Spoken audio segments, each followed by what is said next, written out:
AM 107. 7. This is the Linjiang City People's Broadcasting Station. All citizens please pay attention, do not approach any schools and avoid going out unless absolutely necessary. Please place your trust in the party and the state. We have the capability to resolve this crisis. Yangon Prison. Ye Lin, male, 18 years old, family background unknown. Charged with armed homicide, theft of cultural relics, and intrusion into the National Security Center, apprehended in April. According to the final verdict, he is sentenced to death on June 16th of the same year, with lifelong deprivation of political rights. Inside the high-security cell, the light of the white woven lamp was dim. As the judgment was pronounced, Ye Lin idly played with his handcuffs as if the one to be executed by firing squad were not himself at all. Lacking sunlight for a long time, his complexion was deathly pale, his delicate features almost girlishly handsome. After a while, only when a barked reprimand sounded did he lazily lift his head and tilt it toward the doorway. "Hey old man, there's really no need to scare me with a firing squad. By the regulations, at most I'd get life imprisonment." Ye Lin's expression was full of indifference as his gaze calmly swept over the insignia on the man's shoulder. A dark green Great Wall military badge. It usually signified national security. 3 minutes earlier, this man had brought 6 soldiers to open the cell door only to declare that Ye Lin would be executed. Hearing the faintly provocative tone in Ye Lin's voice, the middle-aged man's eyes chilled as he set down the file in his hand. "Kid, do you think I'm joking with you? 18 years old, 4 lives taken, 3 major felonies. On what grounds should we not execute you?" Ye Lin's fingers abruptly stilled. "Old man, that's not fair. I killed in legitimate self-defense. Even if I am to be executed, that's the armed police's business. What does it have to do with you people from national security? At least make your act more convincing." "An act? Kid, I advise you not to be so arrogant. Your case is special. Once the sentence was passed, you fell under our jurisdiction." Behind the middle-aged man, a young officer could not help but bark angrily. Ye Lin couldn't be bothered to respond. His gaze dropped to the file in the middle-aged man's hand.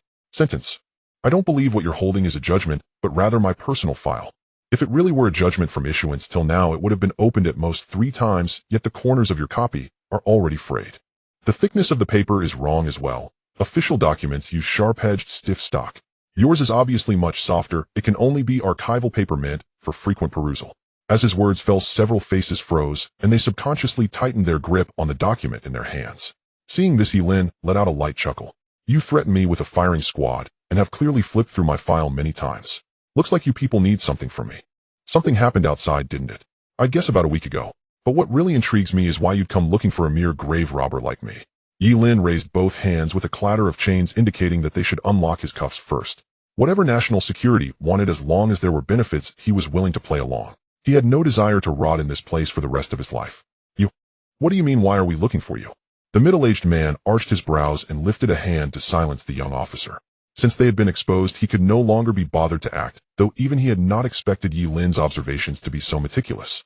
"First explain why you assume something has happened outside, and why you think it was about a week ago." Ye Lin's words had clearly brushed a raw nerve. Even the soldiers at the side grew visibly taut. Catching the subtle changes in their expressions, Ye Lin simply drew back his hands and smiled. "It's simple. 6 days ago, the news broadcast in the corridor stopped airing. That thing plays every single day without fail. 3 days ago, the food got worse, and the vegetables weren't as fresh. If they won't let us watch the news, it means there's information outside they don't want inmates hearing to prevent chaos. And the prison's supplies are delivered via dedicated lines. If they've started using goods from cold storage and still can't maintain supply for 3 days, it can only mean something happened in the surrounding areas, disrupting procurement. Of course, none of this is conclusive. The TV could have broken, the cook could simply be lazy. But..." Ye Lin paused slightly and sniffed the air. "You have 2 kinds of tobacco on you. Gaokao welding cigarettes and Shifeng cigars. One from Jiangsu, one from Sichuan, both favorites of the older generation. As far as I know, they're special supply, ordinary people can hardly get them. If I remember correctly, to avoid exposure, people from national security only smoke common brands, even if they must smoke. For the smoke to cling this strongly and not dissipate along the way, you must have shared a room with the smoker for no less than 8 hours. Information sealed, supplies disrupted, and such a long meeting with participants holding high positions across multiple provinces. The answer is self-evident. The smokers could not possibly be this middle-aged man's subordinates." Ye Lin's gaze fell upon the man's index finger. Longtime smokers have yellowed index fingers. This man did not smoke himself, yet tolerated someone puffing welding cigarettes in his presence. Clearly, even with his status, he did not rank high in that room. "Honestly, I'm really curious what exactly is happening outside. If it's extraordinarily dangerous, you should at least reduce." Before Ye Lin could probe further, the middle-aged man gave him a long, deep look, then directly pointed to a young officer. "Kid, you're very clever. We do indeed need you. But there's no need to guess anymore. Once we arrive, you'll understand. His name is Huang Liang, our most outstanding trainee in national security. He will be acting together with you. No bargaining. As long as you can transmit even a shred of information back, that alone will count as a major merit. If you manage to come out alive, we'll not only grant you freedom, we'll also give you everything you want. Take him away. With a sharp bark, the middle-aged man gave Ye Lin almost no room to refuse. With a sweep of his hand, 2 soldiers strode up to seize him by the arms. The next second, Ye Lin felt darkness swallow his vision as a hood was forced over his head. Behind him, the cell door slammed shut with a thunderous bang, and his heart sank abruptly. What startled him was not the promise itself, but what lay behind it. Even major meritorious service usually only reduced a sentence by 10 years or so. For them to make such a promise, the place he was headed to had to be unimaginably perilous. Damn it, what on earth is happening outside? Inside the armored vehicle, the reek of diesel was suffocating. Leaning against the window after counting the 4th jolt, Ye Lin turned his head, unable to hold back from addressing Huang Liang beside him. Hey crew cut, don't tell me there are really Zongzi showing up in the urban district. I'll say this first. I'm just a tomb robber. If there really are Zongzi, I can't handle them. And hand me one of those 2 guns on you. If something goes wrong, I should at least be able to put a bullet in myself. Huang Liang suddenly snapped his head around his right hand, instinctively pressing toward his waist. You can see outside. How do you know I have 2 guns on me? Relax. I can't see a thing. Ye Lin curled his lip. Even with his eyes closed, he could guess that this crew cut was pointing a gun at him. Take it easy. We're teammates now. I know we're heading into the city because the vehicle went over 4 speed bumps, turned left 3 times, and right 6 times. At an average speed of 75 kilometers per hour, that route can only lead to the southern district of Linjiang City.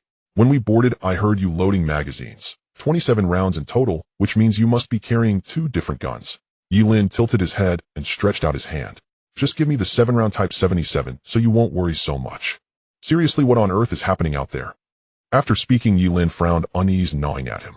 His talk of Zongzi had been mere banter, yet along the way he had heard many distant cries. Sirens, gunshots, curses. Just from the sounds he could picture the degree of chaos outside. The armored vehicle moved through the city unimpeded, a clear sign that the main thoroughfares had been sealed off. To be honest, he could not imagine what could force the military to seal off an entire city, especially when the affected area was clearly not limited to Linjiang alone. Yet in the face of his questions, Huang Liang's expression shifted again and again until at last he squeezed out just 2 words through his teeth. An exam. Screech. The armored vehicle braked hard, and the 4 escorting soldiers leapt out in an instant, as if facing a mortal enemy, bolting away at full speed the moment the door opened. Retreat. Retreat. Everyone fall back. Rage-laced shouts barely concealed their fear, while outside came the dense thudding of heavy objects hitting the ground. In an instant, gusts of icy wind surged into the vehicle from outside. Inside, Ye Lin was still reeling from Huang Liang's answer when the next second a crushing, indescribable sense of oppression exploded downward upon him. An exam. What kind of exam? Blinding light seared his vision as the hood was yanked off, and Ye Lin forced his eyes open. The moment he saw clearly, his body froze where he stood. The accompanying soldiers had all withdrawn. In a sky as dark as ink, countless corpses in school uniforms plummeted from great heights, like a torrential downpour, shattering into pieces on impact. On the teaching building, now smeared blood-red by flesh and gore, a black vortex the size of a 6-story structure churned like an entrance to hell, wantonly twisting the reality around it. White exam papers whirled in the wind like funeral joss paper. A mechanical chime rang out from within the vortex, cold and predatory, as though it had discovered new prey. Eligible candidate detected. Initiating capture. Teleportation to examination site in 3 seconds. Countdown. 3, 2, 1. Damn. In the final second before darkness descended, Ye Lin's expression changed. Driven by instinct, he lunged toward the frozen Huang Liang. He had no idea whether this guy had been so stunned that he'd forgotten what he was supposed to do. All he knew was that the vortex before them was unimaginably dangerous. Crew cut. Give me the gun. Icy bone chilling. When Ye Lin woke again, he found himself lying in a metal hall. After a quick glance around, his heart sank. The hall was about 200 square meters, windowless and airtight. In the front and back were long staircases like subway entrances, one going up and one going down. A circle of white light shield enveloped the hall, blocking the front and back. Bad news, Huang Liang was not here, and on his wrist there was inexplicably an electronic watch. Good news, the gun was still there.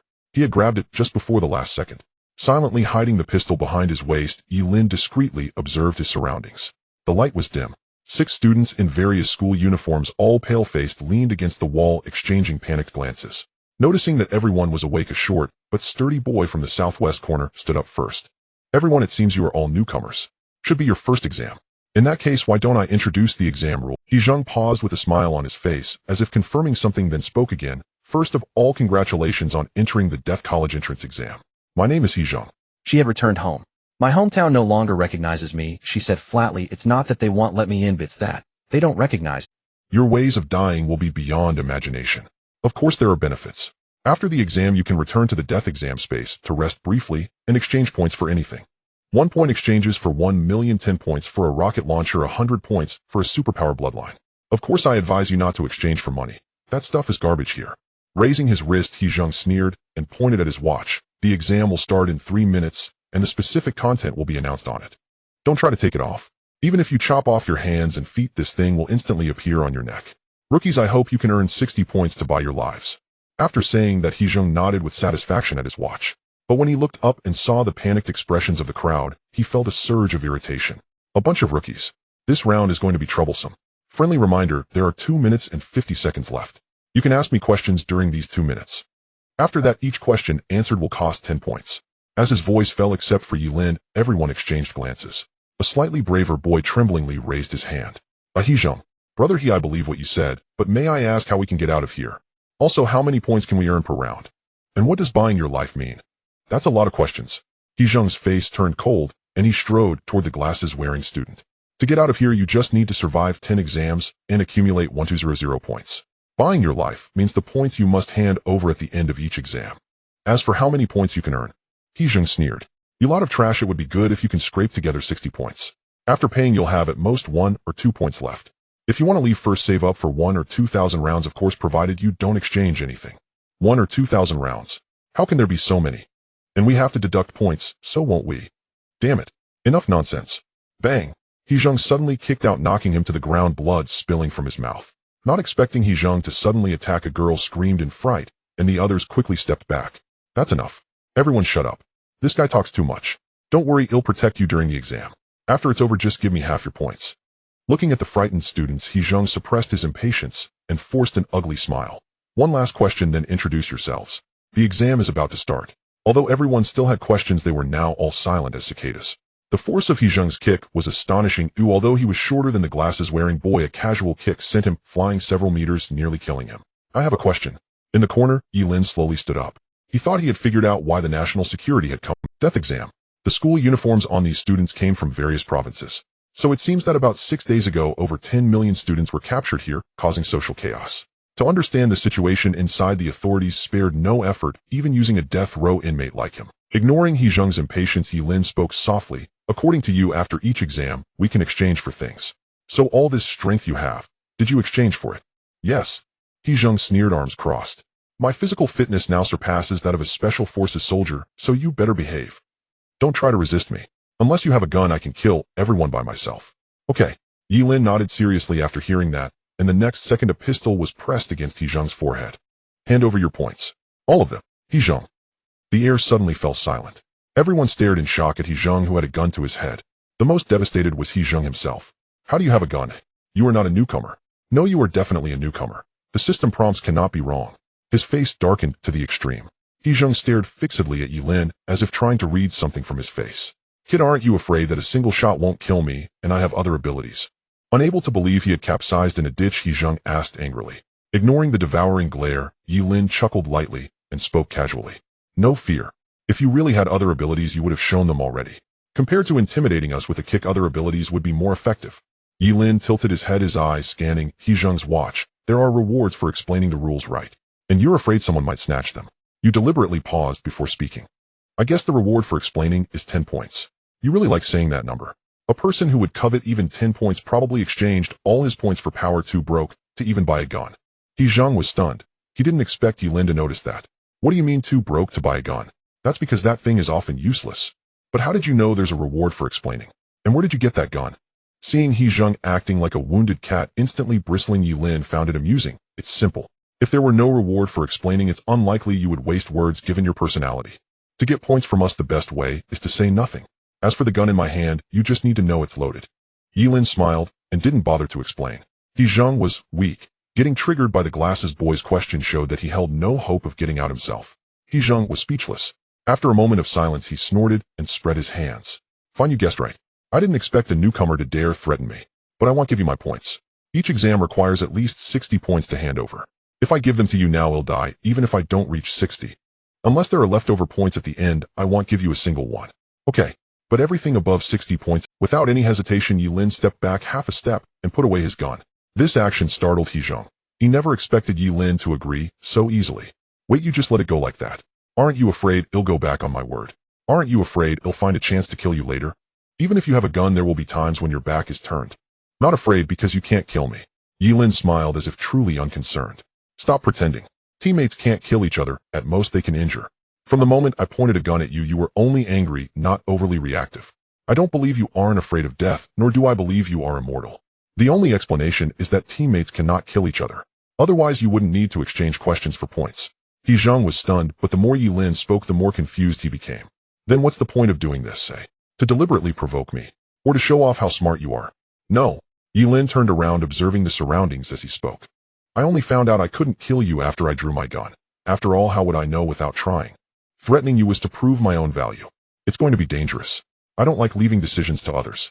Without this confrontation, do you think you would care about it? As for whether you will retaliate, I think it's very unlikely. Rather than killing me to vent your anger, I think you are more likely to choose cooperation. After finishing his observation, Ye Lin turned his head and smiled at Hezhong. The truth was there was something he didn't say. The eyes of someone who has killed are different. FCK. After hearing Ye Lin's explanation, Hezhong couldn't help cursing under his breath. Seeing everyone staring at him, he felt his face burn. Damn it, what are you looking at? Everyone say your names. I can't handle this guy, but that doesn't mean I can't kill you all. After saying that, Hezhong turned around, and the anger on his face instantly vanished. Looking at Ye Lin's back, he blinked thoughtfully. This kid seems a bit interesting. 3 minutes passed in the blink of an eye. With a piercing buzzing sound, the protective barriers suddenly vanished. Tense like everyone else, Hezhong fixed his gaze on his wristwatch. He didn't care about the earlier conflict. Compared to the hellish difficulty of the death exam, it was insignificant.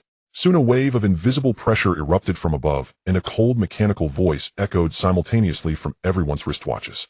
The exam begins. This round's question is Origin of the Divine. Here was the greatest mistake made by humanity, yet in this land of despair life was born as a result. First round type choice. A disaster will strike in 10 minutes. All candidates must make a choice to survive to the next round. Warning: stay away from the dangers appearing in the underground level. Contact will result in a 100 death rate. Round score 20. The broadcast ended and Hezhong let out a sigh of relief, turning to smirk coldly at Ye Lin and the others. Consider yourselves lucky. The first round's question isn't a slaughter or monsters. If you encountered something like that, you wouldn't even know how you died. Alright, everyone split up and search upstairs and downstairs. Gather in 1 minute. If you find anything, communicate it through your wristwatch. That thing works no matter the situation. If you have no ideas, just do as I say. He pointed to the blue metal giant door upstairs, indicating he would go take a look. We don't have any idea. Brother, you've experienced the most, but I think we should keep our distance from that door on the underground level. One of the six, a skinny boy, ingratiated himself with Hezhong.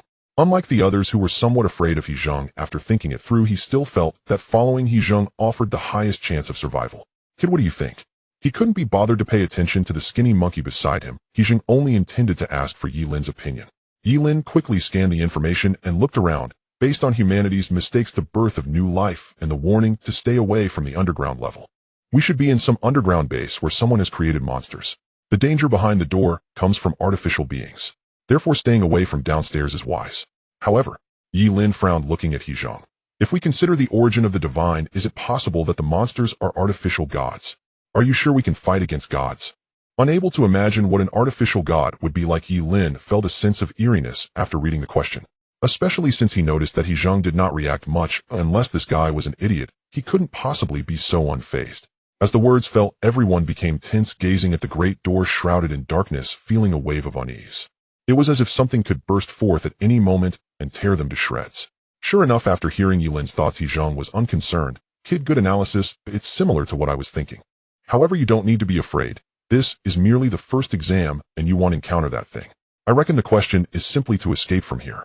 Damn it, I hate these kinds of riddles. If you guess wrong, you won't even know how you died. After Hezhong finished speaking, he couldn't help but smirk at the panicked crowd. That said, even if it's just an escape, there aren't many among this group of novices who can make it out alive. Ye Lin nodded after hearing this. With so little information, he couldn't make more judgments. However, since Hezhong believed it was fine, he tentatively concluded that the difficulty was indeed how to escape. Alright, I'll go down and take a look first. Seeing Ye Lin about to head downstairs, Hezhong was taken aback. He had originally planned to force a few people to go down, but he didn't expect Ye Lin to volunteer. However, this was also good, saving him a lot of trouble. Okay, be careful, Biff. Forget it. He barely wanted to explain anything. This kid wasn't an idiot. As long as he didn't open the door, he should be fine. What if there are clues in there? Not searching would be foolish. Soon the group split into 2 teams. 5 of them hesitated for a moment before following He Zheng, leaving only a tall, dark-skinned guy standing in place. After a while, seeing that Ye Lin had gone downstairs, the dark-skinned giant gritted his teeth and rushed towards him. Hey Ye Lin, wait for me. I'm Zhang Tai. I'm going with you. Zhang Tai was very tall and northeast man, standing at nearly 197 meters like a tower. Standing in front of the metal door on the negative first floor, Ye Lin carefully observed its surface with the faint light behind him. Waving to Zhang Tai to stand aside, Ye Lin casually asked, "Why are you following me down? Aren't you afraid?" The door was completely smooth without any patterns, and a chill seeped through the tiny gaps. "I am afraid, but I still feel safer following you. Besides, you look too skinny. If anything happens, I can carry you away." Ye Lin was taken aback seeing Zhang Tai ready to carry him away at any moment. He felt somewhat strange. This big guy seemed simple, yet his thoughts were intricate. Exchanging glances, Zhang Tai rubbed his bald head and chuckled, looking even more simple-minded. "Brother Yi, this door is really huge." Unable to discern anything, Zhang Tai tried to push the door, but found it could be cracked open slightly.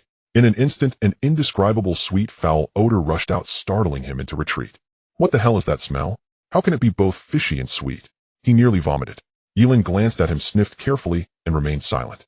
This smell seems to be the odor of decay. The stench from a corpse undergoing decomposition tends to produce a strong, fishy, sweet smell after 4 to 7 days. The fishy odor comes from cadaverine, while the sweet smell is a result of the esterification reaction from the breakdown of fats and proteins. With such a strong sweetness, the time of death should be around 2 weeks. At that time, the decomposition of fats would be at its peak, and the sweetness would reach its zenith, similar to that of fruit. From the intensity of the smell, there must be quite a few corpses. A large number of corpses? Ye Lin stood up, lost in thought. The fact that people died behind the door indicated that they tried to escape upstairs, but were caught by something.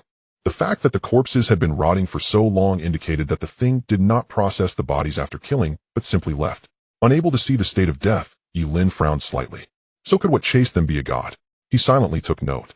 Just as he planned to test the hardness of the chains, a series of urgent beeping sounds rang from his wristwatch. He Zheng, kid, run. Sulfuric acid. There's sulfuric acid here. Hurry upstairs. If you don't run now, it will be too late. As soon as the words fell, a heart-wrenching scream came from the other end of the communication. It was as if someone was being brutally skinned alive.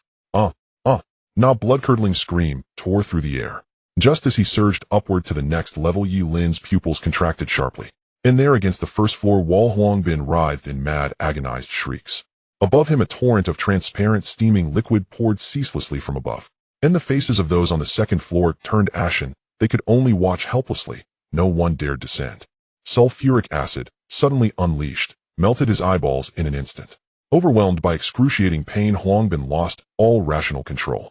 And no matter how frantically those upstairs shouted, he responded only with blind, instinctive thrashing, trapped entirely within the acid's lethal radius. Superheated sulfuric acid carbonized his skin within seconds. Layer upon layer of dermis peeled away like desiccated bark, revealing raw, glistening muscle tissue beneath.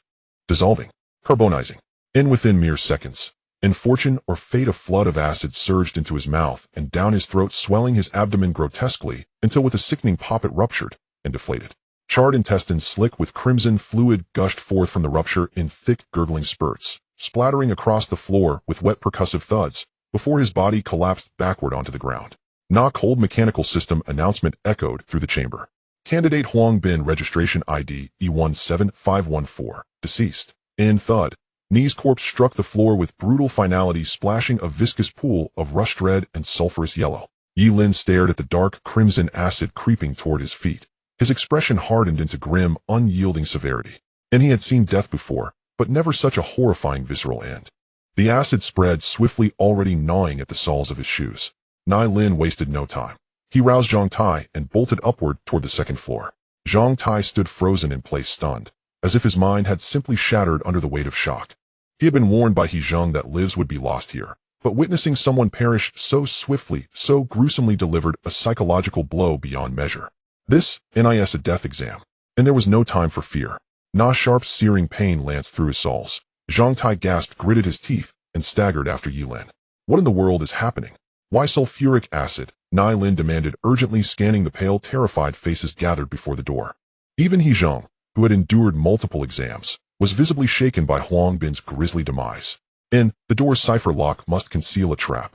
Input an incorrect code, and it triggers instantly. And I heard the mechanism engage, but I assumed the trap was on the second floor, so I ignored the first.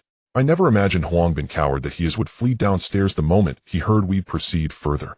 He finished tersely, eyes haunted with dread. Beside him, Lin Ye broke into wails.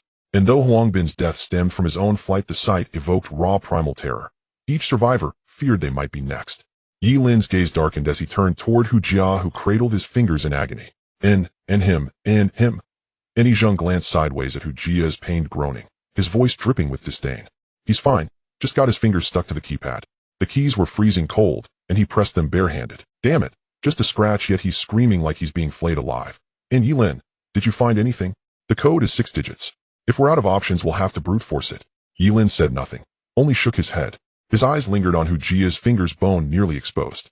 To freeze flesh instantly required temperatures no higher than 78°C.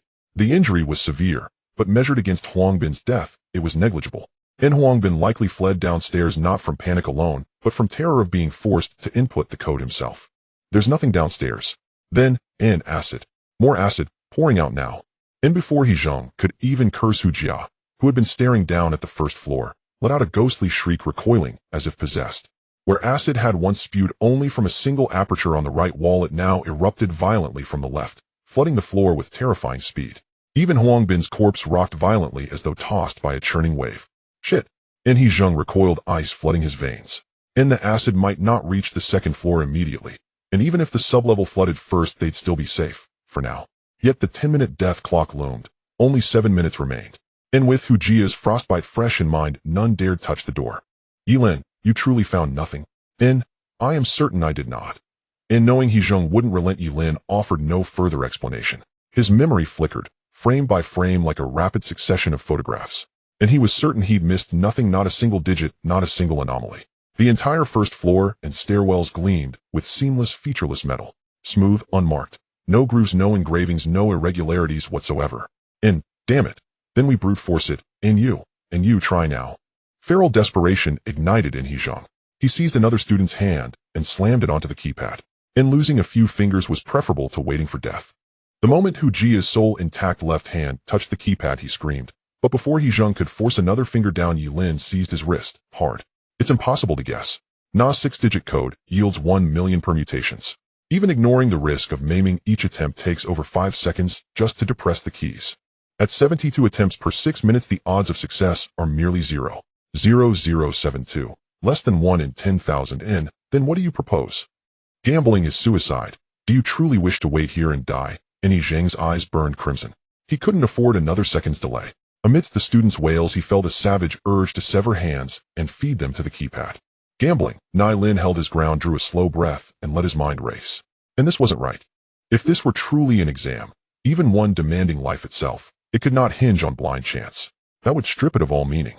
From the start, something had been profoundly off. The cryptic, ambiguous instructions, the vast, clueless expanse of the hall, the sulfuric acid erupting without logic or warning.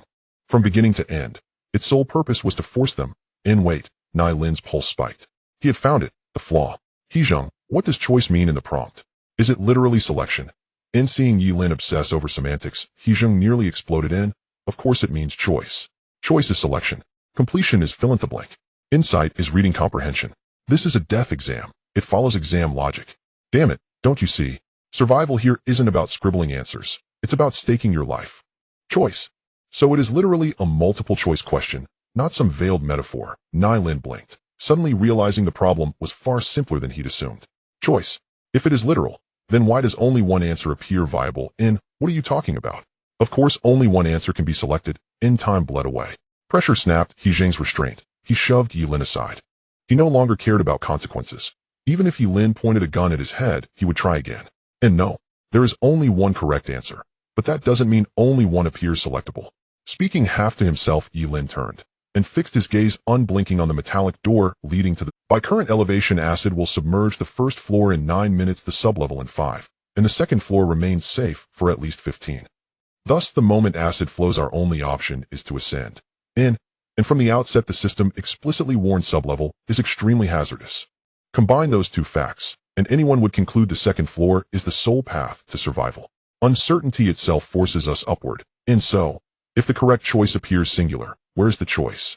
He Zheng jolted, his hand froze mid-descent. Nice. If viewed this way, it wasn't a choice at all. You're saying, the sublevel is the right choice. But the system clearly stated opening the sublevel door will kill us. And before He Zheng could finish, Ye Lin snatched the fire axe from his grip and sprinted downward faster than thought. And there is no but. If we had awakened on the first floor, yes, opening the sublevel door would be fatal. But what if we awoke in the sub-sublevel, the second underground level? What does it mean? Damn. As realization struck, He Zheng's heart filled with terror. He instinctively turned to look at the door behind him, now covered in frost, the bone-chilling cold piercing into his very soul like a parasitic worm. Damn it. If Ye Lin's assessment is correct, then it means they have been on the second underground level from the start, and going up leads to the first underground level. And going down leads to the third underground level. What are you waiting for? Hurry down. He stepped over the sulfur covering the ground, hissing white smoke rising as Ye Lin felt a sharp pain in his feet. Despite his efforts to avoid the sulfur, the increasing amount of it engulfed the entire first level like water. Against the sealed hall's right wall, Huang Bin's body resembled kanji boiling over the corpse, emitting white vapor as it was corroded by the concentrated sulfuric acid, half of its head having been eroded away. Fortunately, his shoes were made of relatively acid-resistant leather, otherwise Ye Lin had no doubt that under the sulfur's powerful dehydrating effect his feet would have already carbonized, turning into brittle white bones. Less than 3 minutes left. Rushing to the lower level door, Ye Lin raised the fire axe, exerting all his strength to chop down at the chains. There was no need to wait for the danger to appear in 10 minutes. At the current flow rate of sulfur, it would reach their ankles in no more than 3 minutes. By that time, no one would be able to stand under the corrosive effects of the sulfur. This challenge tested not only their correct choices, but also their courage to act immediately. Bang! The clash of metal rang out, sparks flying. The recoil from the axe handle instantly caused his grip to crack open. Looking at the barely visible gap in the chains, Ye Lin's face turned pale, and he had no choice but to turn back and shout at He Zheng and the others. 2.5 minutes left. If we don't break it open, we'll all die here. Not only did they need He Zheng to forcefully chop the lock, but it was also roughly estimated that this door weighed at least several tons. Once it was broken, pushing the door open would also be a challenge. In front of the second floor door, He Zheng's expression changed repeatedly. With their lives at stake, he dared not immediately trust Ye Lin's judgment. But perhaps it was the impossibility of finding a flaw, or perhaps Ye Lin's performance had greatly exceeded that of a newcomer, pushing him into a corner, and he felt a sudden urge to take a gamble. Staying here, he would die from not figuring out the password. Even if he guessed correctly, who knows what was behind the door? What if it really was the first underground level? Damn. With a curse, He Zheng no longer hesitated, directly covering his mouth and nose with his clothing as he rushed down. As he stepped down, the soles of his shoes landed on the sulfur, instantly producing a pungent white smoke. Pain. Splash. Splash. The sulfur was now pouring out even faster. With a mechanical rumble, the sulfur spewing from around the hall shot towards the ground like a fire hose. Liquid splashed everywhere, compared to when Ye Lin passed through. The sulfur now reached the bottom of his feet, and as he dashed forward, He Zheng felt as if he were running through lava surrounded by splattering molten metal. No matter how fast he ran, he still got splashed with a few drops of sulfur on his face, causing him to scream in pain. Give me the axe. The first to reach the door, He Zheng grabbed the fire axe and took a deep breath, his arms seeming to swell with strength. Open it for me. With his waist bent like a bow, He Zheng summoned all his might and shouted as he swung down. Clang! The air seemed to tremble with the shockwave. It was as if he could split mountains. This swing struck with a sound like a truck colliding, producing a piercing metallic clang. Far stronger than Ye Lin, sparks flew as the chain, as thick as a finger, was cleaved open. The recoil was equally tremendous. He Zheng's grip, cracked veins bulging on his forehead, resembling a frenzied beast, his face covered in blood. Fortunately, Ye Lin let out a quiet sigh of relief. He had initially thought there was an element of self-promotion in He Zheng's words. But looking at the scene before him, this guy's strength was indeed astonishing. Breaking the lock was not without hope. Could a small amount of points really enhance his strength to this level? It seems points are indeed precious. Without further thought, Ye Lin forcibly suppressed his thoughts and turned back to the four still on the second floor. Whether it was due to Huang Bin's death scaring them apart from Zhang Tai performing slightly better, the others trembled in fear, not daring to go downstairs. Hiding behind another tall girl, Linya was like an ostrich burying her head in the sand, not even daring to lift her head. I don't want to go down. Woo, Zhang Tai, bring them down. If you can't bring them down, just go by yourself. Pushing the door required manpower. Ye Lin yelled angrily, signaling Zhang Tai not to waste any more time. He truly had no intention of wasting sympathy on others. If a few couldn't even face this bit of danger, they would surely die in the next round. I know, Zhang Tai replied in a muffled voice. After glancing at the two girls standing behind him, he turned to grab Hu Jia. Hu Jia, your shoes are thick. You take Linya with you, she's light. He'll take Ku. The acid was already quite deep, although there was the first underground level as a vent it had now reached half a finger's height. Ku and Linya were both wearing thin-soled shoes, and in this strong acidic environment, they couldn't last even 10 seconds. If they fell, it would almost be a death sentence. No way. I can't take anyone. Seeing Zhang Tai actually asking him to take someone through, Hu Jia hurriedly ran away in panic. Although he wasn't particularly weak in a life-or-death moment, he dared not help anyone. Moreover, his finger was injured, and if he made another mistake his life would be in danger. You don't have to carry anyone. You two can help each other. No need, I can make it by myself. Just as Zhang Tai was getting angry at Hu Jia's cowardice, the usually quiet Ku suddenly spoke up. She dropped her coat without hesitation and even took off her short-sleeve shirt to wrap around the soles of her shoes, leaving only a white tank top on her upper body. Let Linya take off her coat to wrap it around your face. Picking up her coat to cover the lower half of her face, Ku spoke rapidly. Sulfuric acid vapor produces corrosive gas gels. We are fine now because we are upwind, but once we rush down and you take a deep breath, your airways will be burned. Unexpectedly, Ku was even calmer than him, and Zhang Tai nodded in a daze. Just as he was about to say something, Ku quickly ran down the stairs. Her speed was so fast that she even directly surpassed Hu Jia. This scene made even Ye Lin take a second glance. He had intended to remind Zhang Tai, but unexpectedly the other party had thought of this as well. So fast. But judging from her agility, it seems she has not only studied dance. Underground in 1, 2, 3. Push. Bang. Hezheng. How much longer? No way. I can't clanged. A dull shattering sound echoed as Hezheng lost focus and shouted, nearly dropping the fire axe in his hand, which almost swung back into his face. Having nearly killed himself, Hezheng couldn't care less about his fear and shouted urgently. The axe is damaged. The bad news was too much to bear. The others turned their heads upon hearing his voice and saw that on the red fire axe in Hezheng's hand a gap the size of a baby's fist had appeared on the blade. With violent use, the fire axe had already reached its limit. Ye Lin, what should we do? Seeing that Hezheng and everyone else were anxiously looking at him, Ye Lin's heart sank. The worst-case scenario had appeared. The chains were just a little shy of being severed, but the axe could no longer be used, and no matter how hard Hezheng tried, it would be useless. Unless... Ye Lin. Seeing Ye Lin's silence, Hezheng, like an ant on a hot pan, couldn't help but shout again. He didn't know when it started, but he had placed his hope on Ye Lin, a newcomer. If Ye Lin couldn't come up with a solution, he couldn't think of what to do. Use sulfuric acid. What? Hezheng was taken aback, but the next second, he heard Ye Lin repeat expressionlessly. He instinctively looked down at the sulfur beneath his feet, and after a moment of shock he realized. But looking at the acid that could dissolve bones, he didn't dare to touch it with his hands. As if sensing his fear, Ye Lin took a deep breath and coldly looked towards the first floor. I didn't say to use your hands to scoop it. Use Huangbin's corpse. Bring his body down, use his body, use his skull as a bowl. As soon as the words fell, everyone's faces changed dramatically. Even Hezheng, who prided himself on having seen great sights, couldn't help but shiver all over. He understood Ye Lin's meaning, but just thinking about that scene made him. Time is running out. Now you're the only one who can bring the body down. If we delay any longer, we won't be able to use it. Listening to Ye Lin's emotionless tone, Hezheng clenched his fists tightly, his mind in turmoil. Indeed, if they delayed any longer, Huangbin's body would likely disintegrate to nothing. No matter how disgusting it was better than dying here. Damn it. He'll go. He'll do whatever it takes. If we survive, you owe me 10 points. With his words, Hezheng steeled his heart through the fire axe to Zhang Tai and rushed toward the first level. Watching Hezheng run wildly, screaming in pain, Ye Lin remained calm and waited. Though Hezheng wasn't exactly a good person, he was indeed willing to fight for something useful. Ye Lin, aren't you afraid? Perhaps because he saw him too composed, Zhang Tai, clutching the axe tightly, couldn't help but ask in panic. Even though they used clothing as padding to temporarily delay the sulfur from corroding their feet, it wouldn't be long, and even in a few dozen seconds they would all die here. Being afraid is useless. Ye Lin shook his head, offering no further explanation. Using sulfuric acid to corrode the iron chains takes time, and pushing the door also takes time. If Hezheng didn't bring back the body within 20 seconds, they would all die. Drawing his gun, Ye Lin silently counted down. 5, 4, 3. Get out of the way. At the end of the stairs, Hezheng roared, charging like a mad beast. He could be seen with white smoke rising from his arm, and the back of his hand holding the corpse was corroded with a large hole. Not knowing whether he was grabbing Huangbin's spine or intestines at this moment, he just wanted to smash the acid inside the corpse's abdomen hard against that broken lock. Step aside. Boom. Chaos erupted as the crowd scrambled to clear a path.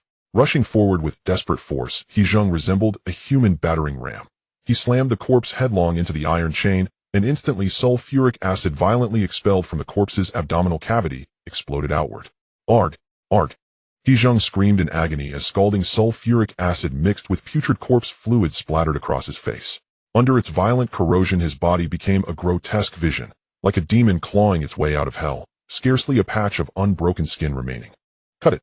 Cut now! Ignoring his wounds, He Zheng roared with savage ferocity. SSSSS. The iron chain sizzled and corroded, releasing plumes of acrid white smoke. Knowing failure meant certain death, Zhang Tai disregarded the corpse still dangling from the chain and raised his fire axe, then brought it down with every ounce of his strength. Break for me. Boom. Sulfuric acid and viscous blood mud sprayed violently. With a sharp metallic clang, the chain coiled around the door fell to the ground, steaming and smoking. Push the door open. No time for celebration. Ye Lin barked the command urgently. Without hesitation, the group threw their bodies against the massive gate and heaved with all their might. With a deep, grinding groan of turning gears, the colossal door, previously immovable, began to swing inward, revealing an abyssal darkness beyond. A new mechanism had been triggered the instant the gap widened to half a person's breadth. A sudden, overwhelming suction erupted from behind them. He Zheng, standing at the rear, instinctively turned and froze in horror. Before him, the scorching sulfuric acid pooled across the floor, surged upward like seawater drawn backward by a monstrous tide hurtling along the axis of the suction. The force was so immense that even Linya was wrenched off her feet and sent flying backward. She shrieked, clinging desperately to the doorframe. Zhang Tai, pull them all in. Ye Lin shouted the order the moment he crossed the threshold. The abrupt turn of events left the group stunned, but though Zhang Tai himself had flinched in shock, his body obeyed instinctively. Grab my hands. With one hand gripping each person, he hurled them inward like sacks of grain, his temples bulging with strain, as he dragged every last soul across the threshold. Just before the suction intensified again. Boom! The gate slammed shut with thunderous finality. Slumping against its cold, unyielding surface, the group collapsed onto the floor, gasping for breath. As adrenaline ebbed, searing pain from their burns made their bodies tremble uncontrollably. Yet in the fragile light of survival, they exchanged glances, tear-streaked smiles trembling on their lips. We're alive. We truly survived. Thank the heavens. Thank the heavens. Watching Hu Jia and the others speechless, still paralyzed by terror, Zhang Tai nudged them gently with his shoulder, silently directing their gratitude toward Ye Lin. After repeated fervent thanks, Ye Lin offered no reply, only a quiet wave of his hand, his gaze fixed intently on his wristwatch. Leaning against the frigid gate, He Zheng swallowed hard, then after a long silence looked at him with complex, unreadable eyes, and spoke hoarsely. Ye Lin, thank you. No further words of gratitude followed, though less than 10 minutes had elapsed, and the system had yet to declare their passage through the first trial. The situation spoke plainly. Ye Lin's judgment had saved his life. Recalling that terrifying suction, He Zheng shuddered inwardly. Had they remained on the second floor, the refluxing torrent of sulfuric acid would have dissolved them in an instant, leaving them dead far more gruesomely than Huang Bin. Nothing special. I acted for my own sake too. Next, before Ye Lin could finish quietly, the countdown on his wristwatch hit 0, and a series of icy mechanical system announcements blared forth. Candidate D66311 He Zheng trial passed. Base score 20. Contribution rate 20. Bonus score 4. Candidate E14872 Zhang Tai trial passed. Base score 20. Contribution rate 10. Bonus score 2. Candidate E12911 and Tong trial passed. Base score 20. Base score 20. Candidate E99067 Ye Lin trial passed. Base score 20. Contribution rate 70. Bonus score 14. The system's broadcast ended. Hearing confirmation that they had passed the first trial, the group exhaled collectively, relief flooding their faces, eyes locking in shared exhilaration. While Hu Jia and the others merely admired Ye Lin's extra 14 points, He Zheng leapt to his feet, as if 14 points. How is that even possible? Unlike Hu Jia's group, who grasped neither the rarity nor the weight of such scores, he knew precisely how arduous bonus points were to earn. To put it plainly, this was the first time he'd ever received any bonus evaluation. Is that a lot? Ye Lin glanced sideways, noting how raw, almost overflowing, He Zheng's envy appeared in his eyes. Given that 1 to the 0 points were required to depart, 14 points were but a drop in the ocean, especially considering they'd need to spend points to enhance their abilities. More than a lot, it's a windfall. Scoring 34 points in round 1. You'll soar the moment you leave. He Zheng sighed deeply, not without a flicker of jealousy, but swiftly deduced the reason. Must be because it's your first trial. You got rookie privileges, plus you contributed the most, and few died under your watch. If more had perished, you wouldn't have earned nearly this much. Perhaps you'd even be penalized. Bonus conditions were extraordinarily strict. Though round 1 was the easiest, rookies rarely contributed meaningfully, let alone someone like Ye Lin whom he'd never encountered before. Though he'd exerted himself most, the true lifeline had been this young man. What abilities can those extra 14 points purchase? Judging by base score, 20 points must be the minimum per round, right? Seeing Ye Lin's confusion, He Zheng retorted, exasperated. Brother, that's not how it works. 14 points may seem small, but it's bonus reward. Under normal circumstances, scoring 60 points in a single trial would be considered miraculous. Subtract the standard 60-point deduction upon submission and you're left with barely 3 or 4 points. This time surviving means you've earned the equivalent of 5 or 6, maybe even 10, trials in a single go. He Zheng's voice brimmed with envy. As for what abilities you can acquire, the possibilities are endless. Only your imagination limits what the system won't provide. Didn't I tell you? 1 point equals 1 million. But it's strictly one tune. If you're willing to trade anonymity for black cards, or similar, these 14 points could net you 100 million. Of course, only a fool would make such a trade. Your current abilities may fall short, but add just a few more points and you'll qualify for the lowest tier telekinetic ability. 100 million. Telekinesis. Hu Jia gasped aloud. Though he didn't grasp the precise function of the latter, the sheer magnitude of the former left him breathless. He'd never seen so much money in his entire life. Watching Hu Jia and the others gape in awe, He Zheng sneered. Clearly these fools hadn't yet grasped how utterly worthless currency was here. 100 million is just... Beep. Round 2 commences. All candidates prepare immediately. The cold mechanical voice cut He Zheng off mid-sentence.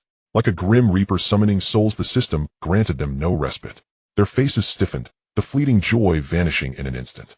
Staring at the countdown flashing across their wristwatches, a suffocating weight settled over their chests, as heavy and dark as a storm-laden sky. What will this round's challenge be? Type of the second round: exam completion. Exam content: find and evade the alien attacks with the help of... Hint: people have forgotten where the gods come from, but they remember their appearances. Who exactly are they? Warning: please find within 2 hours, or you will not pass the final exam. Current score 40. The exam questions appear. In the darkness, everyone breathes heavily. After a brief moment of silence, no one speaks. After a while, the most anxious Hu Jia couldn't help but ask first. Aren't you all going to say something? What do we need to find in this round to survive? Hu Jia cautiously inquired, but as soon as he finished speaking, he noticed He Zheng's irritated glance at him. That's about the gist of it. Completion question: the system won't provide clear options, unlike the previous round, where we just had to choose one of... For these types of questions, we can only guess first, and then determine which answer is correct. I guess. He slid his wrist device to view the information from the first round of exams. He Zheng voiced his uncertain thoughts. Maybe we need to find God. After speaking, He Zheng first looked at Ye Lin, then at the others. What do you think? With past experiences in mind, he decided to hear Ye Lin's opinion first. Brother, I was thinking the same. Look at this sentence in the question: people have forgotten where the gods come from, but they remember their appearances. Hu Jia suddenly spoke up, preempting Ye Lin. I guess we need to know what the gods look like. God might be a human, or even a member of a monster. They are difficult to distinguish, so we must accurately find them based on clues. Otherwise, failing to find the god will lead to death, and misidentifying the god will also result in death. After speaking, Hu Jia nervously looked at everyone, knowing that he had not performed well in the last round, and if he was useless again this round, he might be abandoned. He Zheng frowned upon hearing this. Although Hu Jia's words were reasonable, after reading the question, his first reaction was also this. However, he felt it was somewhat too simple. Holding the same thought aside from Linya, who softly agreed, others remained silent. Watching the silent crowd, Hu Jia felt a bit awkward and could only awkwardly touch his nose. If you all think that's incorrect, then it might not be about finding a specific god, but rather their weapons, or... And Ku suddenly spoke, her gaze falling on the fire axe in He Zheng's hand.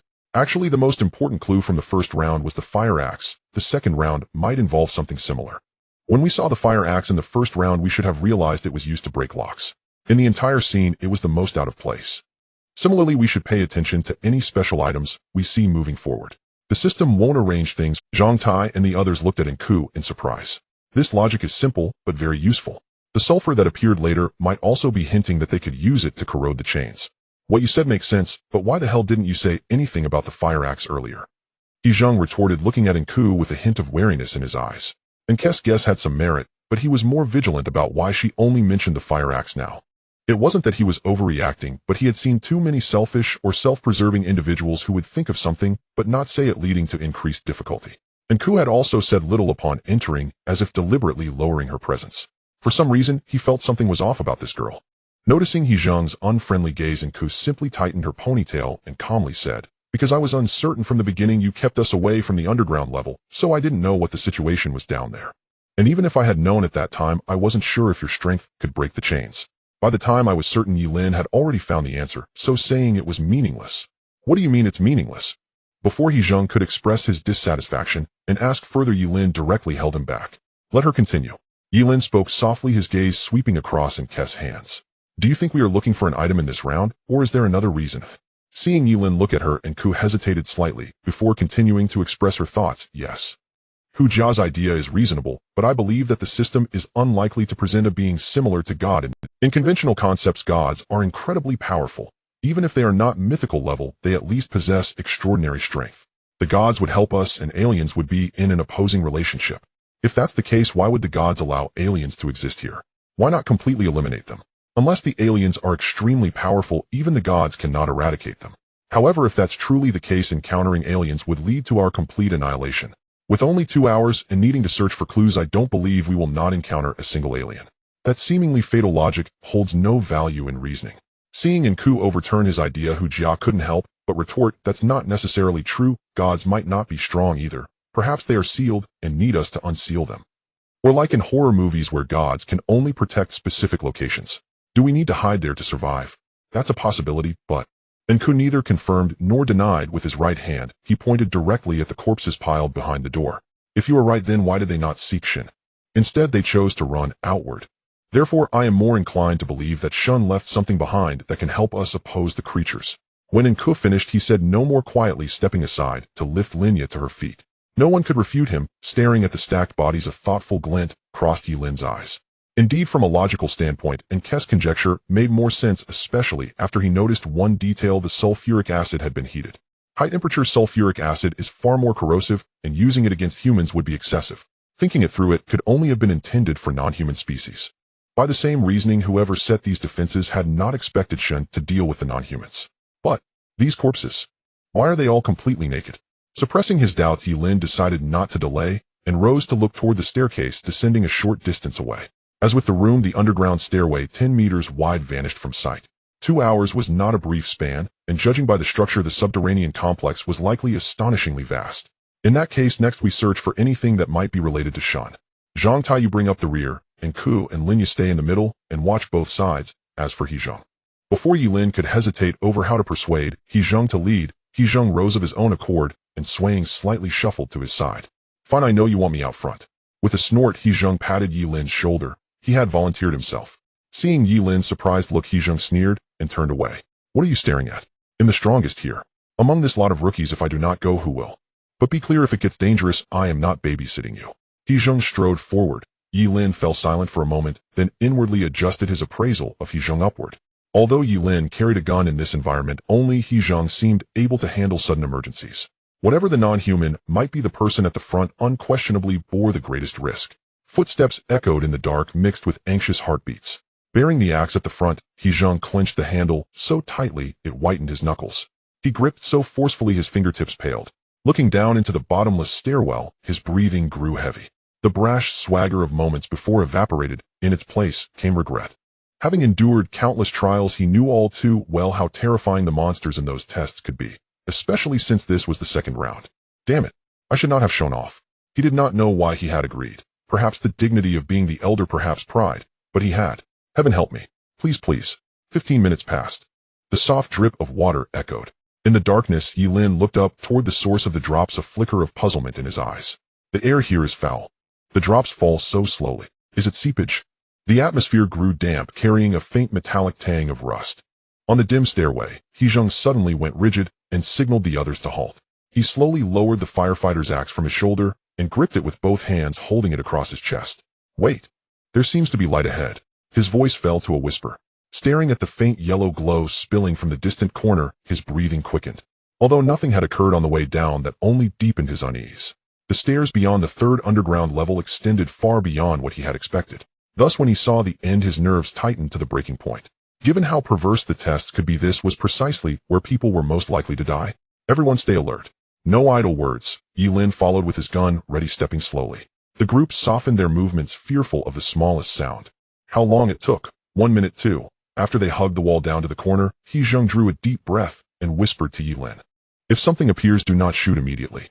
If I cannot hold it and run back, stop it for me. Do not shoot me, because you failed to kill the creature with one shot. Having said that, He Zheng steeled himself and sprang forward like a hawk. Yet the imagined scene of monsters didn't. Before him unfurled a mural easily 100 meters long. Like moss embedded in concrete, its surface was uneven. At a glance, it looked like lumps of flesh-colored dough. The painting rose nearly 5 meters, reaching the ceiling. Standing before the vast mural, they craned their necks and felt as if they had stepped into a vaulted cathedral, suddenly insignificant. Whatever the medium, the colors were unnaturally vivid, and a strange odor clung to them. What on earth were these paintings depicting? Zhang Tai gaped up at the mural, eyes roaming. On the first panel was a blond man with a great halo behind his head, arms spread wide in welcome. The man's left hand was held in a gesture, his right hand clutching a book, his gaze looking down with pity. Unable to fathom the image's meaning, Zhang Tai felt only bewilderment. In the second painting, he barely recognized the figure, a monk walking upon water. Is that Christ? And Lin spoke softly, lacking confidence. Instinctively, she reached to touch the Christ on the mural, but Ye Lin quietly stopped her. Do not touch. Seeing Lin Ya's puzzled expression, he exhaled and motioned for everyone to step away from the painting. Ye Lin, what is going on? Is there something wrong with these paintings? It was the first time He Zheng had seen such an unpleasant look on Ye Lin's face, and he was taken aback. Ye Lin's next words nearly made him retch. These paintings are made of people. He Zheng recoiled, eyes wide with disbelief. Following Ye Lin's finger a few seconds later, his face went ashen and his stomach churned. Ye Lin pointed at a set of teeth on the mural. At first he had thought the work so lifelike that even the teeth were rendered like bas-relief. But upon closer inspection, they were not pigment at all, but real teeth set into flesh one by one. Hu Jia doubled over and vomited. A moments earlier, he had furtively grabbed some hair on the mural. Now he realized the slick texture had been corpse fluids saturating the hair, sticky and clinging. Linya, do you recognize these images? Setting aside his nausea, Ye Lin asked her directly. I do not know them all. I only studied a bit in the past. Nervous and lacking confidence, Linya waved her hands, afraid of misspeaking. I studied some art. The first painting seems to be called the Almighty Christ. The second looks like a Japanese Rego scene or something. As for the third, among the 10 paintings, Zhang Ye recognized 4, while Ye Lin recognized 2. Guanyin Daozu Christ and the Virgin Mary. There was no logic connecting these murals. If one were to force a connection, they all depicted various religious and mythical figures. Above them loomed a gigantic halo. Unlike the others' confusion, Hu Jia felt a sense of secret delight. The appearance of the murals indicated to some extent that his judgment was more accurate. What do these paintings mean? Or is this the deity we are searching for? Remembering the information provided by the system, He Zheng couldn't help but ask. However, after speaking, he found it oddly difficult to articulate. If there were only one God, even one he didn't recognize, he would find it normal. But with so many divine figures, something felt off. Divine origins. To find God, could it be that all the deities from human history are here? Ye Lin was equally perplexed. His eyes were fixed on the murals, trying to find more details. According to He Zheng, every piece of information given in the exam was crucial. Not only was providing the wrong answer lethal, but misjudging the questions was also a certain death. Clearly the murals before them concealed key information for the second round. Ye Lin, have you thought of something? In a state of extreme anxiety, He Zheng couldn't help but ask again, feeling that something terrifying was about to happen. Without speaking, Ye Lin bowed his head in contemplation, rapidly simulating various possibilities in his mind. They were faced with 3 questions. First, what do the murals express? Second, who created these paintings? Third, do any of the deities in the images truly exist, or can anyone help them? If they exist, where would they be? As for the creators of these corpse paintings, if it was done by humans, then they would not only have to deal with the dangers of other species, but also face a group of insane madmen. Suddenly, a piercing shriek rushed in from afar. The sound was so sharp that it pierced their eardrums. Ye Lin suddenly raised his head, looking towards the winding passage behind him. A strong sense of unease erupted from the depths of his heart. This sound could not have been produced by a human. Moreover, it moved at an extremely fast speed. The sound, growing closer from afar, became increasingly shrill in a very short time. Even without seeing it, he could imagine the monsters emitting the shriek, charging towards them at an incredible speed. And judging by the number of shrieks, the number of monsters was easily over 100. Ye Lin, should we run or fight? He Zheng tightened his grip on the fire axe, urgently asking. Without speaking, Ye Lin turned to signal the others to prepare, then pressed his ear closely to the ground. Theoretically, with so many monsters charging, they should run first. But escaping meant retreating to the original path, which was tantamount to waiting for death. He could only gamble, hoping that not all these monsters were heading in the same direction. A few seconds felt as long as years. Just when He Zheng couldn't hold back and was about to turn and escape, Ye Lin suddenly stood up, aiming his gun at the corner of the passage. Shoot. There's only one closest to us. The others aren't on this path. If we kill it, we can still escape through it. The footsteps were dense, but the frequency varied. The shrieks came in waves, yet there were differences in pitch. The sound waves collided with the walls and echoed back, indicating that the passage behind them had forks. Shoot! He Zheng gasped, his gaze at Ye Lin shifting with each moment.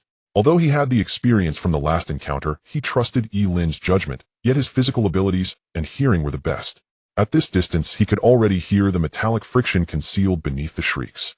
These monsters either already wielded weapons, or screech. Along with a harsh grinding sound, the shrieks and running noises abruptly stopped. In the next second, the sounds vanished, and a slender black figure suddenly leaped out, like an arrow released from its bow. Before they could clearly see, the monster seemed to sense the gun aimed at it, its hunched, streamlined body suddenly sprang off the wall and rebounded. Such speed! He Zheng's face changed dramatically. If this speed was remarkable, its agility exceeded his expectations. He intended to let Ye Lin fire a shot to test the waters, but given the current situation, it was impossible to aim. Monster! Monster! Behind them, Hu Jia screamed in fright. Although he had hidden the farthest with Linya, when the monster appeared, the oppressive feeling and stench that rushed at him were as if a primal fear from his genes had awakened every pore in his body.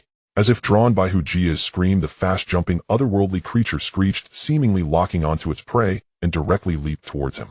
Damn it! He Zheng cursed, inwardly watching the creature about to leap over him. He could only brace himself and charge forward. It wasn't that he feared for Hu Jia's life, but the formation could not be disrupted. Otherwise, if the otherworldly creatures rushed in, he would be helpless. At such a close distance, he could see the monster. The monster resembled a fish with human legs covered in scales. It was massive, and its head had split open in the middle with two bulging eyeballs resembling those of a corpse, unmoving. Its external appearance was so repulsive that it made his scalp tingle. Ye Lin, Zhang Tai. He Zheng, disregarding his fear, shouted loudly to remind the two to support him. He Zheng raised the fire axe high, his whole body resembling a drawn bow, and swung the axe fiercely towards the direction of the monster's leap. The sound of the axe whistled. It was aimed directly at the path the creature would take. However, the creature's speed was too fast. He wasn't confident he could strike the seemingly weakest eyeball.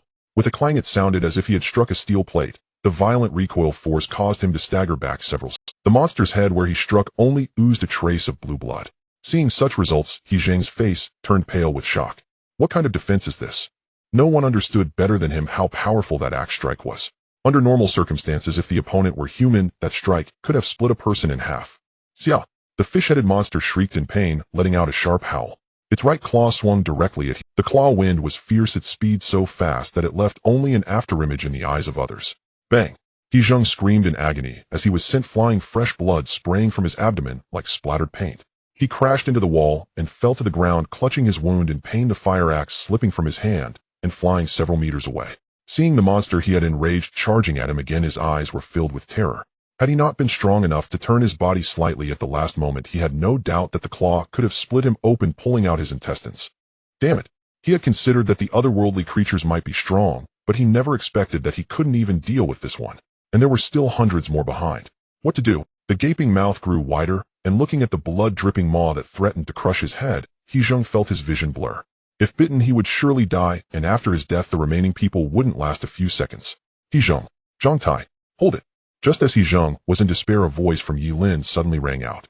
He saw that Ye Lin had charged to the side of the creature, raised a leg, and kicked his dropped fire axe directly between him and the monster's gaping mouth. What is this? A moment of clarity struck He Zheng. Even without any communication, he seemed to understand what Ye Lin was trying to do.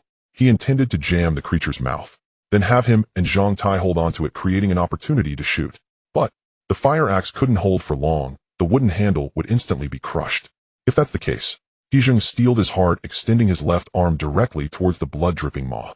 The stance clearly indicated he intended to sacrifice his own arm to ensure it was jammed completely. The fish's mouth opened at a horrifying angle. Looking at the otherworldly creature that was lunging toward him, He Zheng's face twisted into a mask of rage. Inside the fish's mouth, a dense array of shattered teeth lined the entire cavity, and upon closer inspection, he could even see the writhing intestines deep within its esophagus. Within half a meter, he could already smell the foul stench emanating from the monster's mouth. It was as if rotting seaweed and excrement were mixed together, the overpowering odor nearly causing him to gag. Crack! In the instant the giant mouth attempted to swallow, a flying fire axe accurately lodged itself in the monster's jaw. Wood splintered as the immense biting force shattered the axe. Oh! Seizing the moment of the creature's falter, He Zheng let out a roar and thrust his left hand into the mouth of the fish monster, frantically gripping its esophagus. The otherworldly creature's body was too slippery and heavy. If he didn't do this, he had no confidence in being able to hold it. At the same time, Zhang Tai also rushed over with all his might. He lunged at the creature's feet like a cannonball, clutching the fish monster's legs tightly. Though he was afraid, he knew that relying solely on He Zheng wouldn't be enough to contain this beast. "We've got it. Ye Lin, hurry and shoot." As the fish monster was successfully restrained, He Zheng shouted. Blood streamed from his mouth and nose as he was pressed against the wall, feeling as if he were being crushed by a truck. The monster's strength was terrifying. The trapped fish creature thrashed around like a mad bull, brutally cracking several of his ribs. In the midst of excruciating pain, he felt as if his insides were about to rupture. 1 second, perhaps 2. Just as He Zheng was on the verge of collapsing, gunfire erupted. Bang! Bang! The gunfire was dazzling. With 2 rapid shots, the bullets seemed to form a straight line, suddenly piercing into the fish monster's left eye. Bang! The eyeball exploded, pus and blood mixed with the creature's brain matter shooting out the other side. The bloodied bullet spun out. With an announcement from the system, the fish monster stiffened before collapsing with a thud. Huh. Surviving the ordeal, He Zheng felt utterly drained, gasping for breath as he collapsed onto the ground. Damn. I almost died. He cursed loudly. Looking at Zhang Tai, who was still on the ground, tightly clutching the fish monster's legs, he kicked him weakly. Damn it, they're all dead. And you're still hugging a ball. He Zheng swallowed hard, trying to calm his racing heart, realizing how overly stimulating this situation was for the newcomers. Seeing the still astonished crowd, he didn't say much, only laboriously raised his head to look at Ye Lin, who was slowly putting down his gun. "Kid, your shooting skills are still quite accurate. That damn thing is finally dead. Huh. You should have received a score reward, right? How much?" Ye Lin remained silent, and after a brief hesitation, he finally spoke slowly. 1 point. Only 1 point. However, upon hearing his answer, He Zheng's expression showed no surprise, as if he had anticipated it. "I guessed as much. Seeing your expression, do you think? How could it be so little? Now you believe me when I say every single point is hard to obtain, right? I only got 0.3. That idiot at most 0.0. Your previous round was just luck. It was only the first match that made the rewards so easy to obtain." He Zheng managed a strained smile, feeling inexplicably pleased at Ye Lin's expression. Ye Lin fell silent, not saying a word. He knew why He Zheng suddenly asked him this. Although the monster was dead, his heart felt heavy. When the system announced a reward of 1 point, the shock he felt was far greater than when the otherworldly creature appeared. A creature worth 1.4 points was so difficult to kill. It was hard to imagine how terrifying the difficulty of the upcoming tests would be. No wonder He Zheng had no hope of making it out. Not being able to earn points didn't necessarily mean he was weak. "What about your hand?" Suppressing the heaviness in his heart, Ye Lin's gaze fell on He Zheng's arm. He Zheng's left hand hung limply like a noodle, dripping blood onto the ground. Though it looked usable in reality, only a small piece of flesh remained attached to his shoulder, and if pulled slightly, it would completely come off. As the strongest fighter in the team, He Zheng's power would be greatly affected moving forward. Noticing his concern, He Zheng shook himself awake, and amidst the crowd's gasps, his face contorted in pain as he forcefully tore off the useless arm, then quickly pulled out a spray bottle from his pocket and sprayed it onto the wound. As the red liquid sprayed out, his wound surprisingly healed at an astonishing speed, stopping the bleeding and forming a scab within seconds. The pained expression on his face bizarrely transformed into one of enjoyment. Seeing several people gaping at him in shock, He Zheng weakly glanced at them. "Country bumpkin. Never seen this. This is a healing item with pain relief. System produced 5 points per bottle, but can only be used 3 times. Damn. Last time my intestines were out, and I couldn't bear to use it." He grimaced slightly as he hid the spray behind his waist, then casually tossed his severed hand onto the ground. Losing a left hand isn't that big of a deal. He shook his right hand, noticing Linya and Hu Jia trembling in fear. He sneered, but said nothing more. It was normal for newcomers to perform poorly. Only Ye Lin was exceptional. Besides Ye Lin, the best performer he had seen in the first match was only Zhang Tai. As for Nku, although he knew to pick up a piece of iron pipe from the ground as a weapon, he couldn't be of much help. "What will you do next?" Surprised that He Zheng would sacrifice a hand, Ye Lin frowned and asked. In his expectations, He Zheng shouldn't have needed to lose a hand, even though doing so would waste 2 bullets. "It's fine as long as the mission ends and we return to the death test space. Any injury can be restored. It just costs some points." "Damn system, everything requires points. Forget it, let's not talk about this anymore. What should we do next? The remaining monsters don't seem to be coming over." He Zheng picked up the fire axe, which was reduced to half its size, and upon finding it barely usable, walked over to Ye Lin. After stopping the bleeding, though his face was pale, he managed to retain a portion of his combat power. For some reason, after they collided with this otherworldly creature, the previously intense shrieks gradually faded away. Though this somewhat relieved him, he had no idea what to do next. "We can only move forward for now. The monsters haven't come over, they might be trapped somewhere." Without caring to marvel at the mystery of the death test space, Ye Lin nodded, speaking as he walked. The intelligence of the otherworldly creatures should be low, acting purely on instinct. I think they actually haven't noticed us. The noise from the second floor must have caught their attention. I suspect their vision is impaired, so the remaining ones want to come over, but are just bumping around in the corridor like headless flies, which is why they haven't approached. The one we took down was just coincidentally nearby. Why do you say that? Hezheng was taken aback and instinctively asked. Though he hoped so, he truly didn't believe the otherworldly creatures would have poor vision. With such large eyes, their sight must be exceptionally keen. Sound, they are overly sensitive to sound. That otherworldly creature jumped over you because of the screaming, indicating they are extremely sensitive to sound. From an evolutionary perspective, its hearing is prioritized far above its sight. Of course, this doesn't rule out being sensitive only to high-frequency sounds. And, before Ye Lin could finish speaking, Enku suddenly interjected. Moreover, it has a fisheye structure. The eyes of the abnormal species are located on the sides, which typically results in blind spots. I noticed that its eyes do not move, so its frontal vision is likely restricted. Exactly. Ye Lin nodded and turned to look at Enku. Although Enku had not contributed much in the previous battle, her reactions were relatively quick, at least stronger than the other two remaining. The limited vision also explains why the corpses behind the door are piled on the sides. So we just need to avoid making too much noise and even hide in their blind spots to ensure safety. Hezheng's eyes brightened as he couldn't help but ask. However, Ye Lin shook his head in response to his thoughts. Reducing noise might help, but being unseen is unlikely. There are too many monsters. As long as we collide, there will always be angles where they can see us. Damn it, it's really not. Hezheng cursed under his breath after hearing this, then looked anxiously ahead at the passage. After turning the corner, they were met with a three-way intersection. The lights above had also changed to dim red warning lights, creating an eerie atmosphere. At a glance, it seemed like a path leading into the belly of a monster. The group halted, their breaths becoming uneasy. So which way do we go next? Hezheng asked, instinctively looking up at the signs, and his expression suddenly Wait, it seems there are words. Upon closer inspection, similar symbolic text appeared at the tops of the three passages. Hezheng was initially delighted, but his expression quickly turned grim. The reason was simple. He seemed unable to understand what was written above. Decontaminated quarters, containment corridor, lab research zone. What the hell does this mean? The group stopped, looking up at the English signs, momentarily stunned. The tallest among them, Zhang Tai, gaped as if reading a celestial script, blinking in confusion. No one spoke, and the atmosphere became awkward. Noticing that even Ye Lin frowned in thought, Hezheng couldn't help but turn to the others. Come on, doesn't anyone here understand English? I left 2 levels, or I just mixed around outside, and you all can't. Enku, what about you? Hezheng turned to the seemingly more intelligent Enku, urging her. However, before Enku could respond with uncertainty, Hu Jia suddenly exclaimed, I know this. The first one should be the decontaminated room. The second is the storage area, which is the miscellaneous area. The third is the experimental area, right? Are you sure? After Hu Jia finished speaking, he thought everyone would be surprised, but seeing Hezheng's disbelief, he felt his face flush and couldn't help but hurriedly justify himself. Of course I'm sure. I studied science and was always first in my grade, even got a guaranteed university admission. If it weren't for my curiosity about my exam scores. He suddenly looked a bit dim after saying this. He regretted why he had to take the college entrance examination.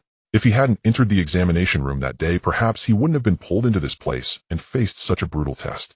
I didn't expect you to be a top student. Alright then, shall we take the first one? The decontamination area? It sounds safer. Ignoring Hu Jia's low spirits, Hezheng snorted coldly and turned to look at Ye Lin. He had a very poor impression of Hu Jia. Even if he was slightly useful this time, his cowardice was still of no value. However, to Hezheng's surprise, Ye Lin directly walked towards the third passage. We can't take the first one, and we'll take the third experimental area. Why? Ye Lin, can you understand it?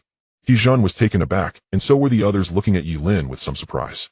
Noticing that Ye Lin directly dismissed going to the decontamination area, Hezheng instinctively turned to glare at Hu Jia. Ye Lin, did this guy translate it wrong?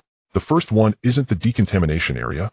Ye Lin shook his head, speaking as he walked. No, the translation is correct, but it's just a different context. Moreover, we can only choose the third one. If this were an ordinary scene, then Hu Jia's translation would be correct. But here an abnormal species has a fishhead human. This kind of monster is clearly a product of genetic engineering. In a biochemical scene, the meaning of the first passage changes to a living area that can only be entered after purification, not decontamination. The second is a quarantine area, and the third is the biochemical experimental area. The group was astonished, and even Hu Jia was momentarily stunned, realizing he had overlooked this point. Hezheng, however, looked at Ye Lin with a strange expression, 1,000 questions rising in his mind. Ever since Ye Lin pulled out a gun, he felt something was off, and now he found this guy increasingly mysterious. Suppressing his suspicions about Ye Lin, Hezheng could not help but retort, if that's the case, shouldn't we go to the first one? Going to the third biochemical laboratory is like seeking death. Isn't the abnormal species coming out of there? No, quite the opposite. Ye Lin exhaled lightly and began to explain softly. Did you forget the corpses at the entrance? First of all, the time of death of the corpses exceeds 2 weeks, which means the appearance of the abnormal species must have been even longer ago. Abnormal species eat people, they need food. However, they did not consume those corpses. This implies that there must be some place where food still exists and in abundance. So where would there be a large amount of food? Facing Ye Lin's rhetorical question, He Zhan's expression changed. Even if he were slow, he understood what Ye Lin was implying. The quarantine area has no food, and the experimental area can't have much either. The only place likely to store a large amount of food would be the living area. Damn. He Zhan couldn't help but glare fiercely at Hu Jia. If they had really chosen the first one, it would have been like sending themselves into the tiger's mouth, offering themselves to the abnormal species. No need to blame him. Ye Lin shook his head, signaling He Zhan not to be angry. Although going to the living area will encounter a large number of abnormal species, even if we choose the experimental area, the situation wouldn't be much better. These monsters have already started moving, and no matter which path we choose, we will encounter them. The reason for choosing the third one is that we have no other choice. Why is there no choice? Nkes's voice suddenly rang out, her brow furrowed seemingly with her own thoughts. Ye Lin turned his head, unexpectedly looking at her, and if he remembered correctly, this was Nkes's first time asking a question proactively. Not paying it much mind, Ye Lin paused for a moment, then slowly spoke, because the things that can save us can only be found in the experimental area. Why do you say that? Not only in Ku, but as soon as Ye Lin's voice fell, everyone instinctively asked him, looking at him with confusion. Looking at the first glass door leading to the laboratory, not far away, Ye Lin paused his steps and clarified before entering. Because of time. Ye Lin turned to face everyone. According to the system prompt, we must find it within 2 hours, whether it is a specific deity or an object. But the underground structure is intricate, and we also have to face different species, making it extremely difficult to find it within 2 hours. So by reverse reasoning, the scenes we can search must be limited. And the laboratory has the highest correlation with the different species, making it the most likely place to find clues to restrain it. Ye Lin sighed softly. Since receiving the second round of questions, he had been pondering how to solve them. The information provided by the system was too sparse, and even the clues they found were only those 10 strange murals. Therefore, he could only deduce the answer through reverse reasoning. From the architectural structure, it was evident that the underground third floor they were currently in was definitely not the last level. In a fully enclosed structure with water, wind, and electricity, it indicated that there were other areas supplying energy below the third underground level. The search range is limited. This I have considered as well. And Ku nodded in agreement, but she couldn't help frowning as she tried to express her opinion. Given the current situation, finding everything here would take at least 10 hours. If we want to search, we can only choose, but why must it be the laboratory? Why not the isolation zone? According to common disaster movies and even real-life cases, the isolation zone is where early clues are most likely to exist, right? For example, the source of the different species. Perhaps monsters appeared because they picked something up or discovered something. While the possibility isn't 100%, we can't rule it out, can we? And Ku was puzzled if she could understand avoiding the living area, but the isolation zone. How did Ye Lin rule it out? Once the bow is drawn, there is no turning back. Choosing wrong means death. Without the option to make mistakes, they had to be cautious, very cautious. Perhaps influenced by Ku, He Zhan hesitated for a moment and couldn't help but share his view. Ye Lin, I trust your judgment, but there's something I want to say. He let out a long sigh, looking complex. You believe that the living area would be dangerous due to the presence of many different species, hence you choose not to go. However, based on my previous experience, the most dangerous places often harbor the greatest opportunities. In deadly situations, it is not the physically weak or the dullest who are most likely to die. Quite the opposite, it is those who think they are clever, take shortcuts, and fear death. Of course, I'm not saying you are one of them, but I hope you consider this point. After He Zhan finished speaking, he did not say more. To be honest, he didn't even understand why he so quickly handed over the decision-making power to Ye Lin. Clearly, he was the most experienced one. Logically, a newcomer shouldn't have the right to interfere. Without having gone through a complete examination, one cannot truly understand how terrifying a deadly test can be. I understand. After listening to everyone's opinions, Ye Lin nodded slowly, not angered by the rebuttal. Although the three had different thoughts, they all strove to survive. The reasons I believe the experimental area is the most likely are twofold. First, sulfuric acid, and second, sulfuric acid. Corpses. Seeing the confusion among the crowd, Ye Lin directly presented his initial hypothesis. Firstly, the appearance of sulfuric acid on the second underground level should be to deal with the different species. This implies that there had been an uprising of different species here long before. Even during the initial construction, the possibility of different species escaping was considered. By reverse reasoning, there must be other defensive measures within the base. If the isolation zone can trap different species through steel cages or alloy rooms, then what about the laboratory? What means does the laboratory employ? As soon as he finished speaking, Hu Jia suddenly widened his eyes and blurted out, "Anesthetic, or something that different species fear." The crowd turned momentarily stunned. Glancing at the excited Hu Jia, Ye Lin smiled, signaling that he was, "Yes, the laboratory must engage with different species for research, whether it is an anesthetic or something else. That thing would perfectly align with the system prompt. Therefore, I believe that even if it deviates from the correct answer, it can at least ensure our safety. After all, the real danger still comes from the different species. If all else fails, we can find those things and then go to other areas." "And about the corpses?"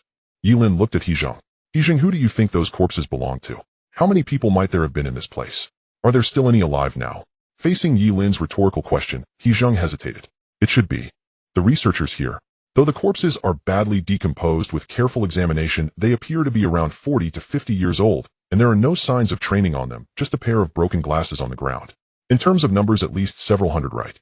As for whether anyone is still alive..." Hezhong instinctively looked around and shook his head.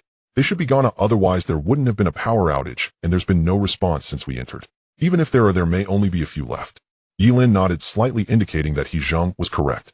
"All right, from these 3 points we can deduce that this place has long since fallen. This means that the security here cannot deal with the different species. And as the least capable researchers, they managed to escape so far. There can only be one possibility, that is, they had means to restrain the different species. The fact that so few people made it out also indicates that they didn't take much stuff with them when they fled, and not everyone could have accessed it. This indirectly confirmed that they might have been core researchers." After hearing Ye Lin's explanation, Hezhong suddenly understood.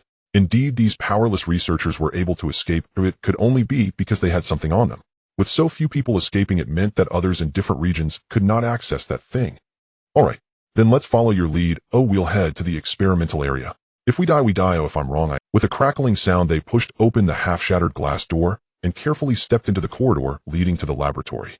Sparks were flying from the neatly severed wires on the ground. Looking at the dried bloodstains on the floor, their breaths involuntarily grew shallow. Although there were no corpses, they could easily imagine what had transpired here. Someone had been chased by a mutant here, desperately clawing at the wall with their hands. Yet in front of these monsters, they could only be dragged away as food without any resistance. In a state of extreme terror, their fingers were ground raw, leaving long streaks of blood on the wall. "Be careful. I think I heard something." Right next to the door, the metallic clangs that occasionally echoed could have been the sound of a fan or something else. Hezhong lowered his voice as much as possible and crouched forward, frequently glancing towards the source of the sound. Ahead of them, they could already see the second large door leading to the laboratory. Through the glass, smeared with bloody handprints, the interior revealed an office area. The floor was littered with overturned desks and chairs, and on one of the desks lay a thigh gnawed down to just half, somewhat shriveled. By its shape, it seemed to belong to a woman. "Over there." Behind Hezhong, Ye Lin gently tapped his shoulder, signaling him to look at the desk on the far right. Perhaps the mutant was uninterested in non-flesh items, as beside the scattered bits of meat, a multi-screen computer connected with data cables was sitting there. Although the entire base was without power, if the main unit had a backup power source, they might still find usable data. Understanding Ye Lin's intention, Hezhong slowly stood up, gripping the fire axe tightly as he approached. The axe handle had broken into 2 pieces, and he replaced it with a steel pipe. It was awkward to use, but he couldn't find a better weapon. Suddenly, a pained grunt pierced the silence, sounding particularly jarring. Hezhong was startled and turned to see it came from Hu Jia. Hu Jia trembled all over, realizing he had made a mistake, and didn't dare to even breathe, quickly covering his mouth with a distressed expression. He didn't want to make a sound, but his leg was too painful. When he rushed through the sulfuric acid, the splattered acid burned through his pants, leaving a deep wound on his leg, making it somewhat difficult to walk. Yet fearing being left behind, he dared not mention it. Not knowing if the sound had startled something before Hezhong could shoot a warning glare, the previously rhythmic clanging suddenly ceased. Everyone's hair stood on end, and Hezhong instinctively turned his head, anxiously glancing towards the glass door. In the dimly lit office area, it felt as if a deadly threat was lurking. However, to Hezhong's surprise, after half a minute of tense waiting, nothing unusual occurred. "Go in." With his back against the wall holding his handgun, Ye Lin silently signaled Hezhong to move forward. They were on borrowed time, and it was unclear how far they were from the core area. If they stayed here too long, it would only become more dangerous. Hezhong nodded, signaling that he understood, and after a brief hesitation took a deep breath and dashed forward as quickly as possible, just like last time. Recalling the location of the previous sound, the moment he pushed open the door, he swung the axe with all his might. Bang! Push the door, dodge to the side, swing the axe, and retreat explosively. A standard series of actions, yet it struck only air. Looking at the tube that hung from the ceiling to the ground beside the door, Hezhong suddenly froze, a look of embarrassment flashing across his face. What a joke, there was nothing here. although he had heard the sound the clanging had originated from here. Upon closer inspection, he found that it was merely a ventilation duct that had fallen. Under the wind's influence, it was intermittently knocking against a piece of alloy. Damn it, I was mistaken. Before He-jun could breathe a sigh of relief and wave for Ye Lin and the others to come closer, something he spotted out of the corner of his eye caused his face to change instantly, and his body stiffened. What was that? He saw on the wall behind him a painting identical to the previous mural glaringly stuck there. It was a bright red, shocking to the eye. Unlike the previous mural, this one on the wall depicted a woman whose abdomen had been split open. Her chest cavity was exposed and her ribs were violently pulled apart, like wings stretching to the sides of her shoulder blades. Her hair cascaded between the ribs, resembling black feathers. A red circle painted with blood surrounded her decaying face like an angel's halo. The woman's eyes had not been gouged out. Her lifeless, pupilless white eyeballs stared at him as if she were a vengeful spirit. Under the extreme visual shock, He-jun felt his scalp tingle, his head buzzing as he stood frozen in place. Unlike the previous mural, which was too large and used too many corpses, this one, seeing a complete person turned into a painting, was an overwhelming shock. Hiss! Just as He-jun was momentarily stunned, a piercing shriek exploded from above. It barely gave him time to react, as if it were a trap. Suddenly, a gaping, bloody mouth appeared above his head. The mouth opened wide, filled with countless jagged teeth, like a blender lunging down towards his head. He-jun! Outside, Ye Lin shouted angrily, trying to wake He-jun. That mouth belonged to a mutant hiding in the ventilation duct. He-jun was right in his judgment. The monster actually knew how to conceal itself. Bang! Bang! Without hesitation, Ye Lin decisively fired the 77 type rifle in his hand, suddenly bursting forth with flames. Although the distance was not far, he had no time to aim, and he did not have absolute confidence that he could hit both bullets.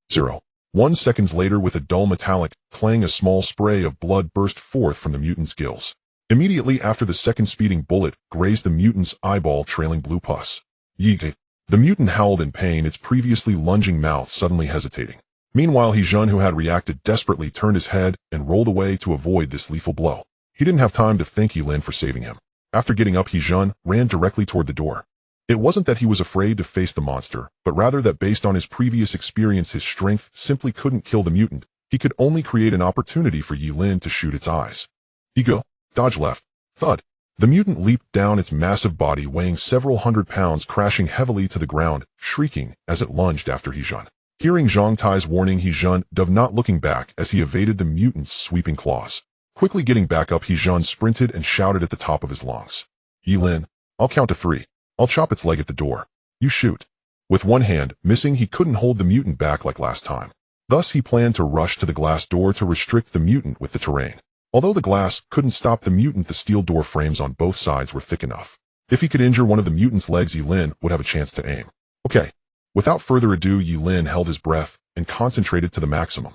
He was running low on. He needed both bullets to hit the eyes simultaneously to destroy the mutant's brain, but with only 3 bullets left, he realistically had just 1 chance to fire. If they couldn't kill this mutant, they would all die.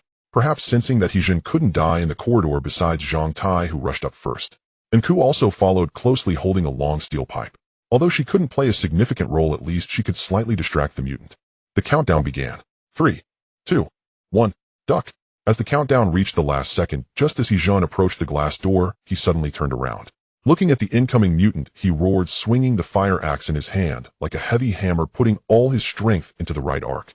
The wind howled like a fierce axe. Under the immense force, He-jun felt as though his right arm had collided with a speeding heavy truck. The fire axe, connected by a steel pipe, was bent into an exaggerated arc the moment it struck the mutant's calf, almost slipping from his grip. Fortunately, the strike was effective. The mutant's figure hunched down, and its right leg deformed instantly. Its entire body lost balance and crashed into a nearby steel structure. Bang! With a violent impact, the glass shattered, and even the metal doorframe was pushed outwards. The scales cracked, and the mutant let out an angry shriek. However, before it could rise, while screeching, Zhang Tai took the opportunity to smash the iron rod in his hand fiercely against its other leg. Ye Lin, fire! He-jun shouted. Inside the corridor, Ye Lin did not hesitate to pull the trigger. Accompanied by 2 gunshots, a burst of blue blood erupted from the mutant's eye. The shriek abruptly stopped. After a tremor, the mutant's body, having been pierced through the brain, fell heavily backward. The room returned to silence with only the sound of their heavy breathing. Grinning, He-jun seemed to have lost strength as he wobbled to his feet. Looking at the mutant that was dead beyond any doubt, he couldn't help but kick the corpse and curse. You dead fishhead, if you have the guts, come chase me again. The few of them exchanged relaxed glances. Unlike the fear from their first encounter after killing the fish-headed monster again, they felt significantly more confident. However, unlike the others' relaxation, Ye Lin slowly lowered his arm, a hint of heaviness flashing in his eyes. The Type 77 pistol had limited power, usually used for close-range self-defense. With only one bullet left, given the mutant's body structure, it was nearly impossible for a single shot to penetrate its eye and brain. He Zheng's condition was worsening. Noticing He Zheng's right arm trembling after he got up, it was clear that the muscles in his right hand were somewhat torn. Everyone stopped dawdling. Quickly come in and look for anything useful. He Zheng shouted for Hu Jia and the others to help search, while Ye Lin silently put away his gun, not intending to disclose the full situation. Revealing the truth would only extinguish the hope they had painstakingly built up. Especially, Ye Lin, did you find anything? No. A minute later, He Zheng frowned, standing behind Ye Lin, casually twirling the repaired fire axe. They dismantled several chairs to create makeshift spears, and used some opaque fabric to cover the glass, making a mirror that could extend out. Although they did not find anything useful, it was better than nothing. For some unknown reason, Ye Lin, who should have joined the search, walked into the room and stared at the painting on the wall, completely ignoring the computer. No. Ye Lin did not turn around, his eyes fixated on the corpse painting. Unlike the previous giant mural, this time, the angel depicted in the painting had what appeared to be mutant figures kneeling beneath her feet, as if worshipping. You didn't find the backup power either, did you? A few seconds later, Ye Lin sighed imperceptibly and asked softly. Hu Jia, who had been fiddling with the computer behind him, paused awkwardly and nodded. The computer they had pinned their greatest hopes on couldn't even boot up. Moreover, in the entire office area, they didn't even find a single piece of paper with writing on it. Seeing Hu Jia confirm, Ye Lin seemed to have anticipated it. His face showed no reaction, not even a hint of disappointment. He turned around, took the spear that Zhang Tai handed him, and prepared to leave. Noticing Ye Lin's reaction, He Zheng, despite being slow to react, sensed something was off. And Ku, who was with Linya, furrowed her brow deep in thought as she glanced at the corpse painting on the wall. Ye Lin, what's wrong with you? If you really found something, just say it. Did we overlook something? He Zheng, confused, grabbed him. Faced with He Zheng's urgency, Ye Lin merely shook his head, not intending to say it. It's nothing, we didn't overlook anything. Let's go, we might not have much time left. After saying this, Ye Lin strode past He Zheng, turning his back to the others. Unnoticed by anyone, his fingertips turned pale, tightly gripping the weapon in his hand. He couldn't tell He Zheng what he had discovered. He feared that if he spoke out, the morale of everyone would collapse. The reason was simple. That corpse painting was fresh, with a barely perceptible hint of blue at the edges. Could it be, as I feared, so many mutants? A makeshift mirror tied to a long stick was carefully retrieved from the corner. Looking at the image reflected in the mirror, He Zheng swallowed hard, his face paling to an extreme. Unable to speak, the group could only communicate with their lips. The good news was that just around the corner was the laboratory of Biohazard Zone 1, and right in front of the corpse at the entrance there was a key. As long as they opened the door and rushed in, they could keep the mutants outside. The bad news was that over 20 mutants were gathered at the laboratory entrance, blocking the entrance completely. Whether they had fallen into a dormant state or not, these mutants stood motionless like statues. However, everyone knew that at the slightest sound these monsters would awaken collectively and kill them. What do we do? He Zheng asked Ye Lin, his palms sweating. If there were only one or two, he would dare to take them. But with so many mutants, he estimated that a single encounter would turn him into pieces. Without speaking, Ye Lin thought briefly before looking up at the ceiling.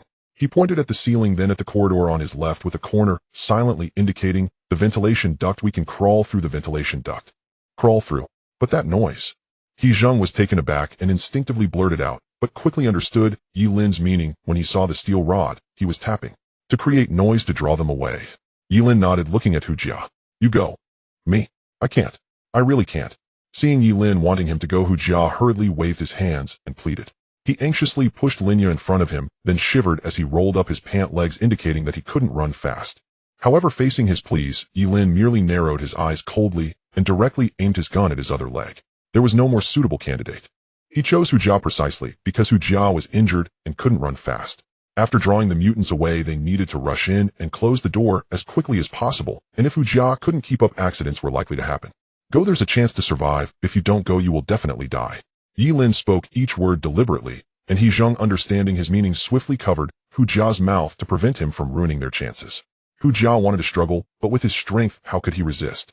Even under the threat of mutants, he didn't dare to make a significant sound. Ignoring Hu Jia's desperate gaze, Ye Lin shook his head, leaned close to his ear, intending to give him some hope. There's a room where you can hide around the corner. After we go in, we'll make a sound to attract the mutants back. Think carefully, it will only get more dangerous behind. If you hide there and wait for us to come out, your chances of survival are even greater. After hearing this, Hu Jia's body stiffened and his struggling actions weakened.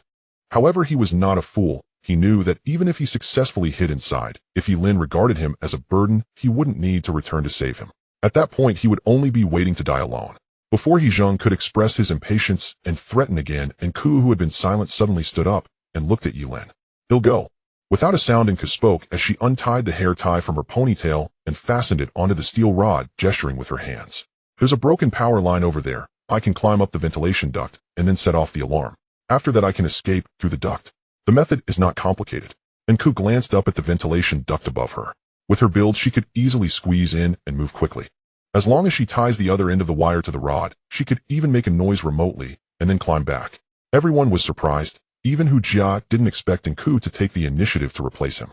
Without waiting for him to express his gratitude, Ku quickly took off her shoes and tiptoed toward the other end. 1 minute. Giving a 1-minute signal, Ku pointed to her watch and urged everyone to act quickly. She didn't want to save Hu Jia in her eyes. She felt going herself was much safer than Hu Jia. After all, there was no guarantee that Hu Jia wouldn't hide and be too terrified to make a sound. Moreover, what Ye Lin said wasn't wrong. Even if she didn't climb back to regroup, hiding would be safer. Without hesitation, Ye Lin and He Zheng exchanged glances and nodded in agreement. Waving to signal everyone to retreat to the right corner, they waited for Ku to make her move. 58. 59.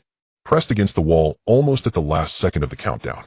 A series of metallic clashing sounds echoed from afar, the noise as piercing as thunder on a rainy night. In an instant, the previously statue-like creatures all moved, shrieking as they dashed toward the source of the sound. Watching the reflection in the mirror, He Zheng let out a sigh of relief, his expression invigorated. Forgetting to marvel at Nke's impressive performance, he confirmed that all the creatures had turned the corner and then grabbed his weapon and sprinted forward.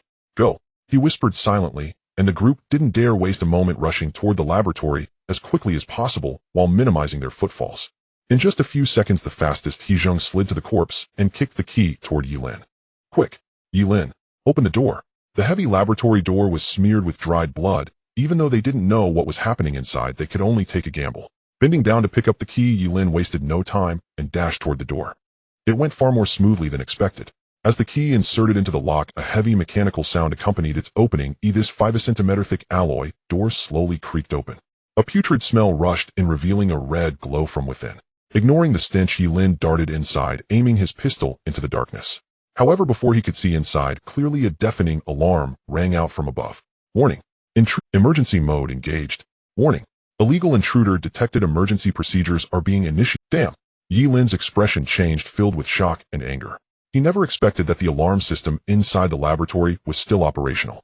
The creatures hadn't strayed too far. If they were attracted back from this distance, it would spell doom for them. "Run!" Ye Lin shouted angrily at the others. Almost without needing his reminder, Hu Jia, who was at the back, let out a shrill scream and slipped to the ground. The reason was simple. He had heard the shrill cries of the creatures, and they were too close, almost right behind him. "Hu Jia, crawl! Hurry!" Seeing that everyone except Zhang Tai had already rushed into the laboratory, Hu Jia's heart crumbled. In extreme fear, he began to loathe himself for being so cowardly. Had he known the creatures would return so quickly, he would have rather led them away. "My legs are weak." His voice trembled with a cry. Already injured, he felt as if all strength had drained from his legs, unable to even stand. "Zhang Tai, don't mind him." Behind the door, He Zheng shouted angrily, admonishing Zhang Tai not to act foolishly. At this distance, hesitating any longer could endanger not just Hu Jia, but even his own life. However, in response to He Zheng's reprimand, Zhang Tai appeared torn. He dropped the weapon in his hand and turned to run toward Hu Jia. "Grab my hand." Hoisting Hu Jia up, Zhang Tai carried him on his back and then sprinted away. But carrying one person was far too heavy. Even though Zhang Tai exerted all his strength, his forehead veins bulged. He still couldn't run fast. A foul stench filled the air, and hearing the piercing cries behind them, the distance of less than 10 meters felt like an eternity. Behind him, Hu Jia was in utter despair, watching the gaping maw that was rushing toward him. He seemed to have already seen his fate of being torn apart. Bang! Suddenly a gunshot rang out. The creature that had leapt into the air was struck as if hit by a hammer, letting out a painful screech as it fell heavily to the ground. The slippery ground prevented it from getting up immediately, causing the creatures behind it to crash into it as well. Hu Jia looked up, staring blankly at Ye Lin, who was shooting inside the door. Before he could regain his senses, several hands swiftly pulled him and Zhang Tai into the door. "Close the door." Bang! The heavy door slammed shut, and in the darkness, everyone panted heavily, collapsing to the ground. Almost as soon as the door closed, a series of violent impacts began to resound rapidly from behind it. The force was so strong it felt as if it could almost break open the door. "Brother, thank you." Zhang Tai felt a wave of fear wash over him, gratefully looking at Ye Lin. Although he intended to save someone, he also knew how foolish his earlier actions had been. If it weren't for Ye Lin's excellent marksmanship, both he and Hu Jia would have perished outside. Under the red warning lights, Ye Lin's expression was somewhat hard to discern. He let out a soft sigh, shaking his head slightly. This is the last bullet. It wasn't that he wanted to save Hu Jia, but rather to save Zhang Tai. If Zhang Tai died, too, the entire team's combat power would consist of only He Zhang. Ignoring the astonished expressions of everyone, he raised his head and looked toward the vast experimental zone in the distance. Under the red lights, the entire laboratory exuded an unsettling aura. Canisters filled with indistinguishable corpses floated in densely packed, transparent devices. At the end of the wall hung a map of the experimental area. Toxin Synthesis Lab, Anti-Creature Armory. Mutagenic Chamber. Following Ye Lin's gaze, everyone was taken aback. Although they weren't sure of the exact meaning, they could still guess the general idea from the symbols on the map. However, compared to what they were looking for, which was likely the ammunition symbol of the anti-creature armory, the area marked in deep black on the map sent a shockwave through everyone's hearts. Even He Zheng couldn't help but stare wide-eyed. Though he had not read much, he still recognized some words. Especially since that black area only had one word occupying the entire view. God. God. Here. A god truly exists. He Zheng stood stunned, as if unable to believe his own eyes. Though both he and Hu Jia had initially believed they must locate a god, their conviction waned entirely after hearing Ye Lin and Inke's analysis. A genuine god would not exist. What awaited them was likely something merely associated with divinity. Yet now it seemed his original intuition had been correct. And that meant by following the map's guidance they could pass this trial. Ye Lin. He Zheng cried out, elated, instinctively turning toward Ye Lin, eager to depart at once. Perhaps shaken by doubt, he noticed Ye Lin's expression was off.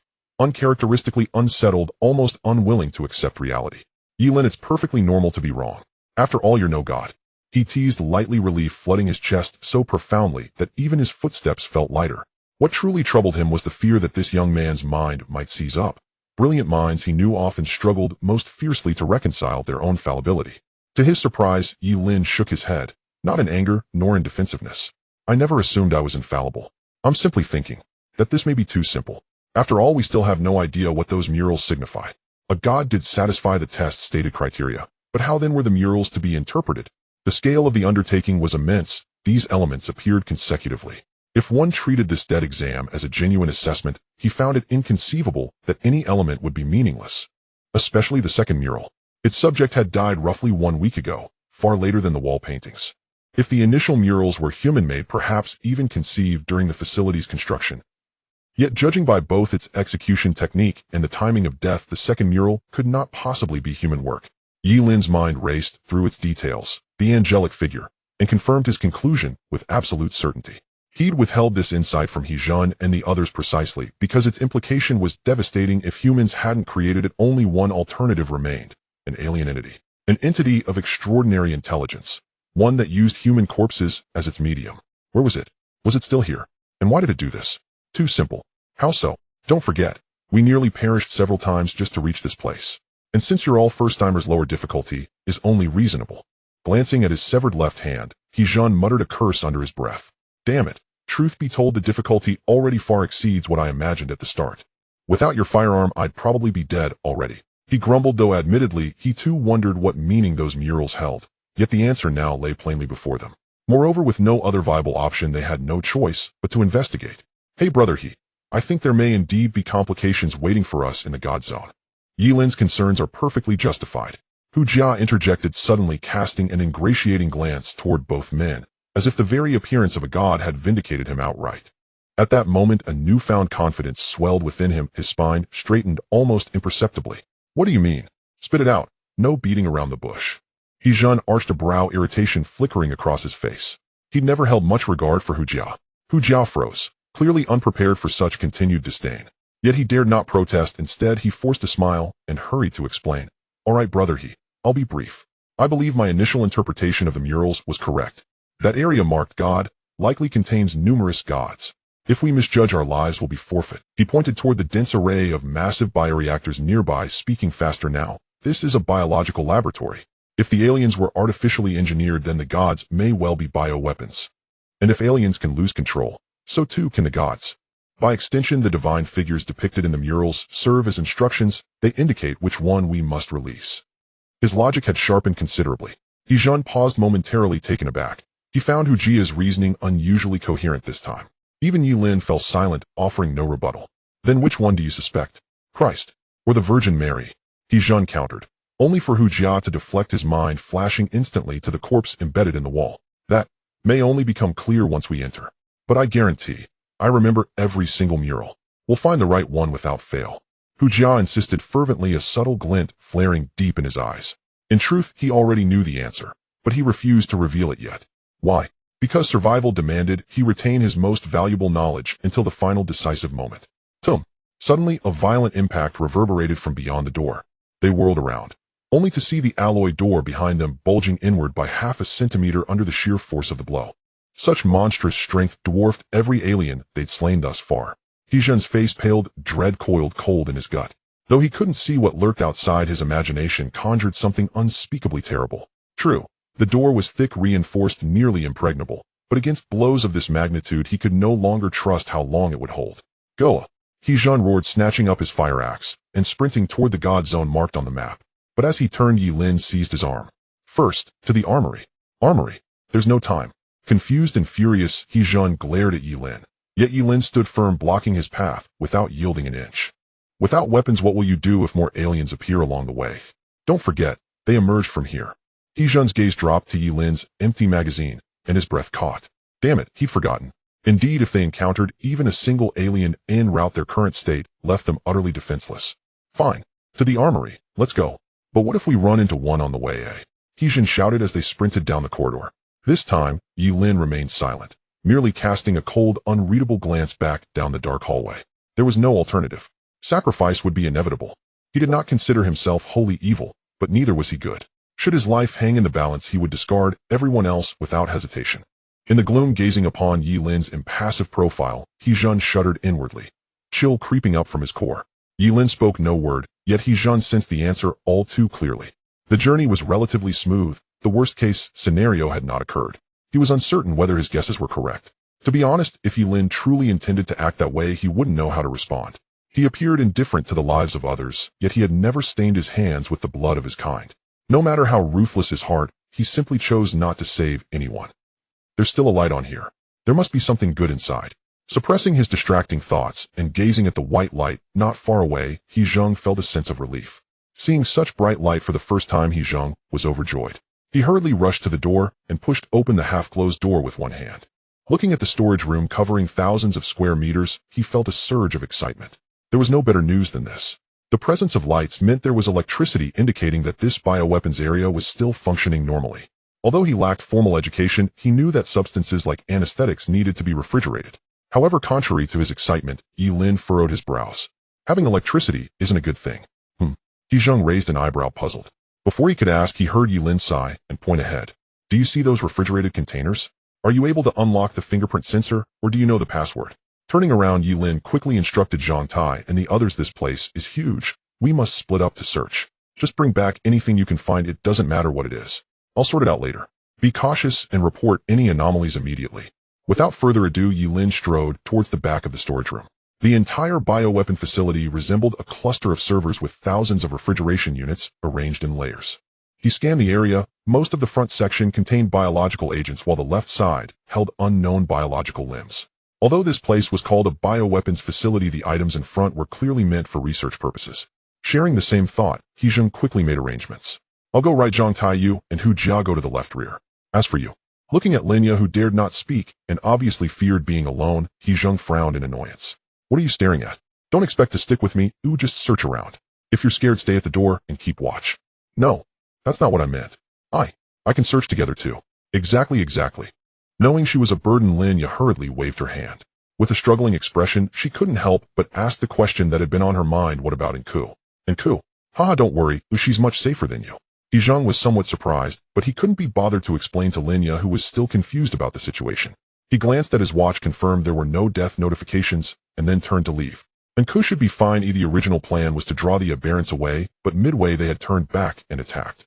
Compared to them, Nku was in a much safer situation. However, before he could pass a few refrigeration units, a dull crash suddenly echoed from afar. He Zhen was startled, instinctively looking toward the direction of the sound. Damn, the sound was coming from the path. That door had been smashed open. Ye Lin, a monster has broken in. He Zhen exclaimed in a mix of shock and anger, loudly warning Ye Lin, who was still searching. 5 minutes. No 2 minutes. Although the weapons area was a fair distance from the laboratory entrance, given the monster's speed, it could reach them in no more than 2 minutes. Especially since anything that could break down a door was undoubtedly far more powerful than ordinary aberrants. He could hardly imagine how that creature had smashed through the door. As if the heavens were avenging him, a piercing shriek suddenly erupted from the back of the storage room, accompanied by the sound of heavy objects being toppled over, and Hu Jia's cries for help. Help me. Brother, he saved me. Monster. There's a monster hiding here. Bang. Bang. Bang. Get away. Get the hell away. Amidst the continuous refrigeration units, Zhang Tai was desperately pushing over the surrounding shelves, trying to block the incoming aberrant. Everything happened too suddenly. If it hadn't been for the fact that this monster had been trapped here for a long time, reducing its size, he had no doubt he would have been dead just now. Covered in blood, a single swipe nearly disemboweled him. The pain was excruciating.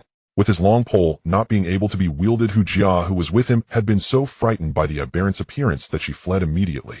Hiss! The aberrant shrieked, its gaping maw spread wide to the limit.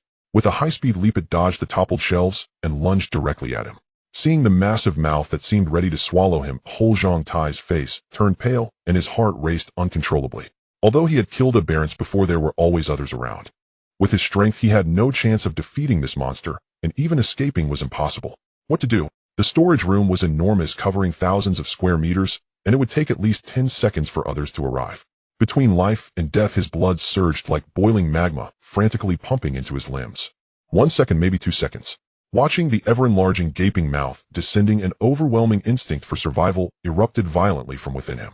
He did not want to die. He absolutely did not want to die here. He didn't know how to survive, but some primal instinct seemed to tell him that as long as he didn't get his head bitten off, he could still live for a few more seconds. With his eyes bloodshot and adrenaline surging to the limit, Zhang Tai suddenly roared in rage, crazily charging towards the oncoming aberrant, ready to headbutt it. With an explosive surge of power, this collision caused the aberrant to veer off its path. Bang! Like a truck crashing, Zhang Tai collided violently with the aberrant, the immense force sending him flying backwards in an instant. Lying on the ground, Zhang Tai clutched his chest in pain, the broken ribs piercing into his torso like steel needles. Although he had ducked to avoid the aberrant's bite, his shoulder was grazed by the sharp claws, erupting with a spray of blood. Without time to catch his breath, he looked at the thoroughly enraged aberrant. He had no choice but to prop himself up again, pick up the steel rod from the ground, and start swinging it desperately. Though his struggles were in vain, no matter how hard he fought, he could not inflict any damage on this monster. Even if Ye Lin were still around, he would not be saved without bullets. But he was unwilling to accept it. He was unwilling to be swallowed without even a hint of resistance.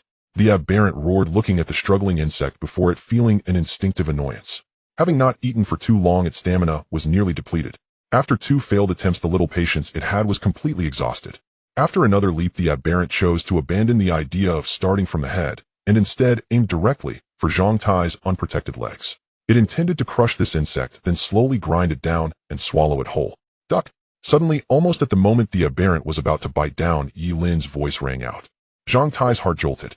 He saw a figure standing on top of the refrigeration unit with a gun reflected in the aberrant's eyes, instantly opening fire.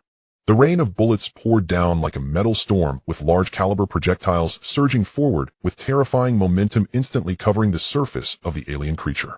Looking at the alien creature before him, which was as dead as it could be, Zhang Tai felt as if he were dreaming, trembling as he wiped the blood from his face.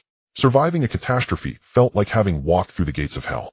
Looking at the alien creature before him, which was as dead as it could be, Zhang Tai felt as if he were dreaming, trembling as he wiped the blood from his face. Surviving a catastrophe felt like having walked through the gates of hell.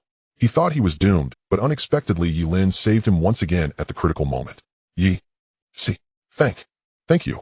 Seeing Zhang Tai still in shock and foolishly expressing gratitude, there was astonishment in his eyes as he looked at the rifle in his hands. Ye Lin shook his head and, after a brief reminder, jumped down from the cargo container and continued to search through the corpses on the ground. There's no need to thank me. Tend to your wounds. We must run in less than a minute. The gun was picked up from the ground. He was quite lucky. In a corner, he discovered a soldier's body, though all that was left was a bit of blood and skin stuck to the ground. Fortunately, the belongings of the corpse had remained intact. It was likely that this guy had died from an alien ambush without even having time to react. Finding 2 vials of medicine from the combat suit, Ye Lin stood up and directly tossed a silver handgun to the approaching He Zheng. Catch it. He Zheng instinctively caught the thrown handgun, his eyes filled with shock.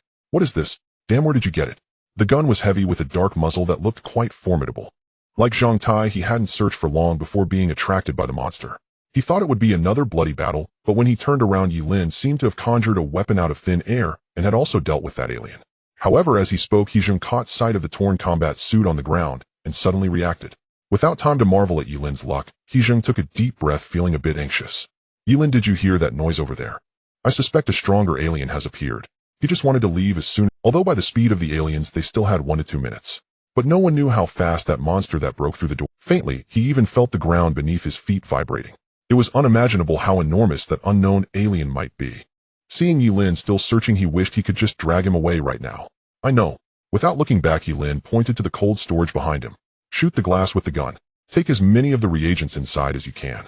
And keep this safe, but will be. After finishing his words, Ye Lin stuffed 2 vials of medicine-like substances into He Zheng's arms and quickly ran towards the metal box that had rolled on the ground in the distance. What is this?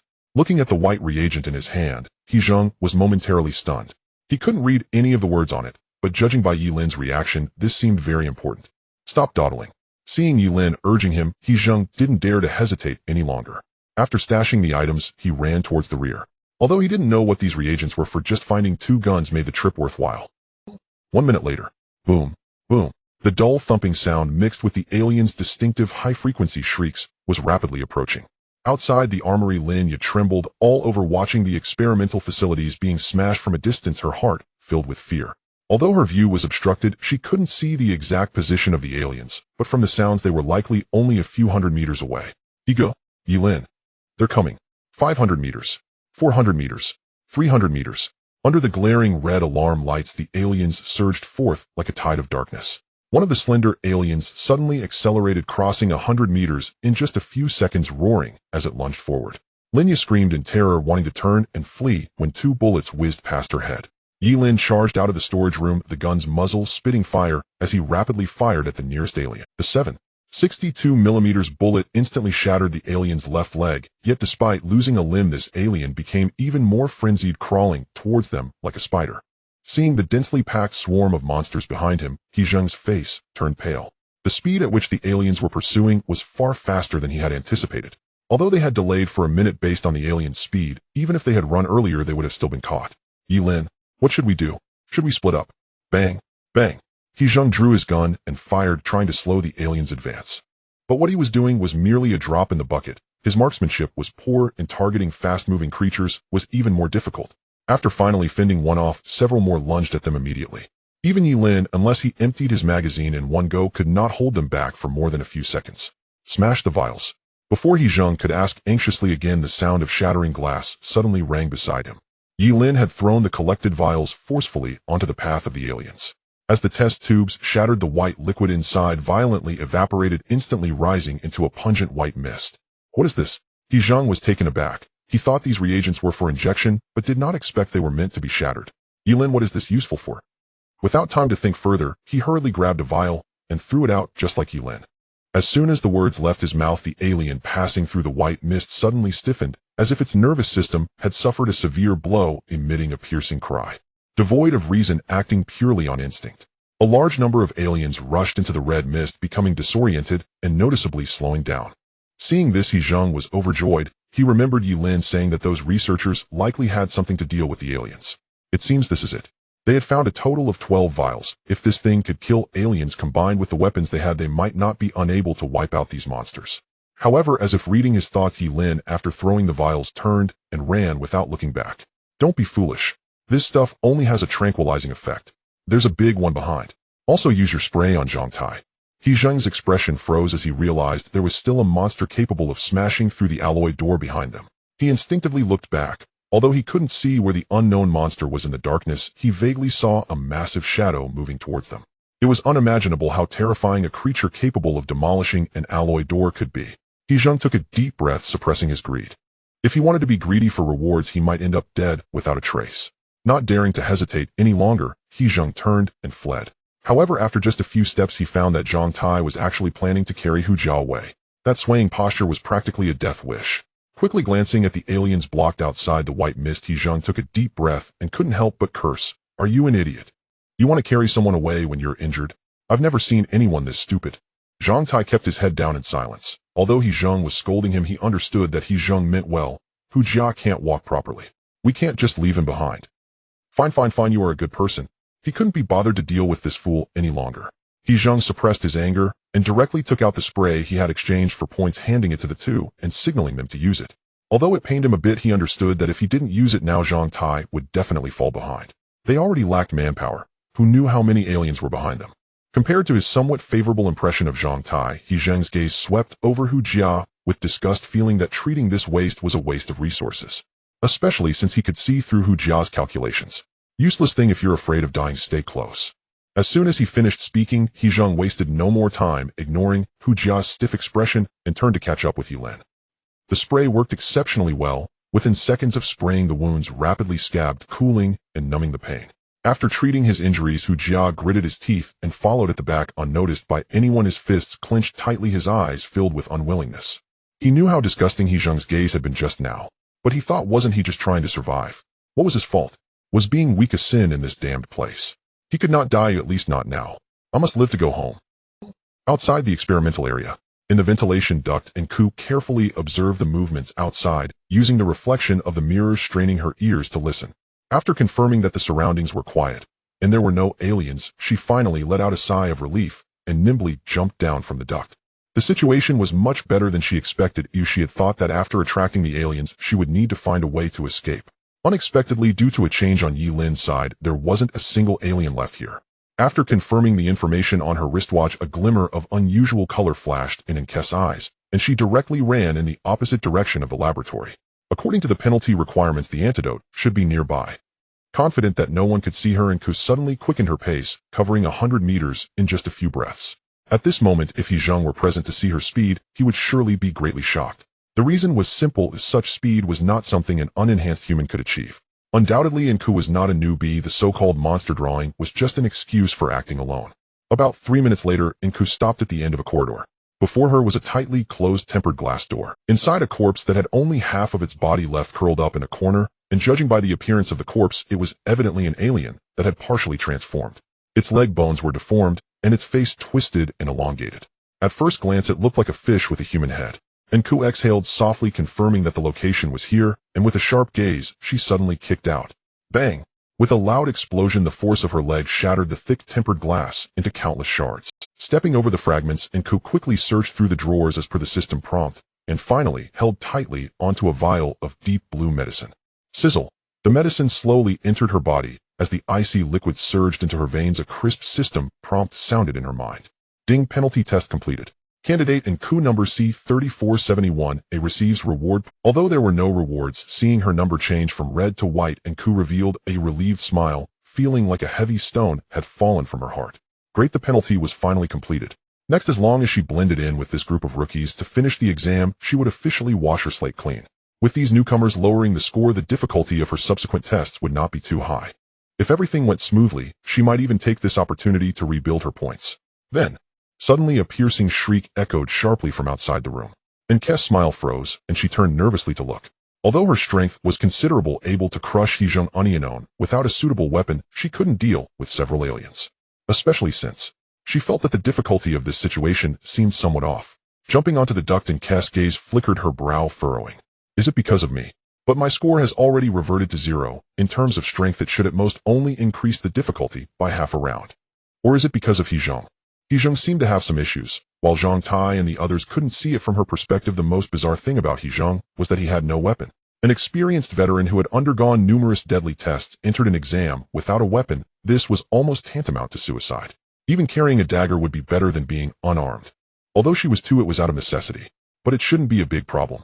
Judging by his intelligence and performance, he should have only participated in 3 deadly tests at most. From the 4th round onward, such a reckless person could never survive. It's also possible that he indeed has no points to exchange for items. As for that guy, Ku blinked, and the image of Ye Lin flashed through her mind. He is definitely a rookie, but he managed to bring a gun with him. His identity in reality might be somewhat interesting. Not thinking further, Ku began to review the answers to the 2nd round questions. The answers to the 2nd round are likely the things that were previously speculated. Even if there are errors, it shouldn't be far off. Moreover, that kid isn't too stupid. Although she wasn't sure what the system, whether it was as she imagined, but according to normal difficulty, the scope was this large. Even adding her in would only result in a few more people dying in the middle. The origin of the divine class. Based on the existing information, the greatest difficulty is finding where the gods or items are located. As long as they can get in, it would basically count as completing the exam. From the information sent by He Zheng, they have already found 2 weapons, and they are not far from the final goal. With this thought, Enku even hesitated on whether she should rush over to meet up. If Ye Lin and the others could directly complete the exam, then she could just wait until the end.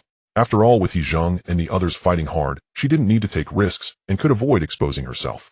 While pondering, she simply extended the mirror out of the passage, intending to check the number of newly appeared aliens. If there were too many. Enku turned her head to look. However, just as she caught sight of the reflected image, her expression changed drastically, and she froze in place, as if struck by lightning. She saw more than a dozen aliens growling as they advanced in the corridor ahead, forming a protective formation. And amidst these monsters, a slender figure was slowly turning into the end of the passage.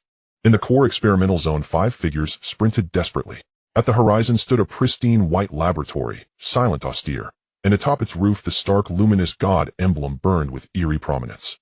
The main gate hung slightly ajar, spilling warm light into the gloom, like hope suspended in darkness. Yet as He Zheng gazed upon it, his face drained of color, and his arms trembled uncontrollably. The reason was simple: monstrous aberrations surged forth from both flanks, wave upon wave, closing in from every direction. Though sanctuary lay barely half a minute away, they were pinned down, trapped in place. Ye Lin, how much time remains? 35. Bang, bang, bang. Without turning, Ye Lin snapped off 3 precise shots, blasting the skull of a stunted aberration mid-leap, and shouted the countdown over the gunfire. He pivoted instantly, sliding sideways to intercept a black shadow lunging from the right. Facing a gaping maw lined with serrated fangs, he charged forward, jammed his rifle deep into the creature's throat like a makeshift shotgun. Boom! The trigger clicked. A muffled detonation erupted inside the aberration's mouth, bullets tearing through soft tissue at point-blank range, liquefying its oral cavity in an instant. Like a watermelon split by a cleaver, the creature's shriek died mid-breath. Its left jaw shattered. Only a strip of sinew tethered the ruined flesh to its neck, swaying grotesquely. 35. Then we're out of time. Panic flared in He Zheng's chest. His pistol barked, 3 rounds striking the nearest aberration, but it only crumpled, writhing and howling, refusing to die. He wasn't faltering. He was overwhelmed. To his left, aberrations flooded in dozens strong, surging in relentless waves. Though Zhang Tai swung his axe valiantly, He Zheng had no moment to aim, no breath to spare. Tum!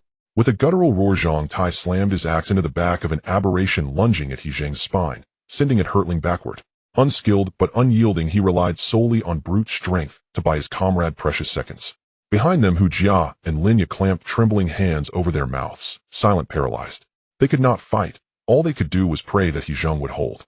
As the encirclement tightened like a noose, He Zheng cried out in desperation, "Ye Lin, deploy the agent now. If you wait any longer, it'll be too late." The pressure was suffocating. These creatures seemed to grasp the stakes. To let them reach the lab behind that god emblem meant annihilation. To He Zheng, those final 300 meters stretched like an uncrossable chasm. Yet Ye Lin answered not even a glance. Calm, deliberate, he advanced with measured fire, closing the distance. Not yet. He dared not waste the last 3 vials of neural sedative. Every drop must count. The white mist's radius was too narrow. After repeated losses, the aberrations had learned to flank, slipping past its edges with chilling intelligence. Those few seconds stretched, agonizing like an entire century.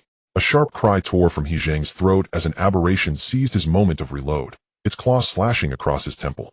Half his ear, shredded blood drenched his face, and he screamed again toward Ye Lin. Go! No more hesitation. Seeing the perimeter collapse to its breaking point, Ye Lin hurled the 3 vials straight into the heart of the swarm. Now, this was the moment. Crack! White mist billowed upward. Aberrations inhaling it froze mid-stride. Neural pathways severed, as if puppet strings had been cut, then toppled en masse. Ye Lin holstered his weapon and sprinted. The others surged forward, pouring every ounce of strength into the final dash. If they crossed that threshold, hope remained. 200 meters. 150. Never had they run so hard, their lungs searing, hearts threatening to burst. 30 seconds later, as the shrill, renewed shrieks of recovering aberrations echoed behind him, He Zheng hurled himself through the doorway. Seal the door now. He Zheng roared, eyes locking onto 12 towering metal pillars within the lab, each 6 meters high, perfectly cylindrical, gleaming under sterile light. Their surfaces were semi-transparent like cryopod glass, behind which thick plumes of white vapor churned upward, obscuring whatever lay dormant within.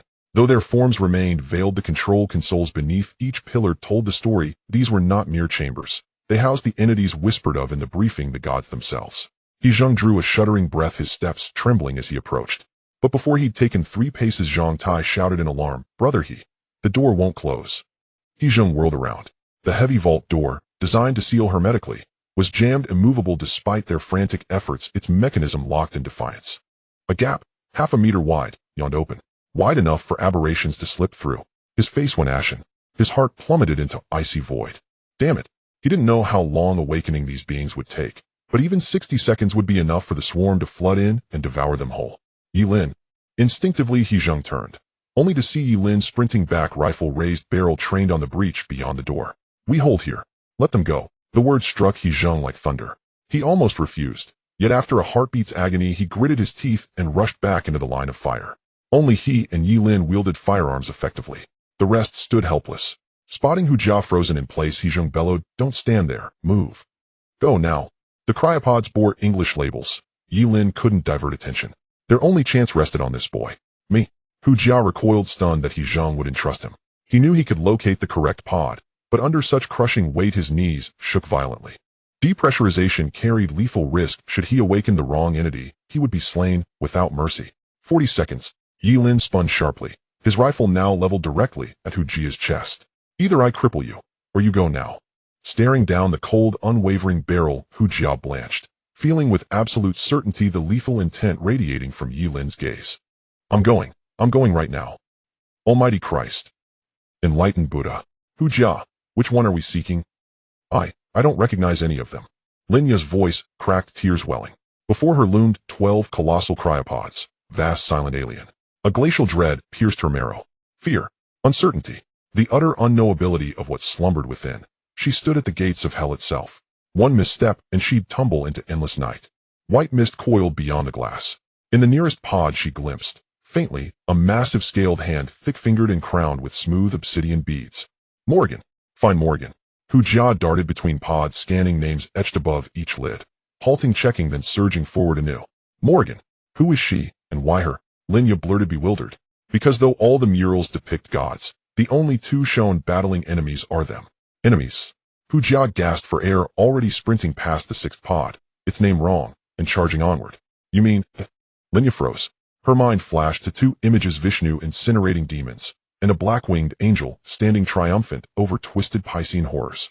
It struck her like lightning. Hu Jia wasn't searching randomly. He was cross-referencing divine iconography, identifying the only 2 deities portrayed in combat. Her breath caught. Yes, the 11 murals contained enemies in just those 2. And beneath the black-winged angel lay unmistakable aberrations. But, then shouldn't we seek the angel? Wait. Hu Jia, we passed it. Lin Ye remembered. The word angel had gleamed on a pod they'd just raced past. Though her grades were modest, that one word she knew. Not the angel. The 2nd mural isn't an angel. It's a trap. Morgan and the angel are separate deities. Too urgent to explain, Hu Jia squinted, straining to decipher the frost-veiled inscription above the next pod. No one knew the ecstasy that had flooded him upon seeing that brutal mural in the administrative wing. The one so visceral, so terrifying, he alone grasped its true meaning. It resembled a black-winged angel, but was in truth Morgan, the Celtic war goddess. Among all mythologies, only Celtic lore fused angels and fish-headed monsters, perfectly matching the imagery. And in Celtic myth, Morgan often appeared as a raven-black carrion crow circling battlefields strewn with bones, while the death-bringing fish monster was named Ged. God. Ged. Such symmetry confirmed his suspicion the so-called creator zone was no divine sanctuary. It was a cage for Ged, the fish abomination. Found it. As he passed the 3rd-to-last pod, Hu Jia's pulse spiked, his eyes locking onto the name Morgan gleaming atop the cryochamber.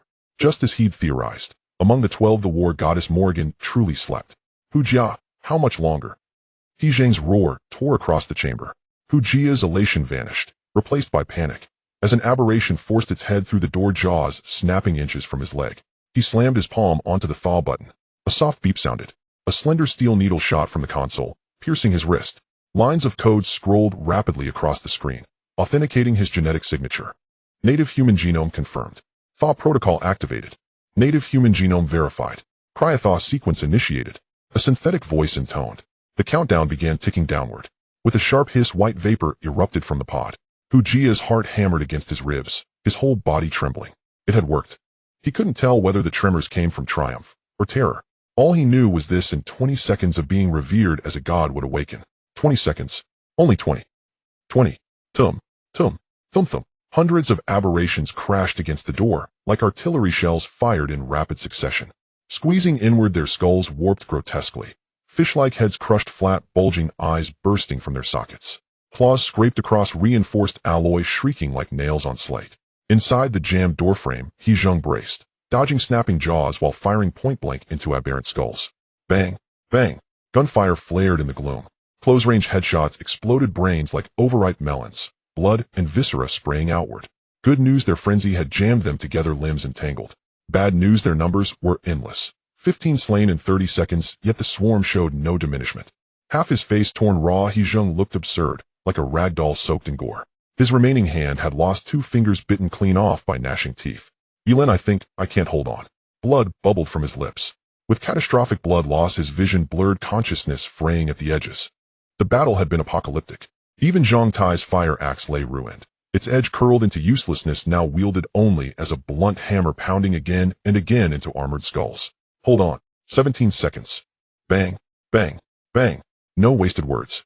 Ye Lin dropped into a crouch, ducked beneath a leaping aberration, and rolled behind it, delivering a single skull-shattering shot. His focus, strained to its limit, wavered. Blood smeared his vision crimson, his world reduced to red haze.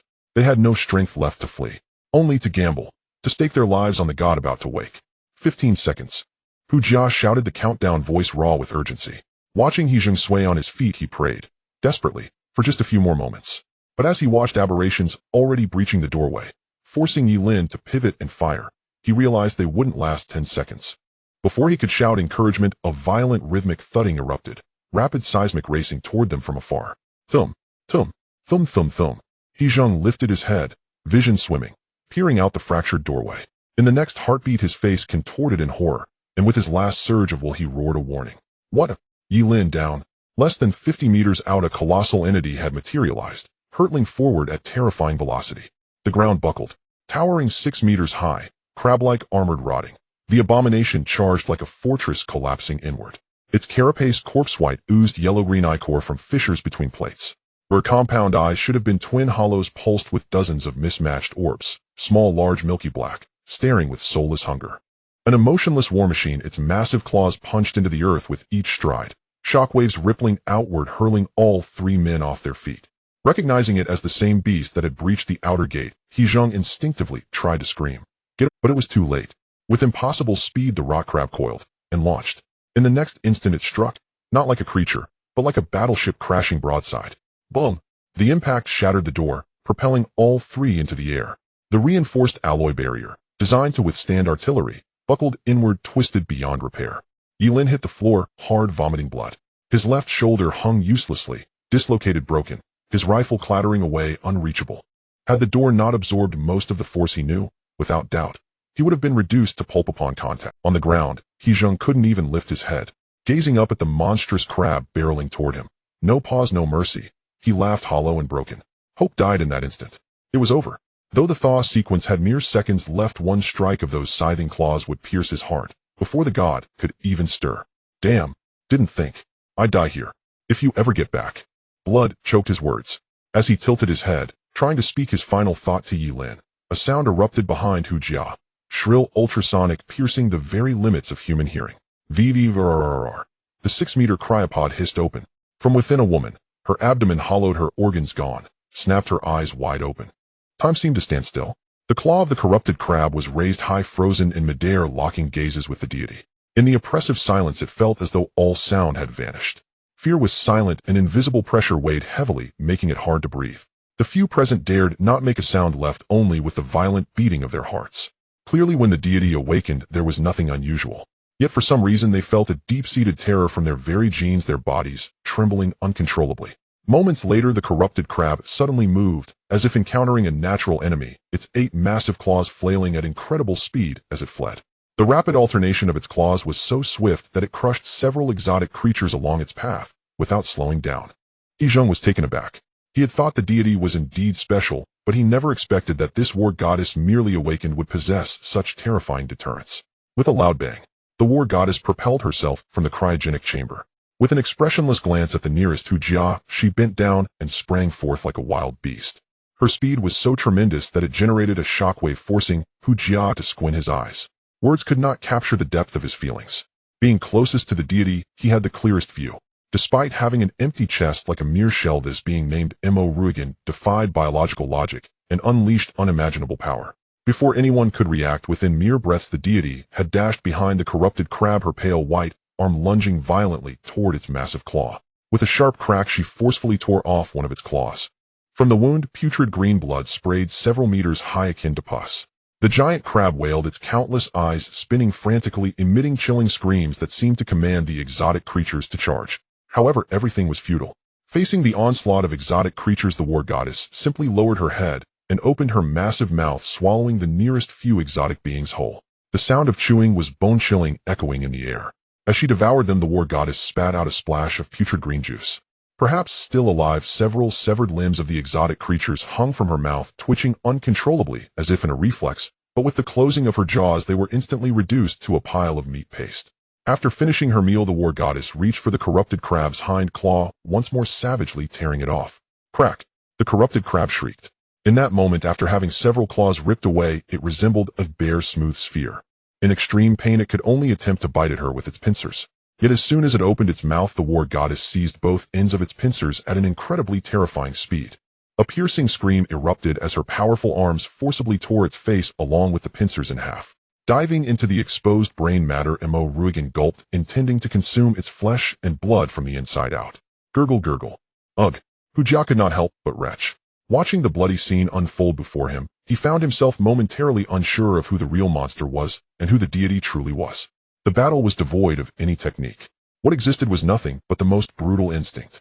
The so-called deity was nothing more than a ruthlessly savage biological weapon. The shrieks grew increasingly numerous, seemingly awakened by the cries of the corrupted crab, as a multitude of exotic creatures surged forth to encircle it. Facing the swarming exotic creatures, the six-meter-tall war goddess transformed her arm into a scythe, sweeping through them in swathes. Yet the moment they made contact, the fallen exotic creatures were crushed into meat paste. Occasionally, a few exotic creatures that leaped to avoid the attack were swiftly grabbed by her and directly sent into her mouth, as if they were merely food. Taking advantage of the distraction caused by the deity, the few of them supported each other to stand, trying to distance themselves as much as possible. The battle was no longer something they could participate in. Watching the exotic creatures being devoured like ants, He Zheng remained speechless for a long time, leaning against the wall, continuously swallowing saliva. Damn, this is truly twisted. This thing eats like it's devouring bugs one bite at a time. The scene was so bloody that even he found it hard to bear. If this monster wasn't helping them, he would rather die than face such a thing. But thankfully, it seems to be over. He Zheng exhaled deeply. The tension in his heart was completely released. Although there were still many exotic creatures, given the current situation, they no longer needed them. The deity indicated by the system had already been located. All they had to do was wait for the exam to finish and then leave this world. The few exchanged glances, revealing unpleasant smiles. Yes, it has finally ended. They had truly experienced the terror of a deadly exam, where they had narrowly escaped. Noticing that Ye Lin still looked somewhat serious, He Zheng couldn't help but pat his shoulder. Hey, what are you thinking? Relax, you can think about how to spend your score after returning. Even though this is the second round, as long as we score 60 points, we can submit our answers. Tisk, you must have at least 80 or 90 points right. The number of rounds for the deadly exam is not fixed. Once you reach 60 points, you can submit and leave. They had killed 19 exotic creatures along the way, most of which fell to Ye Lin's gunfire. Though he contributed quite a bit based on the kill count, Ye Lin had at least claimed 14 points. In total, this round's score was likely above 80. Thinking this, He Zheng's eyes turned red with envy. The scoring prompt hasn't come out yet. The second round seems not to be over yet. Ye Lin shook his head, his gaze fixed on the watch on his wrist. The countdown was still ongoing, with 22 minutes remaining. The system had not indicated that they had completed the second round of the exam. He Zheng paused slightly, but soon carelessly pointed at the war goddess. It's final. I estimate we have to wait until that thing finishes off the exotic creatures, right? Wait. The system wouldn't expect us to clear the entire base, would it? Damn, if there are a few hiding, we would be doomed. He Zheng's expression changed, his heart leaping to his throat. The others also grew tense. They remembered that these exotic creatures had poor eyesight. If a few were indeed trapped in rooms and hadn't come out, the 22 minutes wouldn't be enough for them to clear the entire base. However, before He Zheng could rush to get up, Ye Lin suddenly pulled him back. I'm not worried about that, didn't you forget? The task is to find, and with the help of, evade the pursuit of exotic creatures. The system didn't require us to kill all the exotic creatures. He Zheng awkwardly smiled, plopping back down, while Hujia quietly confirmed. Brother, it's like this. The system only asked us to find the deity, and the rest just needs to follow it. Speaking of which, we almost got it wrong. The deity is actually. Finally having the chance to interject, Hu Jia sought to take credit. Except for Lin Ye, who knew how he had identified the correct deity, the others were completely unaware. In fact, no one realized that identifying the war goddess was the hardest part. However, He Zheng showed no interest, impatiently waving his hand to silence Hu Jia. In the next moment, he turned back to Ye Lin. Ye Lin, what are you still worried about? Ye Lin raised his head. A brief silence followed, his voice somewhat hoarse. I'm worried that we might have overlooked something. I have a feeling that something seems to have disappeared without a trace. Perhaps the answer isn't that simple. Ye Lin's gaze was somewhat hesitant, uncertain. Though since the second round began, their problem-solving approach had been logical, and after finding the deity there had been no surprises. He even guessed what Hu Jia had thought. After seeing that angel mural, he noticed Hu Jia's excitement. Combining the differing content in the image, he also thought there might be traps in selecting the deity. He had not voiced it, essentially hoping Hu Jia would take the initiative to test the answers. Yet the information they had was limited. By normal logic, they had indeed completed the exam. But he felt that something was off. Many clues only superficially connected, especially since Ye Lin turned his head to look into the distance. He saw the war goddess being attacked, grabbing an exotic creature with one hand and stuffing it into her mouth. Ignoring its struggles, she bit off its head, as if consuming a silkworm pupa, then greedily sucked the juice from its body. For some reason, watching the war goddess eat, he felt an inexplicable sense of unease. Not that simple. He Zheng's expression froze as he gazed at Ye Lin, somewhat perplexed. Simple. They had nearly faced total annihilation countless times, barely catching a breath since the first round. Fight, flee, get ambushed, and flee again. They had lost one person at the start, and there was a pile of burdens. If he hadn't been reckless, and if Ye Lin didn't have a gun, they would have died at the first encounter with the exotic creatures. If they misjudged the direction later on, they too would die. Moreover, if they hadn't found something in the armory, they would have paid. Not to mention, it seemed that misidentifying the deity could also lead to death. If all this was considered simple, he really didn't know what difficulty meant. Ye Lin, I think you're overthinking it. Honestly, given the current difficulty, I feel something's off. It's much higher than I anticipated. The difficulty for 7 people, and this is just the first round. Based on my previous experience, even the most twisted, deadly exam shouldn't be able to create something like this. Indicating to the devoured, corrupted crab, He Zheng's face turned pale. Just moments ago, he had thought he was doomed. If he had been a few seconds slower, there might not even be a corpse left. As soon as he finished speaking, Ye Lin paused, then his expression changed sharply as he turned around. The difficulty for 7 people. Is the exam's difficulty determined by the number of people? Yes. The exam's difficulty is related to the number of participants in addition to the rounds. You did? Oh right, you're a newbie. Damn, I forgot to mention it. Upon hearing about the deadly exam rules, the others turned their heads curious. He Zheng slapped his forehead, realizing that he hadn't noticed. He had unwittingly forgotten that Ye Lin was still new. 5, 7, 9, 12, perhaps even higher, but the difficulty is generally divided like this. The more people there are, the harder the exam becomes. The number of rounds in turn determines the probability of encountering deadly questions. Of course, it's not guaranteed that you will die, as some scenarios are simply impossible to survive. As he said this, a flicker of fear flashed in He Zheng's eyes, as if recalling extremely painful memories. After another round of exams, he might just encounter that thing. Suppressing his fear, He Zheng entirely failed to notice the extreme pallor on Ye Lin's face. In a 7-person difficulty, the death rate is about 10 to 40. In a 9-person situation, around 50, for 12, about 70. In fact, it's quite similar to the real world. The more people taking the exam, the lower the acceptance rate. Speaking of which, we lost only one person this time. We were quite lucky. Of course, it's also because of you. 5, 7, 9, 12. Are you sure the number must follow this pattern? What if multiple people enter and the numbers get divided into 2 teams? Without waiting for He Zheng to finish, Ye Lin suddenly stood up, urgently asking. Having never seen him like this, He Zheng was taken aback. Mouth agape. What's wrong, Ye Lin? Is the pattern really this one? I've always experienced it this way. As for splitting into 2, it will split into 2 teams. Last time I ended up in 2 teams, and because the questions were different on each side, it led to a misjudgment. It was the only one who survived. As he spoke, Ye Lin's heart jolted. Although they were safe now, and the exam seemed to be nearing its end at that moment, he felt a chill crawling up his spine, hairs standing on end. He understood now. He realized where the problem lay. He also knew why he always felt that something was missing. Huang Liang. Huang Liang. If Huang Liang was here, it would mean that the number of people on both sides totaled 14. And Huang Liang had other clues in his possession. If the information was not synchronized between the 2 sides, it would mean that all their deductions were fundamentally wrong. If it's 14 people, what is the death rate? He Zheng trembled, looking at Ye Lin, whose face was covered in blood, questioning him. He felt a bit short of breath. Outside the experimental area, and Ku ran desperately, pushing her stamina to the limit.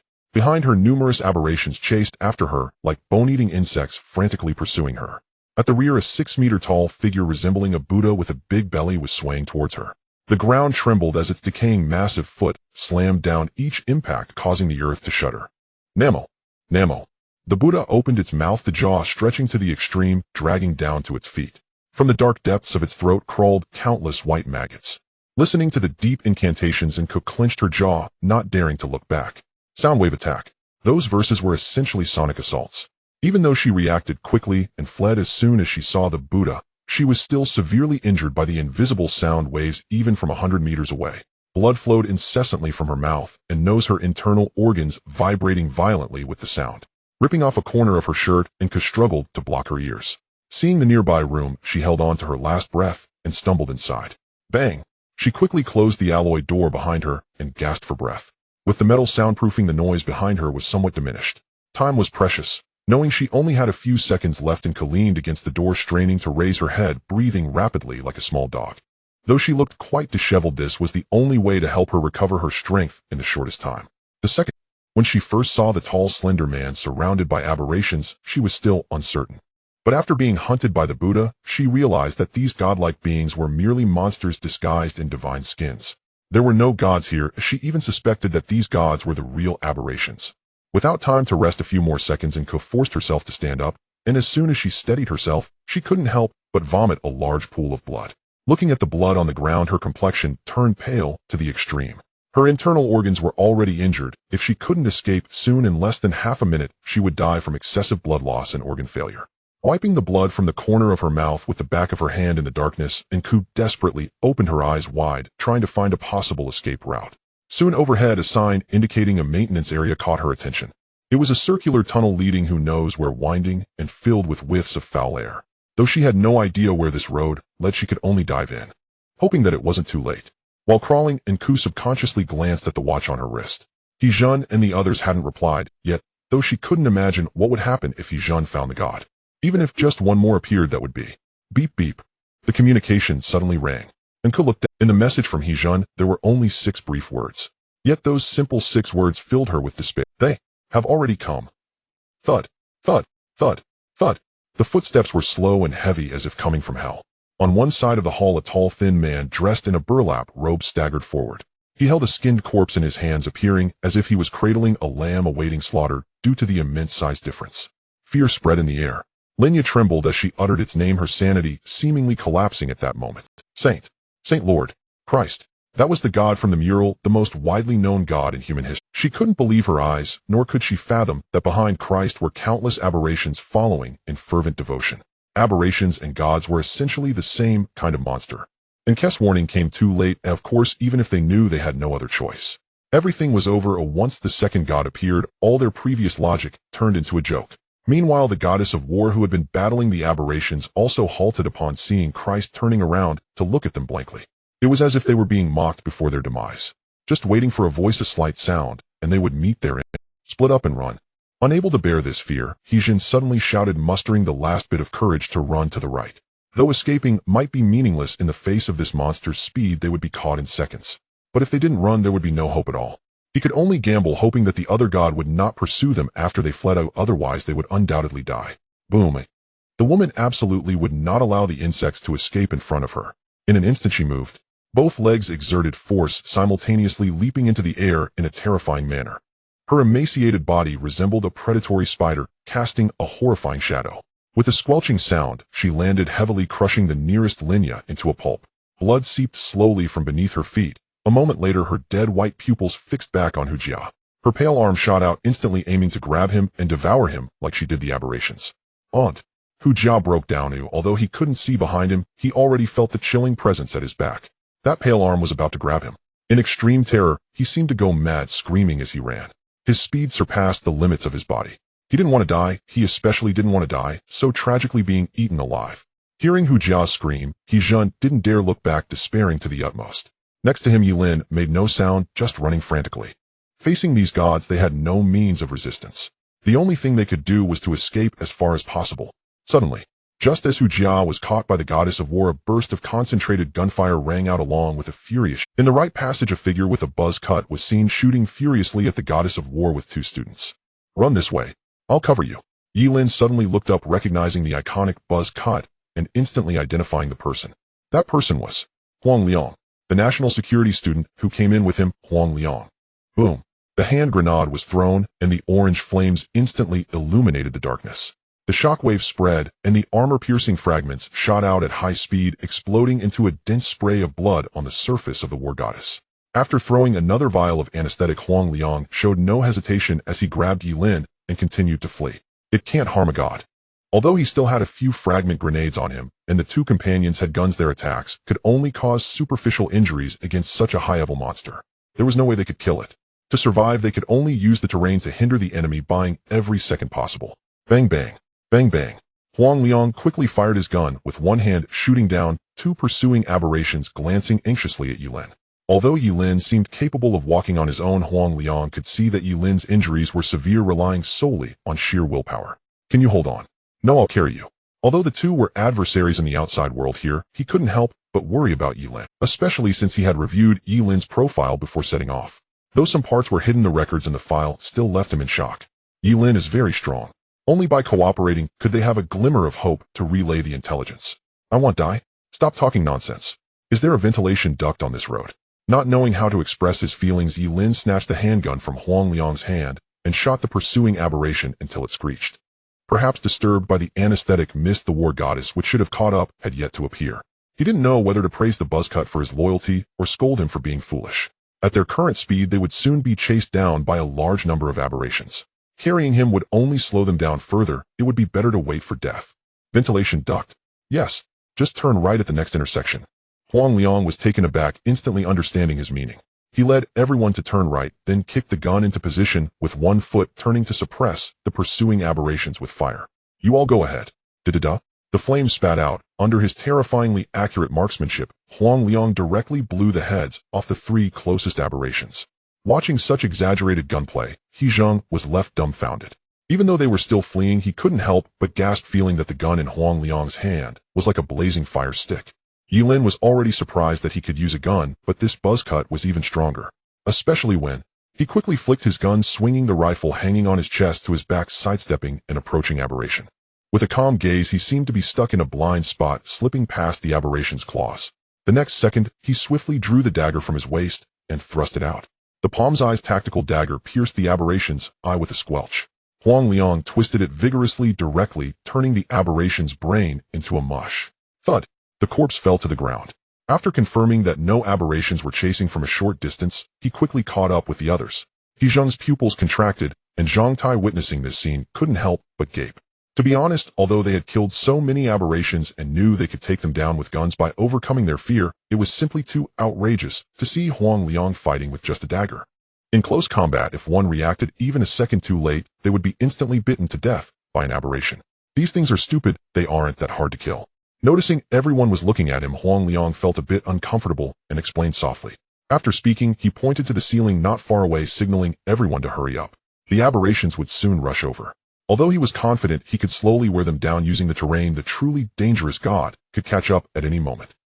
Bang! The heavy alloy door closed tightly, offering the group a slight sense of security. Leaning against the door, the group gasped for breath, feeling as if they had survived a catastrophe. After swallowing hard, He Zheng couldn't help but glance at Ye Lin and Huang Liang. The two seemed to have known each other for a long time, and Ye Lin's earlier question had also been directed at Huang Liang. What exactly are you two? As soon as he finished speaking, Huang Liang, who was tending to Ye Lin's wounds, lifted his head, slightly taken aback. Before he could hesitate to speak, he saw Ye Lin directly raise his hand to interrupt him. Now is not the time for this. The urgent matter is to clarify what exactly we need to find.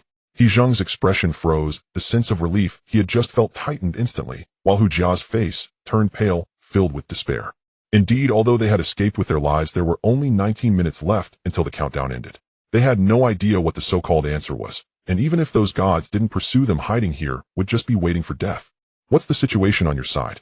Why did so many people die? What was the question? Ye Lin turned to Huang Liang and quickly inquired. He noticed that only 2 people remained on Huang Liang's side, and their clothes showed no signs of acid corrosion. This meant that Huang Liang's first round of tasks was completely different from theirs. However, given Huang Liang's skills, and armed with a gun, it was illogical that he had suffered more casualties than they did. The question? Huang Liang was taken aback, but quickly understood his meaning. In our first round we escaped from a room, and in the second round we needed to find out where the god came from. As for why so many died, Huang Liang's expression showed some guilt as he couldn't help but clench his fists. The room in the first round moved, and in our first round, we encountered the god. It moves. God. Ye Lin was astonished, and He Zheng and the others looked shocked. What a joke. They had witnessed the terror of the god. If they had encountered it in the first round, no matter how good Huang Liang's marksmanship was, he couldn't have survived. Although the second god that appeared didn't demonstrate its abilities, just from the size of these gods, it was clear that they were not something humans could contend with. Was the god you encountered very special? Or did you get the anesthetic in the first round? Also, what does moving mean? Ye Lin took a deep breath and asked directly. As he had guessed, the encounters and questions of the two teams were different. If Huang Liang hadn't suddenly found them with this arrangement, both teams wouldn't have known where the problem lay until death. No, that monster was terrifying. Behind Huang Liang, a boy who looked like an athlete suddenly stood up. If it weren't for Huang Liang fighting desperately, none of us would have survived. Wang Yuanyang's expression was agitated, as if his experience in the first round had greatly shocked him. Ye Lin frowned. He didn't like interruptions. Seeing Ye Lin's displeasure, Huang Liang didn't waste words, directly pulling out a dull dark ring from his pocket. We didn't have anesthetic in the first round. We survived because of this. Those monsters seem to fear seeing it. But I don't know why that is. This is. Taking the ring from Huang Liang, Ye Lin examined it carefully. The ring had a diameter roughly the size of a human head, and its material was completely transparent. Inside there was phosphorescent powder that emitted a faint glow without any power supply. Rather than a ring, it resembled a kind of luminous halo. At first glance, it reminded him of the halos seen behind the heads of deities. Should this thing be placed behind the head, or worn around the neck? So you used this thing to imitate the appearance of a deity to scare off that monster. Ye Lin shook the ring in his hand. Does that mean you have murals in your first room? Huang Liang hesitantly nodded. Yes, but it can't be said that it scared it away. The monster just suddenly stopped upon seeing this thing. There are murals in the first room, but we only discovered it later. Please elaborate, especially about the painting you saw. Ye Lin put down the halo filled with questions. Imitating deities in this way. Could it be that the thing the system wanted them to find was this? The answer was too absurd, prompting He Zheng to hurriedly take the halo and examine it closely. Huang Liang nodded. That's right. After I woke up, I found myself lying in a hall with 6 other people around me. Because we had no information, we only realized there was danger after the exam began. Someone suggested going out to take a look, and as soon as we entered a corridor, we encountered the deity. That thing. Wait, He Zheng suddenly interrupted. You said you only realized there was danger after. Was there no one in your team to explain the rules? Holding the halo, He Zheng looked astonished. Although he noticed that the 2 people behind Huang Liang seemed green, he thought it was because the team leader died in the first round. He never expected that Huang Liang's side was entirely composed of newcomers. Seeing He Zheng's surprise, Huang Liang was also suddenly taken aback. Team leader? Where is there a team leader? Let alone someone explaining the rules. They had to figure out how to use their wristwatches little by little. Are you implying he is? Ye Lin pointed at He Zheng, and a hint of unusual color flashed in his eyes. Based on He Zheng's reaction, there should have been 2 team leaders between the 2 teams, yet Huang Liang's side had none, which was intriguing. However, this was not the time for such inquiries. All right, it seems we might be the unlucky ones. Huang Liang forced a smile and continued. After encountering the deity, we lost 3 people instantly and could only choose to escape back to where we started and hide. Fortunately, there were many rooms. To survive, we hid while searching for ways to stay alive. Eventually, I found a painting in one room. The painting depicted a man with a halo behind his head holding a suitcase. He seemed to be handing something to the monsters below him, and those monsters looked afraid of him. Huang Liang's eyes revealed nostalgia. Actually, at that time, I didn't think the monsters were afraid of the halo. I thought about turning off the light to see if it could affect their ability to kill. As a result, when I extinguished the light, the halo fell down and landed by my feet. Although that monster could still see, it suddenly stopped moving. It was also lucky. After realizing this, I brought the halo. With this thing, we managed to escape. Later, it helped us scare away many aberrations. Then I noticed that the aberrations were moving in one direction, and I speculated whether there might be other people. After Huang Liang finished, he sighed deeply, and the 2 people behind him couldn't help but grip their guns tightly. It could be considered fortunate, but at that moment they were almost in despair, finding no hope for survival. After listening to Huang Liang, Ye Lin quickly envisioned the mural Huang Liang described. A suitcase. Handing something. A halo. The painting Huang Liang saw was entirely different from theirs especially. Just as he pondered, He Zheng suddenly stood up, anxiously searching the room. Ye Lin, are you saying the things we need to find are these lights? Didn't you hear? They can scare off aberrations with this thing. Electricity. As long as we find something that can supply power, we can rely on these lights to directly. That's useless. Ye Lin shook his head, directly dismissing his idea. Our mission hasn't been completed, which means the halo isn't the thing mentioned in the hints. At most, it has some relation. After hearing this, He Zheng felt somewhat despondent and returned to his seat with a gloomy expression. He was too eager to find answers. Gesturing for Huang Liang to continue, Ye Lin asked again. Your mission wasn't completed either, right? What do you think that deity in the painting is? Also, what about the rotating room? Huang Liang pondered for a moment before finally speaking. Yes. The question requires us to determine where the deity actually comes from. I tried to answer various possibilities, but none seemed to work. The answer isn't a laboratory, nor is it genetic modification. As for that painting, Huang Liang shook his head. I don't know what deity that is, but it seems to resemble an ancient Egyptian style. Of course it might not be. His attire was nothing special, just very fitted. Using bullets, Huang Liang attempted to depict every detail he could remember from what he saw. He indeed didn't recognize it, nor did he feel that it was a deity. As a special agent of national security, he had undergone professional training and learned the history and culture of various countries systematically. The room moving was something I discovered later. After we left the initial room, we found that the corridor behind us was moving to the right, but it was almost imperceptible. A minute later, the laboratory was silent, and everyone remained silent, creating an atmosphere that was somewhat suffocating. He Zheng leaned against the wall exhausted while Huang Liang checked the ammunition, and Ye Lin stared at the drawing on the ground, deep in thought, unsure of what he was contemplating. The situation was worse than expected. After both sides exchanged information, not only did they fail to find answers, but the questions also multiplied. Using the light strip to imitate a deity was useless, and the deity in the laboratory was also fake. If even one answer were correct, they wouldn't have failed the exam. This also meant that Hu Jia's previous logic was entirely overturned. The awakened deity was merely a stronger monster. Of course, by that time they had no choice. If they didn't awaken it, they would be killed by the rotting crabs. Under extreme pressure, a male student couldn't help but stand up, speaking urgently. No. Are we just going to sit here and do nothing? There are 14 minutes left. If we don't find the answer in 14 minutes, we will all die. With his gun slung across his chest, Zhao Cheng's breathing grew increasingly rapid. I don't want to wait. If necessary, let's make some more light rings, and when we go out, we'll see if there are any clues. As soon as Zhao Cheng finished speaking, He Zheng also suddenly stood up, looking at Ye Lin. Ye Lin, this guy is right. Staying here also means death. Do you think it's possible that we need to kill a deity? Perhaps the thing we need is inside its corpse. Under continuous high pressure, his nerves felt like a bowstring that was about to snap at any moment. Not wanting to endure the torture any longer, He Zheng finished speaking and planned to leave. Compared to waiting to die here, he would rather take a gamble in his own way. Suddenly, the atmosphere shifted, and everyone instinctively looked towards Ye Lin. Even Huang Liang hoped Ye Lin would say something. The pressure was on Ye Lin, yet he showed no reaction, only raising his head to look to the side, as if searching for something. Give me some time. Let me think again just a bit more. Boom. Suddenly, a violent crash resounded from out. In the enclosed laboratory, everyone's faces changed drastically. Huang Liang hurriedly raised his gun, aiming towards the direction of the sound. Hearing the dense shrieks outside, Hu Jia shrank back in terror, instinctively wanting to hide in a corner. They're coming. They're here to find us. The shrieks sounded like a death knell. The nearest sounds were already. Although the laboratory's alloy door was thick enough, the aberrations had already found them, and those deities could follow at any moment. Ye Lin. We can't stay here. We have to leave quickly. He Zheng shouted, forcibly pulling aside the ventilation pipe above him. Staying here, they would be sitting ducks. Especially since those aberrations could crawl into the ventilation ducts. If they were caught between the two, they would be devoured in seconds. As soon as He Zheng stepped onto the table, a series of system prompts suddenly rang coldly. Ding! Experiment subject Shiva has been awakened. Experiment subject Destruction Angel has been awakened. Experiment subject Omni Being has been awakened. Warning. Due to a large number of experiment subjects being awakened, the difficulty has changed. The second round's exam question has been uniformly changed to eliminate all aberrations within the base and survive under the pursuit of the experiment subjects. This round's score rewards 60. After the announcement, everyone stood frozen in place, staring at the wristwatch filled with awakening information. An invisible fear washed over them like a tsunami, completely overwhelming them. And the once brave He Zheng began to tremble all over, his face paling to the extreme. 8 broadcasts, 8 deities. Including Ankh and the 2 they encountered, there were a total of 11 deities. Only then did he realize that the war goddess had not come to hunt them down, but had gone to the sleep zone. Is this the difficulty of 14 people? 11 deities are hunting us.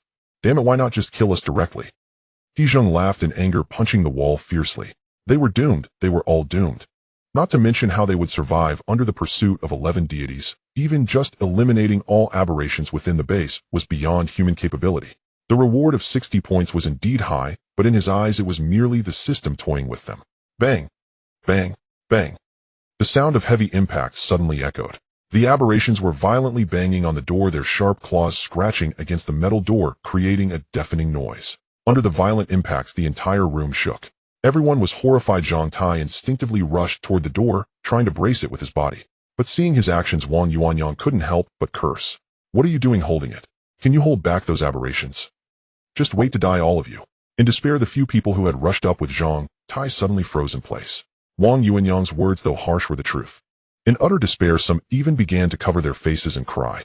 However, unlike the despairing crowd, Huang Liang had no intention of giving up. Everyone, there's no need to lose heart.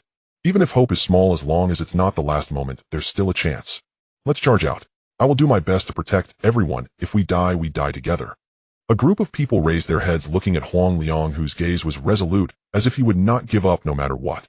For a moment, everyone was dumbfounded. They simply couldn't understand why Huang Liang still had fighting spirit at such a time.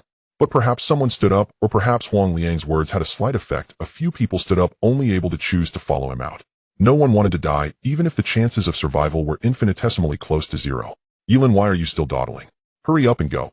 Preparing to set off. Huang Liang grabbed Ye Lin's arm, intending to take him along. However, the previously silent Ye Lin suddenly shook off his hand and stood up, his eyes fixed on the dripping water above. On the ceiling, the droplets were tiny, like cold air condensed into beads of water. Falling sporadically, they shattered silently. Don't you think the water is falling a bit slowly? Everyone was stunned, and Zhao Cheng, who hadn't interacted with him, couldn't help but laugh in frustration. What are you going crazy about? At a time like this, you're still worried about whether there is water? If you're too scared to go out, just stay here and wait to die. Ignoring the other person, Ye Lin was rapidly thinking. He had been observing for a long time. Even before leaving the second underground level, he had noticed the water droplets occasionally falling from above. However, at that time, he couldn't see the droplets in the dark. He could only hear them and didn't pay much attention. Slow. Huang Liang was taken aback. Although he didn't know what Ye Lin was thinking, he instinctively looked up and felt something was off. The falling speed of the droplets was indeed a bit slow, but that reduced speed was almost undetectable to the naked eye, existing only in feeling. It seems a bit. Huang Liang answered uncertainly, and the next second he saw Ye Lin grab the swaying pipe above and shake it back and forth. It's not that it seems, but it's indeed the case. 0, 0, 3, maybe 0, 0, 4. I counted 10 times using the wristwatch to time it 10 times. Not only is the falling speed wrong, but the swinging speed is also off. Ye Lin's speech sped up as if a series of clues connected in his mind, forming a large web.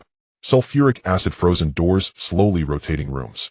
A pyramid-shaped underground base, polluted air, and visible ventilation ducts that had oxygen supply systems. He couldn't connect them before, but when that droplet fell, a wildly close guess suddenly emerged in his mind. He knew what the answer was. Ye Lin, did you just realize something? He Zheng asked, agitated. When Ye Lin nodded in affirmation, hope long smoldering like cold ashes flared anew in He Zheng's chest. Excellent. I knew you weren't merely staring into space. I did think of something, Ye Lin said. But first I must confirm one thing. In the death test, once a question appears, there will always be an answer correct, even if the question changes midway. He Zheng paused at the question, then nodded emphatically without hesitation. Yes. No matter how difficult, the system will grant us some chance to survive. I've even heard that in theory, as long as the answer can be found, even a supernatural scene could end with everyone surviving. Ye Lin, do you know how to exterminate the aberrants? Ye Lin neither confirmed nor denied, but once He Zheng's conviction was obtained, the last sliver of his hesitation vanished. Both yes and no. Ye Lin thought as he spoke, quickly organizing his words. The base is enormous. Setting aside whether we could actually do it, what if some aberrant hides in a corner? To kill every aberrant, you would have to destroy the entire base. You mean? Maybe there is a self-destruct device here. He Zheng blurted, his mind flashing with images from films he had seen. If there were bombs, perhaps it could be done. Before he finished, Ye Lin directly dismissed the conjecture. No, there isn't. Even if there were, it would only be a nuclear device. I do not believe those Shun could endure a nuclear blast, and the system never demanded we annihilate them. And if someone actually detonated a nuke, would be dead without question. Then what do you mean?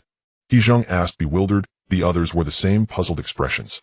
Thudding footsteps resounded from a distance. The Shun were moving. Faces drained of color. As if prodded, Wang Yuanyang suddenly rose and trained the muzzle of his gun on Ye Lin. From start to finish, he had understood nothing. Driven by fear, he only wanted to leave. Are you all insane? Why are we wasting time listening to his nonsense? If he had a solution, he would have said it already. Wang Yuanyang spat curses, glancing constantly toward the door. He felt on the verge of madness. Damn you. Let him finish.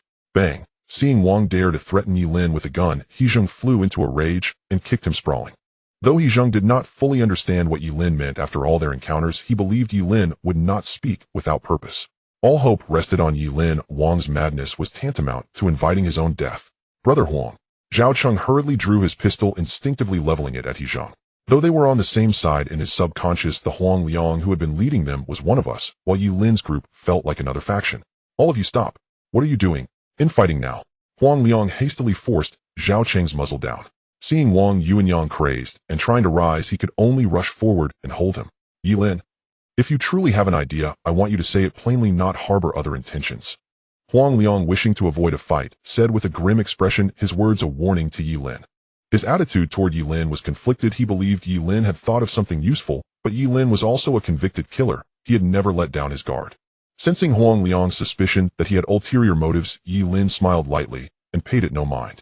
I need you to understand what I say, and to trust me completely, then act as I instruct you. Frankly, you probably won't find the answer easy to accept. We have time now, but if anyone interrupts again, time. Huang Liang's face faltered. He drew a deep breath and fixed his gaze on Ye Lin. Speak. If the method works, I will do whatever it takes. Good. Ye Lin nodded and met Huang Liang's eyes. Tell me, where do you think we are right now, eh? Huang Liang hesitated, then blurted out quickly, some underground research base, perhaps military. Geographically, it could be in North America, or it might even be on a different timeline. The technology here surpasses any single nation. Unable to determine coordinates or time with certainty, Huang Liang stared intently at Ye Lin. He could not understand why Ye Lin had steered the conversation. To his surprise, Ye Lin's expression after hearing Huang Liang grew unbearably complex, as if the answer even he could scarcely accept. No, we are not underground, and we are not on Earth. We are on Jinxing. To be precise, we are within the atmosphere 70 to 95 kilometers above Jinxing's surface. What? The group recoiled in horror. Both Huang Liang and He Zheng looked at him as if he had gone mad. Ye Lin, what nonsense is this? This is clearly an underground base. How could we be in the sky? They could not comprehend a single word. If this were a parallel world, they might accept it, but Jinxing in the atmosphere, the notion was inconceivable. No one could picture themselves perched in a high hellish sky like Jinxing. Even He Zheng could not accept it. As if expecting their shock, Ye Lin remained calm and spoke quickly, surprised, aren't you? I was at first too. I could scarcely believe it, but the facts fit.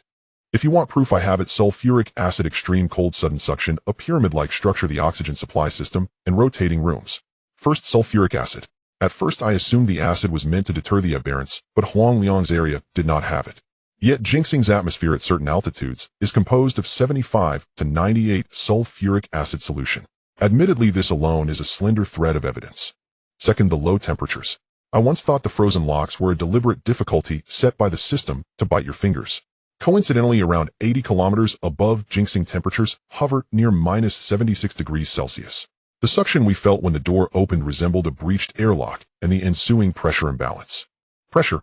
From the corner, Hu Jia suddenly rose, eyes wide with alarm. He had not meant to interrupt, but this was precisely what he had puzzled over. As the last one to enter, he had seen how the suction occurred. He thought then it might be a physical phenomenon, but had not examined it closely. Hearing Ye Lin, realization struck him like cold water. Yes, I thought that too. All the sulfuric acid, no, even the air was drawn away. At the same time, He Zheng turned pale, remembering the door rimed with frost. And what else? Huang Liang frowned, urging Ye Lin to continue. Unlike He Zheng and the others, Huang Liang had not seen those things. Third, the pyramid structure. If we were truly underground, the base would be inverted and triangular, wide above and narrow below, to minimize pressure. Symmetrical floors would resemble one another. Yet the upper space here is not so vast. The system to separate us had to place you on a lower level. If the base were on Jinxing, the situation would invert entirely. The planet's dense atmosphere means a sufficiently large bottom could let the base float like a ship upon a liquid surface. Fourth, the oxygen supply. The air here is foul. At first, I thought a total power failure had disabled the ventilation, but both the armory and the sleeping quarters still had power running. That indicates the oxygen is simply not being replenished. Fifth, the rotating rooms. Ye Lin paused. There was no need to explain further. Huang Liang, trained in the field, would recognize them at once. Gravity apparatus. Centrifuges. Those rotating rooms simulate gravity. Huang Liang's face drained of color, and his chest rose and fell rapidly. There was no need for Ye Lin to add more. Huang Liang even understood why Ye Lin had been so fixated on a single drop of water. The fall slowing was because gravity on Jinxing is about 90% of Earth's. The rooms did not spin fast. Their rotation could only augment gravity to roughly 95%. That slight increase was calibrated for Jinxing alone. They truly were on a planet as hellish as it sounded. Huang Liang turned rigidly, as if he could peer through the walls and behold the world beyond. He pictured a thick, oppressive yellow gloom, heavy sulfuric clouds roiling through the atmosphere. Blue-white lightning forked across vast distances, vaporizing the acid seas. Eons of acid rain had shrouded that world, yet the fires upon its ground refused to be quenched. So, what should we do? Unable to articulate the shock that churned within, Huang Liang felt like a passenger on a fragile, lurching craft about to be torn apart at any moment. He could not fathom how Ye Lin had arrived at all this. At that moment, he finally grasped the import of the dossier. Didn't I already tell you the answer?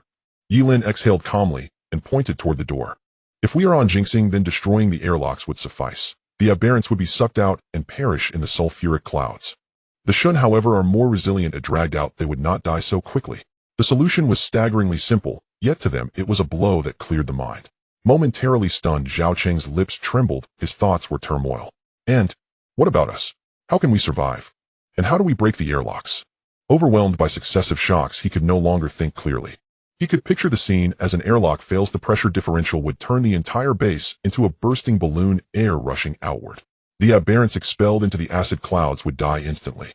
But what of them? How could they find and breach? The base was immense and forged of alloy. Brute force destruction was impossible, and they did not know where to start. Ye Lin glanced at the others and smiled with a touch of ruefulness. It's simple, so simple that it's essentially the same answer as before. Honestly, I should have thought of it earlier. Ye Lin lifted the light ring from the table and held it before himself. From the start, I've been wondering what those I considered whether they hinted that we should find a particular Shun or imitate one. After all, the clues pointed in a vivid direction and they were useful. People have forgotten where the Shun came from, but they remember what they looked like. Still, I thought that was too simple, and Hu Jia's judgment was wrong. Using the light ring alone was not right, so I abandoned the idea. But Ye Lin's gaze flicked to the door as the aberrants outside clawed and shrieked like fiends. Perhaps the answer is indeed that simple. Seeing the others still unconvinced, he picked up a shard of glass from the floor, overlapped it with the light ring, and held the combination before his face. Don't you think I look like someone now? At those words, Huang Liang's pupils contracted violently, his hair rose, and his scalp felt as if it would split. In his eyes, Ye Lin with the light ring and glass before his face resembled a luminous mask. He remembered the first painting, the chest depicted within it, and the world tilted. He could barely stand. He understood. He knew the answer. It seems you've already realized it. Ye Lin nodded and set the ring down. The system explicitly told us there are Shun here, and it gave 11 murals showing what they look like. The people in the sleeping pods were not them, and neither did the base's inhabitants resemble the murals. Then who does? Ye Lin mused aloud, a strange light crossing his eyes. He answered his own question. It's actually a curious tale. In this world, or at least on this timeline, humanity once reached Jinxing. To study survival there, or for some other tangled purpose, they conducted genetic experiments here. When the base was first constructed, conditions were primitive, experiments required protective gear. The aberrants were among the first test subjects. Humans in spacesuits likened to creators imprinted their appearance on the aberrants from the moment of their genesis, etched deep into their genes. Fear and reverence transformed them into gods. So, Ye Lin smiled. If we link together how to survive, what to find, and how to exterminate the aberrants, the answer becomes obvious. The Shun are simply astronauts. Find the spacesuits, open the airlocks. The game is over. The solution was absurd in its simplicity, yet upon reflection, whether to slay the aberrants or to survive an airlock breach, it seemed the only viable option. Silence held. From the corner, Hu Jia rose haltingly and stammered, but if that's so, why would that line say? People have forgotten where the gods came from. If the Shun are astronauts, the inhabitants here couldn't have forgotten them. Everyone grew still and turned to Ye Lin. Hu Jia's question laid bare a flaw in the logic. Ye Lin paused briefly, then smiled. Precisely. It's an interesting tale. Perhaps the people here did not forget, perhaps we did. Since humanity's birth we may have seen them. Only we labeled them gods. Ye Lin glanced down at the bullet-etched painting beneath his feet, Christ, Buddha, Saints Apollo. These deities arise from disparate civilizations and appear in every corner. Yet people without agreement consistently painted halos behind their heads. The origin myths of those gods diverged, but the image, the ring, the radiance behind the head, recurred as if memory and fear had carved the same icon into different cultures. Have we seen them before? A shock ran through everyone instantly, leading them to think of reality. Absurdity uneased disbelief. But there was no time to ponder further. He Zheng swallowed hard, shaking his head nervously as he asked Ye Lin, "Where are we supposed to find the spacesuits? And where's the airlock?" "The maintenance room." Ye Lin replied succinctly, speaking rapidly. "The base is within the atmosphere, and there will inevitably be extravehicular missions, so there must be spacesuits there.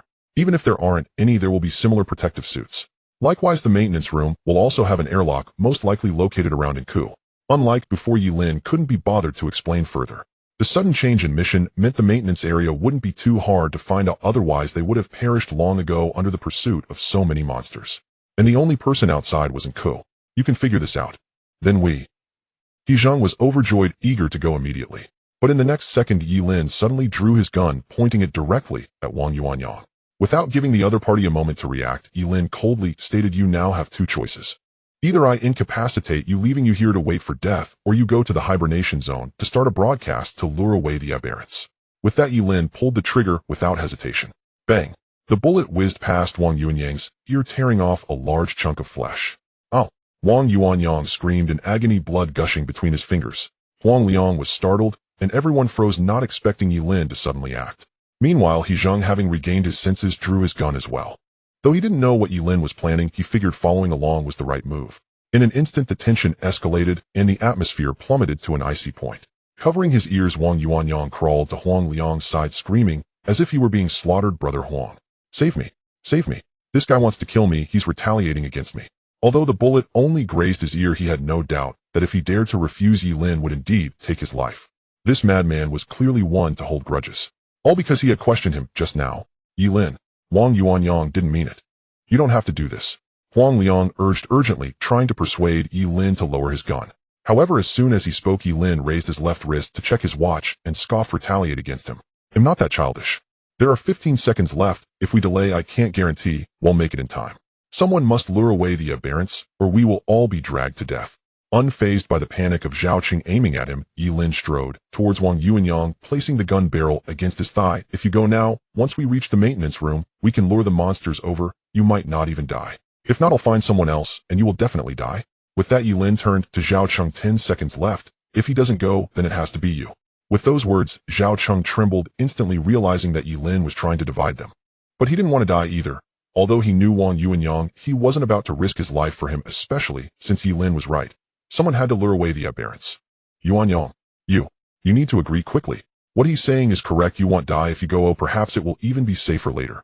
Seeing Zhao Qing being frightened into submission with no thought of resistance left, Wang Yuanyang's face turned pale, his heart sinking into despair. 7 people, 5 had sided with Ye Lin. Even if Huang Liang was willing to help him, it would be useless. "Brother Huang." With pleading eyes, Wang Yuanyang looked to Huang Liang for a glimmer of hope. But it was futile. Before Huang Liang could even consider helping him, Ye Lin snickered, directly dispelling Huang Liang's thoughts. "Do you think we can avoid the aberrants if we go over there? You and Hezhang have the strongest combat power. If you don't go, the success rate drops by half. Of course, you can also be foolish and insist on replacing him. Then you have to consider whether I would leave a spacesuit for him." The problem was unsolvable. After a round of threats, even Wang Yuanyang dared not plead any longer.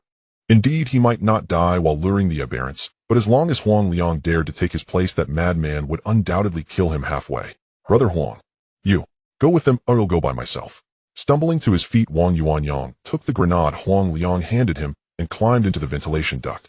Not daring to let Ye Lin see, Wang Yuanyang, with his back to everyone, clenched his fists, filled with resentment, as he crawled inside. He couldn't afford not to lure the monsters away, but if he could survive in return, he would make that little bastard regret it in the next exam. The ventilation duct opened, and the team set off. Climbing forward, Huang Liang angrily looked at Ye Lin, who was sending messages with his head down. At that moment, he finally understood the real meaning behind Ye Lin's words. "I need you to understand and trust me completely, doing exactly as I say. You did it on purpose, didn't you? The reason you analyzed so much was to make everyone fully believe in you, feeling that they couldn't do without you, and then force Wang Yuanyang to his death." Looking at Zhao Qing and Hu Jia, who dared not speak, Huang Liang took a deep breath, realizing that these people were all on Ye Lin's side. No one wanted to take risks. If Wang Yuanyang didn't go, then it would have to be them. "Ye Lin, you're really too despicable." Ye Lin raised his head, looking at Huang Liang, who wanted to grab him and couldn't help but burst into laughter. What a naive guy. So what if it's true? Not bothering to entertain the overly righteous Huang Liang, Ye Lin crawled into the duct, quickly simulating the map between him and Ku in his mind. Indeed, he had done it on purpose. But unlike what Huang Liang thought, he was doing it for revenge. If he didn't act, people would definitely die, and perhaps it wouldn't just be Wang Yuanyang. They might end up with only one person left. Like a game of strategy, Ye Lin slowly closed his eyes, continuously calculating possibilities in his mind. He could only gamble now, betting that the thing was cautious enough and greedy enough. "Ku, I need you to go out and confirm whether that monster has left." In the maintenance room, Ku struggled as she looked at the message sent by Ye Lin. After communicating, she already knew Ye Lin's conclusion.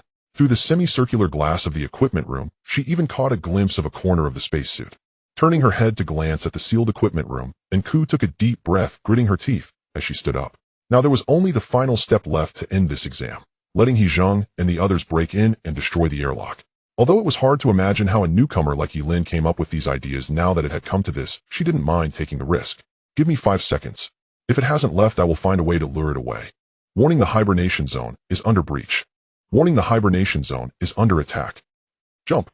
Inside the ventilation duct, He Zheng took the lead, leaping down from the duct. Seeing the few aberrants turning in response to the sound from around the corner, he cursed under his breath and pulled out a triangular blade, charging at the nearest aberrant. Daring not to shoot, although Wang Yuanyang had activated the broadcast in the hibernation zone, drawing most of the monsters away. But the gunfire was too loud. He didn't dare to take any risks over the final stretch. Huang Liang, cover me. Sliding in for a tackle as he got close to the aberrant, He Zheng half knelt on the ground, using his forward momentum to slide under the aberrant's legs. With the blade aimed to stab, he intended to pierce the aberrant's abdomen from below. This move was taught to him by Huang Liang. Besides the eyes, the lower abdomen also seemed to have reproductive organs. Although he didn't know how to differentiate between male and female like with fish, as long as he stabbed in it would cause immense good. Behind him, Huang Liang followed suit, gripping his dagger, coordinating with He Zheng to stab the aberrant. With a squelching sound, the aberrant's eyeball exploded, and the knife the length of a palm instantly pierced it. With their cooperation, this aberrant didn't even have time to emit a shriek before crashing heavily to the ground. Turning to look at Ye Lin, they noticed the aberrant behind him had already reacted, not waiting for the two to turn back. Ye Lin directly smashed a vial of tranquilizer, then urged the two, go. Don't worry about it. Bang. White mist rose, and the aberrants charging from behind immediately became paralyzed, collapsing to the ground with shrieks. Although it was somewhat wasteful, with less than 100 meters to the maintenance zone, it was worth it. No matter how skilled Huang Liang was, they couldn't instantaneously kill every aberrant. Therefore, they had to rush into the maintenance room before the god was drawn away by the shrieks. Hu Jia and the others jumped down in quick succession, looking at the maintenance sign. Not far away, the three followed behind Ye Lin, running at full speed. Excited, anxious. Although only the red warning lights above illuminated their path, making it impossible to see how many monsters lay ahead. But as long as they charged in, everything would come to an end. Enku, what's the situation on your side? Running while asking, Ye Lin raised his wrist to contact Enku. 5 seconds had long passed, but there was still no response from Enku. Now the only trouble was the Buddha near the maintenance zone. Not knowing how far the monster had been lured away, that thing was their greatest threat. It's fine.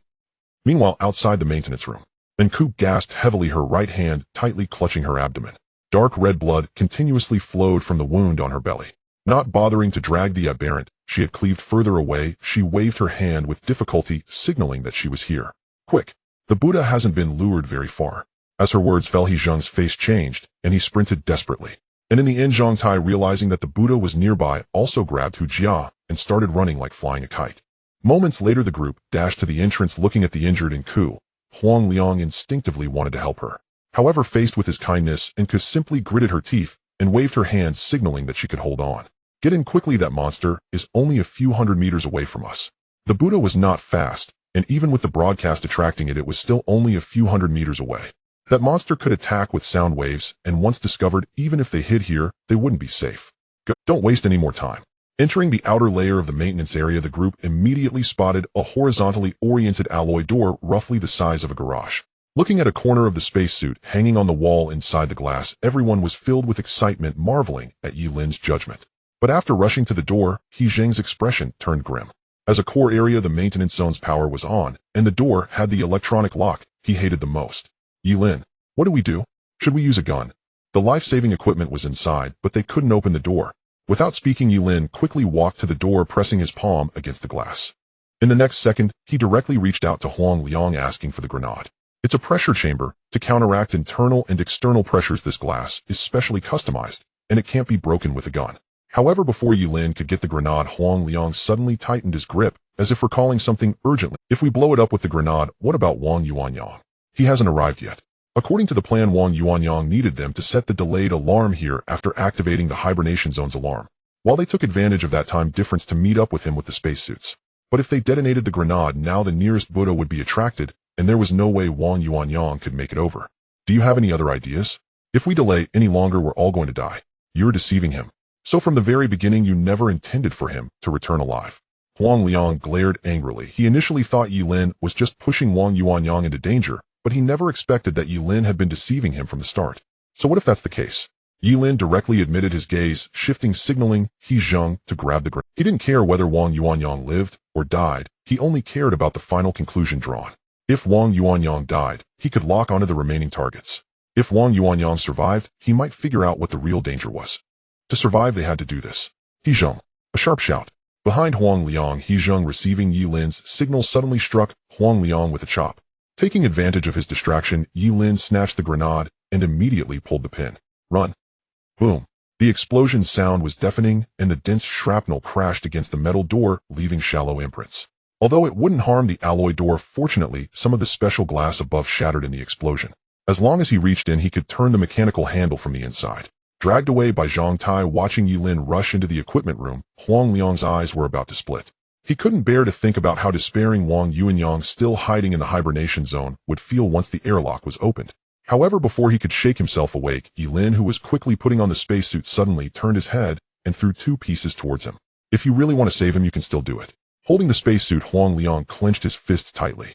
Looking at Ye Lin's cold, even mocking eyes, he felt a fire of anger burning in his heart.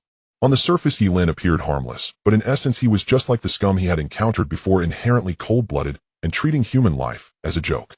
He couldn't do it. He had to save Wang Yuanyang. Even if it seemed foolish, it was his duty as a soldier and the baseline of being human. Watching Huang Liang's departing back, Ye Lin sneered contemptuously and softly uttered 2 words, idiot. Ignoring Ye Lin's mockery, Huang Liang ran off, without looking back. Behind them, Zhang Tai hesitated, feeling reluctant to speak, and after a moment's thought, he could only give up. Emotionally, he also wanted to save someone, but rationally, having one more person didn't really help. If the monsters and gods truly feared the spacesuit, then Huang Liang could bring it back himself. Moreover, even his life was saved by Ye Lin. Like a child who had done something wrong, he silently lowered his head and swept the shattered glass aside. If Huang Liang could bring someone back, at least he wouldn't be hurt by the glass when rushing in. He Zheng wore an indifferent expression. He was not familiar with Wang Yuanyang, who also bore hostility toward them.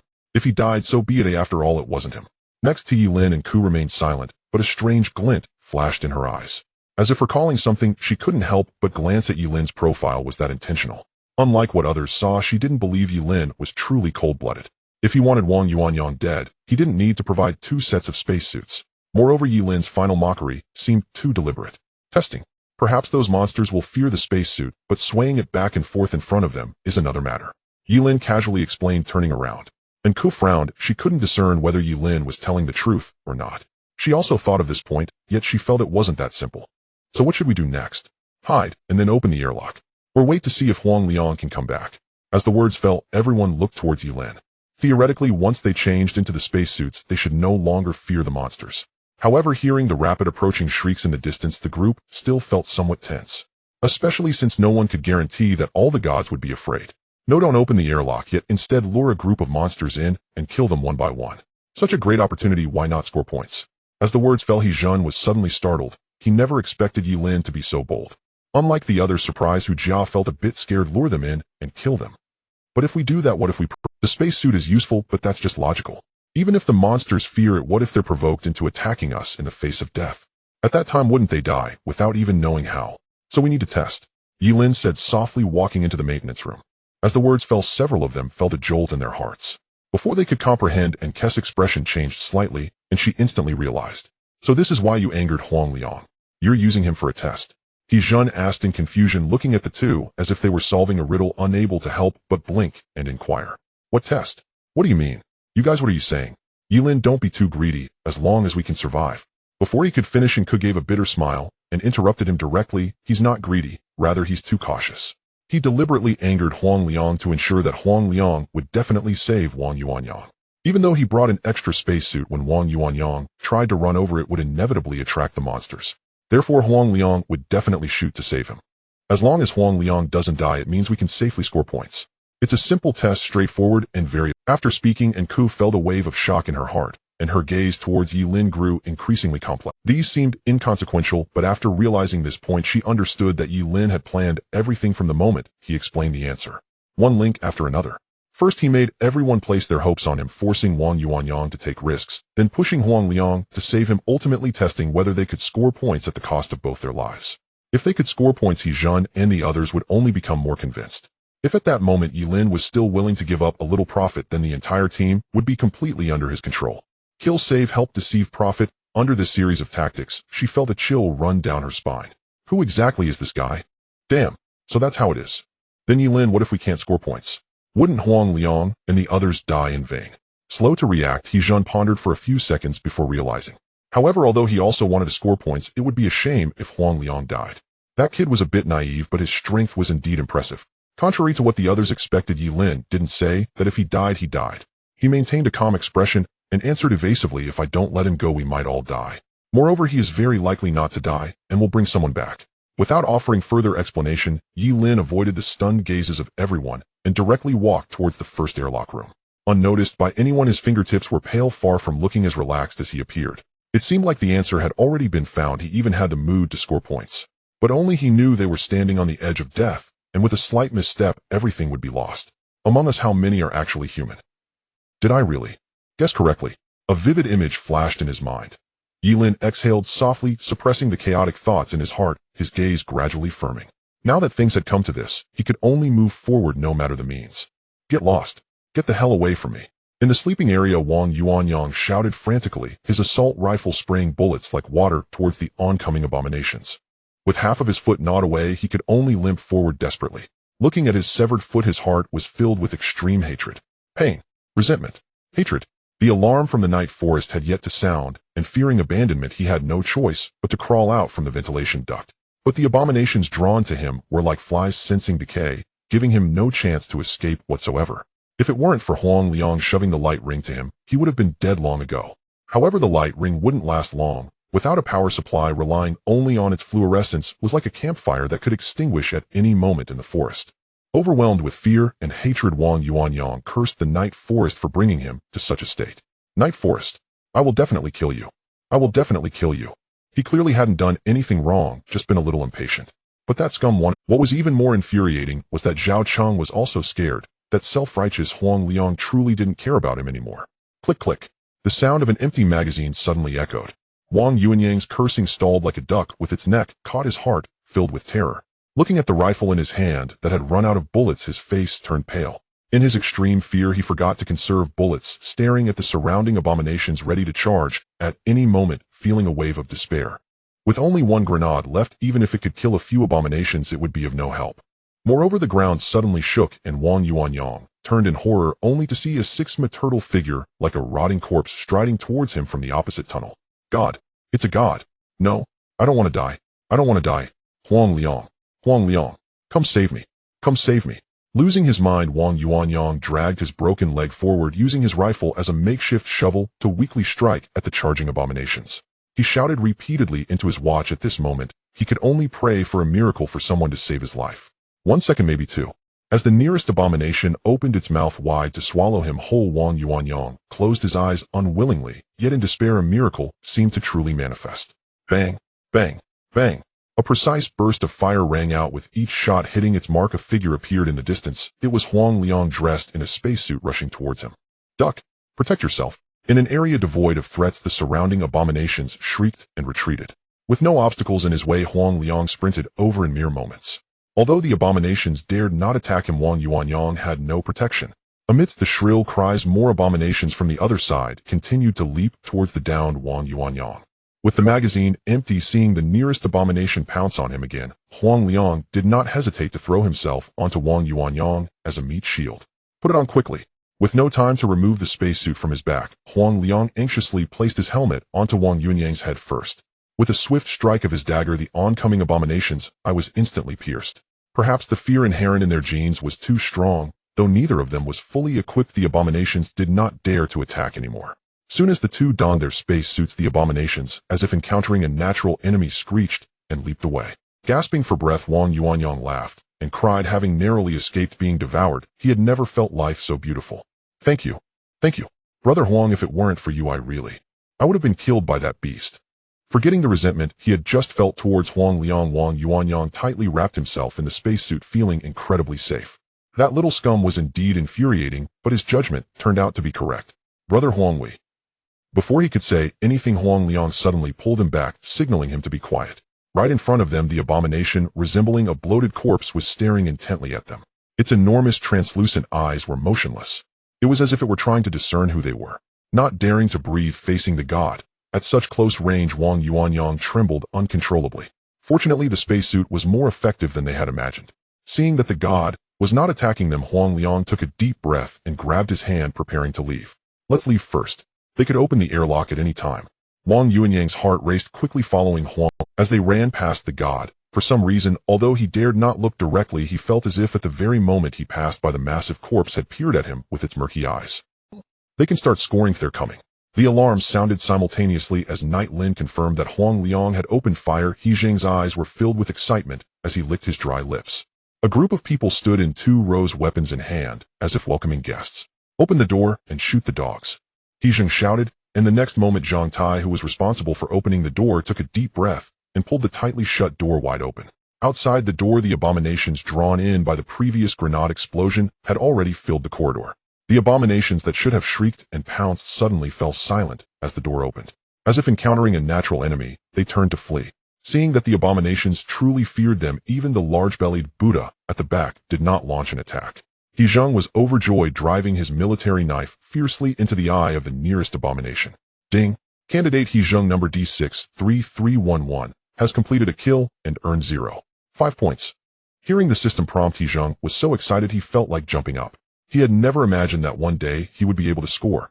Although he had points deducted for excessive participation, even a mosquito is meat. With so many abominations, he couldn't even think about how many things he could exchange after returning. But while he was excited after taking down 2 abominations, He Zheng stepped back and signaled Ye Lin to quickly take down a few more. He needed points, but without Ye Lin, he would have been dead long ago. He could still distinguish what was more important. However, to his surprise, Ye Lin shook his head, seemingly unwilling to take action. Ye Lin. He Zheng was taken aback, and Zhang Tai, who had just killed an abomination nearby, quickly stopped, mistakenly thinking they had made a mistake. Seeing that a few of them dared not kill any more, Ye Lin softly explained, "There are only a dozen or so here. Killing them won't amount to much. After destroying the airlock, as long as this place is destroyed, I can at least score 100 points. Moreover, perhaps even the god has score rewards." As his words fell, everyone suddenly understood. But while they envied, a few were still somewhat grateful. Even if the points were few, they were still points, especially for He Zheng, who had seen too many fights over a small reward. "Hu Jia, you should kill a couple too. I waste kills, afterwards you can help me exchange for things."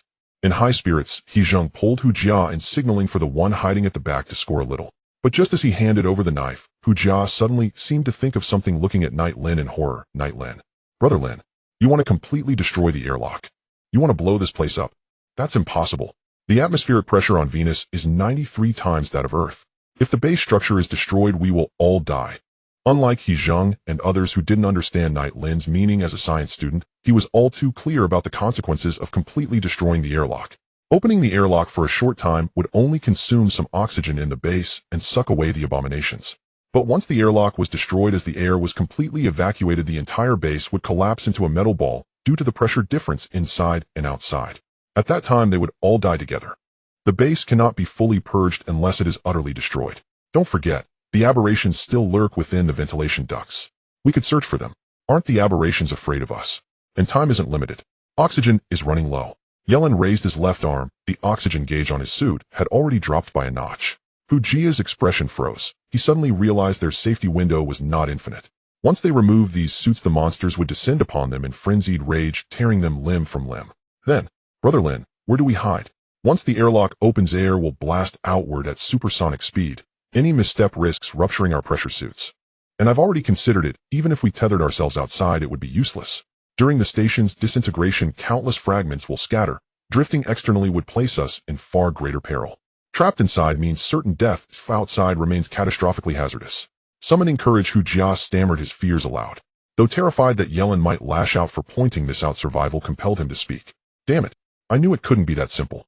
At the doorway, He Zheng, who'd still been fantasizing about racking up endless points, whirled around, eyes blazing. The others froze mid-motion and turned as one toward Ye Lin. They believed they were finally safe. Only after Hu Jia's question did they grasp the grim truth, that matters were far more complicated than they'd imagined. Yet unlike Hu Jia's expectation of panic flickering across Ye Lin's face, the man merely nodded. "It's simple, just, Ye Lin's gaze sharpened.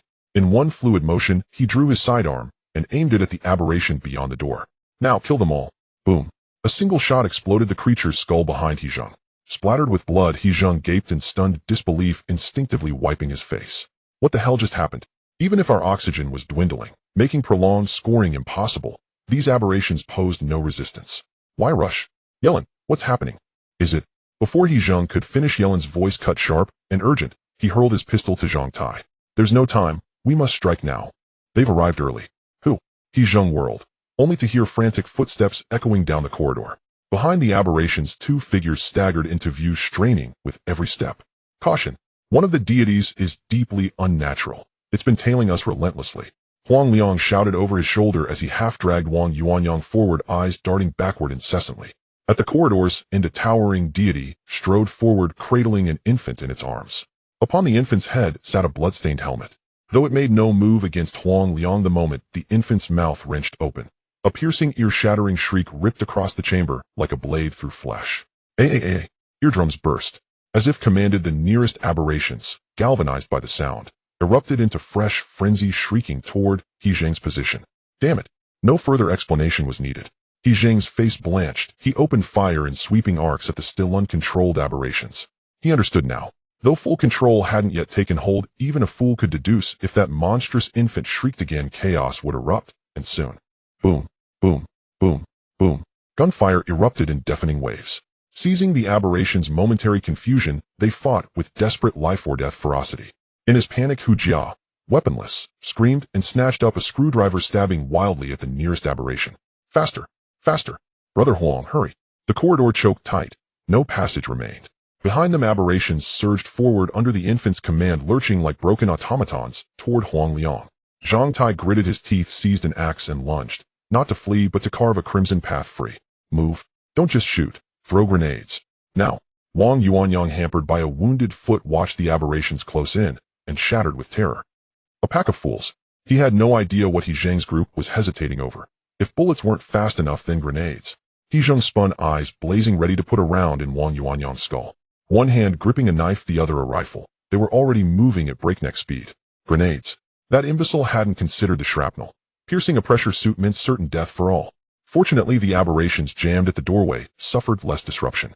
As the team barely carved a bloody path through, they scrambled to haul the two men inside. Thud! The heavy door slammed shut. Before anyone could catch their breath, the infant atop the deity, furious beyond measure, unleashed another shriek. The cry was agonizing, instantly rupturing eardrums across the chamber. Tum, tum, tum. Spurred anew, the controlled aberrations outside hurled themselves against the door like living artillery shells. Shit. The door shuddered violently, gore smeared thick across its viewport. He Zheng braced himself, staring in horror at the newly enraged horde beyond. The infant's control appeared distance-dependent. Even previously unaffected aberrations now fell under its sway. Ye Lin, do we open the airlock now? He Zheng demanded urgently. Though the maintenance room's door remained sturdy, it wouldn't hold long, especially once the deity bearing the infant drew near. Seconds only. Not to mention, the bloated Mithraea loomed outside. And who knew how many more deities stalked the shadow? No. Impossible. We cannot open the airlock. Hu Jia screamed, flinging his arms wide to block He Zheng. It'll suck us out. I've calculated it. We'd be hurled kilometers by the airflow.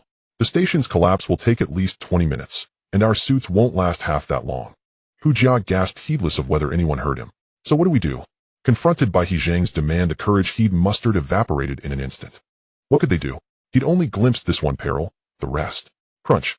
The door buckled inward, staring at the dent. Nearly a meter tall, their hearts lurched. The deity outside had begun its assault, scarcely granting them reaction time. A deafening groan of tortured metal tore through the air, and the massive door splintered open, splitting into a fissure half a meter wide. Aberrations shrieked, clawing desperately to squeeze through. One thrashing arm nearly snatched Wang Yuanyang, dragging him perilously close. Get back!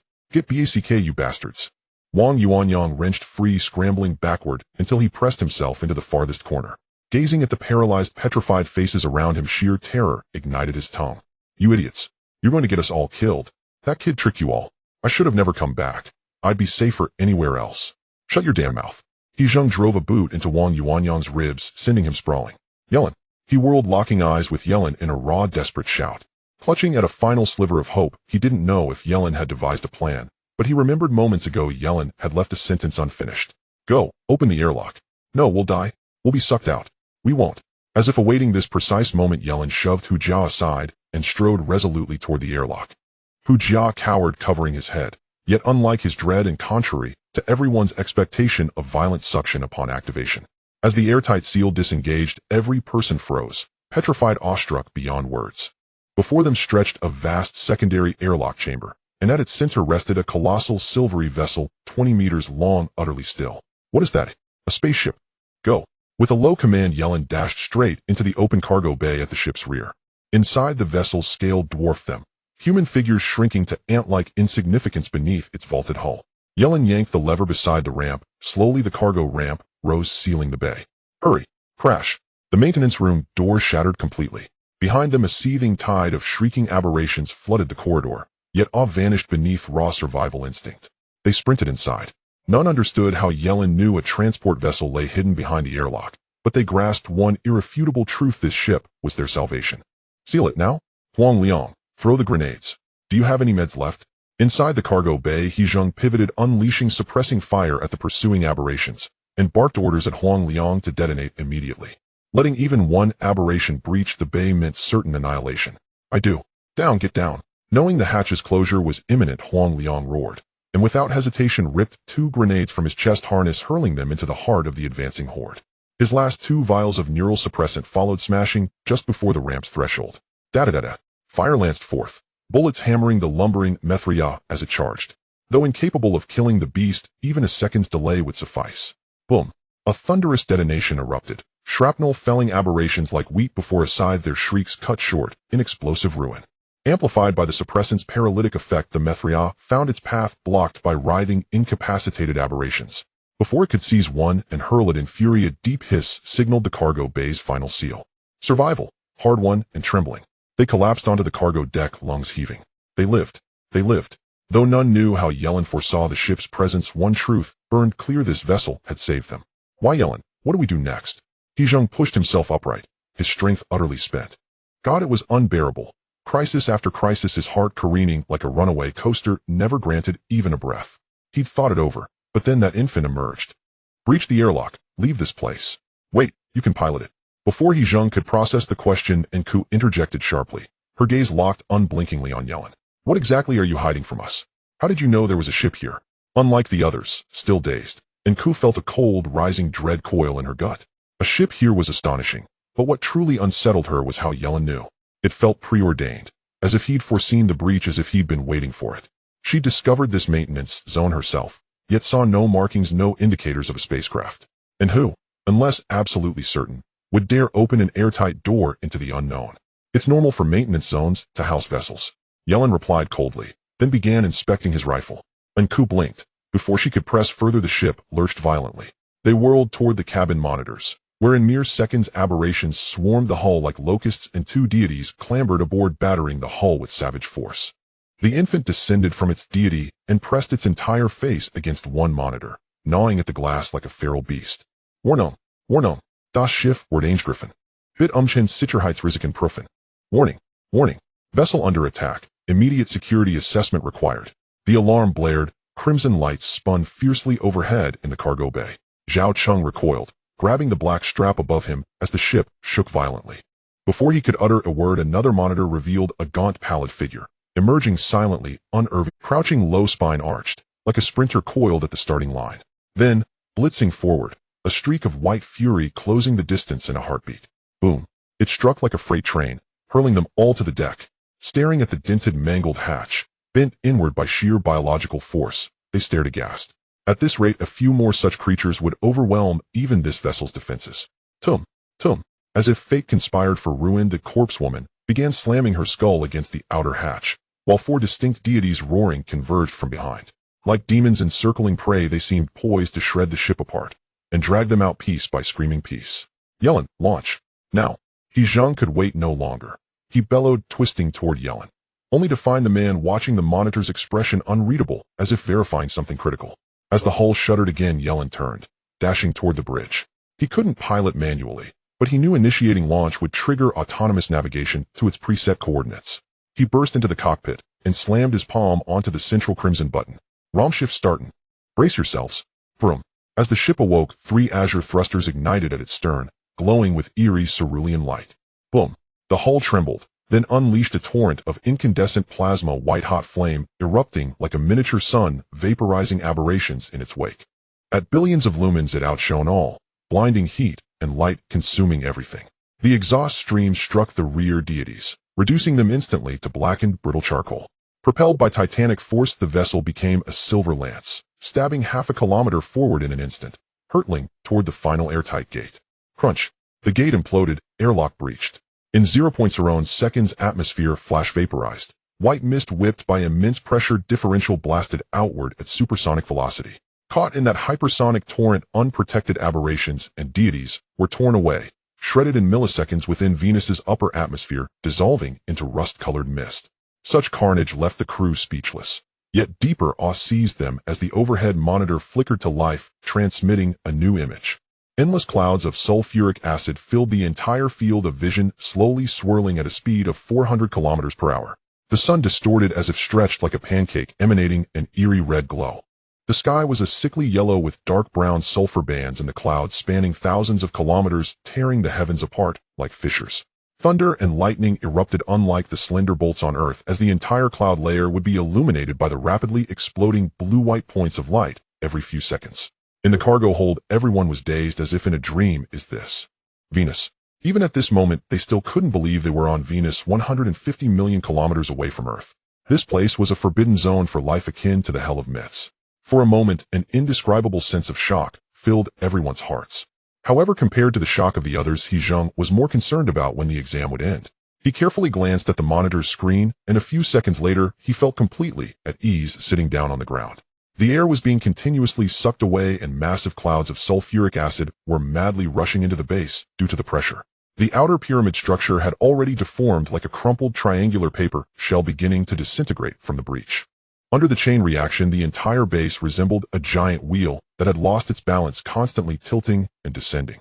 Calculating at the current speed, it might take less than 20 minutes for the base to be compressed into a pile of scrap iron under 10 times the atmospheric pressure of Earth when it fell to about 35 kilometers. The alien species inside would be crushed into pulp in a very short time. Cough, cough. Congratulations, you rookies, for surviving. Although some waste survived purely by luck is also a part of strength. He Zheng laughed heartily, looking around at everyone.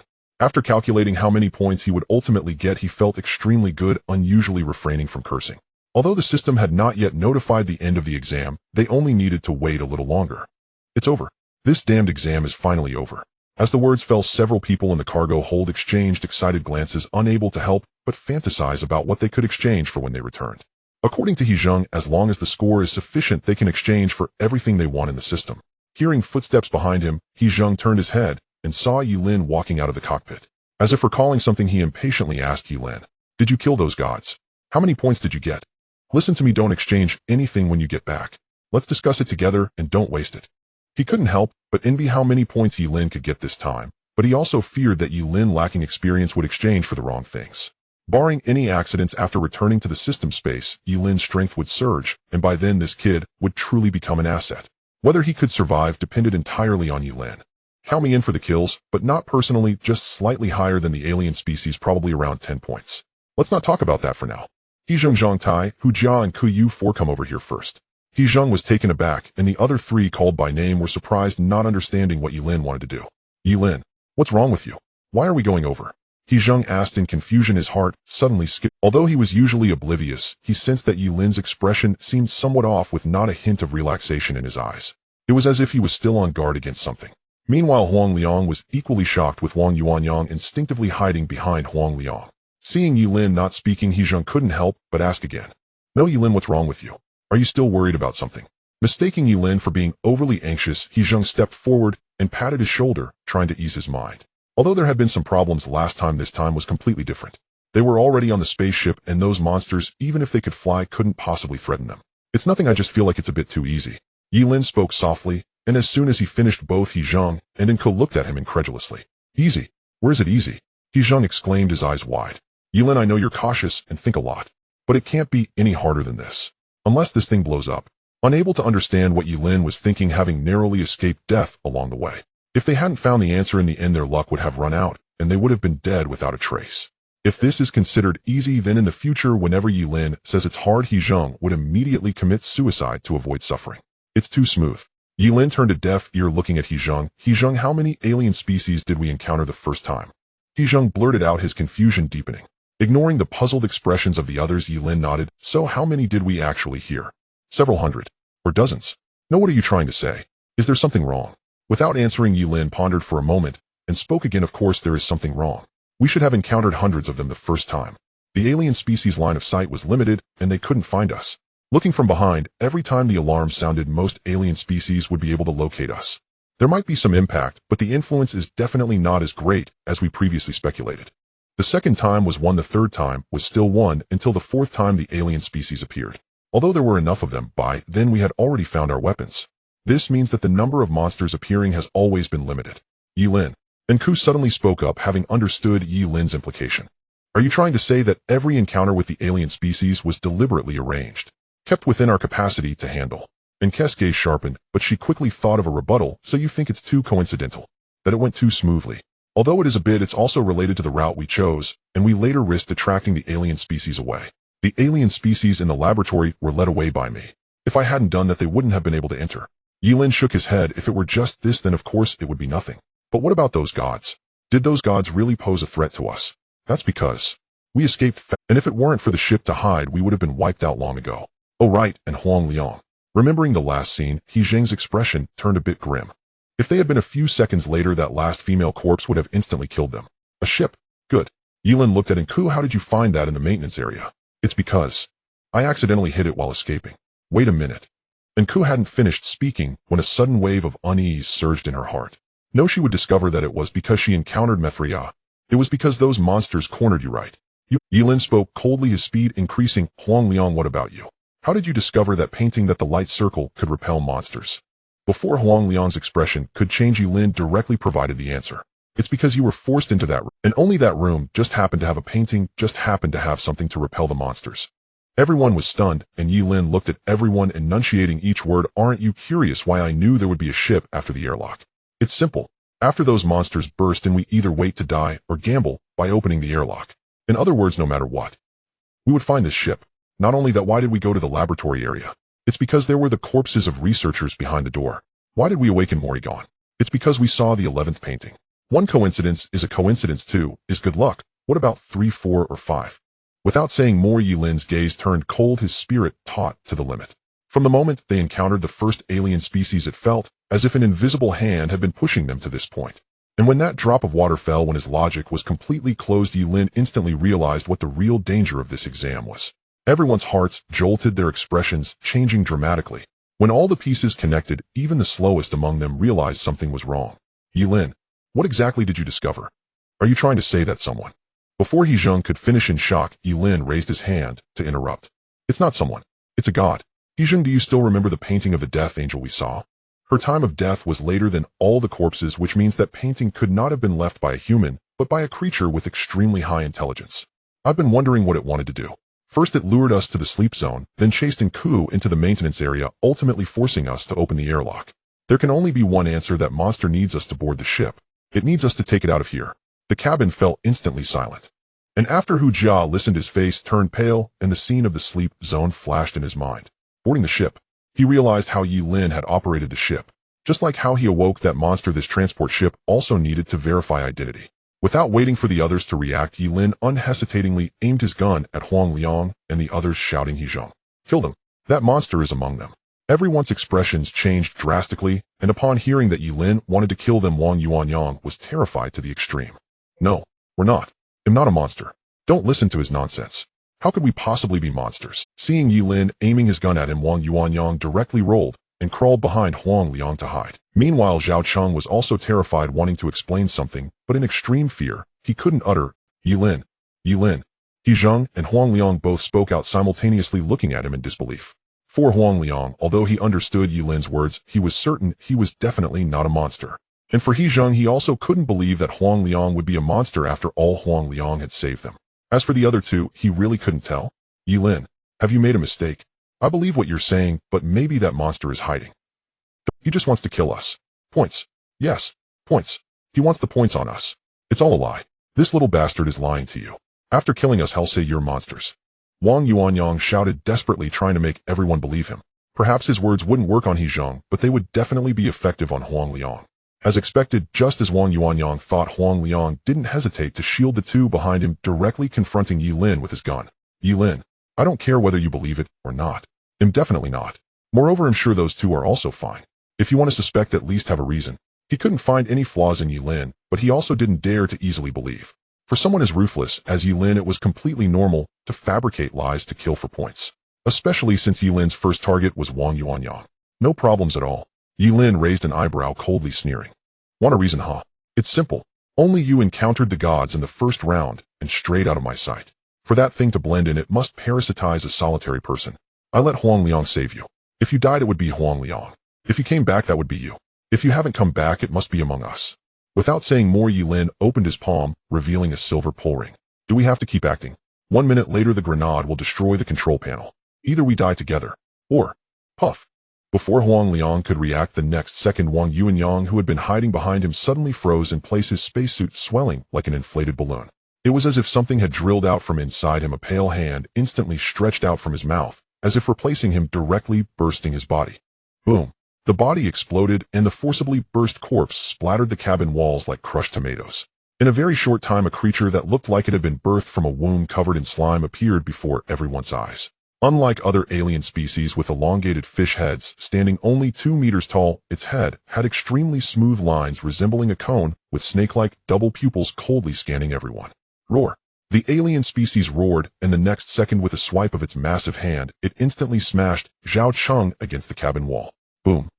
The monster's legs suddenly exerted force, shooting towards Ye Lin at a speed imperceptible to the naked eye. Anger, brutality. That cold snake-like gaze firmly locked onto Ye Lin as the primary target. Fire. Bang bang. Bang. Bang bang.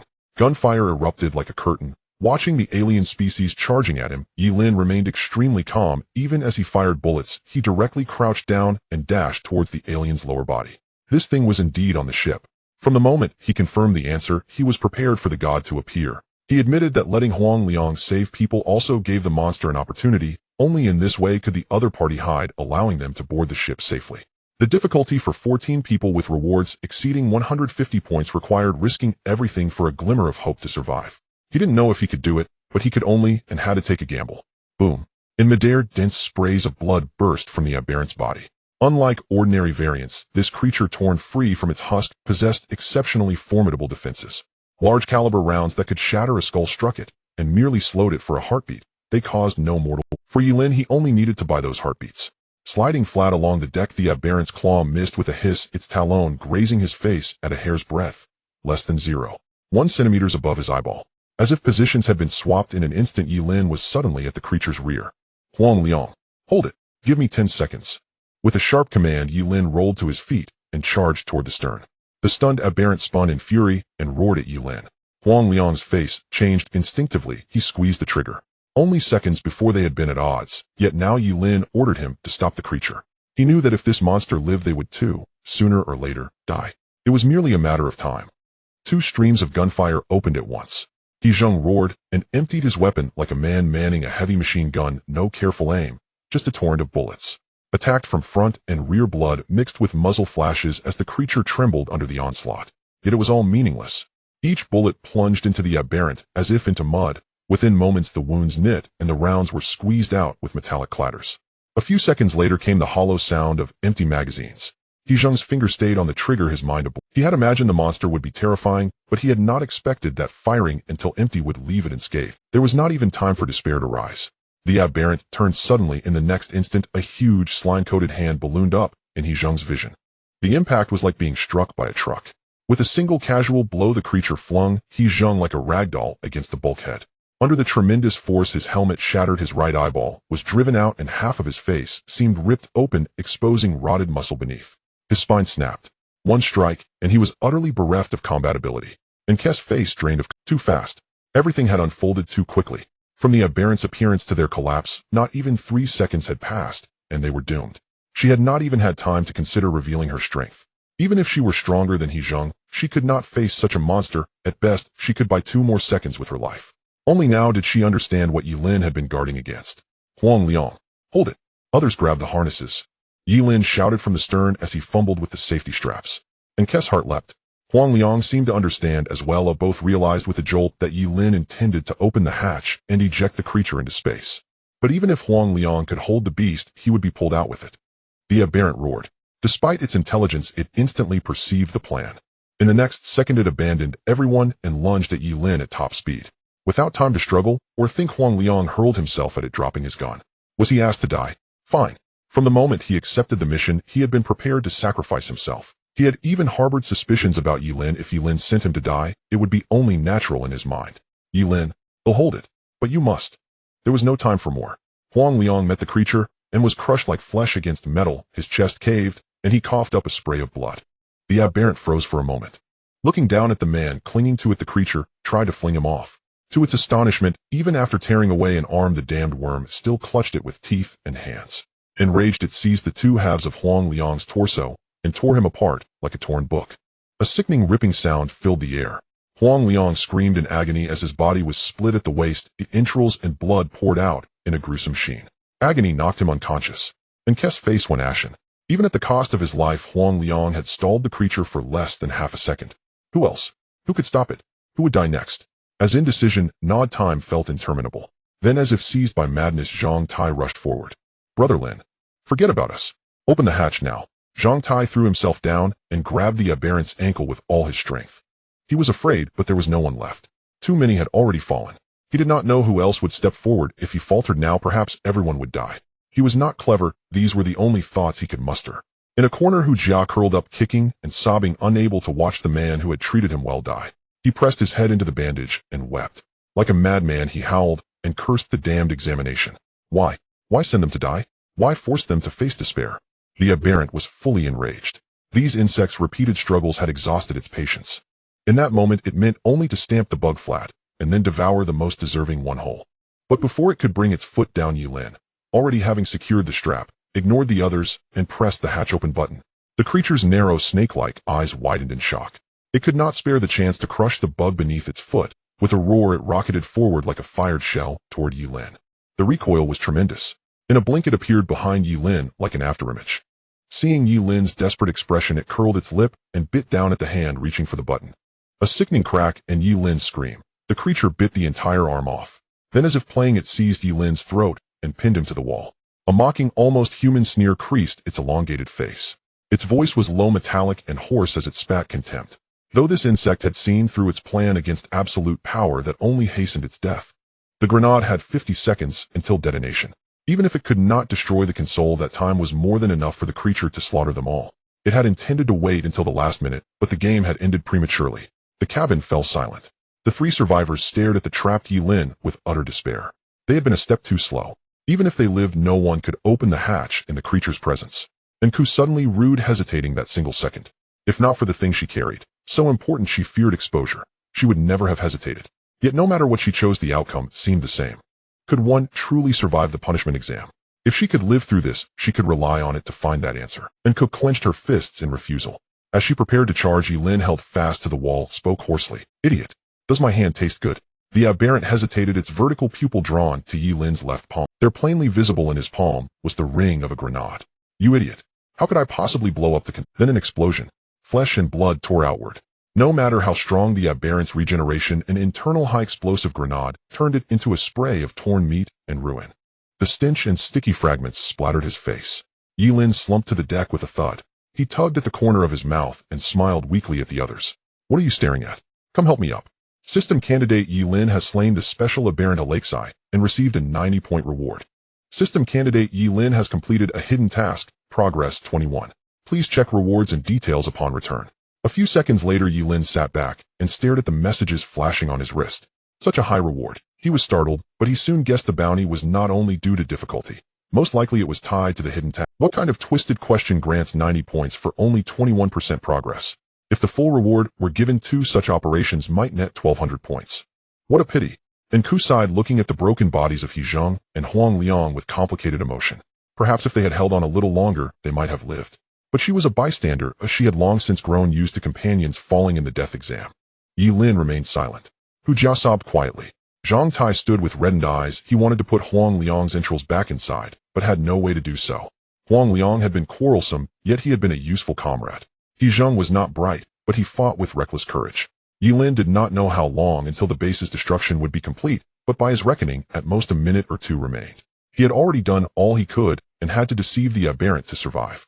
Ye Lin, how many points did you get this round? Enku asked, softly watching the data on his wrist without jealousy.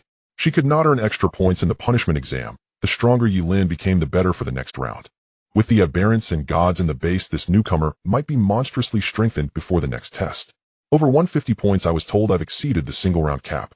The exact reward will show when we return. Before Ye Lin could finish, the system chimed again. System's second round of the examination concluded. All aberrants eliminated. Rewards will be issued based system due to changes in this round's objectives. No third round will be set. The system will automatically deduct base points after completion. System teleportation will commence. Remaining time 10 seconds. All candidates prepare. Final survivors this round 6 out of 13. Over 150 points. Enku was stunned despite expecting Ye Lin's high score. 150 points. A newcomer taken beyond that threshold. And 6 survivors. Scanning the roster, Enku froze. Counting herself, Zhang Tai, Hu Jia, and Ye Lin made only 4. Remembering something, she urgently urged Ye Lin. Ye Lin, choose to return now. Ye Lin looked at Huang Liang torn in two on the deck and understood at once. They were still technically alive. In the death exam space, returning would repair all injuries. On Dichio, such wounds would be unsurvivable. But here, returning to the exam space could restore them. How do we return? Take them with us. Even if only ahead. Then choose immediate return. Return. Seconds later, a flash of white swallowed them.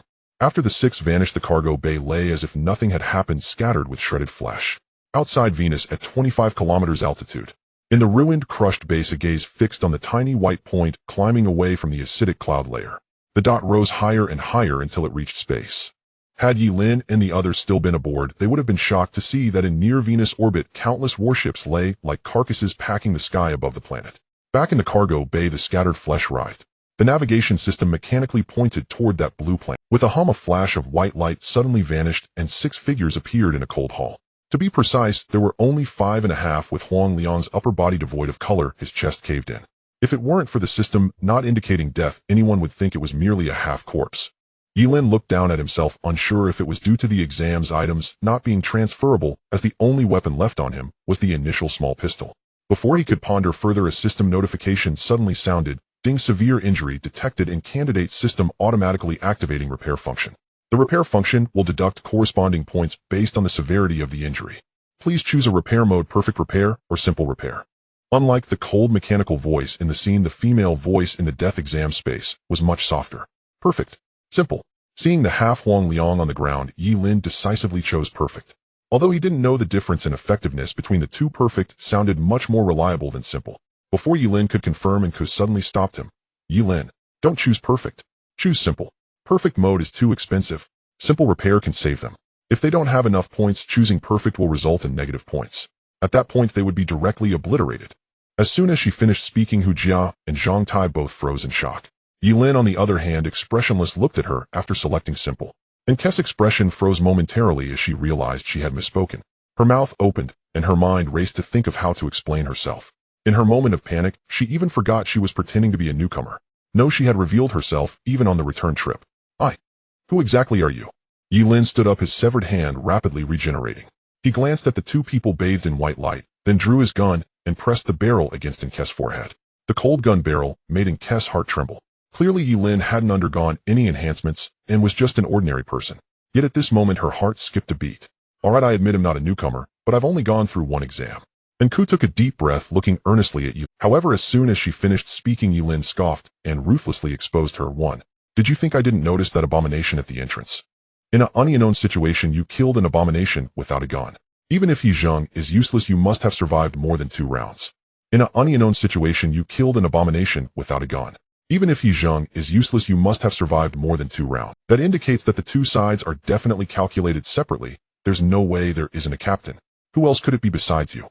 Moreover, you must be the strongest in the system evaluation, otherwise they wouldn't have encountered a god in the first round. Enku's breath caught. She hadn't anticipated that Ye Lin had noticed her long ago. Damn. Facing Ye Lin's icy gaze, she knew he didn't believe her words at all. But that thing is far too important. Enku's eyes flickered as she took a deep breath. Fine. Since that's the case, I don't need to hide anything anymore. However, I haven't just survived 2 rounds, but 6 rounds. As those words fell, Hu Jia and Zhang Tai were so shocked they nearly jumped up. Even Ye Lin was momentarily taken aback. 6 rounds. You survived 6 rounds.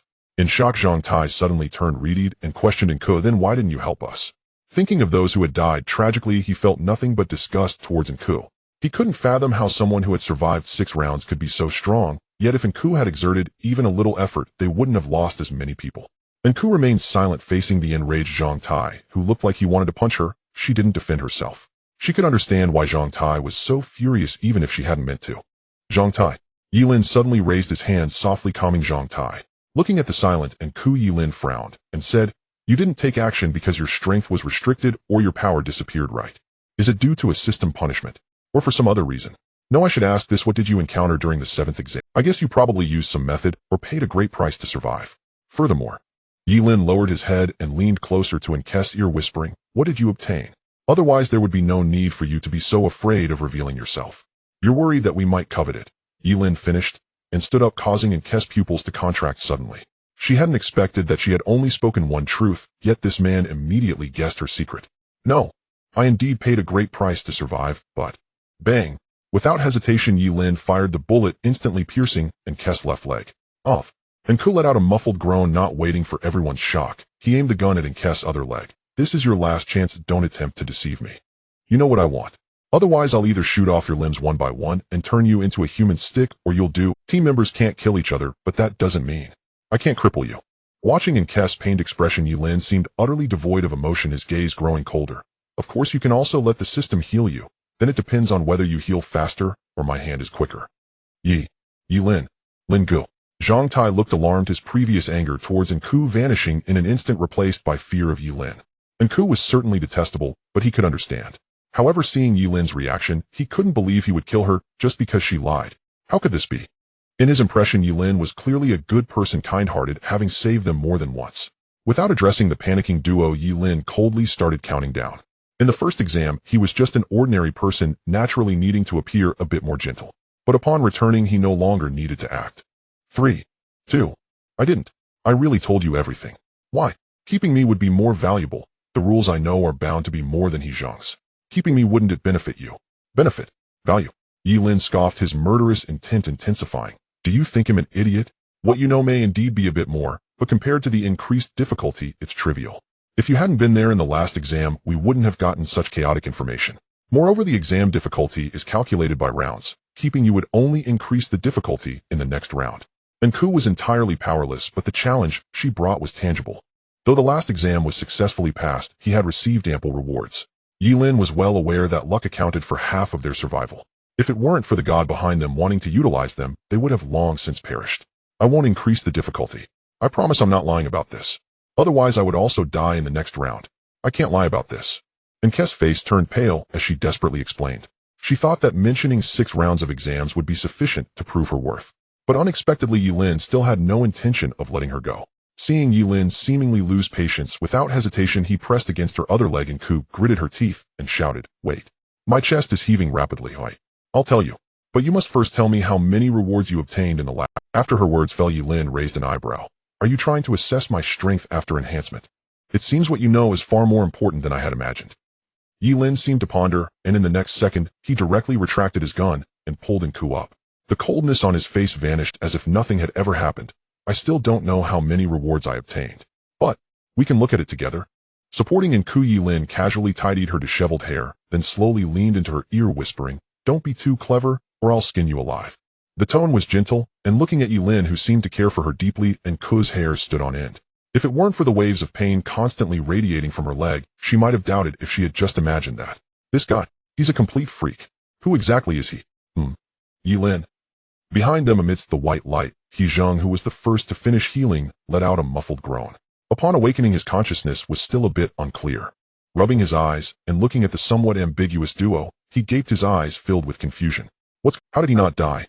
And why, when he opened his eyes, did he see this guy hitting on a girl? Under the deep red vortex, He Zhang scratched his head, first glancing at Ye Lin, who was checking the rewards, then turning to look at Huang Liang, who was still being repaired. "So we've returned. The exam is complete. What happened to Huang Liang? And how did you guys kill that monster?" Looking at Huang Liang's lower half that was continuously regenerating, he felt utterly bewildered, his memory halting at the moment he was blasted away by the abomination. He good the system said there was no third round because the questions changed. After you guys died. Passed out, the abomination died. Then Lin Gu killed the abomination. He used a grenade to blow up that monster. Hu Jia quietly explained, recounting the scene at the time. After listening, He Zheng's eyes widened in surprise, seemingly not expecting that Ye Lin had tricked the abomination into eating his own hand. With many thoughts racing through his mind, he quickly checked how many points he had left. Not as long as Ye Lin's rewards information. He quickly scanned through it, and suddenly let out an excited shout. What the hell? How did I have 118 points? After deductions, still 53. Where did this hidden reward come from? How could there be so many as 30 points? Looking at the detailed rewards in the system, He Zheng was astonished, nearly jumping up. In the first round, he earned 4 points, and in the second round, based on contributions, it was 8 points. But the system not only gave him 11 points for participating in the kill, but also added a hidden 30 points. After deducting the 5 points for healing, he was left with 53. 53 points. He hadn't accumulated that much even over 3 rounds. Could it be that I performed exceptionally well this time, triggering a hidden reward? Ahem. We all have hidden rewards. Hu Jia's expression was awkward as he tugged at He Zheng. After deducting 60 points, he still returned with 26 points. In the previous round, he didn't receive any bonus points, and even in the second round, he only got 30, not even reaching 60 points. But the hidden exam question directly gave him 30 points, and assisting in the kill provided him with 6 points. Damn. He Zheng cursed inwardly. If even Hu Jia could get this much, the others probably weren't far behind. It's better to rely on luck than to risk their lives. Hu Jia was just fortunate. Wait, what about Ye Lin? Ye Lin, how many points did you get? Are those abominations counted as kills for you? He Zheng asked urgently. If he could get 50, then Ye Lin could easily get 100. No, if all those abominations are counted, doesn't that mean? Yes, but since it's not counted as a direct kill, the system deducted a portion. Counting 9 gods and 221 abominations, it only gave me 72. 1. Ye Lin frowned. He was puzzled not only by the calculation method, but also by why there were only 9 gods. According to the murals and system prompts, there should have been 11 gods. Most of those monsters had died due to the crash of the base, and the system opted for a unified settlement. Thus he didn't know who hadn't died, or who might have perished after they left. 72. 1. That's plenty. It seems the 2 that were blasted by the thruster gave 20 points, and the remaining 6 in the base each gave 5 points. Abominations gave 0. 1. He Zheng tried to calculate, but being poor at math, he didn't bother. Normally, if you weren't a newcomer, you probably wouldn't even get a fraction of that. Otherwise, exchanging for a nuclear bomb would yield several thousands in a battlefield scenario. He Zheng felt a bit regretful, but was also content. But if calculated this way, you must have at least 40 bonus points from 2 rounds, and with the previous 14 abominations plus 30 points hidden reward, doesn't that mean? Counting on his fingers, He Zheng suddenly froze, standing rigidly in place. Over 210 points. After deducting 60 points, you still have 150. Although he had anticipated it, he was still stunned when the numbers were confirmed. This figure was something he hadn't even dared to dream of. 150 points would be enough to enhance an ordinary person to superhuman status. Thinking of the things he could exchange for, his heart raced. Ye Lin shook his head and opened his total score. No, in the last round, I earned a total of 302. 1 deducting the base points leaves me with 242. After exceeding 150, the system prompted a breakthrough of the single round limit, and the excess points were converted into 1B grade evaluation. What's the use of a B grade evaluation? Is there a way to convert it back to points? Ye Lin set down his wristwatch, his brow furrowing. A thing of unknown purpose directly cost him 90 points. He Zheng stood there in confusion, shaking his head. He didn't know what use that thing had. His mind was filled with 302. Not waiting for him to recover, Nku looked surprised, urgently advising. It can be exchanged, but absolutely must not be exchanged. A B grade evaluation used to exchange for points would be a tremendous waste. Nku took a deep breath, not even feeling the pain in her leg anymore. Her eyes were filled with struggle as she spoke slowly. Ye Lin, I know how to use it. Give me some time to think, I'll come find you directly later. After hearing this, Ye Lin's gaze sharpened, observing Nku's reaction. This thing seemed to hold great importance. So much so that Nku no longer needed to evaluate him. Nku finished speaking and turned to leave, heading directly towards the room on the left side of the hall. The entire hall was semicircular with 14 rooms distributed along the arc opposite the vortex. Nku chose the far left room. Isn't she a newcomer? Seeing Nku skillfully open the door, He Zheng only then realized. How would a newcomer know about evaluations? Even he as an old-timer didn't know. Not to mention that the rooms here were quite special and newcomers wouldn't know how to use them. He good that. When you were treating her, Nku mentioned that she had actually lived through 6 rounds. But her strength has completely vanished. Behind Hu Jia and Zhang Tai exchanged glances and simply recounted the situation at that time. However, neither mentioned how Ku had nearly been killed by Ye Lin, nor did they discuss the details of their conversation. Hu Jia feared revenge from Ye Lin and guessed that Ku had a secret. Zhang Tai felt that it would ruin the team's feelings, especially since the two seemed to have reconciled. Damn, no wonder the difficulty is so high. It's all her doing. Living through 6 rounds and having no strength left at all. Could it be that she bought a substitute? He Zheng was taken aback, cursing under his breath. He had long suspected that something was off with Ku, but he hadn't expected her to have even more rounds than him. A substitute? Is there something here that can exempt from death? Ye Lin raised an eyebrow while Zhang Tai and Hu Jia looked at He Zheng in surprise. Seeing Ye Lin's confusion, He Zheng explained. Yes, but it's not really an exemption and the side effects are significant. That thing costs 200 each and once used it's gone. If you die during the exam you can return to the first round to be resurrected. However, all enhancements are lost after resurrection. He Zheng scoffed, clearly disdainful. If I had that many points I definitely wouldn't buy it. What's the point of being a substitute? It's just waiting to die. Speaking of which, that girl also ran into us, so otherwise she would have definitely died last round. After hearing this, Ye Lin seemed pensive. He hadn't expected the system to have such things. While the effects were extraordinary, they were indeed useless. With 200 points he could enhance himself and perhaps not die. However, Ku shouldn't have survived in this way, otherwise she wouldn't have left any strength behind. He Zheng, where's the exchange system? Without further thought, Ye Lin directly asked He Zheng. Compared to the issues surrounding Ku, he was more curious about what else the system had to offer. Especially if there was a chance to find that thing here. If it could be found. A strange light suddenly flashed in Ye Lin's eyes. The reason he was captured was to unlock that tomb and find that thing. An answer that he, or rather the organization behind him, was willing to pay any price to uncover. Mistakenly thinking that Ye Lin was eager to enhance himself, He Zheng instinctively pointed towards the deep red vortex not far away, but as soon as he pointed, he hurriedly pulled him back. Ye Lin, if you want to exchange, just reach your hand in. Then a light curtain will appear. But you'd better not exchange it right now. Otherwise what? It's just. He Zheng suddenly felt a bit awkward and rubbed his nose. As I said before, after returning to the death exam space, we have 3 days to rest. But by the second night the system will give out information for the next exam in advance. Even if your points are low, it doesn't make much difference to exchange anything. But with so many points now, you can completely target the exam for your exchanges.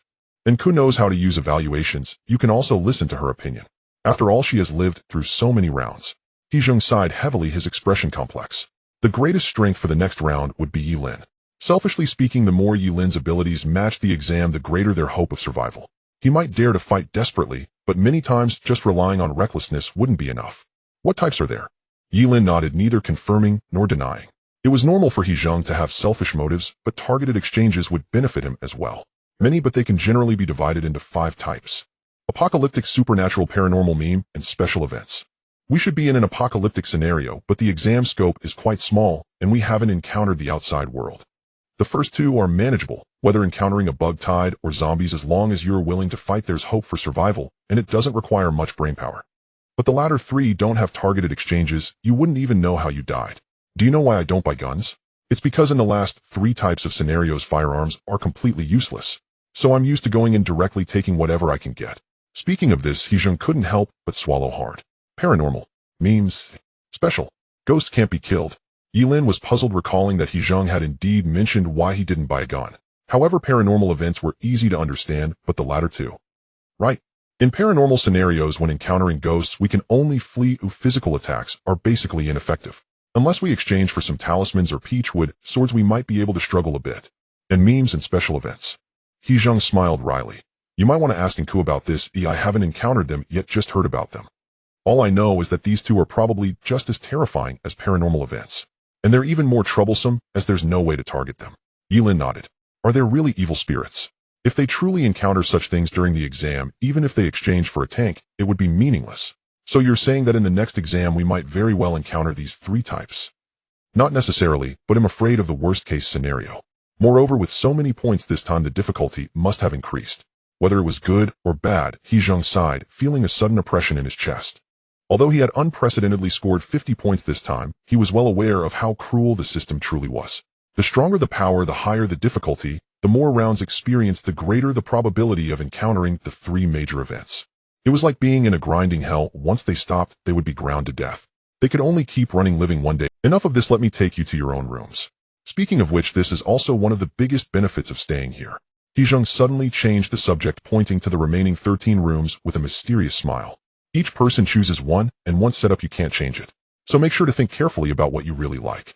Zhang Tai and Hu Jia were taken aback looking at He Zheng's somewhat mischievous smile, and for a moment they couldn't help but feel curious. Standing in front of room 8, Ye Lin's companions were dumbfounded, their mouths agape in shock. Room 8 was He Zheng's. They had thought that opening the door would reveal just a small compartment, but to their surprise it opened up to a small district covering several kilometers. Inside the district, there were people coming and going, office workers riding electric bikes, and couples walking dogs. The bustling noise of traffic was so familiar that they almost thought they had returned to reality. Haha, surprised, right? When I saw this for the first time, I was even more shocked than you. At that time, my teammate had transformed it into a palace to be the emperor. And someone else built a gymnasium to hold their own concert. Every time we returned from the exam, you can imagine how enjoyable it was. I loved racing in old Wang's room. That guy was willing to spend money and bought a bunch of sports cars. And Zhao Ming, that guy loves to eat. He exchanged for a yacht, and we would go fishing at sea while enjoying a feast. That feeling was simply delightful. Old Wang, Zhao Ming. Seeing He Zheng full of nostalgia, Zhang Tai couldn't help but ask curiously, but he go, where are they? Aren't they here? As soon as he finished speaking, Hu Jia quickly pulled him back, and Zhang Tai suddenly realized that he seemed to have said something wrong. He Zheng's gaze froze and the smile on his face gradually faded. He was silent for a moment, but soon shrugged indifferently. They're all dead, where else could they go?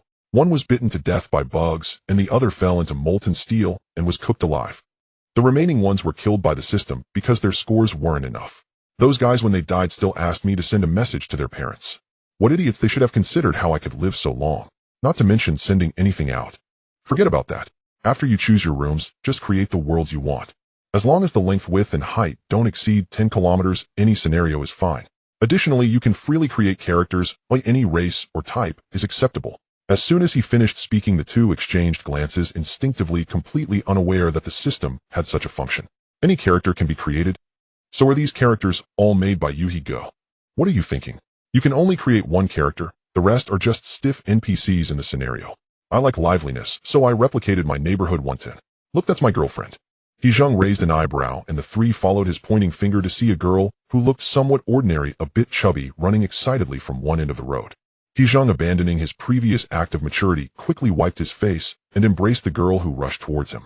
Why did it take you so long to come back? Are you out fighting again? Are you trying to get yourself killed? If you fight with others again, I'll twist your ear off. Sensing the faint smell of blood on He Zheng, the girl seemed a bit angry. As if she couldn't see the three outside the door, she was both worried and anxious, checking He Zheng's body for injuries. No, didn't I say? I've been working for a boss recently, overseeing the place. That work is easy and earns a lot. Enough of that. What do you want to eat? They'll take you. Hey, stop twisting, it hurts. Holding the girl, He Zheng awkwardly turned his head. Ahem, this is my girlfriend Yang Xiao. She has been with me since I was in junior high. My parents didn't care about me, so I lived at her house every day back then. It's almost like being married. Don't look at her like this. Oh, we've been a couple for many years, and I'm not afraid of her at all. Hu Jia and Zhang Tai exchanged strange looks, and it seemed that He Zheng was looking a bit like he had bronchitis. She can't see us or hear us talking. Ye Lin quietly asked, noticing that it seemed like there were two worlds inside and outside the door. He Zheng talked to them, but the girl didn't react at all. Right when you create characters, you can choose what they can hear and know. Even their memories can be modified and fixed at a... He Zheng raised an eyebrow and smiled slyly. In fact, you can replicate your favorite celebrities' anime characters and instill any memories in them. They'll be as obedient as you want. As long as they're not non-human, the system can make them. But... He Zheng's expression turned serious as he glanced at the girl beside him. A friendly reminder, it's best to choose someone you really want to see, so at least there's someone in your heart to think about, which could give you a reason to want to live. Unlike before when he was hot-headed, even though Yang Xiao couldn't hear him, He Zheng didn't curse like he usually did. Embracing Yang Xiao, He Zheng turned to look at the three, his eyes shining. Alright, you can go to your rooms now. Remember, when creating characters you must think it through carefully. The first time is free, afterward ITLL cost 50 points. Alright. You can also exchange items in the room, which is equivalent to a private territory. No one can enter without permission. So you can store anything in there, but if you die, the room will refresh before the next exam. He Zheng waved his hand, eager to return to his world with the girl. Watching He Zheng and the girl being affectionate, Ye Lin's gaze flickered. He didn't think He Zheng merely regarded the girl as a replica. Clearly, He Zheng saw the girl as a means of sustaining his own existence. For someone to live on it. Ye Lin fell silent, unable to think of who he would do it for. Perhaps it was only for himself. Lin Gu, shall we head to our rooms now? Hu Jia cautiously greeted Ye Lin, choosing room 14, while Zhang Tai opted for room 11. Although Ye Lin might not be older than them, they didn't dare to call him by his name directly, and Zhang Tai, though looking sturdy, was the youngest among them since he had started school earlier in the northeast. Alright, Ye Lin nodded, glancing back at the still treating Huang Liang before choosing room 7. He wasn't sure if it was due to the choice of simple restoration, but Huang Liang's body hadn't fully healed yet. But it seemed to be getting better soon. Pressing on the cold doorknob, Ye Lin hesitated slightly. Although according to He Zheng, he could transform the room into any shape. For him, however, he didn't have a place he particularly liked, and the person he wished to see. Shaking his head, Ye Lin slowly pushed open the door, and as his thoughts moved, the interior instantly transformed into a small room. A simple iron bed, a table resembling a prison cell devoid of even a light. In the darkness, Ye Lin silently walked to the bed and sat down without a sound. He didn't have anything he particularly liked. If asked why he transformed it like this, it was probably because he had grown accustomed to it. He was an orphan raised by the organization since childhood. This was the base. From the moment he could remember, high-intensity training and learning had permeated his entire life. Hundreds of peers like him were being trained as tools. Training, eating, resting, and filtering day after day. Newcomers joined every month, while the unqualified were buried underground. He didn't know what the organization was aiming for, nor did he know what those people wanted to obtain. He had once tried to gather information about the organization, but apart from knowing that it had existed for hundreds of years and possessed astonishing wealth, he knew nothing else. It was like a ghost hidden within various countries, with everyone united by a secret. They seemed to be searching for a tomb, seeking an answer. Until the year he turned 18, when he was pushed into the operating room, and after waking up he was told that the organization had found that tomb as the only qualified candidate he could enter. In the darkness, Ye Lin remained silent for a moment, suppressing useless emotions before softly calling upon the system.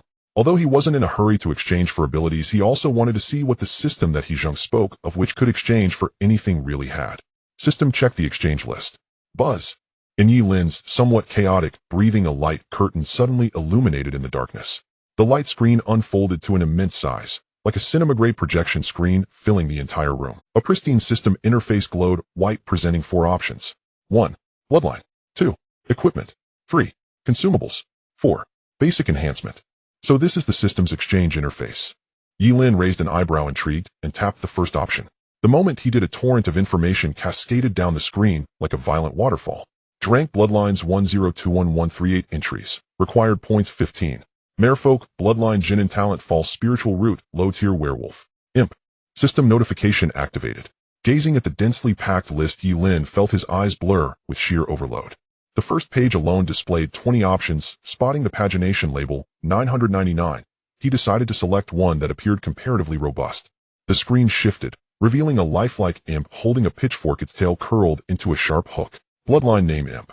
Combat tier rank 0 soldier. Description: upon acquiring the imp bloodline, you gain minor resistance to flame damage, slight enhancements to speed and strength, and the ability to cast 1 miniature fireball per day. Progression path: Imp D, Shadow Demon C, Demon Lord B, 7 Demon Gods A, Cain S, Unknown Satan. System comment: poke people with your pitchfork. Forget about that pathetic fireball. After skimming it rapidly, Ye Lin was mildly surprised by the system's unusually anthropomorphic tone. An imp bloodline grants rank 0 combat capability, equivalent to a highly trained soldier like He Zheng. Factoring in its unique abilities, does it approach human physical limits? The apex warrior. Can mere 15 points elevate one to such a level? Ye Lin was astonished. He had assumed significant point investment would be required for meaningful enhancement, but apparently points were far more valuable than he'd imagined. As for bloodline progression, Ye Lin furrowed his brow, thinking swiftly. Cain is S rank, Satan remains unknown. An imp corresponds to peak human capability, a shadow demon transcends humanity, a demon lord belongs to legend, the 7 demon gods rank among myth itself, and the higher echelons, Cain and Satan, existed beyond even his comprehension. Cain, the progenitor of vampires, the primordial source of the bloodline. Satan, sovereign of hell, the ultimate being described in scripture, rivaling God himself. Judging by this data, the system truly appears omnipotent, even capable of offering bloodlines of this conceptual magnitude. He tapped the unknown entry, determined to uncover what powers such an entity might wield. Instantly a system prompt blared. Examining access insufficient. Content of rank A and above is restricted. Current clearance level rank unviewable. Ye Lin blinked, then quickly realized his clearance level must correlate directly with his earned evaluation scores. Without high-tier evaluations, even exchange options remain locked. So that's why evaluations are so precious. Glancing at the system displayed clearance tier, he noted his evaluation score remained intact, unspent. It seemed evaluations automatically upgraded his access upon acquisition. If so, skipping the crank list entirely, Ye Lin selected the highest tier he could view. A low hum resonated. The interface shifted again, revealing far fewer options than before. Rank Bloodlines 1089 entries. Required points 125. High-grade Vampire Cultivator Arcane Mage Masked Armament. Tyrant Gene. Judged purely by nomenclature, Rank Bloodlines vastly surpassed Rank 1's. Noting the steep 125-point cost, Ye Lin deduced the system's scaling logic. D rank 15 points. B rank 125. A 9-fold increase, suggesting each tier multiplies by 3. Extrapolating A rank requires 375, ES rank demands 1125. And the unknown tier would require 3375. His heart sank as the calculation settled. The minimum score to escape the death exam stood at 1200, nearly identical to the S rank bloodline requirement. If not coincidence, then they likely needed to ascend to such a divine tier merely to hope for escape. Only godhood grants passage. Is that the true purpose of the death exam? Too little data existed to confirm. As for the conceptual tier threshold of 3375 points, Ye Lin dismissed it outright. He wasn't even certain he'd survive the second trial. His current points seemed abundant, yet after purchasing a Brank bloodline, they dwindled to near nothing. No evaluation prerequisite is required, only sufficient points. Uncertain of evaluation's true function, Ye Lin suppressed his doubts and tapped the most enigmatic option, Cultivator. Bloodline name Cultivator.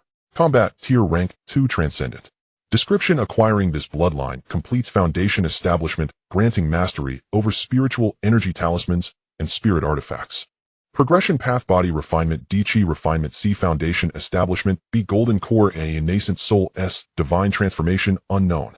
System comment: even if you slaughter every ally, you still won't fill that wretched banner. This comment proved even harsher than the imps. Yet the description hinted at divergent cultivation paths, each demanding distinct resources and enabling unique capabilities. After scanning other bloodlines and categories for roughly 10 minutes, Ye Lin rubbed his temples wearily, gaining a foundational understanding of the exchange system. From Crank onward, acquired enhancements underwent qualitative transformation. If Drank corresponded to peak human limits, and conventional firearms represented the standard armament, then Crank shattered those limits entirely, bestowing extraordinary abilities.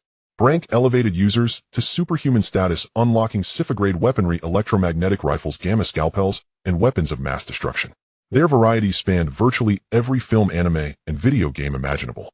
Every Brank bloodline proves formidable, whether Dragonborn or Arcane Mage, both effortlessly eradicate aberrations. Recalling the Dragonborn specifications, Ye Lin couldn't help but feel astonishment. Though he had no intention of selecting it, every bloodline held undeniable allure. Take the Dragonborn post-acquisition. Its defensive capacity allowed it to withstand bullets and scathe, its raw strength enabled it to dismantle armored vehicles barehanded. It possessed innate flight and dragon breath, offering comprehensive offense and defense with virtually no discernible weakness. The Arcane Mage excelled in pure destructive output. One arcane bolt could obliterate a tank. At full power, it could annihilate an entire armored battalion within seconds.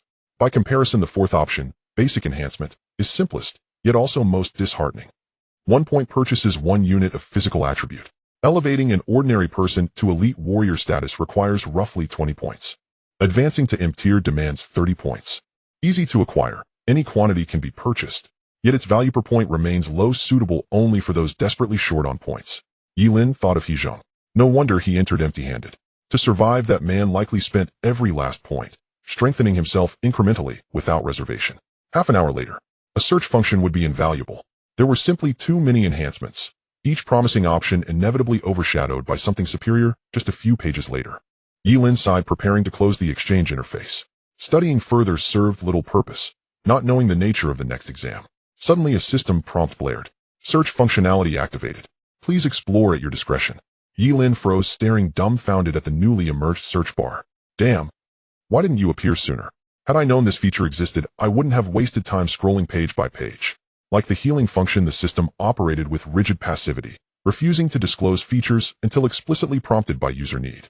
Scanning the new search options, Ye Lin's gaze locked onto information search within seconds. He hadn't anticipated it. Could this function retrieve any information, not just item data? Could it be? Ye Lin's eyebrow arched sharply. He tapped information search without hesitation. He couldn't verify his suspicion, yet if correct, it meant that answer might be obtainable here. 1 minute later, Ye Lin clenched his fists tightly, his heart hammering violently. As he'd surmised, information search functioned like direct questioning: spend points, receive answers. Complexity dictated cost, but information was dramatically cheaper than acquisition. For instance, acquiring a hydrogen bomb required only 1 point, while purchasing its specifications cost 200. To He Zheng and others, spending points on non-combat intelligence would seem wasteful. But for Ye Lin, that answer had defined his entire existence. Without it, he would never have been captured or drawn into this place.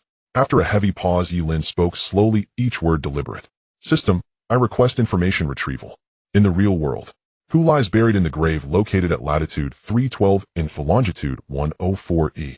The scene rapidly shifts as if searching through a vast amount of data. In the brief moment of waiting, Ye Lin breathes heavily, his eyes fixed motionlessly on the changing data. He does not know who lies within the tomb, nor what is inside.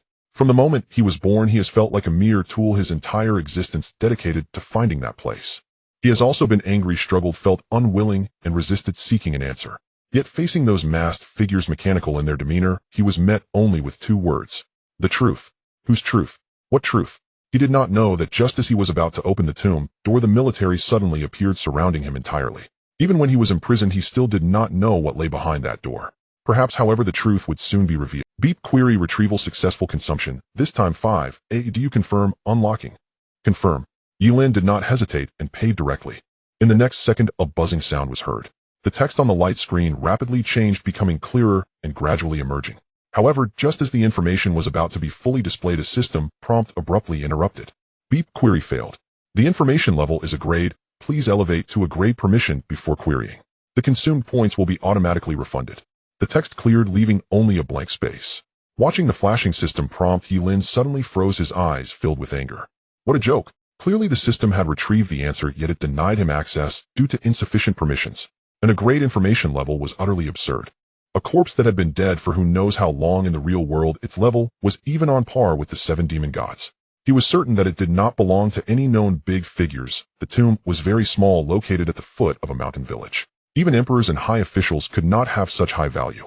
Just a piece of information, at most it would not even reach a grade. Unless simply knowing the name of the deceased held value. No, the significance was equivalent to that of the 7 demon gods. Who on earth was he? Ye Lin stood rigidly, thinking he was getting closer to the truth, but at this moment he felt like an ant that had secretly burrowed into a palace. Just a single foot passing in front of him was enough to crush him into a pulp. Knock knock. Suddenly a hesitant knocking sound echoed. Outside the door was Nk's voice. Ye Lin, can I come in? Standing in the room, Nku was somewhat taken aback, staring at Ye Lin, who was sitting silently on the bed. The room had no lights, and if it weren't for the illumination from the system's light screen, she wouldn't even be able to see Ye Lin's face. In the shadows, Ye Lin's expression was turbulent. Nk's heart tightened. This was the first time she had seen Ye Lin like this. Before she could say anything, Ye Lin suddenly raised his head. The evaluation is linked to permissions, right? How do you obtain a grade evaluation? Nku was taken aback and instinctively answered. Ye Lin, why are you asking this? The evaluation is indeed linked to permissions.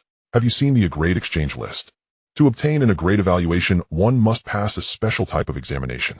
No, it should be said that evaluations above grade can only be obtained this way. So, the grade you have should not appear in the first reward.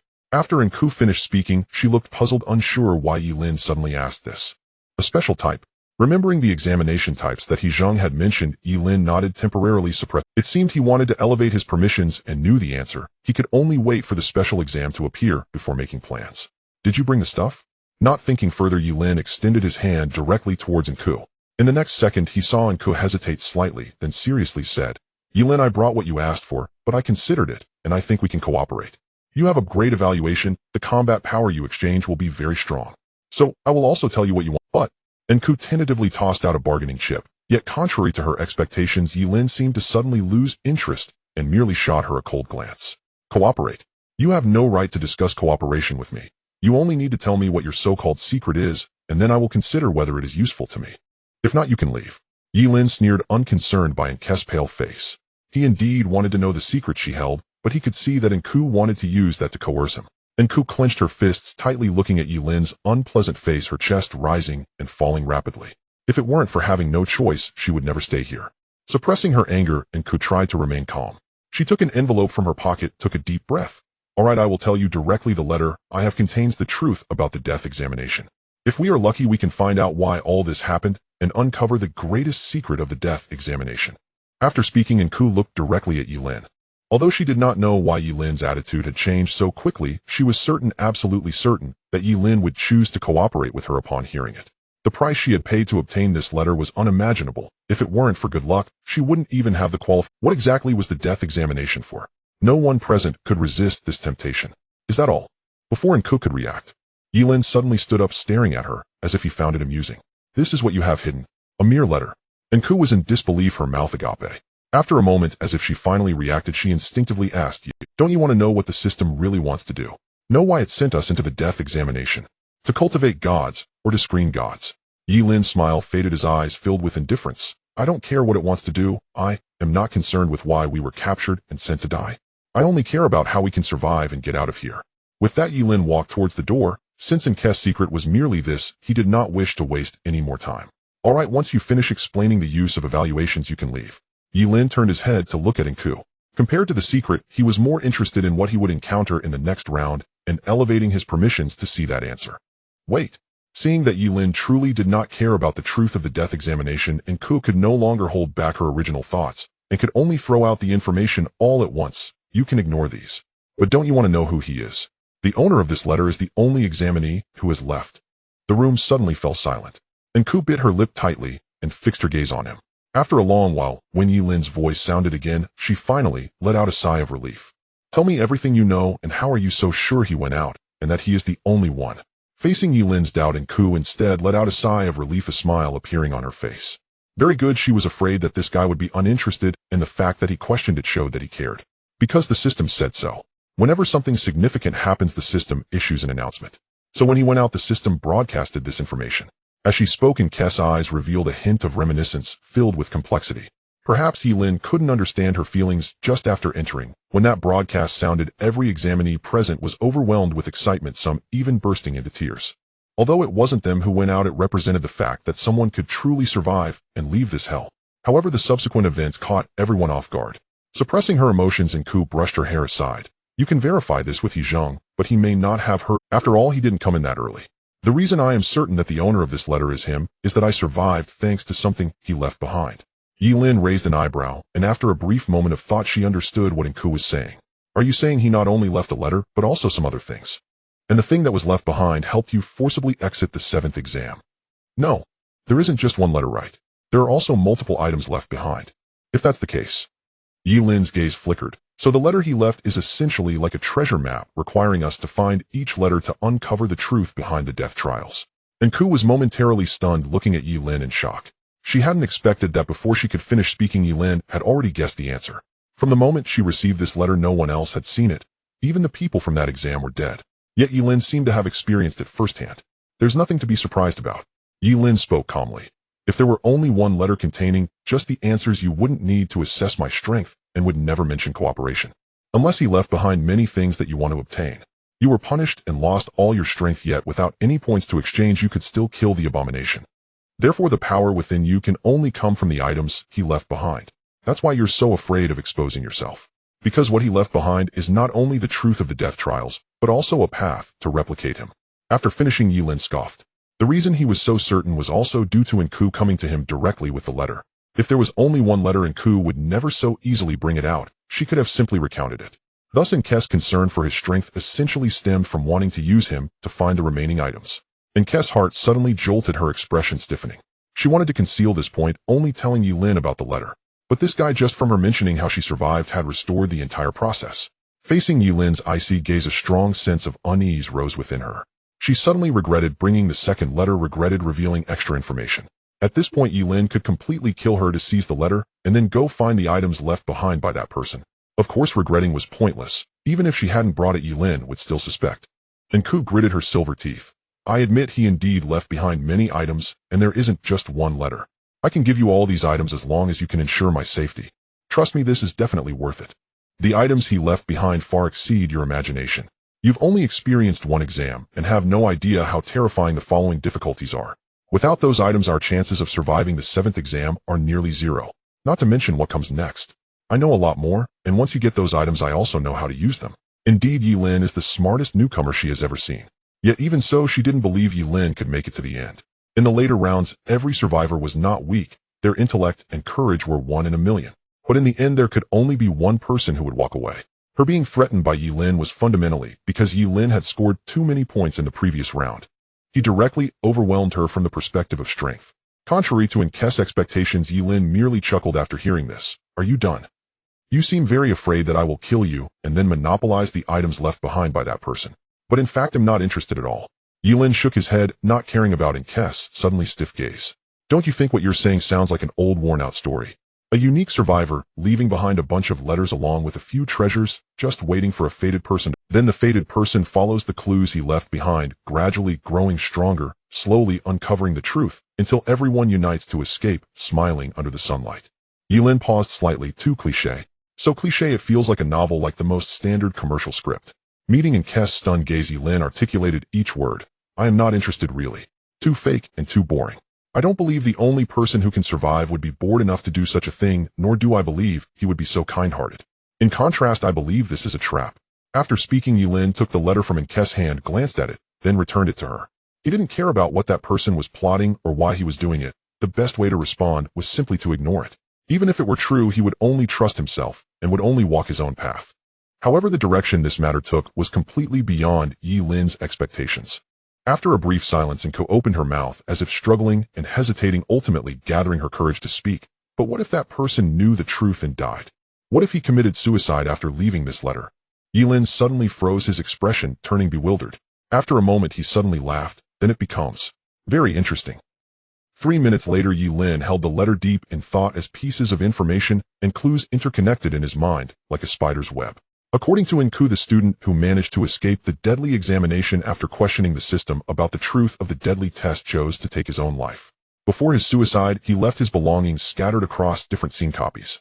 No one knew why he did this, nor did anyone understand what answer he received that drove him to despair and led to his tragic end. So you not only want to utilize the items he left behind to regain your strength, but you also want to know why he chose to die. Ye Lin raised his head, rubbing his weary brow. The conclusion of the story was beyond his imagination. There was too little information for him to even conceive of a reason for the other's suicide. Especially someone who had overcome so many tests, their mental fortitude could not be weak, and their power was formidable to the extreme. Based on his previous deductions, to leave this place one would need to reach at least a rank nearly akin to a deity. What could the answer be? What could terrify a god who had clawed their way back from death into choosing to die? Right? Ko smiled bitterly, her heart filled with shock. He clearly could have left. There was no reason for him to remain in this hell. With his strength, he could have made up for all his regrets and lived for hundreds of years, or even achieved immortality. Yet he still chose to take his own life. Without a hint of hesitation. So I'm thinking I must find the answer. Otherwise, when we fight our way to the end and we learn that answer, what will we do then? However, his decision to leave a letter might indicate. It might indicate that he wanted to avoid repeating the same mistakes, suggesting he may have done something wrong or taken a wrong path, hoping we wouldn't follow in his footsteps. And the reason he didn't leave all the answers in a single letter is that the system doesn't allow others to know. Ye Lin interrupted, understanding Ko's concerns. He seemed to visualize within the system's space the scene of that man standing in place, hearing the answer, and then despairingly ending his life. If that were the case, the letters had to be obtained. Where is the third letter he left behind? How can we get the items he bequeathed? Isn't the examination randomly assigned by the system? What method did he leave behind that allows us to specify a scene? Ye Lin asked quickly, and Ko no longer concealed anything, directly pulling out a key. We can't specify the scene, but we can use this key to force our way into an examination. It's akin to an extra test. Inside there's not only the next letter, but also the items he left behind. However, I suggest we first pass through a normal test before entering. This way our chances will be greater. In this way we will have effectively completed 2 normal tests and 1 additional test. When we face the 4th round, which is likely to present a high difficulty, our survival chances will significantly increase. Ye Lin nodded, agreeing with her idea. Replacing the 3rd examination with a key scene after finding the relics, their strength would greatly enhance. He was also curious about what the items left behind would be and what the letter would mention. According to Ko, the first relic was a forced escape item. Although it didn't enhance strength, its value was a measurable equivalent to an extra life. The second item was something she obtained from the system after returning to the space. It was a hair tie from a supernatural scene that could allow a ghost to possess the user, granting temporary power. However, due to her frail constitution, the power she could bear was extremely limited. Without score enhancement, perhaps using it once more would lead to her demise. This was also the trump card, and Ko believed she had the qualification to collaborate. Then let's arrange it this way. What is the use of a rank evaluation after all? Having reached a cooperative agreement, Ye Lin no longer overthought it. The immediate priority was to get through the next round. He had tested many times how to utilize the rank evaluation, yet even purchasing information from the system yielded no results. You can't possibly know how to use it, and asking the system is futile. Feeling somewhat relieved, Ko noticed Ye Lin's exchange interface was stuck on the search function and couldn't help but chuckle. The system knows everything, but it will never answer questions about itself. unless someone like that person earns the right to ask the system questions at the time of their final departure. Of course, there's only one opportunity. Speaking of which, your situation is indeed quite unique. Under normal circumstances, we know the system rules because the system actively informs us or opens them up. Likewise, after receiving a rank evaluation, we would have long exchanged bloodlines, and at that moment the system would inform us of what this item is useful for. Ye Lin raised an eyebrow, understanding and Kess implication. So the rank evaluation is related to bloodlines. I don't know how to use it because I've neither exchanged it nor obtained it too early. Exactly the functions of the evaluation are, besides granting permissions without consumption, to fuse two different bloodlines together. You don't have even one, so naturally you can't use it. As she spoke, a hint of envy flickered in Nku's eyes, as if lamenting how lucky Ye Lin was. You're really too fortunate. The circumstances of the last round were so special, otherwise you wouldn't have obtained it at all. With this item you start off at a level ahead of others. If I had it back then, perhaps I... Ye Lin frowned, directly interrupting Nk's musings. I currently only have enough score to exchange for one rank bloodline. To exchange for a second one, I'll need to pass through a few more rounds. According to what you said, everyone has the opportunity to obtain it, it's just that it's not as early for them. So where's the advantage? No. Nku shook her head, the envy in her eyes only deepening. It seems you can only exchange one rank, but what about crank? Crank is enough to exchange for two. Therefore you can directly choose two complementary abilities, filling in your shortcomings in the shortest time and gaining the strongest combat power. Moreover, with these advantages, your chances of scoring high in the next round will be even greater. It's like a snowball effect where the advantage keeps growing. Though that may be the case, Ye Lin still didn't fully agree after hearing it. I've seen the gap between brank and crank. I don't believe that combining two cranks will outperform a single brank. Moreover, in terms of potential, the upper limit of brank is higher than that of crank, right? Your reasoning isn't wrong. But the coincidence is that I unintentionally learned about two crank bloodlines that are comparable to brank, even stronger than brank. Coincidentally, these two bloodlines each have significant side effects when exchanged alone, and no one would choose them. You also don't need to worry about the potential issue. Both of these bloodlines have extremely high limits. They can still be enhanced to strength later. Nku blinked, seemingly unable to believe that some things could align, so they are simply tailor-made for you. Like they belong exclusively to you. Custom-made. Just for me. Ye Lin raised an eyebrow, a hint of curiosity ignited within him. He could tell that Nku was not lying, nor did she have any reason to. After all, the power of exchange was in his hands. Yes. Nku nodded, not wasting any words. One is the tyrant gene, and the other is the observer. The former can significantly enhance physical attributes. Just in terms of intensity, increase, it can rival gray bloodlines. The accompanying rampage and regeneration abilities are also among the strongest offensive types within Crade bloodlines. Moreover, it has great potential for growth with many advancement routes available. And the observer. Tyrant. Isn't that a gray bloodline? Ye Lin frowned. He had seen the tyrant gene before. If he remembered correctly, it was related to zombies, a type of mutant. Although it had no special abilities, its physical strength was indeed monstrous. In the system's evaluation, its offensive capabilities almost scored full marks. Moreover, it had 3 rare advancement routes, each incredibly powerful. The Corpse King, the Virus Monarch, and the Aberration. Yes, but it also has a Crade experimental body. Although its strength is somewhat diminished, it is still far superior to others of the same level. And it only requires 45 points for exchange without affecting future advancements. What's the cost? Remembering the side effects Nku had previously mentioned, Ye Lin asked directly. The cost is... Nku hesitated slightly. The only cost is that it can easily go out of control. After rampaging, it will not distinguish between friend and foe until all targets are killed to regain rationality. But aside from that, everything else is identical to the original version. So you need the second observer bloodline to support. Ye Lin retorted, recalling the combination Nku spoke of. Exactly. Although the observer bloodline is Crade, it is extremely unique. It is one of the rare bloodlines that does not enhance physical strength at all. As compensation, it can increase your insight, forcing you to enter a third-person perspective to control yourself. The level of this ability even approaches a grade. It can immunize you against most external disturbances. Ye Lin nodded upon hearing this, understanding Nku's thoughts. Since the Crade version of the Tyrant bloodline has flaws, exchanging for a complementary one means that he could acquire the original Tyrant for only 2/3 of the points and gain an additional ability. Moreover, it might even be stronger since the original version also has the risk of going out of control. But if I directly exchange for the complete version of the Tyrant and pair it with another Crade, wouldn't that be better? In that case, my combat power would actually be stronger. Seeing Ye Lin's skepticism, Nku quickly explained, that's not feasible, Ye Lin. Once you exchange for Grade, the combined bloodline can only be Grade. Moreover, if you exchange for Crade, you will also be rated as Crade in the system, making it easier to gain points. Back and forth, your advantages will be much greater than others. Ye Lin's heart stirred after hearing this, suddenly remembering how He Zhong always envied his high scores. That's right, the system seems to reward the weaker, who perform well, or rather those with potential. Pausing slightly, Enku continued, although the observer has no combat power after advancing to grade, it can also master the most unique spiritual attacks. After reaching a grade, it completely reverses obtaining numerous offensive means. Of course, the most important thing is that exchanging for this bloodline gives a significant advantage against supernatural events. You may not know this, but in supernatural exams many people aren't actually killed by ghosts. They are terrified into collapse, literally scared to death. Once you lose your rationality, no matter how strong you are, you will die inside. As Enku finished speaking, an indelible fear flickered in her eyes. Advantages. Ghosts. Ye Lin frowned slightly after hearing this, quickly weighing it in his mind. He had never seen a ghost, so he could not understand Enku's fear. However, exchanging like this indeed seems to be the optimal solution. Regardless of the exam encountered, there is a chance to survive. Moreover, this would effectively grant him 2 top-tier combat powers. No wonder Enku felt it was too coincidental. The points saved could also be used to exchange for weapons and equipment. Are ghosts really that terrifying? I remember there are quite a few items in the system that can counter them, right? Useless. Noticing Ye Lin's keen interest in ghosts, Enku sighed and shook her head.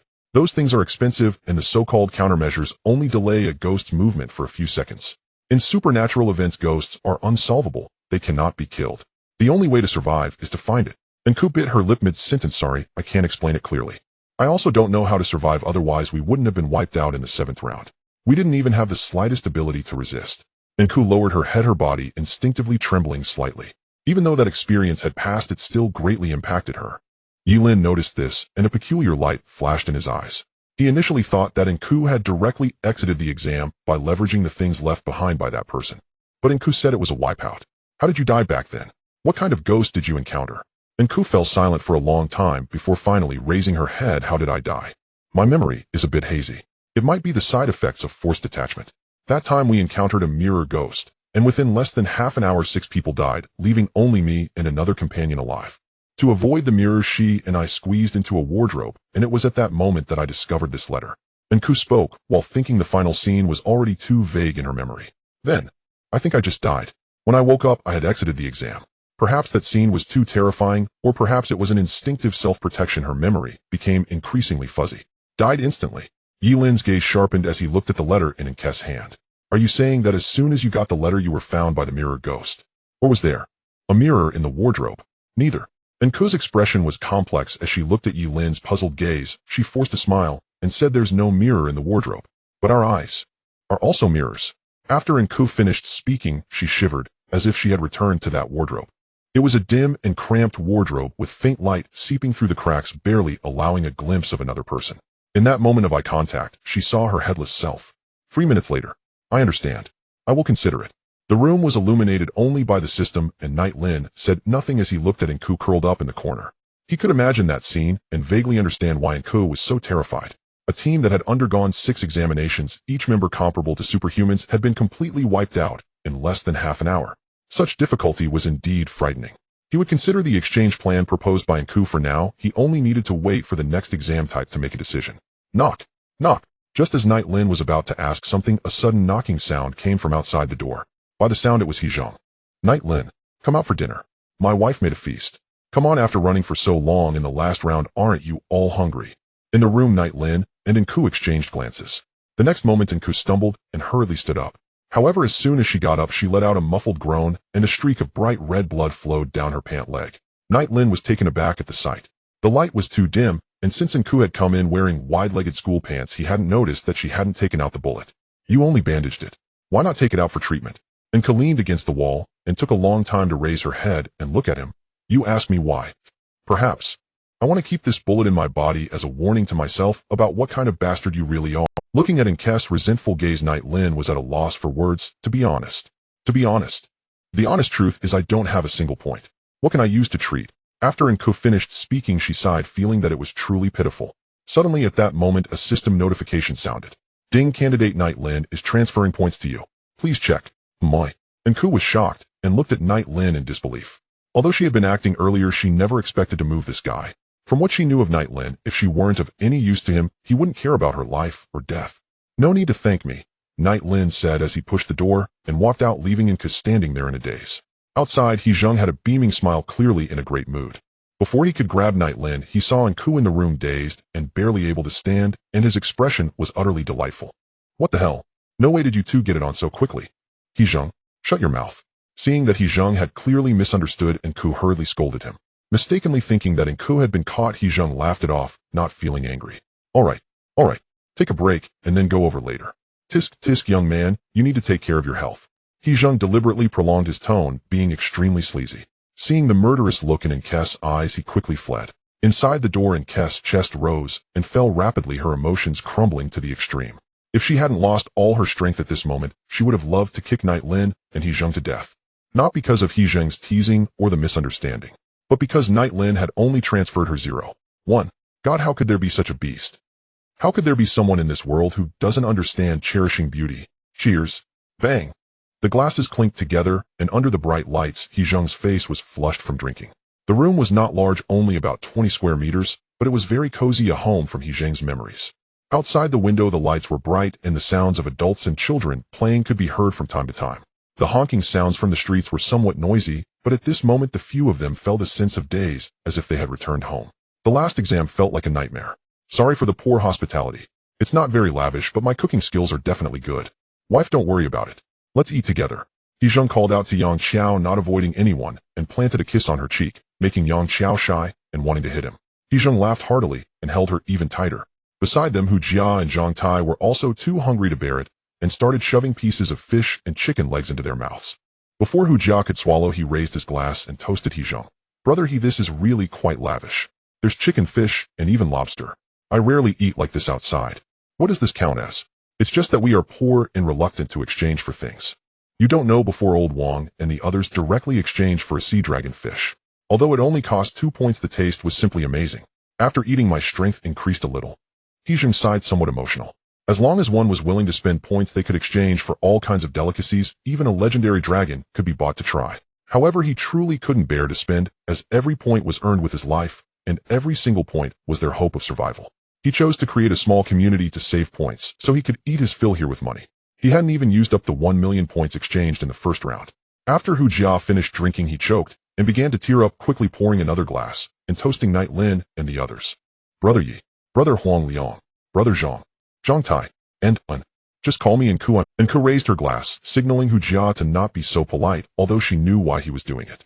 Hu Jia awkwardly nodded. He really didn't know how to speak then. Then I thank everyone. To be honest, I know I was of little use in the last round. Without you all, especially Brother Yi, I might not have survived at all. So, I will drink this cup first. Thank you. Really thank you all. Gulping it down, Hu Jia looked gratefully at everyone, his gaze even carrying a hint of flattery. He Zheng waved his hand dismissively. Alright, if you can drink, then drink. If you can't, then forget it. It's normal to be timid, who isn't afraid of death, when they first come in. However, if you still can't adapt afterward, no one can help you.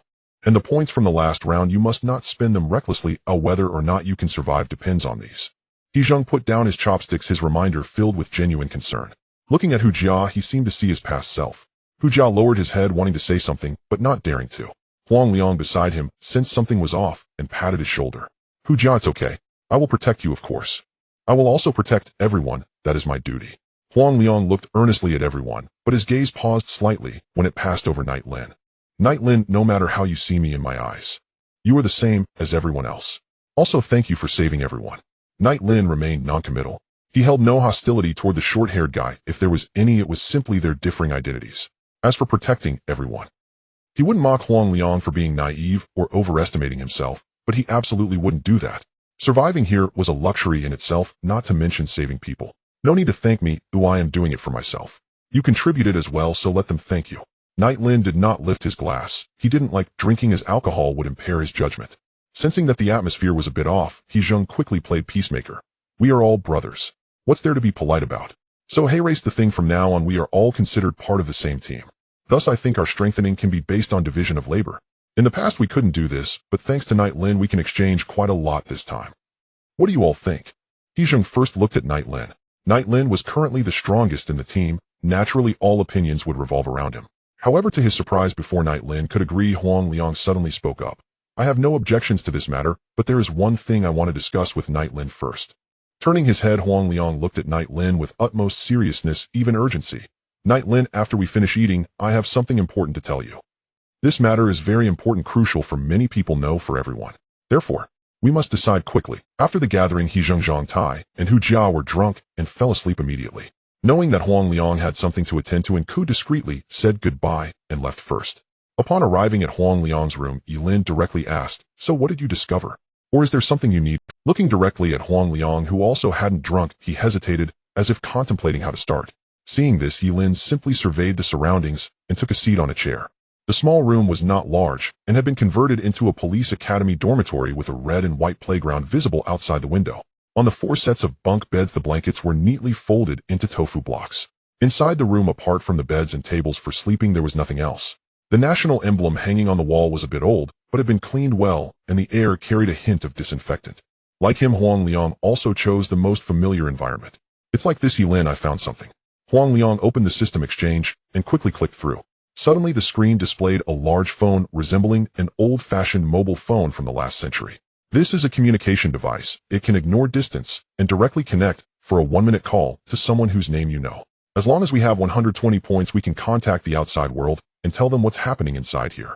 Huang Liang looked at him anxiously. "Ye Lin, I've calculated I have 57 points, but as long as you're willing to lend me some, together we have enough to exchange. Of course, only you have the authority to exchange for this, so I need your help." Huang Liang finished speaking, breathing a little faster. No one knew how excited he was when he saw this item. Although it was only a minute, it was enough to clarify everything with the outside world. He had thought he would be like his previous comrades, disappearing without a trace after entering. But unexpectedly, not only had he found a way to send out messages, but he could also contact the outside world immediately if Ye Lin agreed. "I guess today I knew you would say this." To Huang Liang's surprise, Ye Lin nodded, showing no sign of unexpectedness in his eyes. "You've realized it. So you..." Before he could mistakenly think Ye Lin agreed, he heard Ye Lin chuckle lightly. "What if I say I disagree?" "Why I?" Huang Liang was taken aback and instinctively blurted out. "Is it because I'm asking for too much?" "No, 50 points is fine. I can borrow the rest from others as long as you agree to exchange." In an urgent tone, Huang Liang hurriedly searched for paper and pen in the room, preparing to write him an IOU. "Are you afraid I won't pay you back? I promise. From now on, every test, every point I earn will be returned to you until I pay it off. No doubled tenfold." Seeing Huang Liang's flustered appearance, Ye Lin frowned. "Pay back? What do you have to pay me back with? Not to mention, when you can pay me back, do you really think after using up all your points you can survive the next test? A promise from a dead person is meaningless. Besides, what good is sending out a message? It offers me no benefit at all." He could provide 50 points, but to Ye Lin, Huang Liang's thinking was extremely naive. Huang Liang could disregard his life, but the difficulty wouldn't lessen just because he spent his points. A wastrel, without any enhancements, would only make the difficulty of the next round higher. "No, that's not it, Ye Lin. Although contacting the outside world might not help us immediately, the country will definitely find a way to rescue us. Moreover, I guarantee that as long as you are willing to cooperate, once we get out, not only will your crimes be erased, but we will also do our best to meet your needs." "Crimes? Meet my needs?" Ye Lin scoffed. "Huang Liang, do you know how cheap money is here? 1 point can only be exchanged for 1 million, but with 20 points you can get the full set of blueprints for controllable nuclear fusion. How much do you think this technology would be worth in the real world? 100 billion or 1 trillion? As for your crime, as long as I can get out, I am a god. Everything I desire is within my reach.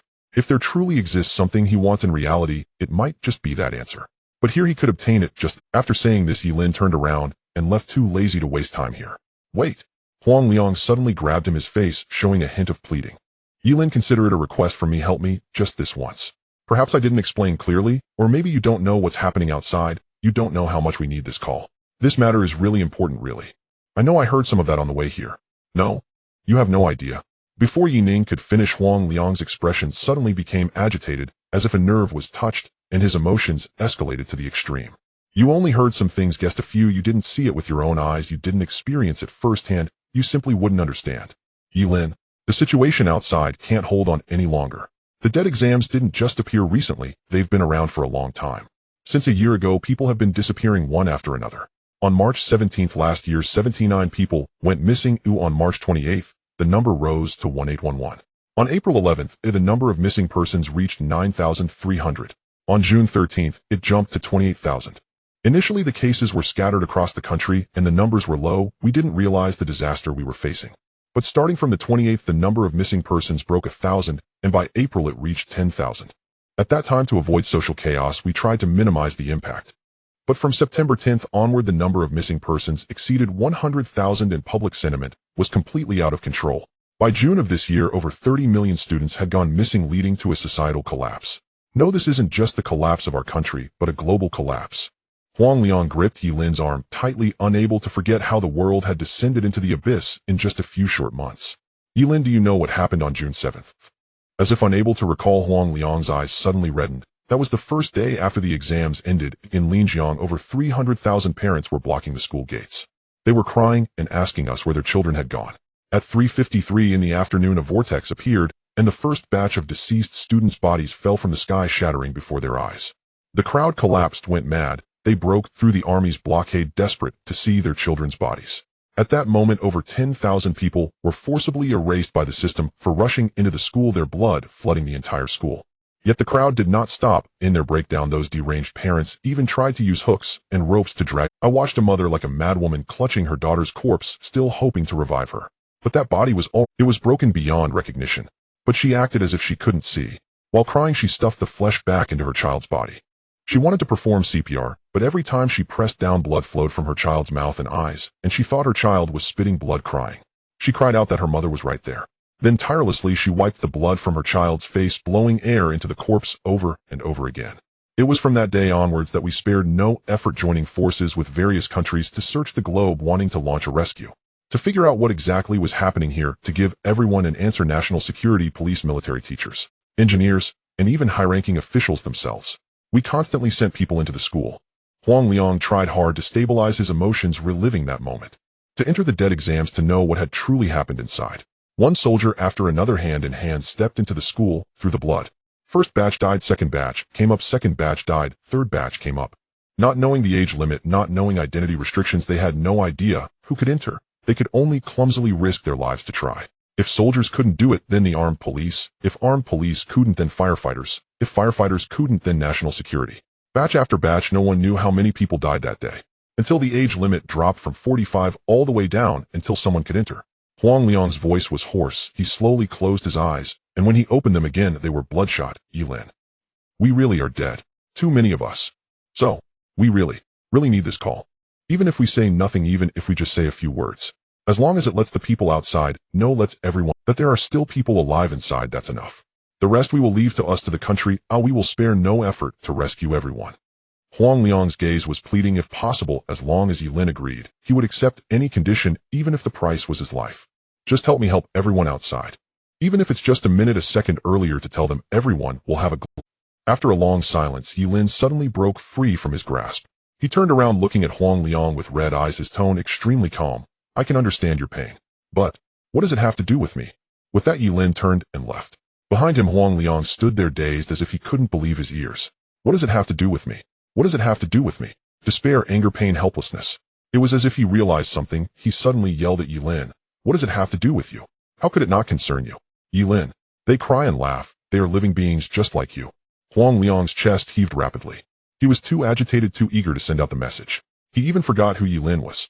Yet he still wanted to try one. Ye Lin, as long as you're willing to help me, my life is yours. Even if in the next round you want me to die, I won't. I can stay here. I can pay you back all the points in the next round. Ye Lin remained indifferent, watching Huang Liang's back as he walked away. Without looking back, Huang Liang let out a bitter smile. He suddenly remembered the files he had read. At that time, he thought Ye Lin was also being forced by those people. Perhaps he was a pitiful person too. But now it seemed that the phrase in the file was the most accurate description. Ye Lin, how can you really have no feelings at all? How can you bear it? How can you be indifferent? At the doorway, Ye Lin's footsteps paused slightly, but the next second, he opened the door and strode out. Bang! The door slammed shut. Standing at the door, Ye Lin's gaze was as calm as ever. No feelings. No, he didn't know. If it were a simple task, he might have dialed that call, but now he definitely wouldn't. Facing Huang Liang, he chose not to deceive. That was his greatest goodwill. I am not wrong. Ye Lin murmured softly, as if speaking to himself. He was not wrong. Living should... Time passed quickly. 3 days of rest time had quickly turned to just 1 day left. In the hall, 5 people gathered together, silent, while Huang Liang stood alone to the side. Although halfway through, Zhang Tai and He Zheng tried to talk to him, the usually cheerful Huang Liang was like a statue, not responding a word. They vaguely guessed that there seemed to be some conflict between him and Ye Lin. Although curious, they did not ask too much. Right now, they were most concerned about the upcoming exam content. It was as if the calm before a storm. Watching the constantly swirling vortex, He Zheng's palms were sweating. Over the past 2 days, he had urgently arranged a special training For Hu Jia and Zhang Tai, who although Ku complained that it was unnecessary, he felt it could still be somewhat useful. Although it was a last-minute effort, what if it worked? Damn, I don't even know what type it will be this time. Heaven help us, please let it be something simple, don't let it mess with me again. Seeing He Zheng tense, everyone couldn't help but breathe heavily. Although according to their progress, they probably wouldn't encounter the 3 major events in this round. But for He Zheng starting from the 4th round, he had a chance to encounter those things. And Ku felt the same. She was sure her progress had been reset, otherwise there was no way she would have encountered Ye Lin in the previous round. But she could not guarantee that under a very small probability the system wouldn't increase the difficulty to the 7th round. If that were the case, other than Ye Lin having a slight chance of surviving, they would have to wait for death. He Gu, there won't be any problems. Maybe this round is the simplest, and with Lin Gu here, everyone has points. We still have a good chance of surviving this round. Hu Jia gulped, his gaze constantly darting towards the vortex, trying to encourage the others, or perhaps himself. As he spoke, he secretly hid his hands behind his back, his voice trembling slightly. Standing in the middle of the group, Ye Lin noticed Hu Jia's anxiety was somewhat abnormal. But he didn't care at this moment, he was also waiting to see what type the next round would be. As long as he could confirm, he could start making exchanges. Aside from the plan offered by Ku, he had also found a few backup options. Soon as the time on his watch hit 2120, the black and red vortex suddenly accelerated. In an instant, a light curtain unfolded, switching to a mechanical voice system prompt coldly announcing, "Ding, the type for the 2nd exam has been drawn. This round's exam type: Survive. Exam scenario: Modern post-apocalyptic zombie crisis. Zombies." As the system finished announcing, He Zheng jumped up in excitement. Although the system provided very limited exam information, it was enough for him to confirm what the next exam would. We hit the jackpot. Ye Lin, let's rack up points. This is a free chance to score points. Haha, we actually get to fight zombies. It's still a survival type. Overly excited, He Zheng ignored his image and hugged Zhang Tai beside him. Hu Jia was dumbfounded, realizing that He Zheng was actually only a year or 2 older than them, not even in his. Looking mature just meant he had started this life earlier. Is the survival type that simple? Ye Lin asked, He Zheng, his gaze fixed on the zombie crisis. If they were like the zombies in the movies and games, he knew there really wasn't much to worry about. A group of corpses that only bite with their mouths. As long as they aren't infected by the virus, it should be easy to survive. Not very simple, but definitely not the hardest type. Having calmed down, He Zheng happily lit a cigarette and explained to everyone. Survival type exams usually mean risking your life. If you can live, great, if not, then tough. As long as you hold on until the designated time, you can pass smoothly. I had a previous exam just like this. Apart from being a bit tiring, it was quite easy to rack up points. You don't know, in that exam I fought like a god of war, slicing one greenskin bug after another, cutting my way from the city to the outskirts, and I didn't blink for 3 whole days and nights. He Zheng raised an eyebrow proudly and blew out a smoke ring, but when he mentioned the last line, he shot a guilty glance at Ku. That exam was indeed quite simple. It's just that he didn't carve out a path. Instead, he was chased by bugs for 3 days and nights, and half of his but was eaten away. Fortunately, his teammates were strong enough to carry him onto a bus speeding out of the encirclement. Survival types aren't really hard. It seems that our difficulty hasn't increased much due to the points we scored last round. However, we can't be careless. If we enter in the city center, we might encounter a large number of zombies right from the start. Not exposing He Zheng's bragging, and Ku nodded, confirming his statement. What are you afraid of? I'll just exchange for a Gatling gun, and everyone gets a heavy machine gun, and let's get some rocket launchers. Who cares how many zombies there are? 1 rocket, and we'll send them straight to the afterlife. He Zheng's eyes sparkled. He wished he could exchange for weapons right now and charge in to kill everything. Seriously, I've wanted to switch to a Gatling gun for a long time. Have you seen the elite version produced by the system? Damn, 1 bullet can blow up a car, and it fires at 6,000 rounds per minute. If we had that thing in the last exam, how many monsters could we have killed? Would we have had to run away? I calculated it. We can each exchange for a class bloodline, and we have extra. Then we can get 2 guns, several tons of bullets, and buy some. I don't recommend exchanging for any modern weapons. Before He Zheng could excitedly click on the guns he had long desired, Ku suddenly interrupted his fantasies. What? He Zheng was taken aback, looking at Ku with confusion, while the others, including Huang Liang, also turned to look at her. Ku, are you worried they won't know how to use it? Huang Liang hesitantly spoke, pointing to his room. Actually, I think we can exchange for some firearms. If you're worried they can't handle it, I can train them at my place. I stumbled upon the fact that when the scenario is generated, even the shooting range is replicated once in. I'm not worried about that, I'm worried it's too wasteful. Ku shook her head. Although He Zheng had 3 exams experience, she felt he was actually quite similar to a newbie. Although the next type is indeed suitable for exchanging firearms, what about afterward? He Zheng, can you guarantee that the guns will still be useful in the 3rd and 4th rounds? He Zheng was left speechless. He wanted to retort, but he knew Ku was right. Ignoring He Zheng's displeasure, Ku continued. It's not that I oppose exchanging for technological weapons, but as the rounds increase, the system will deliberately limit the power of technological weaponry, and some types of enemies may even be immune to technological damage. Wasting a lot of points to buy firearms and ammunition for just one exam is truly foolish. So what do you suggest? Like you said, what if we go in and it's just a horde of zombies? Are we supposed to wait to die without exchanging for guns? One sword per person. Even the King of Heaven couldn't charge out. He Zheng crossed his arms, unable to suppress a cold snort. And Ku understood him, but knew their options were limited. Don't say we should exchange for physical enhancements. Apart from Ye Lin, even if we spend all our points, we'd only be a little faster and stronger. If not, exchange for flying backpacks, and then for antidotes. Use up the remaining points for bloodlines. Before He Zheng could finish his sentence, and Ku directly opened the exchange panel. A flying backpack costs only 2 points each with a 10-minute flight time, and a height of 200 meters, enough for us to escape the encirclement. We can obtain weapons from the exam scenario, as long as we don't set the difficulty to the highest right from the start. We will have enough time to acquire weapons. Therefore, given our current situation, we should prioritize exchanging for survival items before considering others. In survival exams, the primary goal is survival. Staying alive is more important than anything else rather than getting caught up in killing. And Ku scolded He Zheng without reservation. Although she had lost all her strength, her experience remained. She could clearly sense that ever since He Zheng learned how many points Ye Lin had scored, he had become a bit arrogant. He even thought he could score points in the next round. This mentality was too deadly. Once he let his guard down, he would undoubtedly die in the next round. Seeing He Zheng's face turn pale after being scolded, and Ku directly turned to Ye Lin. Ye Lin, what do you think? Ye Lin nodded, not opposing and Ku's suggestion. Using the least amount of resources to avoid the greatest risks was reasonable. The antidotes aren't expensive. A shot that delays the onset for 24 hours costs only 2 points, while a complete detoxification costs 5 points. Roughly estimating, as long as the time spent isn't too long, 3 vials per person would be sufficient. He has the tyrant gene, so he doesn't even need to spend that much. However, turning to Ku, Ye Lin's gaze from her walking posture and Kes' injury had not fully healed. This indicated that she indeed had no points and could only use the 0.1 points she had just turned in to buy bullets. So even if the antidotes and backpacks were cheap, she couldn't afford them. Seemingly sensing Ye Lin's thoughts, and Ku didn't shy away and spoke directly. Ye Lin, I really have no points left to exchange for items, so I'd like to borrow 10 points from you first. However, I don't need to exchange for antidotes. I want to buy medical supplies and a backpack. With my current strength, it's hard for me to participate in combat, so I will take on logistical work. This includes exchanging for cash in advance to purchase weapons from humans within the scenario, which I will also take care of. Afterward, I will return as much as I can double. After Ku finished speaking, she looked at Ye Lin with sincerity.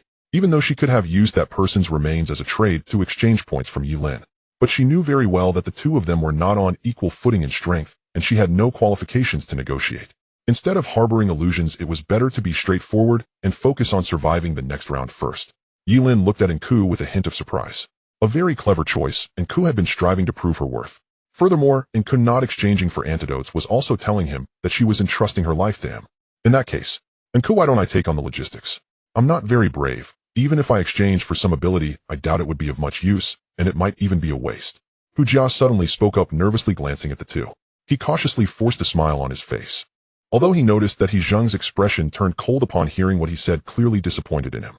But he truly didn't want to face those monsters, nor did he dare. Okay, then you're responsible for exchanging these. After the exam, the others will reimburse you for the points based on actual consumption. Don't. Lin Gu. I actually feel very guilty. If it weren't for you all fighting desperately in the last round, I would have died long ago. I still want to be somewhat useful. Hu Jia forced a smile, looking awkward. However, to his surprise, Ye Lin shook his head and set it straight. No need, your points are your own. Surviving is also your achievement. As soon as he finished speaking, Ku was momentarily taken aback, not only by Ye Lin's attitude, but also by the fact that he still transferred 10 points to her. Strangely, she suddenly felt that this guy wasn't so bad after all. I will repay you. Ku said earnestly, but the next second she saw Ye Lin smile inexplicably. I know if you don't, I'll beat you up. Ku. In front of the black-red vortex. He Zheng turned his head, nervously looking behind him. Just to be clear, the ability I'm exchanging for is melee. With only 23 hours left until the next exam, after confirming the exchange plan, no one dared to waste time. They just wanted to quickly strengthen themselves and adapt. According to the division of labor, he and Zhang Tai chose melee, one focusing on offense and the other on defense. Huang Liang, with the best shooting skills, chose long-range support. As for Ye Lin, being the strongest combat power, both Ku and He Zheng accepted him as the core, allowing them. Once everyone confirmed, He Zheng took a deep breath and reached into the vortex. In an instant, a light representing the exchange appeared above his head. On the screen, there was a berserker wielding dual axes drenched in blood. Watching the roaring berserker in the image, He Zheng's breathing quickened. He had wanted to exchange for this thing for a long time. Class Odin warrior significantly enhancing strength and stamina with bloodthirsty talent and frenzy skills. Although it had obvious shortcomings like short legs and slow running speed for He Zheng, he valued the 2 axes that came with the Odin warrior. Compared to other bloodlines that required self-provided equipment, these 2 axes were practically free. In the system's evaluation, they could even cut through steel plates, boasting an extremely high cost-performance ratio. Ding exchanging bloodline class bloodline Odin warrior. This exchange will consume 45 points. Do you confirm? Confirm. Without hesitation, He Zheng nodded vigorously, and in that instant a red light shot out from the vortex, enveloping his entire body. In just a few seconds, as He Zheng let out a fierce roar of pain, his muscles seemed to swell dramatically, and he suddenly held 2 blood-drenched giant axes in his hands. With faint blue patterns flashing across his body, He Zheng instinctively swung the axes, and the sound of slicing through the air startled him. Such immense strength. In a daze, he felt the power within him expand to its peak. Even if he encountered an aberration again, he could cleave it in half. He go. How do you feel? Hu Jia shouted nervously at him, his eyes filled with envy. Great. I feel like I can split a tank in half with 1 axe. He Zheng turned around, his heart filled with excitement, feeling that the heavy stone weighing on his heart had finally been lifted. He took a deep breath, bent his legs, and in an instant he launched himself into the air like a cannonball, like a heavy truck accelerating to 100 kilometers. In just a breath, He Zheng leaped towards Ye Lin like a meteor. Bang! The ground trembled slightly. No one noticed, but Nku's expression suddenly changed, instinctively looking at Ye Lin. Noticing that the watch on Ye Lin's wrist lit up, she finally breathed a sigh of relief. Oblivious, He Zheng stood up and completely ignored Nku's abnormality. He suppressed the excitement in his heart and looked at Ye Lin. Ye Lin, to be honest, I really appreciate you. To be honest, I never imagined that one day I could exchange for this thing.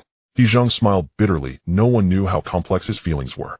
Unlike Hu Jia and the others who still hadn't grasped the true cruelty of the death exams. Here not one mistake could be made. It was like a vicious cycle. Because of his poor performance in the first round, despite risking his life to push every point to the limit in subsequent rounds, he still couldn't earn points and could only struggle on the edge of death. He was nearly driven mad. Every time he entered the exam, he didn't know if he would be able to survive. Ye Lin, I'm not good with words. From now on, you tell me to charge, I'll charge. If you need me to hold back, I'll hold back. He Zheng didn't consider himself a smart person, but he understood one thing: Ye Lin was stronger than him, so he would stick with him. He didn't care if Ye Lin was a good person. At the very least, he was alive because of him. No need to thank me. If you really want to thank me, then, after I finish strengthening, accompany me to test it out. Ye Lin smiled, not caring about He Zheng's suddenly stiff expression.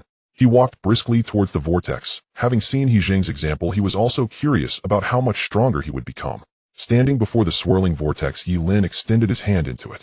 The swirling red hue was strikingly beautiful. Gazing at it for a few moments felt as if one's very soul would be drawn in.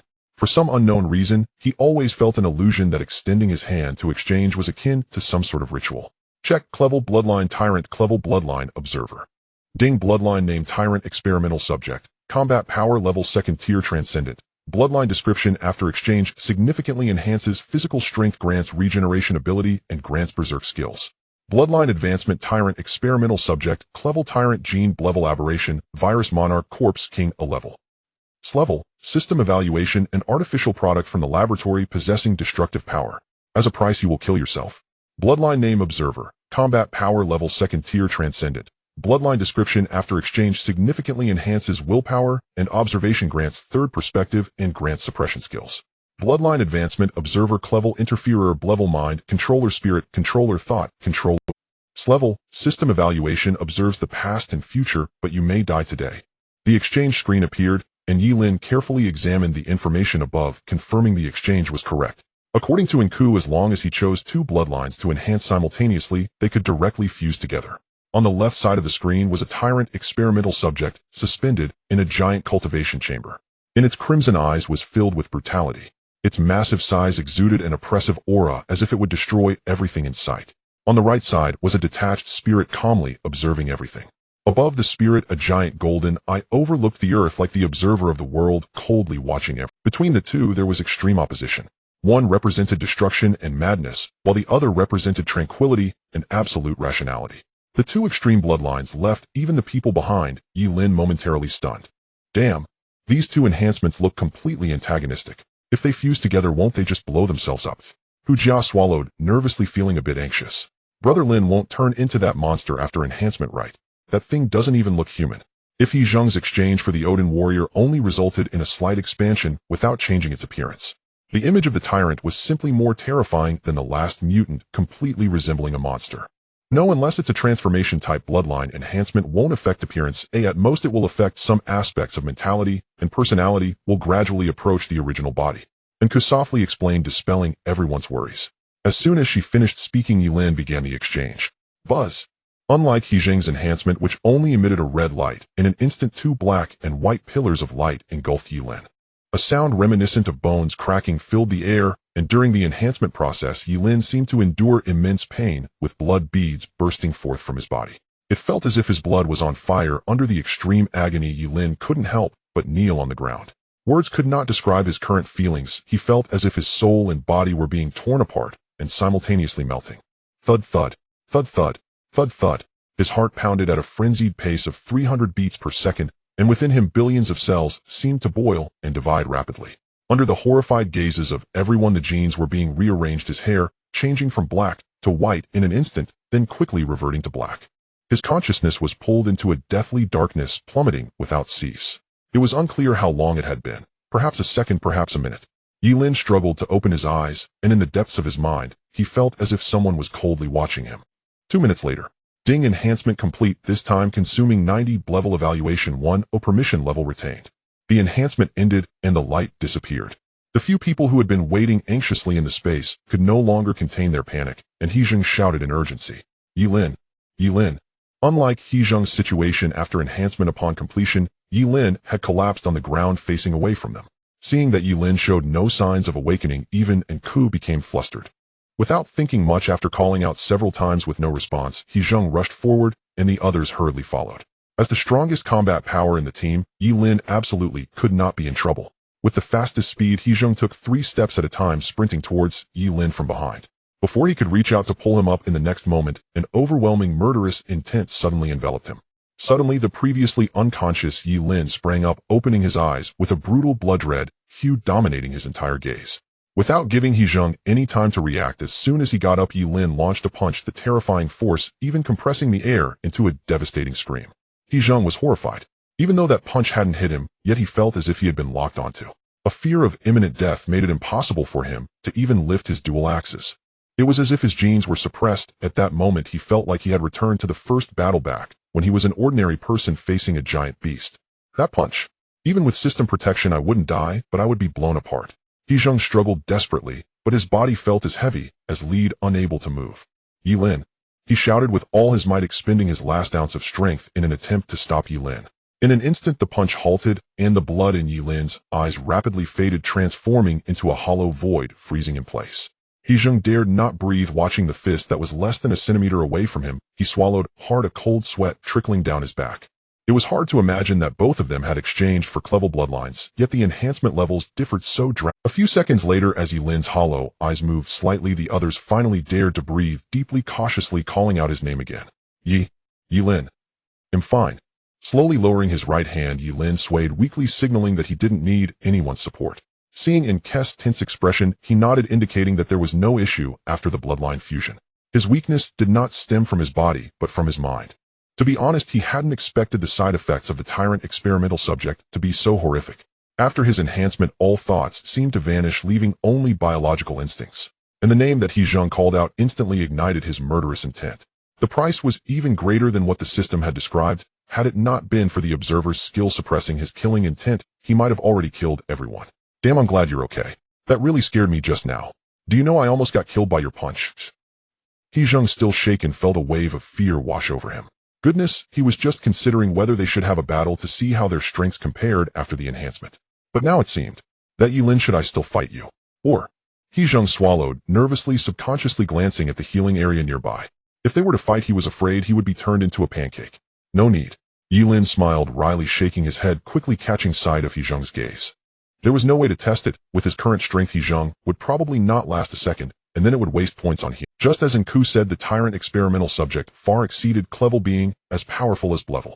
The significant enhancement of his observation made everything appear to him as if viewed through a magnifying glass. Even the trajectory of dust falling in the air was crystal clear. He even felt that with his enhanced observation, he could predict everyone's next move through the direction of their The third perspective allowed him to observe the entire world as if he were drifting outside of himself.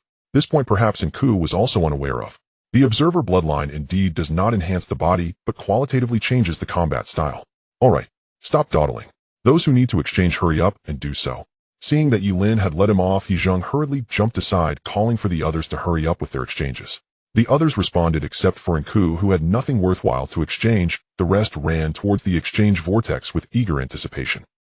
Half an hour later, the entire group was now equipped with the exchanged individual combat suits. At first glance, aside from the slightly awkward weapons on each person's back, everything else looked quite decent, no longer resembling their previous student appearances.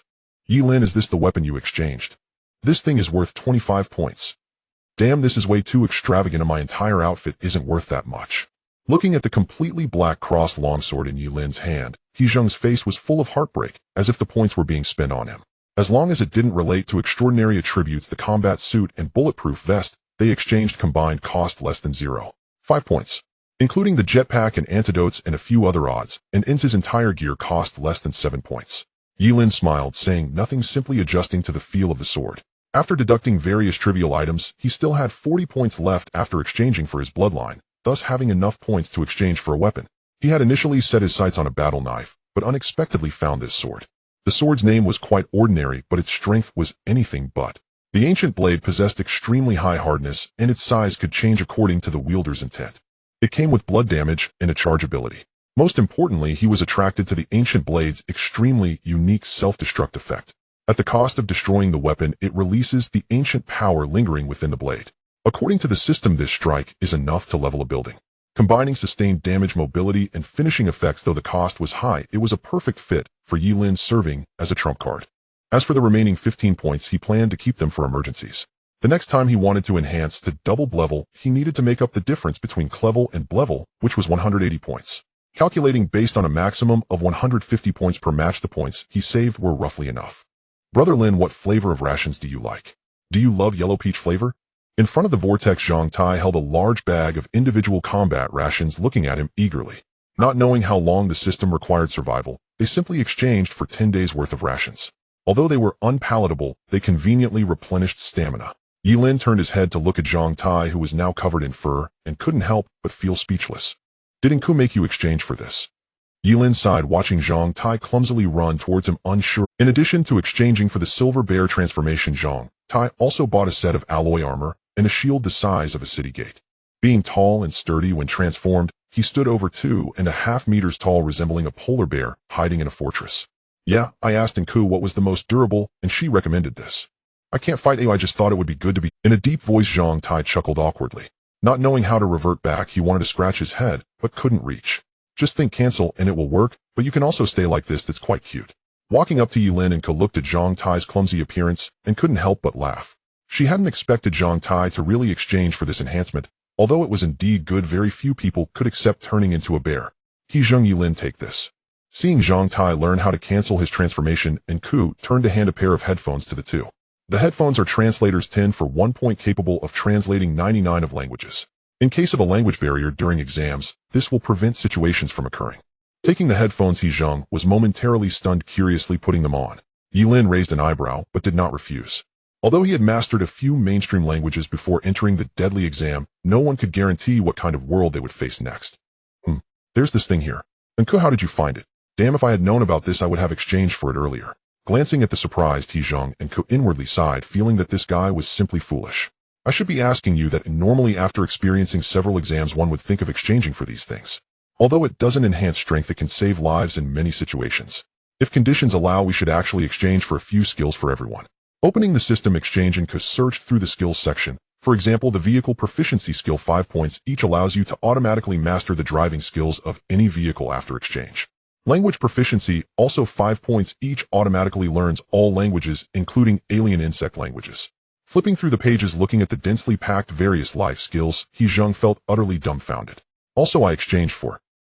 Before Nku could open her backpack, a system prompt suddenly echoed throughout the space. The second exam is about to begin. All candidates should prepare. Countdown 22 hours 49 minutes. The announcement ended, and in the hall the 6 of them simultaneously looked towards the unfolding vortex, their hearts trembling. Though they were prepared at that moment, their breathing became heavy. They didn't know, and no one knew. Who would survive? The announcement concluded, and the hall fell into silence. The air seemed to solidify, but soon He Jing's booming voice perfectly shattered this silence. Haha, a reminder this early. Is the system eager to hand out points? He Jing forced a laugh, waving his hand to indicate that Zhang Tai and the others need not be so tense. He then turned his head, looking eagerly at Enku. So, Enku, what were you about to say? Enku was momentarily taken aback, and upon realizing what He Jing was doing, her opinion of him rose slightly. Oh, and these. Taking out a bag of gems, Enku shook it a couple of times, then opened her backpack. The score from Ye Lin. I exchanged a bit for attributes and swapped the rest for some essentials. In the system, gems are cheaper than gold and have decent versatility. After we enter the exam, we can use these items to trade with the locals in the scene. And there are igniters that can be used 1,000 times, a universal key, a miniature camera, water purification tablets. All of these are here. These items are quite inexpensive, but not exchanging them can often lead to complications. He Jing was taken aback. He had initially thought Enku's presence had affected his status as the senior. However, it now seemed that he was nearly on par with a rookie in front of Enku. Glancing over the backpack, Ye Lin was also somewhat surprised. She was quite meticulous. While he studied the equipment, Enku had directly prepared these essentials. Very good, thanks. After a brief thought, Ye Lin decisively spent 3 points to exchange for a handgun that could automatically reload, handing it to her. He preferred dealing with intelligent individuals. Enku's exchange for these items was not merely for the upcoming exam. Fundamentally, she was indicating that she hadn't used all the points to enhance herself. The hair tie, she wouldn't need it a second time. Given this, he didn't mind allowing Enku a means of self-defense. This gun can generate 24 bullets per hour, and with a magazine, it is barely sufficient. Actually, you don't need to worry too much. As she took the handgun, Enku's expression grew somewhat strange. She understood Ye Lin's subtext, but had no faith in it. Based on her understanding of Ye Lin, if she could threaten this guy, Ye Lin would definitely strike first. They appeared to cooperate, yet his vigilance towards her was greater than anyone else's.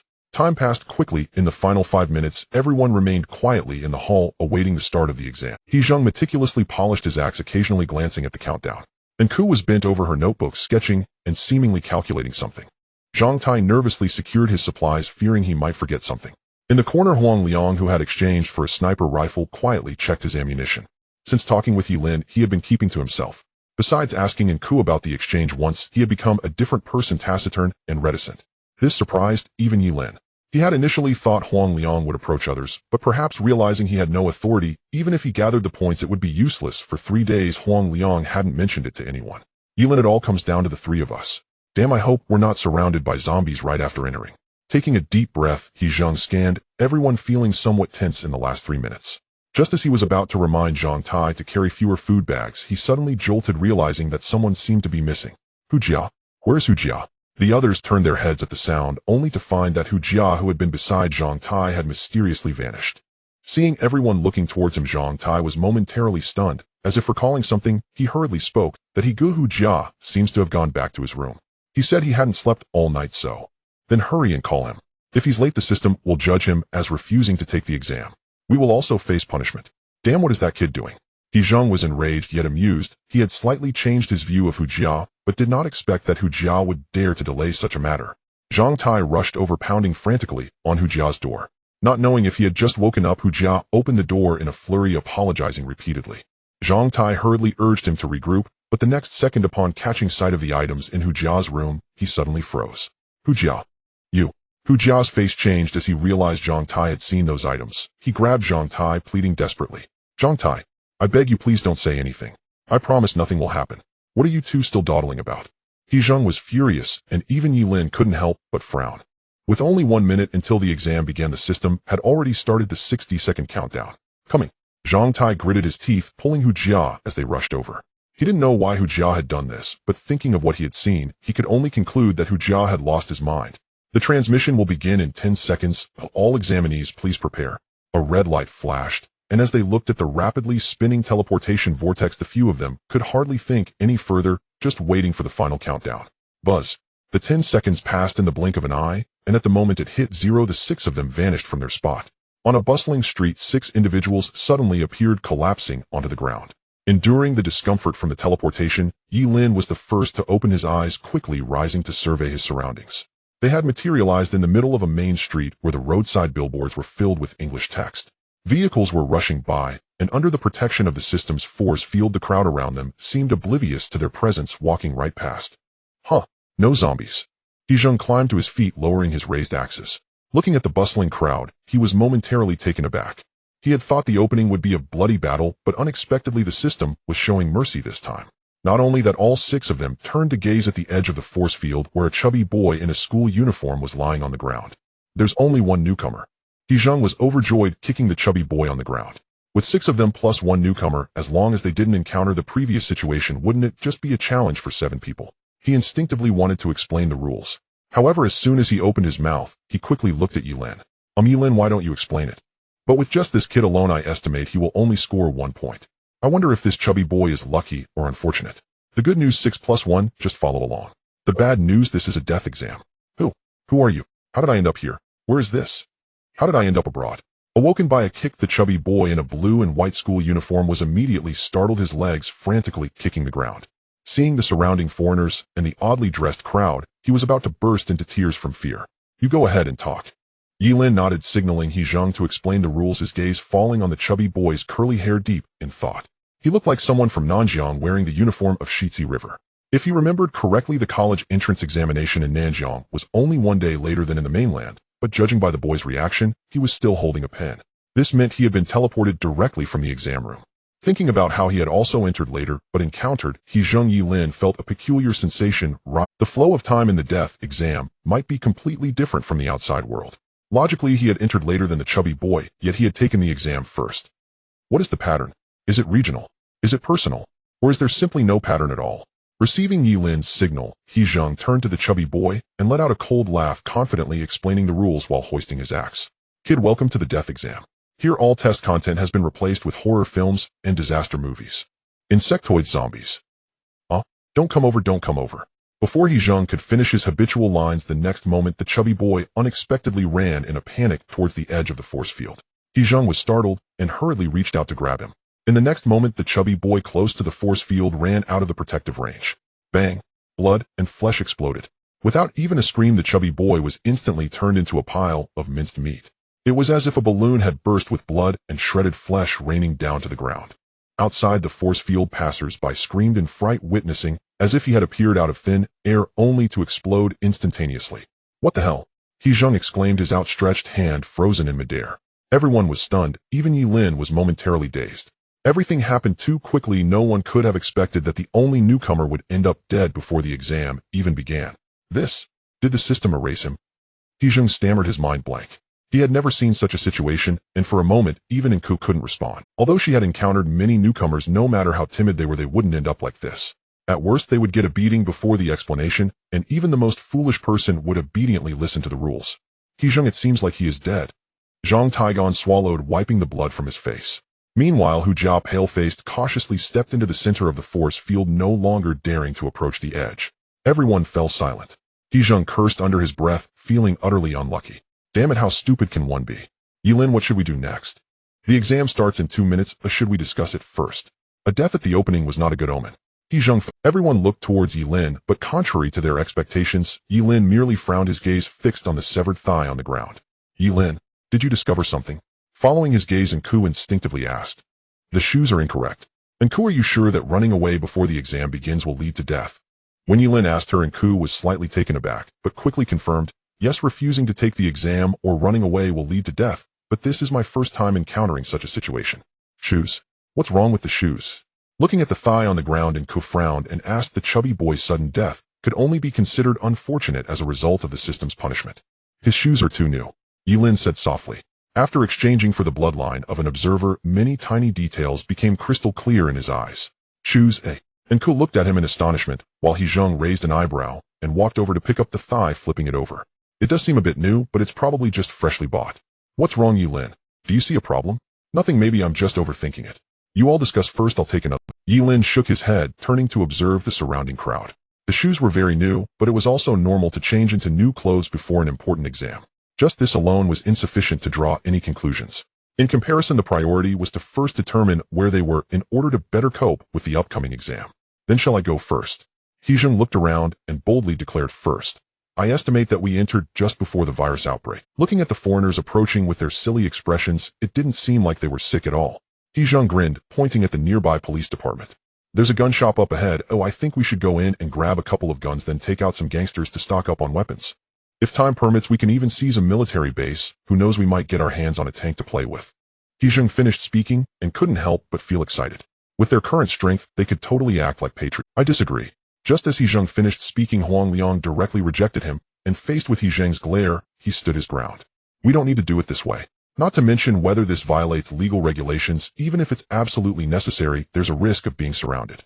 I believe we should quickly contact the local authorities, collaborate with relevant departments to inform them about the viral crisis, and unite to fight back. Damn it. Are you crazy, little buzzcut? Do you think you're a cop? Before Huang Liang could finish, He Zheng couldn't help but curse. From the start, he felt this guy was too rigid in his actions, and now he was acting completely irrationally, even considering breaking the law at this time. He Zheng calmed down. Huang Liang has a point. As the two nearly started fighting and coulcided helplessly, we could indeed cooperate with the local officials. Even if we can't prevent the virus outbreak, we can harness their power to eliminate the zombies. Of course, we need to obtain weapons first. And Hu Jia suddenly raised her hand. Is it possible for us to just escape by plane? Like hiding in an uninhabited area? Isn't this not a survival type exam? As long as we don't encounter zombies, it shouldn't be dangerous, right? As soon as he finished speaking, everyone paused for a moment, but Suninka shook her head, directly denying his idea. That's useless. Once we enter the death exam, we can find ways to enhance our strength or even reduce the difficulty. However, if we defy the system's demands and choose to run, we will only die more tragically. There were those who tried it before. The moment they boarded the plane, it exploded midair. Hu Jia turned pale upon hearing this, instinctively clutching her small bag at her waist, and didn't dare to say anything further. It seemed that escaping was out of the question. I disagree. Damn it, little buzzcut, I don't care if you agree or not. Do you think we can fend off zombies with that broken gun of yours? Enough arguing. With only half a minute left before the exam started, looking at the still quarreling duo and coulcided, and couldn't help but ask Ye Lin. Ye Lin, what do you think? Fortunately, the final decision lay in Ye Lin's hands. Otherwise, with the tempers of the two, they would end up arguing without resolution. What do I think? As the voice sounded, everyone quickly looked at him. Even Huang Liang, who was reluctant to back down, couldn't help but glance over. Facing everyone, Ye Lin slightly nodded. If the virus hasn't spread yet, the best course of action would be to eliminate everyone here. Without anyone, there would be no zombies. After Ye Lin finished speaking, he smiled, not caring about the stiff expressions on the others' faces. To be honest, he was quite curious. Without zombies, what would the exam questions turn into? Beep, the exam begins. All candidates, please prepare. This round's exam question. Information quickly flashed, and the 6 people hurriedly lowered their heads to look. This round's exam question is: the birth of new ideas originates from the corpses of the old era. Biological evolution is no different. Blue algae and the Black Death War and the starry sky. We are the breeding ground. We are the corpses. We are the nutrients. We merge into one. Currently in free mode, you may choose to cooperate with or oppose other teams. Team D38127 has entered the exam 24 hours in advance. This round's rewards will be distributed evenly based on the number of survivors and evaluated according to individual performance. DA. Type of the first round of examination choice. 1. Already chosen. 2. Find a scientist. By choosing this option, you will directly gain his trust. Warning: the difficulty of this round will be determined by the number of infections. Please stop the virus from spreading as soon as possible. Warning: the virus will break out in 36 hours. Remaining time, 1259. Free mode. There is still another team. What? Without finishing reading the question, He Zheng's expression changed drastically upon seeing that there was still another team. He had thought this round would be a challenge for 7 people, but unexpectedly another team had entered and even completed their answers before them. Moreover, he hadn't seen any zombies. Their appearance was supposed to be before the virus outbreak. Why did the other party enter early? Ye Lin asked, holding the communicator provided by the system after entering. According to the system's explanation, this device could contact another team, but it could only be used twice. Having not expected such a situation, Ank was slightly taken aback and hurriedly explained the other party entered early because they are weaker than us. In free mode, mutual attacks are allowed, so to ensure fairness, the system lets the weaker team enter first. The earlier the entry, the greater the disparity in strength between the two teams. Conversely, entering later signifies greater strength, so we should be much stronger than them. Ye Lin frowned upon hearing this and attempted to consume one opportunity to contact them, but the system prompted that the other party had rejected the communication. Rejected communication. Looking at the communicator glowing red in his hand, Ye Lin's eyes suddenly flashed with a cold light. It seemed the other team had chosen to oppose them. Staying here for too long would likely pose a danger. Ye Lin looked up at the camera on the street. If he had entered first, he would have monitored all the city's cameras and immediately launched an attack as soon as the other team entered. Without waiting for him to warn everyone to be careful, several tense and angry shouts suddenly rang out from a distance. After the protective shield disappeared, two police officers approached cautiously, raising their guns to aim at them. Hands up! Hands up! The leading middle-aged officer was filled with shock and anger, his eyes nervously darting between the corpses and the few people clearly taking them for the murderers. Seeing this, Ye Lin's expression turned cold as he dashed out. He moved like a shadow, delivering a powerful kick to the small car in front of him. Boom! With a tremendous sound, the car door deformed, and under the immense impact, the several-ton Chevrolet sedan was sent tumbling into the air, crashing down in front of the horrified gazes of the others. Ignoring the screams of bystanders, Ye Lin turned and charged towards the sports car beside him. With a screeching sound of metal deformation, the car door was violently ripped off. This scene instantly left the white people inside the car dumbfounded. As if they had seen a ghost, they screamed for help. Without any further talk, Ye Lin directly tossed one of them out of the car and shouted to everyone, "Drive away." Everyone was stunned. It was fine to leave now, but seeing Ye Lin's reaction, staying here seemed very dangerous. "Ye Lin, should we take them out first and grab some guns?" Anyway, He Zhang wanted to kill and seize weapons, but before he could finish, he saw Ye Lin draw his gun and shoot directly, exploding the roadside camera. "There's no time. Someone is watching us. Once they discover us, we will be in danger." As soon as she spoke, Ank reacted the fastest and jumped into another seat. "Watching? Who is watching us?" He Zhang was startled and asked. Seeing that Ye Lin didn't have time to answer him, he didn't think too much and dashed towards the roadside truck, smashing the door with an axe. Bang! Noticing Hu Jia still dumbfounded in place, he couldn't help but angrily curse, "Damn it. Get in the car." Seeing the driver, who was kicked out of the car, rolling and crawling, Huang Liang's eyes flashed with a hint of reluctance. He pulled out a stack of cash from his combat suit, not caring whether it was useful or not, threw it to the driver, and then sat in the passenger seat. "Hold on tight." Once everyone was in the car, He Zhang shouted loudly and floored the accelerator. With a violent turn, the several dozen-ton heavy truck slammed into the car ahead. Bang! The front of the car crumpled, and the sedan was violently flipped over. After smashing a path open, the two teams roared away like robbers who had just robbed a bank amidst the alarm sounds. 15 minutes later. Screech. Bang! The vehicle drifted, and after jumping off the sports car, Ye Lin frowned slightly as he watched the truck crash into the manor gates. White smoke billowed, and He Zhang crawled out of the front of the car in a somewhat disheveled state, while Hu Jia behind him kept retching. "Haha, sorry, my skills aren't that great." After brushing off the dust on his clothes and looking at the three people who were almost thrown up, He Zhang grinned. To shake off those pursuers, they had sped all the way into a villa area. However, after the laughter, he couldn't help but look at Ye Lin, who still didn't understand why they had to run. "Ye Lin, who did you say was watching us? We left in such a hurry without even getting any guns. If zombies break out later, we will be in big trouble." Ye Lin glanced at the confused crowd and did not keep them guessing. It was another team watching us. The other party rejected communication, and since entering, they have not contacted us at all, indicating they harbor ill intentions. Entering 24 hours early gives them enough time to set up a plan against us. If we continue to stay in place, they could find us through monitors at any time and then launch an attack on us. Attack? Why would they do that? He Zhang reflexively asked, but upon hearing Ye Lin's words, he became even more puzzled. "Ye Lin, aren't they weaker than us? By time calculations, those little brats should only have level strength at most. If we don't bother them, why would they have the guts to mess with us? That's the problem." Ye Lin shook his head, his gaze flickering. "They may be weaker than us, yet they dare to refuse cooperation, which means they must have obtained something that gives them the confidence to take us down. From the fact that option 2 allows gaining the professor's trust, option 1 is likely to provide trust from the military or high-ranking officials. I suspect it involves the military, otherwise they wouldn't be this confident. With military support, they could easily blow us up with missiles. After all, the rewards are divided based on the number of people. If it were me, I would also strike first." As these words dropped, the expressions of the few people changed. If that were the case, hadn't they almost died earlier? Not only that, but they also had to figure out how to prevent the virus outbreak while being attacked by the military and the other team. "Ye Lin, if that's the case, we can also contact the military. We have special abilities. If we demonstrate them, we could gain the military's trust. Moreover, we can inform the military that our two teams have the same mission, which is to stop the virus outbreak. In this way, we could leverage military power to reduce difficulty and avoid being hunted down." Ye Lin fell silent, looking at Huang Liang, who seemed a bit naive and sighed. "Theoretically feasible, but practically not. Huang Liang, if I were them, I would definitely tell the military that we are the virus spreaders. As soon as we dare to show up, they would launch an attack, leaving no corpses behind.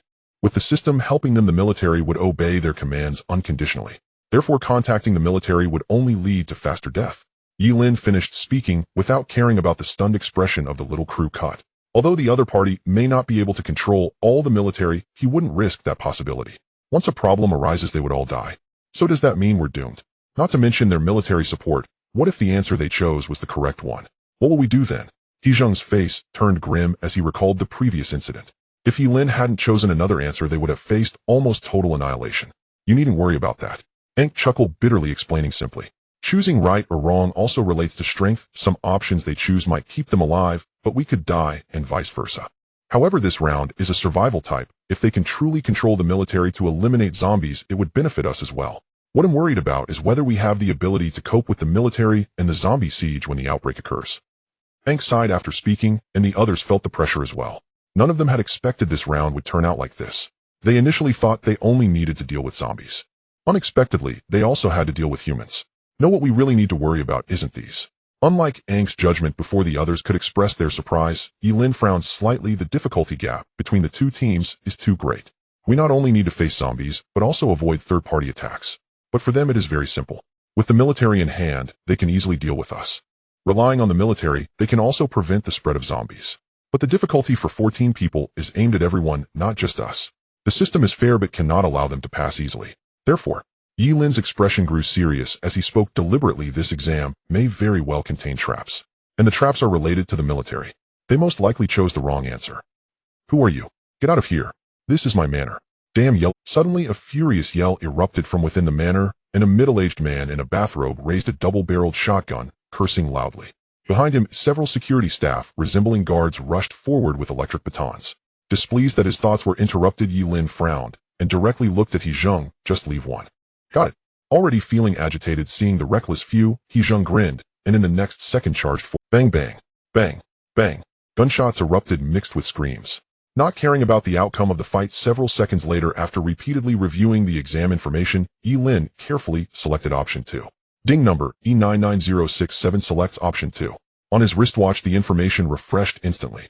The originally unclear name slowly revealed itself. Please find scientist Carlton. Carlton.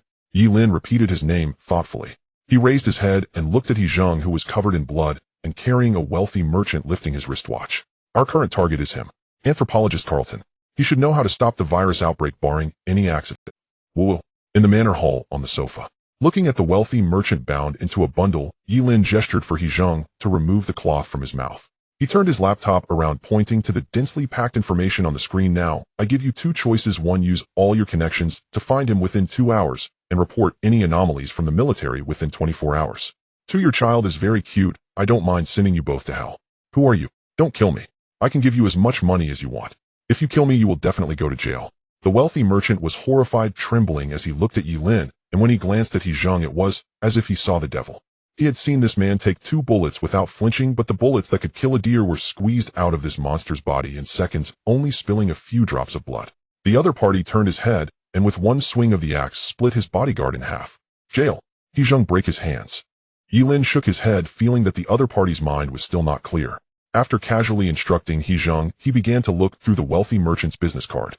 After a piercing scream, he finally raised his head and pointed the dagger at the merchant's eyeball. I know who you are, a member of the board of directors of MZ Group, and also a congressman. You do indeed have a lot of power, but you won't get the chance to see me in jail. He'll count to 3. Either you die, or you make a call.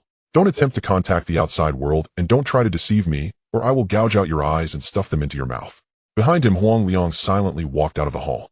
He understood that extraordinary times called for extraordinary measures, but he still couldn't accept such behavior. Glancing at the little crew cut, who went outside, Ye Lin didn't care. There are 11 hours until the world ends. If he could reduce the difficulty, he wouldn't mind dropping a few nuclear bombs. 3, 2, he'll do it. He'll do it. 10 million. I said I'll spend 10 million to find him. I don't care who he is, everyone go find him. No, if I can find him, I'll give him 100 million. Go. All of you go find him.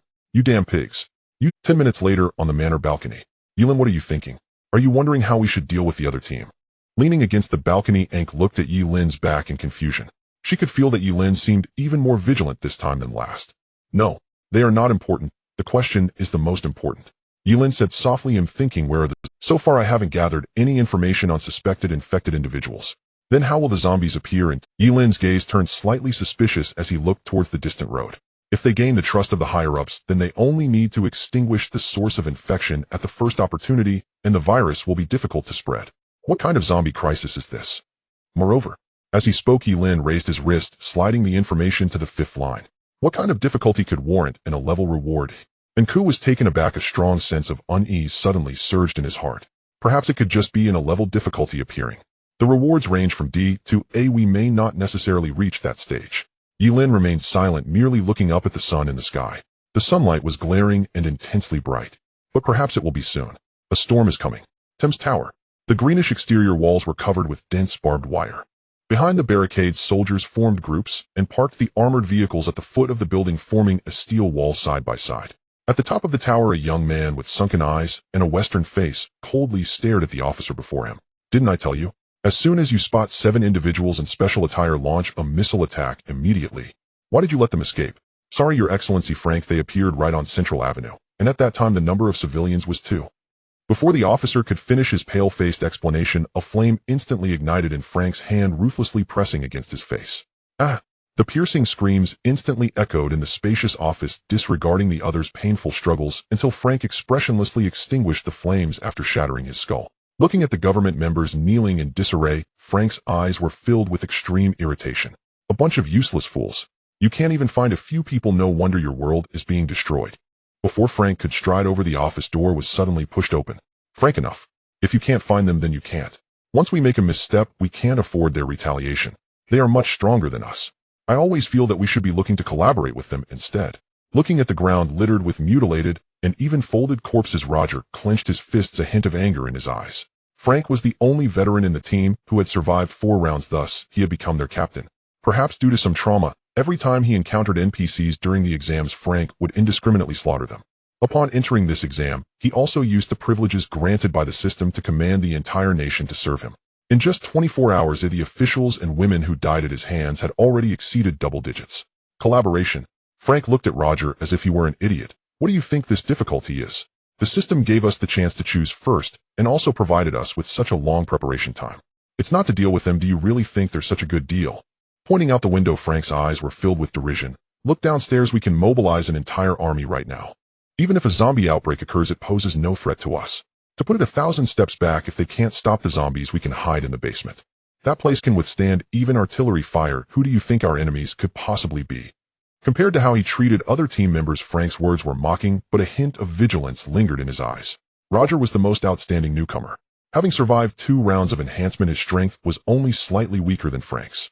Roger remained silent, taking a moment before speaking in a deep voice. But that doesn't mean we have to kill them. After all, we are of the same kind. In the difficulty of 14 people, we shouldn't be killing each other. Fool. Frank, filled with rage, laughed scornfully, directly raising his wrist. If we don't kill them, they will certainly kill us. Don't forget the rewards for this are shared. The more people who die, the greater the reward. As long as we spot them, we can call in the army to blow this group of idiots to bits. Do you know how much benefit we can gain? Frank's eyes were filled with brutality, as if a fire had ignited in his heart, burning with restlessness. Starting early and being granted the privilege to mobilize the entire army, if he didn't utilize this, well, he deserved to die. As long as he killed that group of people, he could obtain a large amount of resources and survive for several more rounds. But didn't you say that unless it's a team battle, killing people won't yield rewards? Even if weapons, equipment, these can all be seized. As long as they are severely injured, we can, if we drag them until the exam ends, we can force them to hand over their scores. Frank, too lazy to waste any more words, looked at Roger's cowardly appearance, feeling that this group of newcomers was too naive. Alright, you don't need to consider contacting them. Oh, just look at their numbers. A number starting with E indicates they haven't participated in more than 3 rounds. How do you think they could be so much stronger than us? Even if he gets full points every round, it's only 20 or 30 points per round. Frank snorted and extended 3 fingers. I might only require you to submit a little score, but that guy has at least killed 3 teammates. Otherwise, he couldn't possibly be stronger than me. A clevel. I get it. Roger fell silent, struggling for a moment before still following Frank's lead. He despised this man before him, but Frank was experienced, and he had to listen. Looking at the communicator in his hand, Roger could only give up. The zombies hadn't appeared, yet just as Frank had said, their difficulty was likely the opposing team. I will go prepare the materials. Since we need to contact many countries, the meeting called according to our request will take 3 more hours to get ready. The video has also been prepared as you requested. Stepping out the door, looking at the ground littered with tortured corpses, a hint of compassion flashed in Roger's eyes. Frank, I hope you can restrain yourself. They are human too. What you are doing will cause problems, even with the privileges the system grants me. Huh. We are gods. Just a group of NPCs. Do you really think of them as humans? When the zombies break out, they will be even more obedient. Ignoring Roger's persuasion, Frank walked towards the trembling official and grabbed her head. She wasn't particularly pretty, but he relished the thrill of trampling on power. He enjoyed the death exam, relishing this world where he could do as he pleased. Squinting out the window, the blazing sun shone brightly. Everything. So beautiful. Manor 2 to 1 p.m. Ye Lin. We found it. We found some birds that stopped. He Zheng rushed upstairs in a hurry, his expression excited. And Ku followed behind, seemingly wanting to say something.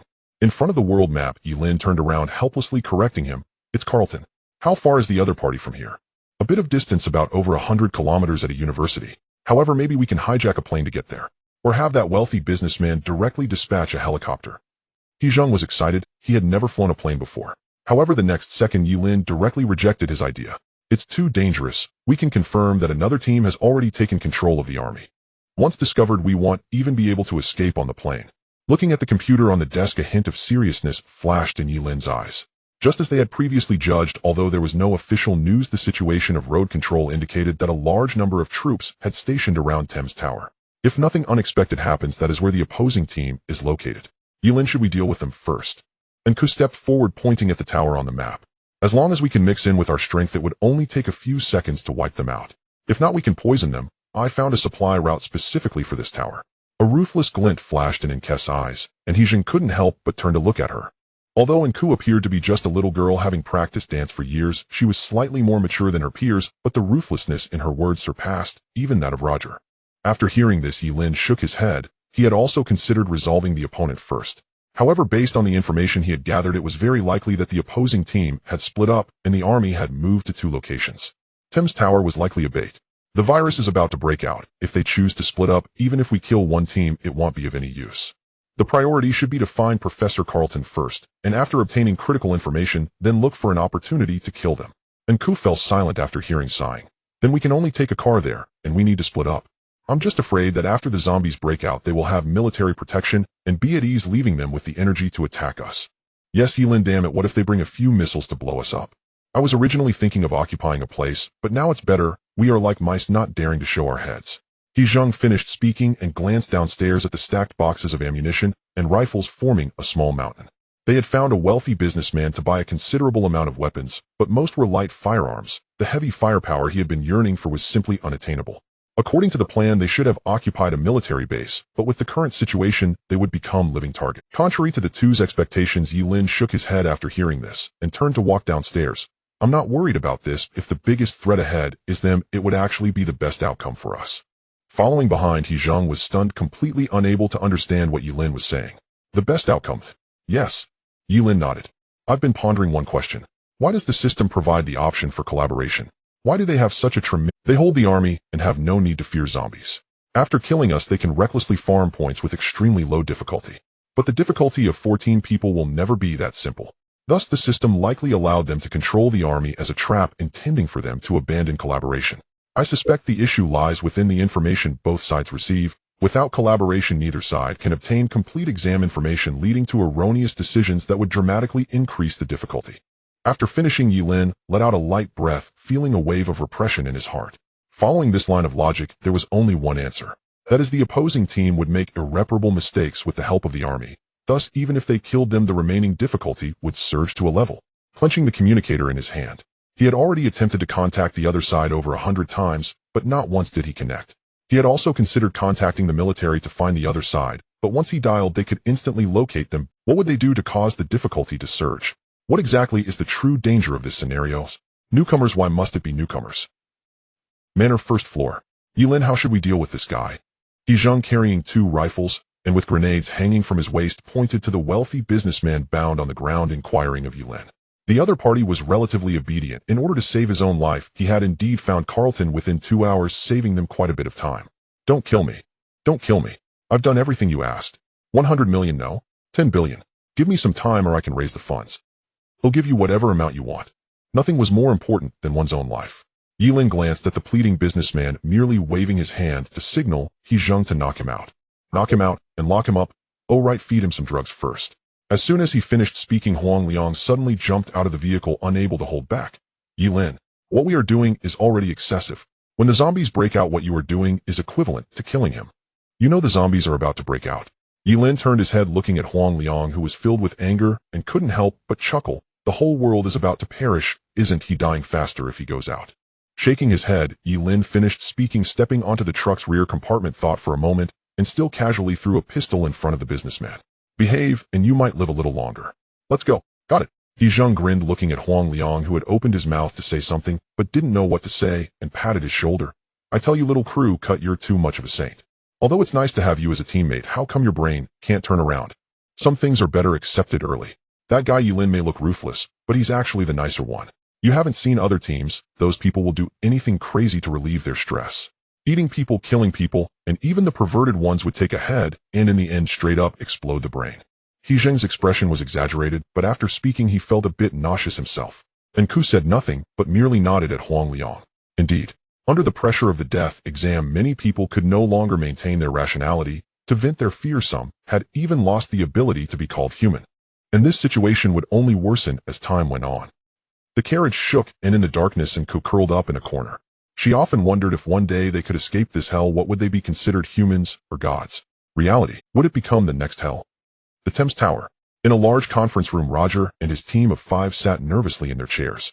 On the giant screen above, the faces of ambassadors from various countries flashed by. The hall was bustling with a crowd, with hundreds of journalists poised to go live. Although they knew this was not reality, they still felt uneasy facing so many high-ranking officials and dignitaries. And unease. Has Frank really hidden away? He clearly intended to kill the other team, and now not only did he fail to find them, but he's also using us as bait. Frank is absent, and one of the team members couldn't help but call out his name, filled with indignation. Otherwise he's saying nice things just to distract us so we wouldn't be wiped out all at once. But isn't he just afraid for his own life? Roger furrowed his brow, scolding the team not to turn against each other. Stop saying that. There's nothing wrong with Frank's actions. The military authority is in his hands. As long as he stays alive, even if the opponent kills us, they will face retaliation. In a sense, what he's doing is also a deterrent against the enemy. But if that happens, we would be dead. One brown-haired student let out a bitter laugh, knowing they had no choice. He finally asked the other question that worried him. Roger, do you think what we're doing can really lessen the difficulty? I'm afraid that even if it's useful once the zombie outbreak occurs, the difficulty will still exceed our expectations. Honestly, I think we should contact the other team while we still can. Even if it's just to get a sense of things. Haven't they chosen the second option? Maybe that scientist has the antidote, or even a way to be immune to the virus. Roger fell silent. Listening to his team's persuasion, he hesitated for a moment, but ultimately refused to do so. Stop discussing this. Collaboration is impossible.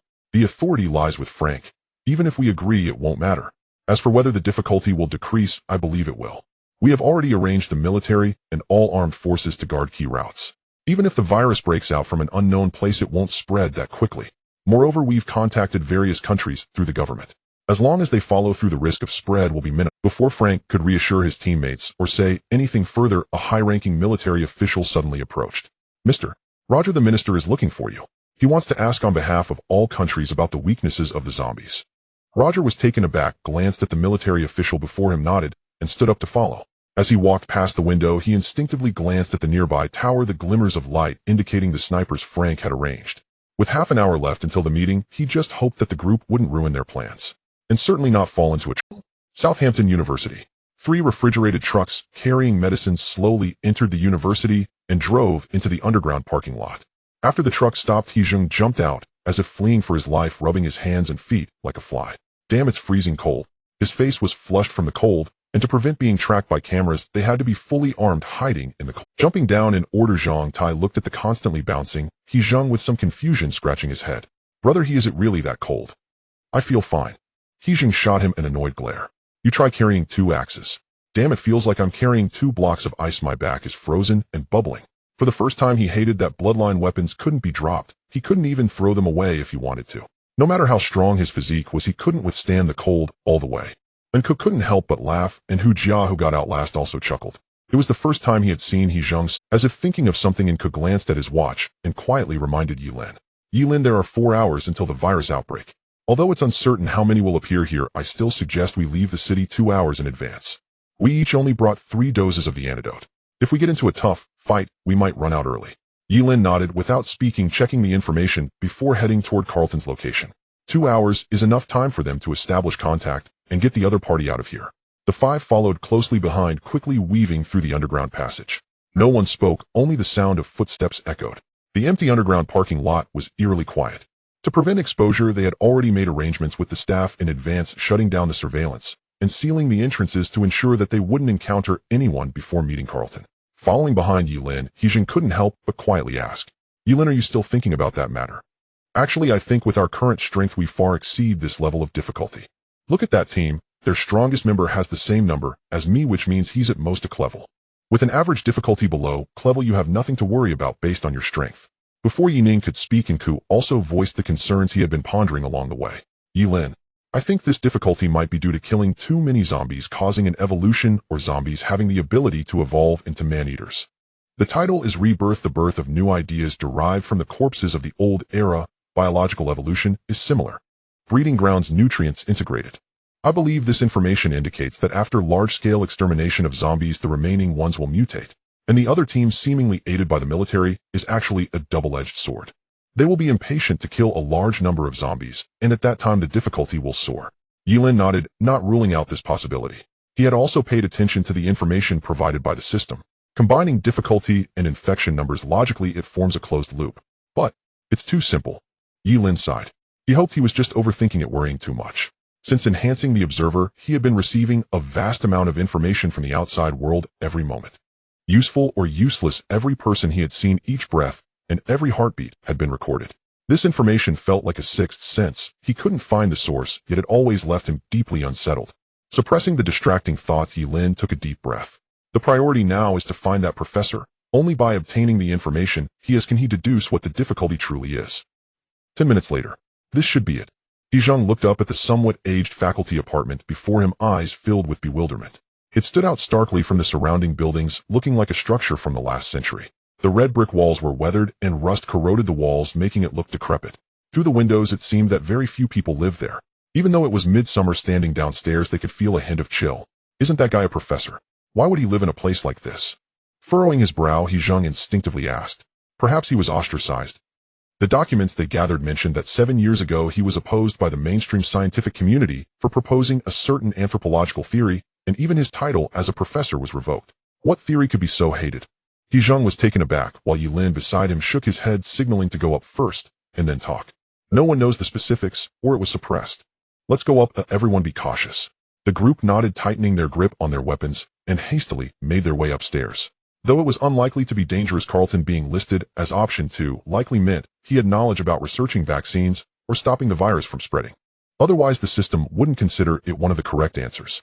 But for some reason they felt somewhat uncomfortable. Soon, under the tense gazes of Zhang Tai and the others, Ye Lin slowly raised his hand, preparing to knock on the door. Just as he knocked, the door suddenly swung open. Inside, the light was dim, and a scruffy-looking man with sunken eyes, dressed in a dirty white coat, stared at them. Who are you? We came to find Professor Carlton. Before Ye Lin could finish, the man's expression changed, and it seemed they had startled him instinctively, trying to close the door. Before Ye Lin could decide whether to force his way in. After a few coughs, a weak voice suddenly sounded from inside the room. Riley, let him in. His voice seems very familiar. Familiar? Ye Lin raised an eyebrow, and the others behind him were equally stunned. But soon they realized that this was probably the identity the system had given them. Without this layer of identity, it would be difficult for them to gain trust. Under the watchful gaze of the assistant, the six entered the room. The room was small, with only 2 bedrooms and a kitchen. Several old tables were cluttered with jars and bottles. The light was dim, illuminated by an oil lamp. The curtains were drawn tightly, and a gaunt old man lay in a rocking chair, his murky gaze fixed on them. Or rather, staring at Ye Lin. I feel like I've seen you before, and it's not the first time. Did you come to see me for some... Cough, cough. The old man coughed, his complexion flushed, and his body looked quite frail. Making a cautious gesture to his teammates behind him, Ye Lin sat down and decided to play the role the system had assigned him. Yes, Professor. We just met not long ago. This time we came to ask you about something. Ye Lin paused slightly and got straight to the point. Do you know about zombies? After saying this, he carefully observed the professor's expression while the others behind him looked tense. Upon hearing his words, Professor Carlton showed no reaction, but instead looked at them with confusion. Zombies? What is a zombie? It's a strange name. Professor, zombies are monsters that eat people. Zhang blurted out, but for the professor it only deepened his confusion. Monsters that eat people. As if chewing on the words, everyone was stunned. The professor's expression suggested he had never seen such a thing. Ye Lin slightly shook his head, signaling for Zhang not to say any more. In fact, he had speculated that the other party might not know about zombies. Before coming, he had reviewed a large amount of information and found that this world not only differed from Earth in history, but even information about zombies was nowhere to be found. Professor, let me ask a different question. Have you discovered any viruses that are highly contagious, capable of spreading through wounds, saliva, or even the air?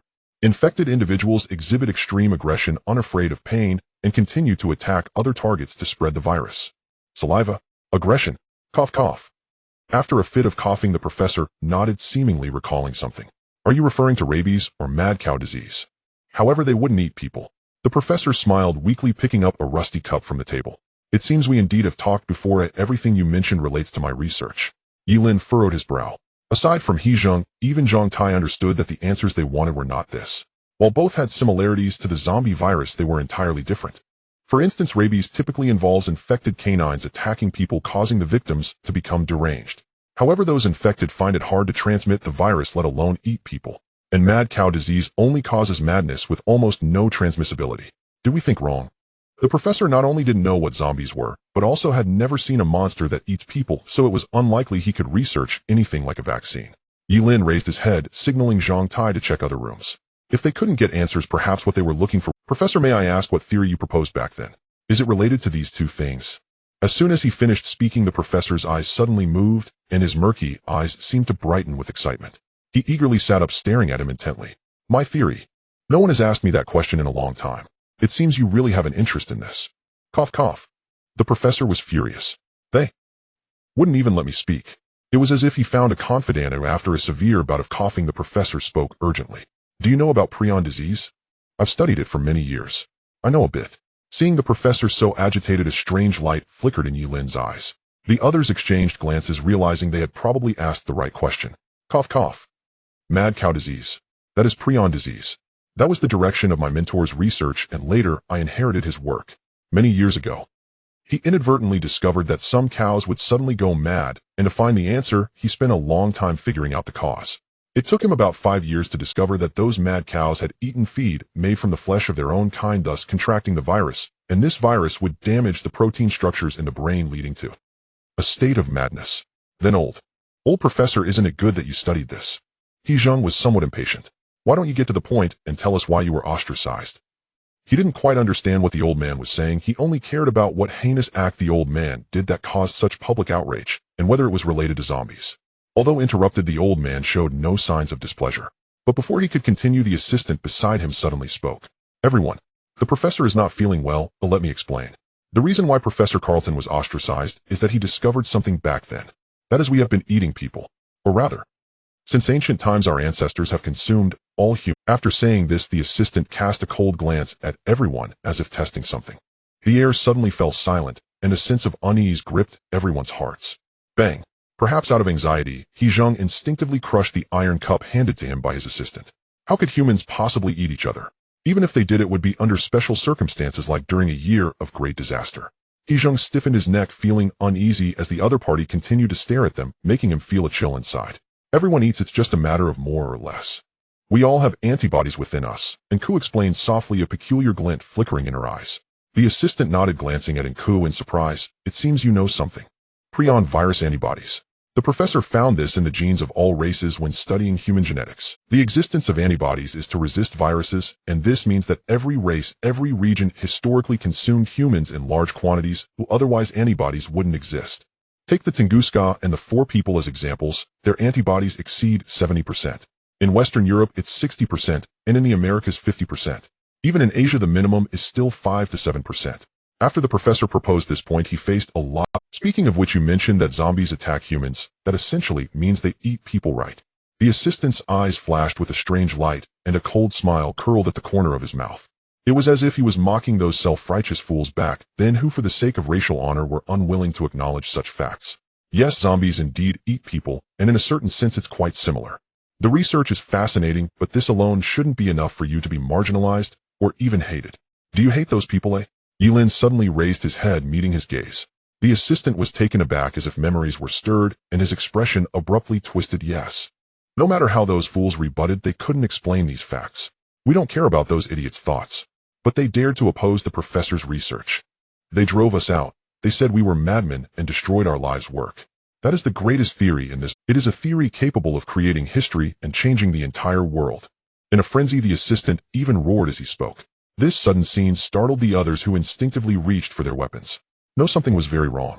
The situation had completely deviated from expectations, and judging by the assistant's reaction, he indeed resembled a madman. What theory? Ye Lin took a deep breath and asked coldly, but this time it was the professor who spoke first. It concerns the theory of species evolution.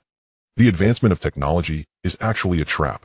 The professor propped himself up, hunched over his gaze hollow as he muttered to himself, technological advancement seems to provide us with means to resist disasters.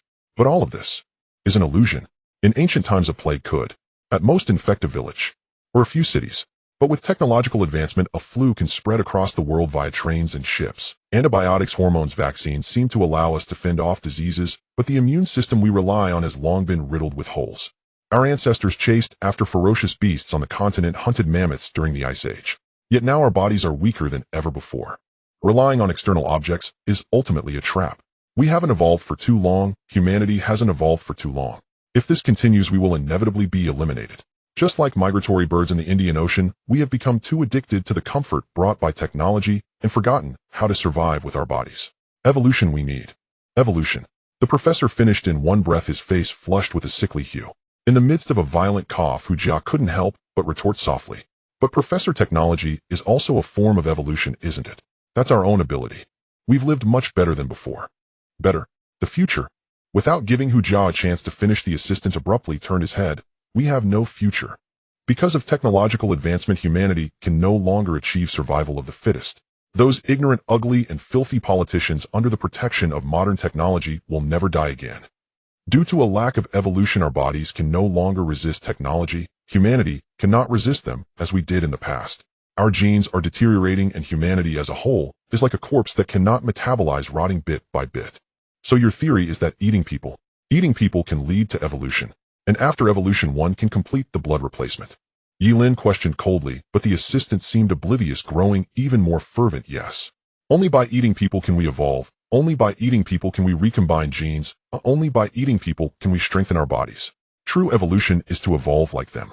Like our ancestors 100,000 years ago, they consumed all the Homo erectus and evolved the ability to use fire. 60,000 years ago, they consumed all the Florensis and evolved short-term memory. 40,000 years ago, they consumed all the Neanderthals and evolved language.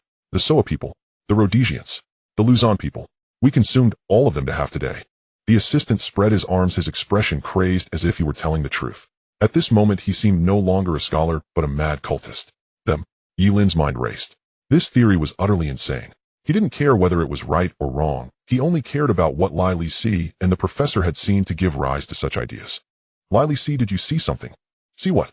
The assistant lowered his hands, his gaze strange. Indeed, we saw some things. We saw traces of evolution, evidence that some began evolving thousands of years ago. But those processes of evolution were interrupted. They didn't have time to eat many people before being trapped in the pharaoh's tomb. Oh, by the way, some of them succeeded. You seem to refer to them as gods or zombies. Crash. A harsh metallic crash suddenly echoed from the kitchen. In the kitchen, Zhang Tai's face turned pale, his arm trembling. At his feet, a pot that had been overturned spilled soup all over the floor, and a pale round object rolled out steaming. Everyone instinctively looked over, only to find it was a boiled human head. The entire room fell silent, and several people's faces changed simultaneously. In the next moment, the professor's voice suddenly came hoarse. I thought. Maybe I really went mad. I tried eating people, but I didn't evolve. Seeing you all, I know what's on the stone tablet. Maybe what? He Zhang instinctively asked, but before he could react, the professor suddenly lunged forward, his dry hands clawing at him like a madman, pulling him toward his mouth to bite. Damn it. He Zhang's soul nearly left his body. Instinctively, he kicked out. Bang. A sound of shattering glass echoed as the professor's emaciated body crashed through the glass and fell heavily downstairs. Thud. Looking at the professor lying on the ground, half his head caved in, He Zhang's mind went blank. A mixture of shock and anger filled his heart. Everything happened too suddenly. Damn it. Had he accidentally killed the other party? Professor. Li Si shouted in shock, screaming as he rushed toward the window, but Ye Lin pulled him back. What did you find? What was written on the stone tablet? Li Si swallowed hard, instinctively wanting to answer, but a system prompt suddenly rang out. Ding. The virus meme has been activated prematurely. Please eliminate all carriers immediately. Meme. What meme? What carrier? Before everyone could react, and Kess's face changed drastically as she shouted urgently, Ye Lin. Kill it. Kill him now. Meme. He has a meme in him. Ye Lin's pupils suddenly constricted. He no longer needed Nku to remind him. He saw the professor, who should have died from the fall, staggering to his feet outside, and then charging at the nearest student at an incredible speed. There was no biting, no gnawing. The student merely saw what he looked like, and was instantly infected, turning into. As carriers of the meme, the two had blood-red eyes and showed no hesitation, as if solely intent on infecting more people. They swiftly turned to charge at the next victim. 1 became 2, 2 became 4, 4 became 8, and the number of infected continued to exponentially multiply. The students on the entire street fell like toppled dominoes, all infected in less than a few seconds. Then they frantically charged toward the next group. Hezhong, Huang Liang. Without time to ask more, Ye Lin shouted angrily, launching himself outside like an arrow, drawing his sword, shooting. The sound of the sword was a violent shriek, directly cleaving the nearest infected person in half, activating blood burn effects, and turning him into charred remains. Ye Lin quickly drew his gun, and in a single breath, he blasted the slightly farther infected individuals in the head consecutively. Coming to his senses, Hezhong hurriedly jumped down, grabbing dual axes and desperately rushing to kill the infected students. Bang! Like smashing a watermelon, the brain matter exploded out, splattering his face with blood. His expression was one of horror. Looking at the infected crawling on all fours around the corner, Hezhong shouted angrily at Huang Liang, short hair. Quickly shoot them. Kill them now. Huang Liang had the best marksmanship, or at this distance he wouldn't be able to catch up. If it was a few more seconds, hundreds, or even thousands could be infected. He didn't know what Huang Liang was hesitating about. Although the first target of these infected was not to attack them, but to spread the meme, calculating at this speed in 10 minutes, at most the entire city would be assimilated. By then it would be hell. Bang! Bang! The gunshots were dull like pneumatic pistons. Realizing the seriousness of the problem, Huang Liang didn't dare to hesitate. His spiritual energy sniper rifle fired rapidly, picking off the farthest infected at high speed. Unlike conventional sniper rifles, each shot would explode with white light at the muzzle. Under the influence of the light, the bullets blasted the targets into minced meat. Quickly kill them. Everyone. The ground was littered with corpses radiating outward. 3 minutes later, Hezhong's arm trembled as he gasped for breath, his entire body covered in bits of flesh. Looking at Ye Lin, who was pulling his sword from the corpses, he forced out a smile that looked worse than crying. Damn it. Finally finished killing them. Hezhong collapsed onto the ground exhausted. It wasn't that his stamina was too poor, but he had been too tense, not daring to save even an ounce of strength. The speed of these infected was only getting faster as their numbers grew. Fortunately, with all their effort, they managed to kill the last infected person before it could rush into the classroom building. It was too fast. The infection speed was simply too rapid. To block the spread, they didn't even know how many uninfected people they had been forced to kill. Have you finished asking? Wait, did that guy turn into a zombie too? Before he could catch his breath, seeing Ku and Hu Jia coming down from upstairs, Hezhong blurted out. He noticed that a few drops of blood had splattered on Ku's face, clearly from the assistant. Yes, he turned into a zombie too quickly, and I couldn't ask many things. And Ku sighed, turning her head to see Ye Lin approaching. What exactly is a meme? Why did that professor turn into a zombie? Putting the sword back into its sheath, Ye Lin asked in a deep voice. And Ku hadn't had time to explain just now, but judging by her reaction, it was enough to indicate its horror. A meme is similar to a gene. Only genes rely on biological reproduction to replicate themselves, while memes replicate through thoughts, behaviors, and other actions. Just like the trending memes on the internet, people will unconsciously spread them to others. In short, once infected with a meme, as long as you know what a zombie is, you will turn into one. The professor must have come into contact with the meme earlier, but he didn't know what meme he encountered. Like a bomb that hasn't detonated is safe. But upon hearing the term zombie virus, seeing Hezhong's power, and even sensing that you are also a zombie, he was instantly infected. After a convoluted explanation, Ku's expression was bitter. Sorry, Ye Lin. I can't explain it clearly. I don't know much either. I only know that if we compare a meme to a monster, to eliminate this monster, we must kill everyone who knows of it. Otherwise, as long as one person knows the meme, will infinitely resurrect. Looking at the sea of corpses, a look of fear flickered in Ku's eyes. Speaking of which, we were quite lucky. At least we resolved it before it could spread. If we had found this place even a little later, even just 10 minutes, it would have been enough for him to infect millions. It was a good thing the professor turned into a meme ahead of time. Although it was because of their arrival that he transformed early. But once the time was up, the system would automatically detonate. The spread of the meme grows exponentially, unlike the zombie virus that requires attacking humans. As long as one knows, sees, or even just hears the word zombie, infection can occur. Thinking back to earlier when they were guessing how the virus would break out, at this moment, they finally had an answer. So does that mean we've been infected? Damn, we know about zombies too. Compared to what Ku understood, Hezhong was much less informed, swallowing hard and nervously patting himself down. Why do I feel like I'm fine? He had only heard of memes before, but this was his first encounter. Maybe not. Or maybe I've been infected, I don't know. Perhaps the speed of infection is related to one's constitution. But that assistant was also infected. He knew the information about zombies, and having come into contact with the meme, he transformed early. Seeing Ye Lin silent, seemingly lost in thought, and Ku sighed, uncertain of how they came across the meme so early, she still felt they were lucky. Ye Lin, it's a good thing we chose the second option, otherwise with that group's strength, we wouldn't have had time to kill these carriers. Also, thankfully the people in this world don't know what zombies are. Of course, with the meme eliminated by us, as long as they don't come into contact with the meme, knowing it won't matter. Now there's one problem: are we infected? If we're infected, the medicine might not be enough. And where's the stone tablet? That thing might be the source. Hearing this, Ye Lin frowned tightly, not only relieved, but as if confirming something. He asked rapidly, "And Ku, are you sure the antidote we exchanged works against the meme virus? Also, as long as they haven't come into contact with the meme like that assistant, it doesn't matter if they know." And Ku was taken aback. Yes, although this time it's a meme, it essentially turns people into zombies. As for the second point, it should be correct. For example, on Earth, many people know about zombies and monsters, but to infect someone, one must first have the meme in their body, and then rely on information to detonate. But now the source of the meme has already. And Ku suddenly froze mid-sentence. Earth, here. And K's mind buzzed. A terrifying suspicion instantly surfaced. It can't be confirmed, right? If the professor didn't turn into this after contacting the meme, but rather he know all the people here have the meme in them. As long as they know the information, the system countdown will directly trigger a detonation. They have succeeded, they have failed, they have been stopped. Carlton found evidence that this world had previously experienced a meme outbreak. Thus he desired to mimic and yearned for evolution. This place is not Earth. They inherently possess the meme in their bodies. Damn it. Ye Lin's heart jolted. He felt he understood the challenge faced by the other team. Where exactly was the difficulty of this exam, and why was it in free mode? It's a trap. Selecting either of the two options separately is a trap. Go. Without hesitation, Ye Lin yelled to everyone, then, through the communicator to Ku. You stay here and contact them. I'll find them. Oh, I must stop them at all costs. Receiving the communicator thrown by Ye Lin, and Ku was startled. But soon her face went pale, and her pupils constricted to their limits. She realized what Ye Lin was implying. The other team must have disclosed information about zombies to gain military trust. And without knowing where the virus would appear, the only way they could reduce the infection was to tell the whole world. Zombies. What are they? The flashbulbs went off, illuminating Roger's face with a pale glow. Before the media from various countries, he maintained a stiff smile at the corners of his mouth. He did not understand how those big shots managed to appear so composed in front of the public, even when lying through their teeth. All he knew was that his legs were trembling uncontrollably. Representatives from 175 countries were either present or connected online.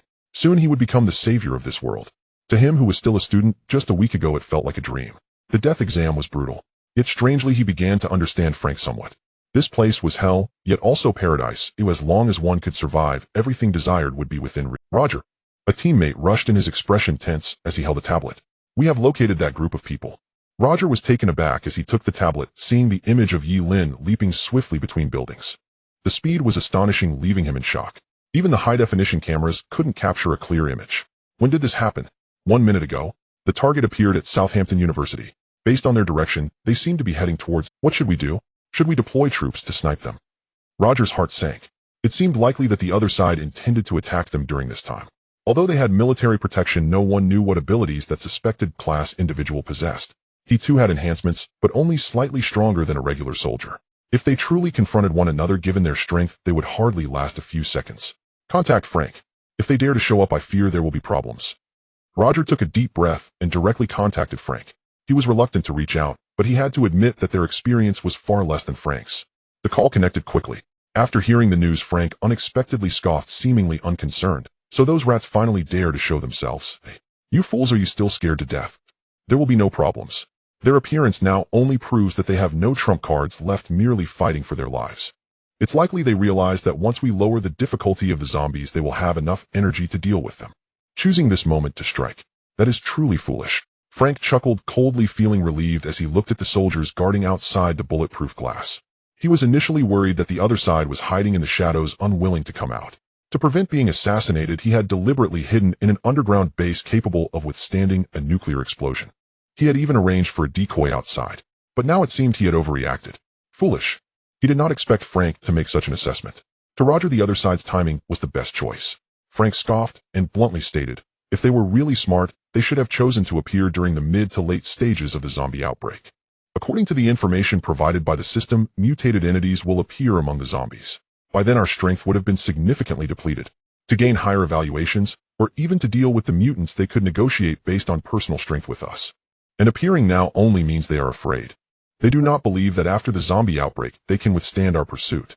After finishing, Frank was too lazy to continue the conversation. After the topic was released, he ran through all the scenarios. In his view, if he were leading the team, he would decisively abandon the second option and then engage with the military. With stronger power, he could gain the military's trust. After all, nothing persuades the upper echelons more easily than supernatural abilities. Doing so would allow both sides to control the military, yet still have the upper hand in personal strength. Thinking of how the other side had not considered this, Frank felt pity for their stupidity. Perhaps I should reap some points. Even such fools can surpass me. After surviving 4 rounds, he was only at class. Suppressing his thoughts, Frank issued an order: deploy troops to snipe them. But be careful, they might deliberately. Before he could finish, a cold system prompt suddenly rang out: warning. The ancient stone slab has been activated. The virus outbreak time has been moved up. Countdown: 4 minutes, 59, 58, 57. A stone slab. What slab? 5 minutes until the zombie outbreak. Frank suddenly froze, then seemed to realize something, urgently, quick. Announce the news immediately. They are unwilling to lower the difficulty. Damn it. These idiots. They would rather perish than let us have the strength to hunt them down. Although he did not know what the slab was, Frank believed it was most likely related to the newly discovered item. As soon as he finished speaking, Roger and the others instantly reacted. Without waiting for all the countries to prepare, they rushed directly to the venue. This is UK Emergency Broadcasting, BBC Radio 4LW 198 kHz National Emergency Alert. 3 minutes later, the broadcast testing sound reverberated within the building. A large number of staff continually translated the zombie information and sent it to the high-ranking officials of various countries. Looking at the released news, Roger felt a sense of relief. He glanced at the communicator in his hand, which had been ringing continuously, and for some reason felt an inexplicable unease. Why contact them again? What do those people want?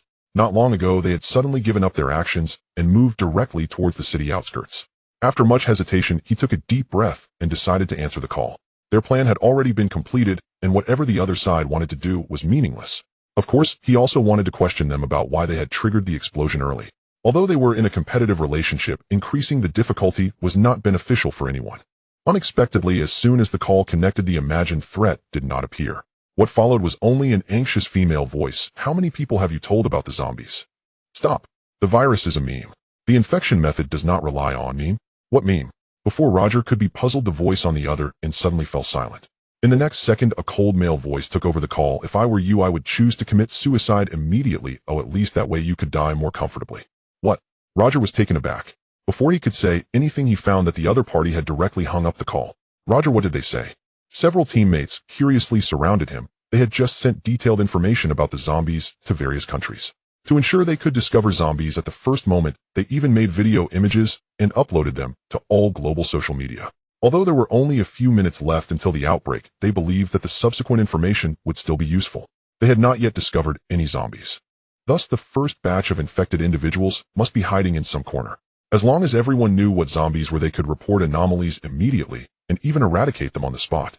In doing so, the virus would be strangled at the source. It's nothing, just a bunch of lunatics.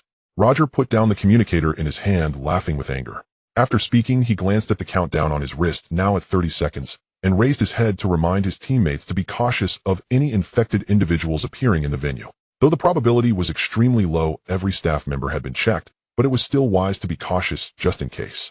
Yet as he looked up, an invisible ripple suddenly swept over them. Huh! The group froze slightly, and the next moment, everyone in the building except them instinctively touched. Crimson blood was on their fingers, and a stream of blood tears slowly flowed from the corners of people's eyes. In front of the computers, the staff responsible for uploading the videos stood frozen, their pupils reflecting images of the mutated entity howling. What is this? Ding! The virus is about to break out. Please, all examinees prepare. Boom. In the city, He Zheng drove the heavy truck, madly slamming the gas pedal. He did not care about exposing their whereabouts. The nearly 100-ton heavy truck rampaged through the streets like a crazed beast. The vehicle shook violently. Inside, everyone's faces turned ashen, and the timid Hu Jia trembled all over, gripping the iron tightly. They already knew what was about to happen, and at this moment no one could remain calm. In the driver's seat, looking at the silent Ye Lin, who had put down his communicator, He Zheng could not help but shout anxiously, Ye Lin. Are we not going to look for them? Didn't they connect with us? There's no time. Ye Lin's voice was hoarse. He hung up the call because it had become meaningless. He had already heard the broadcast testing sound coming from the other end, meaning the other side had already sent out the information. Each alert echoed like a final farewell. If there had been 2 hours left, he would have chosen to destroy the communication system to prevent information from spreading. If there had been an hour left, he would have taken He Zheng and the others and done everything possible to eliminate all informants. But now there were only 10 seconds left. The stone slab that was suddenly opened had directly pushed the situation to the brink. Clenching his fists, Ye Lin's mind raced. The slab was not activated by them, and they hadn't even seen it. And this meant that there was a third party involved. Before He Zheng could change his expression as the countdown reached 0, an invisible wave seemed like a mental shock sweeping violently from above the city. Everyone in the vehicle groaned, feeling as though a heavy blow struck their chests. Bang! In a moment of temporary loss of control, the heavy truck skidded and crashed violently into a roadside sign. Before they could react, the sound of the entire city seemed to vanish in an instant, leaving only the incessant broadcast overhead.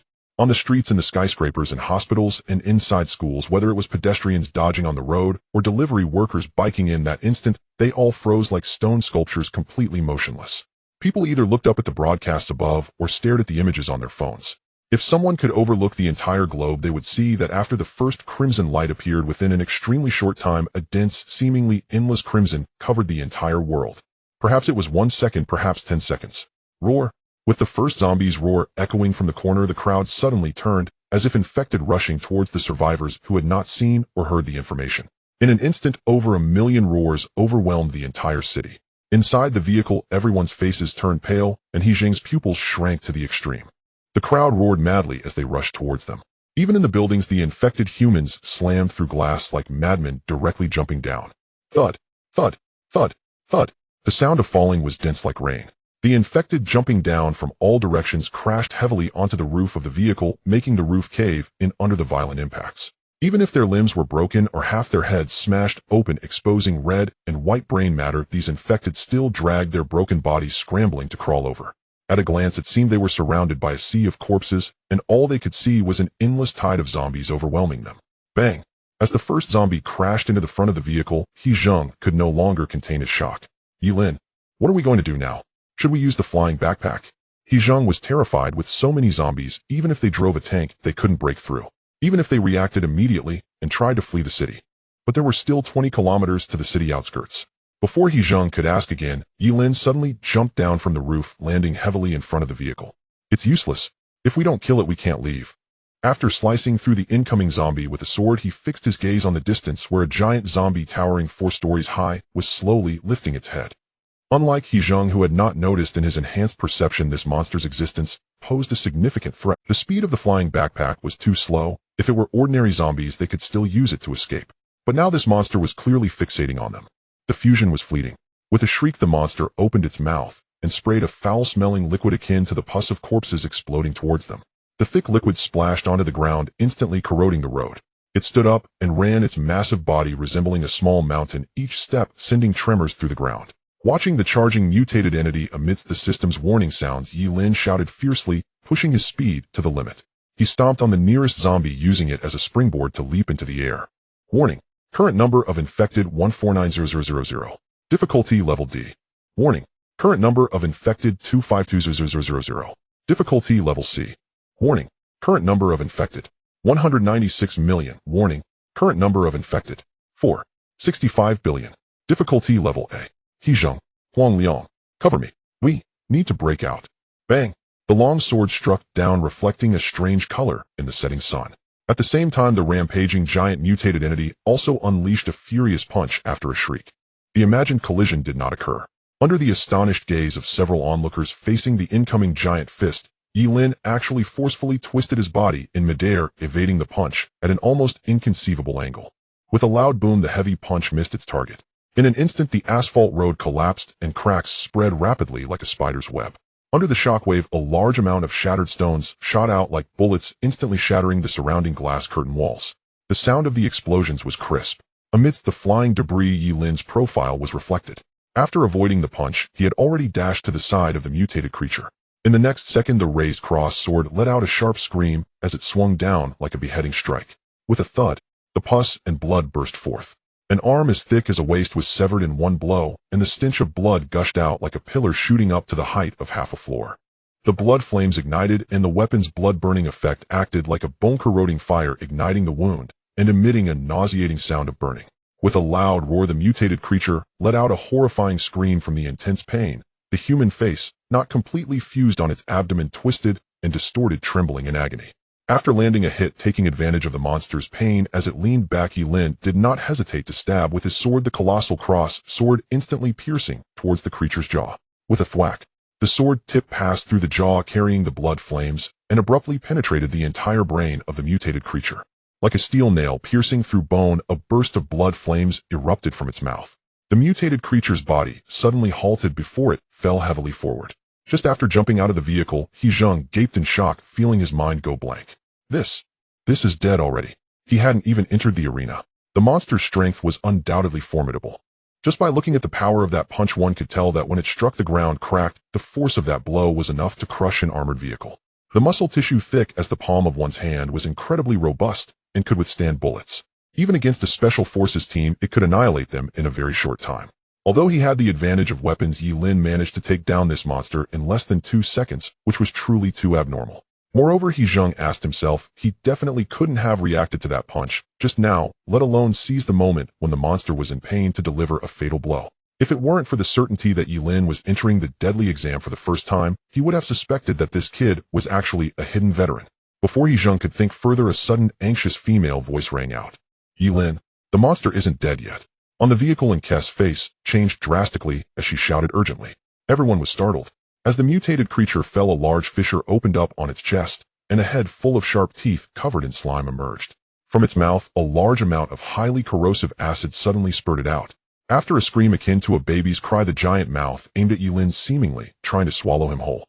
Everyone was horrified. On the roof of the car, Huang Liang's face changed drastically as he instinctively aimed his gun to snipe. However, the two were almost overlapping, and he realized he couldn't hit the target at all. Ye Lin, be careful, He Zheng yelled angrily as he rushed out. The distance was simply too close. Even if Ye Lin reacted quickly, he couldn't evade the attack, not to mention that the acidic liquid almost covered all escape routes. A foul odor wafted through the air. The acid dripped down, instantly carbonizing the combat uniform on Ye Lin's shoulder. However, facing the giant mouth with sharp teeth coming down, Ye Lin appeared to have no emotional fluctuations. In 0.1 seconds, he moved like a curve of flame, instantly positioning himself behind the mutated creature. Flame flash. Thwack. A backstab. In an instant, the sharp sword tip pierced through the second head, emerging bloodied from the center of its forehead. Twisting the sword, he directly shredded its brain. The sound that resembled a baby's cry from the monster's mouth abruptly ceased, and as a new surge of blood flames ignited, a torrential blaze engulfed it completely. Crackling. Whether it was because it had completely died, the massive body of the mutated creature began to burn, collapsing heavily to the ground in a breath, turning into a charred corpse. Watching Ye Lin turn around after the battle had ended, He Zheng stood with his mouth agape, as if he had been pressed the pause button, still maintaining a forward charge posture. What ability is this? Unable to describe the scene that had just unfolded in words, although he could roughly guess that the flame comparable to teleportation was likely a weapon skill. Yet Ye Lin's reaction and the killing scene made him internally erupt with a few words. How can this kid be so good at showing off? What are you still dazed for? First rush through this building area, then use the flying backpack. Bang. Seeing that everyone seemed to still be in shock, Ye Lin furrowed his brows, directly sheathing his sword. Then, without looking back, he crushed the skull of a zombie lunging towards him. Brain matter exploded, sliding down through his fingers. Although they had already dealt with the most threatening mutated creature, more and more zombies were rushing in from all directions, even jumping down. If they were dragged down here, they would surely be exhausted to death. He had even sensed faintly that a large number of zombies nearby were rapidly fusing, and evolving new mutated creatures could appear at any moment. The current difficulty was clearly just beginning. Good. Reminded by Ye Lin, He Zheng hurriedly regained his focus, grabbing the dual axes, and began chopping at the surrounding zombies. On the vehicle, Huang Liang and Zhang Tai quickly jumped down, one aiming a gun to shoot, while the other held a shield to protect the others. Tat tat tat. The sound of gunfire erupted, not caring about conserving bullets. Facing the large number of rushing zombies, the entire team formed a triangle, charging towards the horde. Like a sharp knife, they forcefully pierced into the tide of corpses. Get out. Run. Run. More zombies are charging over. He Zheng frantically swung his axe, watching the seemingly endless zombies charging desperately alongside Ye Lin towards the outskirts of the horde. 10 minutes later, the six had blood all over them, breaking out from the horde, passing through the commercial building. Amidst a series of dense grenade explosions briefly halting the surrounding oncoming horde, the group quickly pulled down their flying backpacks and flew away at full speed amidst the endless screams. 200 meters in the air, the group gasped for breath, awkwardly wiping the blood off their faces. They looked back at the city behind them. The setting sun was half below the horizon. The dim light cast a huge shadow over the entire city. Flames soared into the sky and countless black dots jumped from the high buildings. In the distance, alarm bells mixed with seemingly never-ending English broadcasts. In a daze, they seemed to see the same scenes unfolding across the world. The White House was overrun by an avalanche of zombies engulfed in raging flames, and countless black dots crazily climbed and fell from the towering Tokyo Tower. Statues were toppled, submerged in the Babinate Temple. The undead crawled out of their coffins in the Pharaoh's temple. Night was falling and hell on earth was unfolding. Ye Lin, the topic has come out. What should we do next?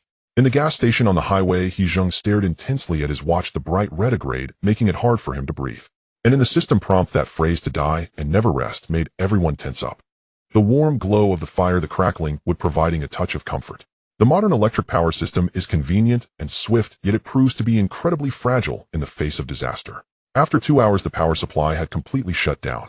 Huddled inside the gas station, they had no choice but to chop some wood from the roadside to start a fire. Sitting around the campfire, Hu Jia cautiously tended to the flames, occasionally stealing glances at Ye Lin, who was deep in thought. No one spoke. After the topic was announced, everyone was waiting for Ye Lin's next judgment. The second round is to find and survive for 7 days. According to the system's prompt, the meme will actively control the zombies to seek out and infect all humans, relentless and unyielding. This means the zombies will possess tracking abilities, rendering any hiding place useless for us. Raising his head, Ye Lin spoke softly, the firelight flickering in his eyes. Considering the level difficulty, if we cannot find what the system requires, our chances of survival beyond 7 days are slim, and we might even perish within a day or two. Therefore, the key question this round is the item the system wants us to find an ancient stone tablet? If so, what exactly is it, and who took it away? It is likely that the stone tablet records secrets about the zombies or the meme.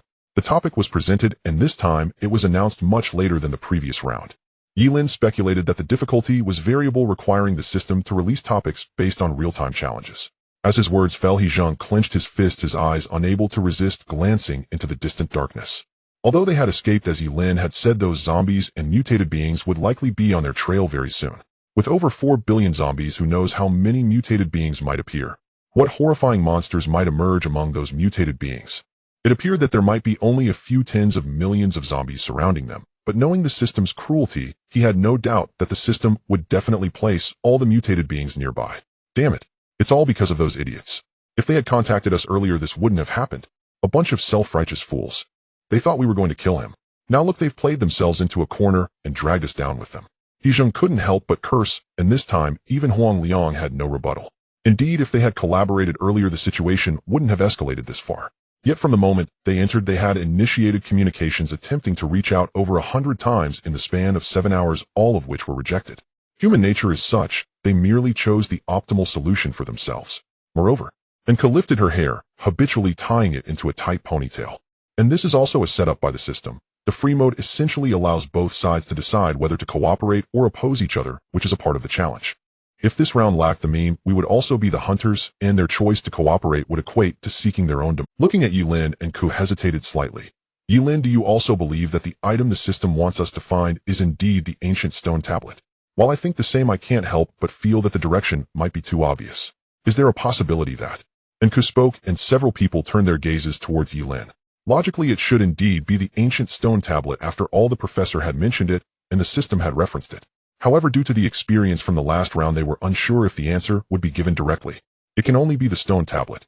Contrary to Enke's expectations this time, Ye Lin decisively asserted. 1. The professor mentioned that the tablet contains methods for evolution. 2. The tablet was found in the Pharaoh's tomb, which housed trapped infected individuals. This approach clearly aims to obstruct the spread of the meme. 3. The stone tablet can accelerate the spread of the virus. The 3 aspects are highly interconnected, thus the only item we need to find is the ancient stone tablet. Pausing slightly, Ye Lin looked at Enku. You might feel something is off fundamentally, because the system intentionally mentioned it. You believe the system wouldn't provide an answer. But from my perspective, the system originally wouldn't have mentioned it. It was merely a preemptive detonation that triggered the system's alert. You mean? After Ye Lin finished speaking, Enku instantly reacted, and even He Zheng blurted out in shock and anger, there is another team. Damn. I knew there was no way it could be this coincidental. Just as we discovered the issue, they detonated it immediately. If it had been a few minutes later, perhaps we could have prevented those fools. He Zheng's gaze scanned the surroundings warily, and Zhang Tai, standing at the door, instinctively raised his shield, fearing that another team was nearby. Ye Lin, the stone tablet might also be in the hands of Team 1. They have a reason to detonate it themselves. Suddenly Huang Liang spoke up, sharing his thoughts. I noticed that when we attempted communication, they constantly refused, yet the last attempt was still connected. Since they decided not to answer from the beginning, but later contradicted themselves, this does not align with criminal psychology. So I speculate they might have split into two teams, one strong and one weak. The stronger side holds power and more resources, while the weaker side merely executes orders, and it was only after separating that the weaker side dared to connect the communication. Thus, under conditions of internal conflict, it is plausible that the criminal leader might seek to eliminate other companions to monopolize the rewards. Such cases exist in reality as well. The group looked at Huang Liang with some surprise, and He Jing couldn't help but be astonished. The short-haired guy's peculiar wording surprisingly carried a hint of reasoning. In his impression, this guy was just a hothead, but he didn't expect him to have some brains. Huang Liang, while this possibility cannot be dismissed, I feel that their actions might be too risky. And Ku frowned, but before she could finish, Ye Lin shook his head gently and spoke softly. The risk isn't that great. If the person with the stone tablet is hiding in a very secure place, they could very well do this. The fewer people, the higher the rewards. If there is a third party, there should be two options on the communicator. Thus, Huang Liang's idea isn't wrong. There is no third team here, otherwise the logic wouldn't hold. And Ku was taken aback, and for some inexplicable reason, she suddenly felt that Ye Lin's tone had become somewhat strange, although it made logical sense. Next, we need to obtain the stone tablet from that person and uncover the secrets it holds. Wait, Lin Ge, how do we find him? According to your speculation, he might be hiding in a very secure place, so Hu Jia asked softly, swallowing hard. Where would they look? In the city. Trying to find someone in a city filled with monsters was not just dangerous, it was akin to seeking death. Noticing the confusion on everyone's faces, Ye Lin smiled and directly picked up the communicator. No, we don't need to search for him, he will find us. The place he has been hiding might have been secure before, but it may not be now. If he detonates, it indicates he didn't anticipate that the monsters have tracking abilities. Thus, he must now realize one thing, that relying on himself, he can't survive until the 7th day. We just need to shake off the monsters behind us and wait for him to contact us. Of course, during this time, we also need to gather as many other clues as possible. For instance, who initially suppressed the professor's research? That person might also have information about the stone tablet. The location should be 2 minutes later. Having loaded the ammunition, and Ku leaned against the car waiting to depart. Watching Ye Lin approach her, she couldn't help but want to say something, but the next second she saw Ye Lin point to the backpack behind her. And Ku, I remember, all my stuff is with you. If I need it, just remember to give it to me. I won't carry it myself. After saying this, Ye Lin abruptly walked over to her side and helped her tie her ponytail tightly. Your hair is messy, I'll get you a new hair tie when we get back. Ye Lin smiled, his fingers brushing across her face. And Ku looked up in surprise, and facing Ye Lin's affectionate gesture, she found herself at a loss. But soon after watching Ye Lin get into another vehicle, she seemed to realize something and suddenly froze. Based on her understanding of Ye Lin, this scumbag was unlikely to have any thoughts about her. Did this guy discover something? If so, what did he want to tell me? Moreover, why me? Why not just say it? Was she overthinking, or? And K's breath quickened as she gazed into the distant darkness, a wave of inexplicable unease washing over her. It felt like a deep abyss. Wait, Ye Lin, I think I've seen a ghost. It's in the car. Ghost? Everyone was startled and rushed towards the source of the sound. Even Ku, unable to think much, heard. Inside the carriage, He Jing stood frozen like a statue, his dual axes still poised for battle. His face was devoid of color, lips trembling incessantly, eyes fixated on the wild grass by the roadside. Even if the others rushed over, they dared not move an inch, as if fearing something might spring out from the darkness. He Jing. Huang Liang was taken aback and quickly pulled out his handgun, shining a bright flashlight at the bushes. Yet under the strong light, there was nothing in the illuminated area, only a few half-human wild grasses swaying in the wind. He Jing, did you see it wrong? Huang Liang couldn't help but want to pat him on the shoulder, but suddenly He Jing seemed to deflate, collapsing to the ground. I didn't see it wrong. Damn it. I really saw a ghost. That thing ran past my face. He Jing was clearly still shaken, babbling incoherently. Ye Lin frowned at the sight. Although they had found nothing knowing He Jing, he wasn't easily frightened, so it was evident he had indeed seen something. And does a great difficulty really allow ghosts to appear? Ye Lin turned to ask. At his words, everyone's hair stood on end. The current difficulty was already high enough, and if anything else appeared, they feared there wouldn't be many left alive, especially if it was something like a ghost. And Ku opened her mouth, hesitated, and after glancing at her watch, she confirmed, no, while a great difficulty can feature 3 major events, only one type can appear at a time. At least that's what I know. If both ghosts and memes appear simultaneously, we'd be waiting for death. These 2 types are logically completely contradictory. Ghosts need to be understood in order to find a way to survive, whereas memes must remain unknown to. Seeing the others' expressions gradually calm down, and Ku nodded, confirming that there definitely wouldn't be any. Our current scenario is a zombie crisis, so we will only encounter zombies, maybe some special mutated beings at most. Looking at Hezheng and Ko couldn't help but sigh. Hezheng, is it possible that you were just too nervous? Of course I'm not doubting you, maybe you saw an animal. Or, let's get in the car first. Ye Lin interrupted, directly signaling everyone to leave first. No matter what Hezheng saw, the best solution was to leave this place. Staying rooted to the spot was simply too foolish. Everyone stay alert. Huang Liang and Zhang Tai, keep an eye on the back. And Ku slightly paused, realizing Ye Lin was right, and hurriedly got into the car. However, in her view, Hezheng was likely too stressed, causing some mental issues. Ever since the difficulty spiked to a grade, Hezheng's mindset had clearly gone out of control, constantly cursing the other team along the way, even during their earlier discussion. Though he claimed to be experienced, Hezheng had only participated in 3 rounds. Suddenly gaining power, he thought the next round would be easier, so it was normal for his mindset to be unbalanced. She had seen this situation far too many times. Some people, after a mental breakdown, would brutally kill their peers, and some even crazily killed all their teammates before committing suicide. The engine roared. Driving the truck found at the gas station, the group rushed forward while studying the map. Lin, good, do you mean we should take the ring road around the city and detour through the western district?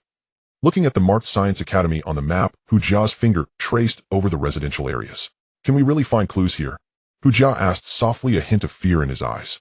They had come from the eastern. This meant they needed to detour around half the city to reach their target location. If the zombie outbreak hadn't occurred, they could probably arrive in a few hours. But now no one knew how many monsters they would encounter along the way, or if they could even make it through. Thinking of the million corpses in the city, his legs felt weak. The only good news was that they didn't have to enter the city and wouldn't pass through residential areas. We can find it. According to the assistant, the professor's research results were all suppressed. Therefore, once they obtained the tablet, they must have published the research findings and compiled them into materials. If what we're looking for isn't the tablet, then it must be these things. The others nodded after hearing this, but Inka still had some doubts. But Ye Lin, what if those research results have been destroyed? After all, Carlton's professor had been stripped of his title. If we go, won't it be a wasted trip? It won't be. Ye Lin shook his head and said softly, the professor seems to have been removed from his position, but the academy is still willing to provide him with an apartment. This indicates he is not completely ostracized by everyone. Someone or some higher-ups might still be secretly helping him. It's just that due to various reasons he was suppressed. So it is highly likely that his research results were left behind. Otherwise they could simply have kicked him out. No need to leave him at the university. And Ku nodded, having no further questions. Just as Ye Lin finished speaking in the driver's cabin, Hezheng suddenly asked, then Ye Lin, is there a possibility that the tablet is in the apartment? Damn it, maybe it's right under our noses. Do we have to go back and look for it? Hezheng couldn't help but recall the moment the professor lunged at him. Once he calmed down, he even questioned whether his encounter with the ghost was an illusion. After all, if there were truly ghosts, even an unknown mutated being should have attacked them by now. Brother, that's not possible. Hu Jia cautiously interjected, if the tablet is in the apartment, it means there's a traitor among us. Hu Jia awkwardly laughed after speaking. Hezheng turned and was suddenly taken aback, noticing the strange expressions on Ye Lin and Inke's faces, and instantly realized how foolish his previous thought was. Indeed, if it were in the apartment, it would mean that someone among them found the tablet and secretly opened it. And that person could only be Zhang Tai. Lingo, I have one last question to ask. Hu Jia raised his hand, swallowed hard. Assuming what we're looking for can only be the ancient tablet, and the person who obtained it is trapped in the city center, do we have to go save him even if he contacts us? Upon hearing this, the others' expressions turned grim, and they all looked at Ye Lin. Entering the city was already dangerous, but the thought of having to risk their lives for those people left them with an indescribable feeling. Theoretically, yes, but... Ye Lin nodded, pointing to the map. However, I don't believe that person would be hiding in the city center. More likely, he would be hiding around the city in places like military bases. As Huang Liang analyzed, they should have split into 2 teams, one at the Thames Tower and another elsewhere. This way they could avoid being taken out by the 2 of us. As for the tablet, Ye Lin pondered, the system doesn't require us to obtain the tablet strictly. It's just that if we can't obtain it, the difficulty won't decrease. The biggest trouble is actually the communicator. If the other team's communicator isn't in the hands of living people, they won't be able to contact us. But this issue can be resolved. Unlike the previous round, Ye Lin noted that the core of the second round was to survive for 7 days. Damn it, I hope we don't have to rescue them. It would be best if those idiots got eaten. Hezheng cursed, wishing he could crush the other team. And Ka nodded, glancing at Ye Lin's profile, her inner unease slightly alleviated. For some reason, she always felt that Ye Lin had been a bit strange earlier, especially the remarks he made before getting into the car, which felt inexplicably odd. The current Ye Lin was the one she was familiar with. If she weren't sure she hadn't misremembered, she would suspect that Ye Lin's earlier inexplicable actions were just her imagination. There shouldn't be any issues. Am I overthinking it? Or is this guy really? Ye Lin, let's not talk about this anymore. Is that flashing ability of yours a weapon effect? And that fire, damn, it's too awesome. Not wanting to waste any more brain cells, He Zheng steered with one hand, turning his head curiously to look at the cross-shaped sword behind Ye Lin. He had wanted to ask about this for a long time. He had thought this broken sword wasn't worth 25 points, but now it seemed incredibly powerful. Yes, the displacement ability I use is called Flame Flash, and it can be used once every 12 hours. But it's not as easy to use as you think. The distance and speed of displacement depend on the user's physique. The incineration effect only works on corpses. In normal combat, it just adds some. Before Ye Lin could finish, a muffled sound like the sound of waves suddenly erupted. Though it was somewhat drowned out by the engine noise, Ye Lin could distinctly hear a multitude of sounds akin to breathing being squeezed out from throats. The expressions of several people changed slightly as they instinctively stood up and rushed towards the roof of the car. The night was pitch black, and an endless expanse of dark clouds enveloped the entire sky. Something seems off. Huang Liang urgently reminded his right eye fixed on the scope. Although it had night vision capabilities, the light was so dim that he could only vaguely see something moving in the darkness. Use a flare, Ye Lin coldly commanded. Huang Liang hesitated for a moment, but disregarded the fact that the flare would attract zombies and shot into the sky. Whoosh bang. The flare shot into the air, tracing an arc in the darkness and pausing briefly in the sky. A red light flickered. The next second, after seeing the scene in the distance, Huang Liang's pupils suddenly constricted. Before them, all around them, countless zombies had unknowingly surrounded them. The sheer number was likely in the hundreds of thousands. It was as if they knew they had been discovered. The zombies shrieked, instantly accelerating like vengeful spirits roaring as they charged at them. Roar! The shrill cries seemed to fill the entire world. Inside the driver's seat, He Zheng's complexion changed drastically, and Hu Jia was so frightened that he stumbled back. Quickly. Their speed was simply too fast. The zombies were moving at least twice as quickly as they had a few hours ago. Each one was nearly sprinting at 100 meters. In the blink of an eye, the distance between the two parties was rapidly closing. At their current speeds, they would collide within half a minute at most. Open fire! Ye Lin shouted loudly, taking advantage of the moment before the zombies got too close to fire his weapon. Data! Data! The gun's muzzle spat flames, illuminating the faces of the group. The five of them quickly took their positions on the roof of the car, aiming in all directions to shoot at the zombies rushing in from all sides. The flames of their gunfire danced like dragons, and the bullets poured down like torrential rain, cutting down the fastest zombies. With the use of large-caliber bullets, each round that struck a zombie left a gaping hole the size of a bowl. After just a few shots, even if they didn't hit the head, they could reduce it to a pile of flesh. However, within just a few seconds, they had mowed down a large number of zombies, yet in comparison to the tide of corpses, it was but a drop in the bucket. In fact, the rate at which they were shooting down zombies was not even as high as the number that were trampled to death by their fellow zombies. Roar!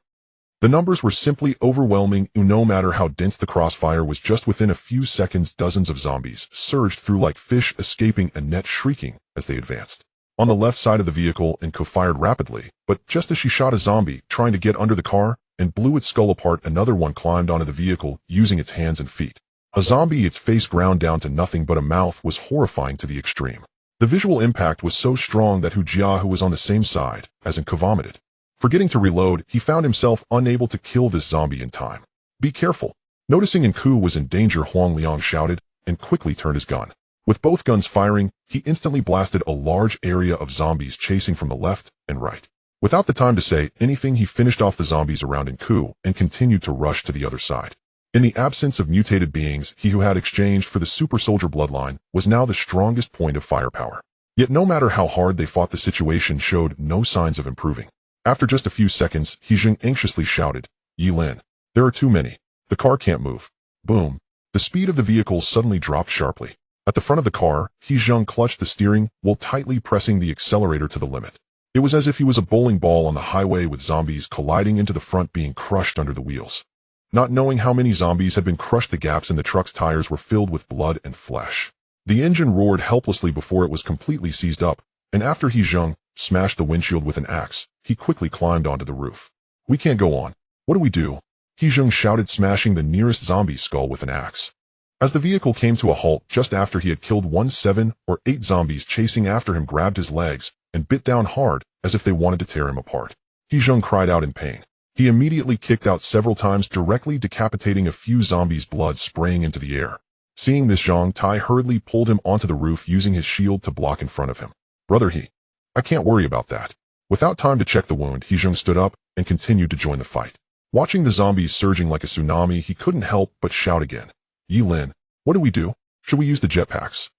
If this continues, we will surely die. Although Ye Lin was killing efficiently using both gun and sword, he had only cleared a half-meter wide zone. But in the current situation, it was completely futile. In just a few dozen seconds, these hundreds of thousands of zombies would bury them completely. By then, even if Ye Lin was strong, he would be exhausted to death. We can't use it. These zombies have a commander. Commander. He Zheng was taken aback. In his eyes, he saw no mutated beings. Every zombie looked like the same monster. After slashing through 3 zombies that lunged at him, Ye Lin's tone was eerily calm. There was no time to explain to He Zheng. The jetpack only had 2 minutes of use left, and at its flying speed, they wouldn't even make it 3 kilometers. Since the zombies appeared, he had been searching for the true enemy. The fact that these zombies could surround them so silently meant that there must be a highly intelligent mutated being within the horde. If they didn't eliminate it, they would be surrounded again as soon as they landed. How to find it? How can we locate the opponent? He couldn't see any suspected mutated beings. This meant that the mutated being looked just like an ordinary zombie hiding among the hundreds of thousands of them. Possessing high intelligence also meant it understood how to disguise itself. Combining the 2 factors, it was nearly impossible to find it. But if they couldn't find it, they would surely die. What should I do? How can I find it? Roar. The number of zombies kept increasing, and under the impact of the horde, the vehicle swayed violently from side to side. The 10-meter-long roof of the car resembled a dam on the verge of being submerged, teetering precariously. Forced to stand in the middle of the group, Enka struggled to maintain her balance, her silver teeth clenched tightly as she fired her gun continuously. In just a few minutes, the number of infected had grown to a hopeless extent. At a glance, the howling mouths of the corpses and the frantically scratching arms resembled a scene from the depths of hell. Killing them had become meaningless. No matter how many they killed, the fallen zombies merely formed a staircase, allowing the others to climb faster. After realizing this, Enku also understood that there must be a mutant directing the swarm from behind. She desperately searched for its trace among the horde. But the light was too dim. With only the illumination flares above and the broken headlights of the vehicle providing light, they couldn't even see a target 50 meters away. Huang Liang, light the flares. Fire more flares. Enku shouted, trying to illuminate the zombie horde to find the hidden mutant. Although the effect was limited, she couldn't think of a better solution in such a short time. As soon as she finished speaking, Huang Liang froze for a moment, then hurriedly stopped, one hand reaching for his waist. However, as soon as the firepower ceased, dozens of zombies howled and lunged at them. Seeing this, Huang Liang was startled and quickly opened fire. But in that brief moment of vulnerability, Hu Jia stumbled and was grabbed by 7 or 8 rotting arms at his ankle, dragged directly into the horde. In just a breath, half of his body was pulled off the vehicle. "Oh, save me, save me." Hu Jia screamed in terror, his voice hoarse. With a scream, flesh from his thigh was bitten off by a zombie's skin and swallowed whole. Blood sprayed as the intense pain nearly caused him to faint. Perhaps driven by the instinct to survive, Hu Jia clung desperately to the edge of the roof, pleading for help. "Lin Go, save me, save me." Instinctively calling out to Ye Lin, but everything happened too quickly. The sickening sound of bones being pulled apart suddenly rang out as Hu Jia's fingers, tightly gripping the roof, were forcibly pulled apart, breaking several of them. "Hu Jia!" Zhang Tai shouted loudly, suddenly leaping into the air, transforming into a massive silver bear as he dove into the horde. Hu Jia couldn't hold on for even a second longer. The zombies were too close. Even if Ye Lin came to save him, it would be too late to pull him from the jaws of the undead. Jumping off the vehicle, Zhang Tai's massive palms slammed down, crushing the zombies beside Hu Jia one after another. Without a moment to think, he held the injured Hu Jia against the vehicle, his right hand raised like a shield, forming a wall to separate the two from the horde. Bang, bang, bang, bang. The zombies crashed against the shield, but could only be blocked from one side. More zombies squeezed in from both flanks. Even those whose faces were crushed continued to howl, stretching out their arms in an attempt to drag the two away to devour them. On the roof, Huang Liang desperately fired his gun, trying to keep the zombies at bay, but in the blink of an eye it felt as if the two were on a small boat nearly submerged by the horde. "Ye Lin, I can't hold on. If we don't leave now, it will be too late." He Zheng shouted hoarsely as he rushed forward to save them. But seeing the zombies climbing up from his side, he felt a wave of despair. They couldn't hold on any longer, not at all. Zombies surrounded them from every direction, and those drawn by the smell of blood acted more violently, as if they were sharks sensing blood. Even if they left now, they might only live a few more minutes, but if they didn't leave, they wouldn't last even a minute. Suddenly, the usually silent Ye Lin abruptly turned around, his eyes locking onto Hu Jia, who was being pulled up. In an instant, a thought flashed through his mind like lightning. "Blood. Let it all spill." Ye Lin shouted, slashing through the surrounding zombies with a few strokes, creating an opportunity for everyone to bleed. As his words fell, everyone was stunned, while Huang Liang was even more bewildered. The zombies were clearly extremely sensitive to the smell of blood, and they were already at their limit. If they let the zombies go berserk, they wouldn't last even a few seconds. Before Huang Liang could question it, he saw He Zheng briefly stunned before immediately and unhesitatingly swinging an axe down onto his own arm. In an instant, blood sprayed, staining his combat uniform red. How much do you need? He Zheng's expression was frenzied. If there wasn't enough blood, he would simply chop off his hand. He didn't know what Ye Lin was planning, but since Ye Lin said it, he would do it. The more the better. Soak the clothes in blood. Enke's pupils contracted as she instantly understood his meaning, and in the next second, she quickly used her dagger to slice open her wrist. Watching the horde erupt into chaos, nearly going berserk, and Enke's heart raced, she realized what Ye Lin was. That mutant indeed possessed high intelligence and knew how to conceal itself, but because of that it wouldn't be easily provoked like ordinary zombies. Thus, as the horde went wild under the attraction of the blood, the most calm zombie among them would be it. The few of them quickly bled, and Huang Liang hurriedly followed suit. Soon seeing that everyone was ready with their blood garments, Ye Lin suddenly exerted force, his body shooting out like a sharp sword directly soaring above the horde. Throw it out. Banged. The vehicle shook, the roof dented. In midair, Ye Lin's form rapidly descended. Seizing the brief moment of suspension, he frantically scanned the horde from an observer's perspective. Like a machine overlooking the world from a third-person perspective, with his observational skills heightened to the extreme, he quickly compared every movement and expression of each zombie among the hundreds of thousands. As the blood garment was thrown out, the horde erupted into a frenzy like a can of sardines in a traffic jam, wildly snatching at the blood garment. Found it. After 0.6 seconds, Ye Lin's pupils suddenly contracted, directly locking onto a tall, thin zombie in a tattered suit within the horde. In stark contrast to the surrounding zombies, this zombie stood motionless, coldly observing its companions as they fought over the blood garment. Suddenly, as if it realized something, it instinctively looked up. In that instant, the gazes of the two beings collided. The next second, it froze momentarily, and panic appeared in its eyes. Watching the suit-clad zombie hurriedly turn to blend in with the horde, Ye Lin instantly confirmed that this zombie was the mutant hiding in the shadows. Moreover, this creature, aside from possessing intelligence, seemed to have no difference in power compared to ordinary zombies. Since that's the case, Ye Lin smirked cruelly, the suppressed brutality within him exploding instantly. Damn debris, I finally found you. Boom. Ye Lin crashed violently onto the ground midair. At the instant of impact, he magnified his cruciform greatsword to its utmost limit, then swept it sideways like a scythe, cleaving the surrounding zombies cleanly in half at the waist. His legs coiled and exploded upward, once more propelling him skyward with monstrous agility as he shot forward at blinding speed toward the suit-clad zombie, fleeing in panic. Realizing he had been spotted, the suit-clad zombie shrieked shrilly, attempting to command the other undead to halt Ye Lin's advance. Yet facing the frenzied horde surging toward him, and having fully released the tyrant suppression, Ye Lin now raged like an unleashed tempest. His blood boiled, his strength surged beyond mortal limits. With his heart pounding 300 times per second, his eyes burned crimson, his very heartbeat thundered like war drums, pulsing raw power through his frame. Boom. The blade carved through the air with savage fury. Though his frame remained lean, the force coiled within him defied all biological law, sending the 3-meter-long greatsword shrieking like a banshee. In less than a breath, he slashed deep into the tide of corpses, reaching the suit-clad zombie face-to-face. Roar. Seeing Ye Lin materialize before him, the mutated abomination shrieked in terror and frantically issued commands. A dense wave of zombies mechanically seized the blade, straining to halt his assault. As their numbers swelled, forming a wall of rotting flesh, Ye Lin's gaze hardened. Without hesitation, he abandoned all restraint over the tyrant bloodline and plunged headlong into berserker rage. His eyes flared scarlet, boundless savagery flooded his mind, and his strength erupted anew. Under the tyrant gene's effect, Ye Lin became a living stiletto, piercing straight through the flesh wall.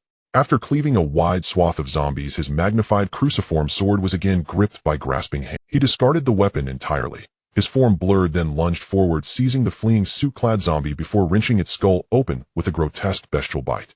Crunch. Bone shattered, gray matter splattered, though reeking of decay and slick with viscous cerebral fluid. The gore tasted to Ye Lin like ambrosia. Discarding the headless corpse, Ye Lin, eyes still blazing crimson, whirled and hurled himself toward the next zombie. On the rooftop, the others stood frozen, staring in horrified awe at Ye Lin amid the sea of undead. The zombies had ceased their assault. Obeying the last directive of the fallen mutant, they now ignored the survivor. Though safe, for now, the sight of Ye Lin utterly unhinged and more terrifying than any monster sent a chill down their spines. Ye Lin had abandoned weapons altogether, reverting to primal ferocity, slaughtering the undead with brutal, unrelenting efficiency. He seemed impervious to pain or exhaustion, surrendering wholly to slaughter's instinct, dispatching foes with chilling precision. Only now did they grasp the terrifying truth: how could a tyrant-class experimental subject, merely grade C, possess such overwhelming power, without intervention or a way to restore his reason? This wasn't enhancement at all. It was total metamorphosis into a creature of unspeakable horror. Ankh. Snapping back to reality, Hezheng shouted urgently toward Ankh. They couldn't let this continue. Though the tyrant genome conferred immunity to viral infection, sheer numbers were lethal. Even ants could devour an elephant given time. Faced with their desperate stares imploring her to restore Ye Lin's sanity, Ankh opened her mouth, only to realize she had no solution. She herself had learned of this augmentation only by accident. Logically, under observer reinforcement, Ye Lin's mental fortitude should have prevented total loss of control. Yet here it was, unfathomable, inexplicable. Suddenly the dense mass of corpses was violently. There stood Ye Lin, sword in hand, emerging from the carnage. Were it not for his body drenched head-to-toe in blood, he bore no trace of instability. Go! Rushing forward, Ye Lin barked the order coldly, urging them to flee immediately. With the mutant's command severed, the encircling horde had already fractured. Without hesitation, they scrambled to clear shredded flesh from the tires, ignited the engine, and roared through the collapsing tide of undead. 5 minutes later, inside the vehicle they lay sprawled across the roof, gasping for air. Huang Liang took the wheel while Hezheng, his arm trembling, lit a cigarette with dry swallowed saliva, watching the shrinking black speck recede behind them. It wasn't just fear, they were utterly spent. Under the strain of high-intensity combat, every muscle screamed, his spirit lay crushed beneath exhaustion.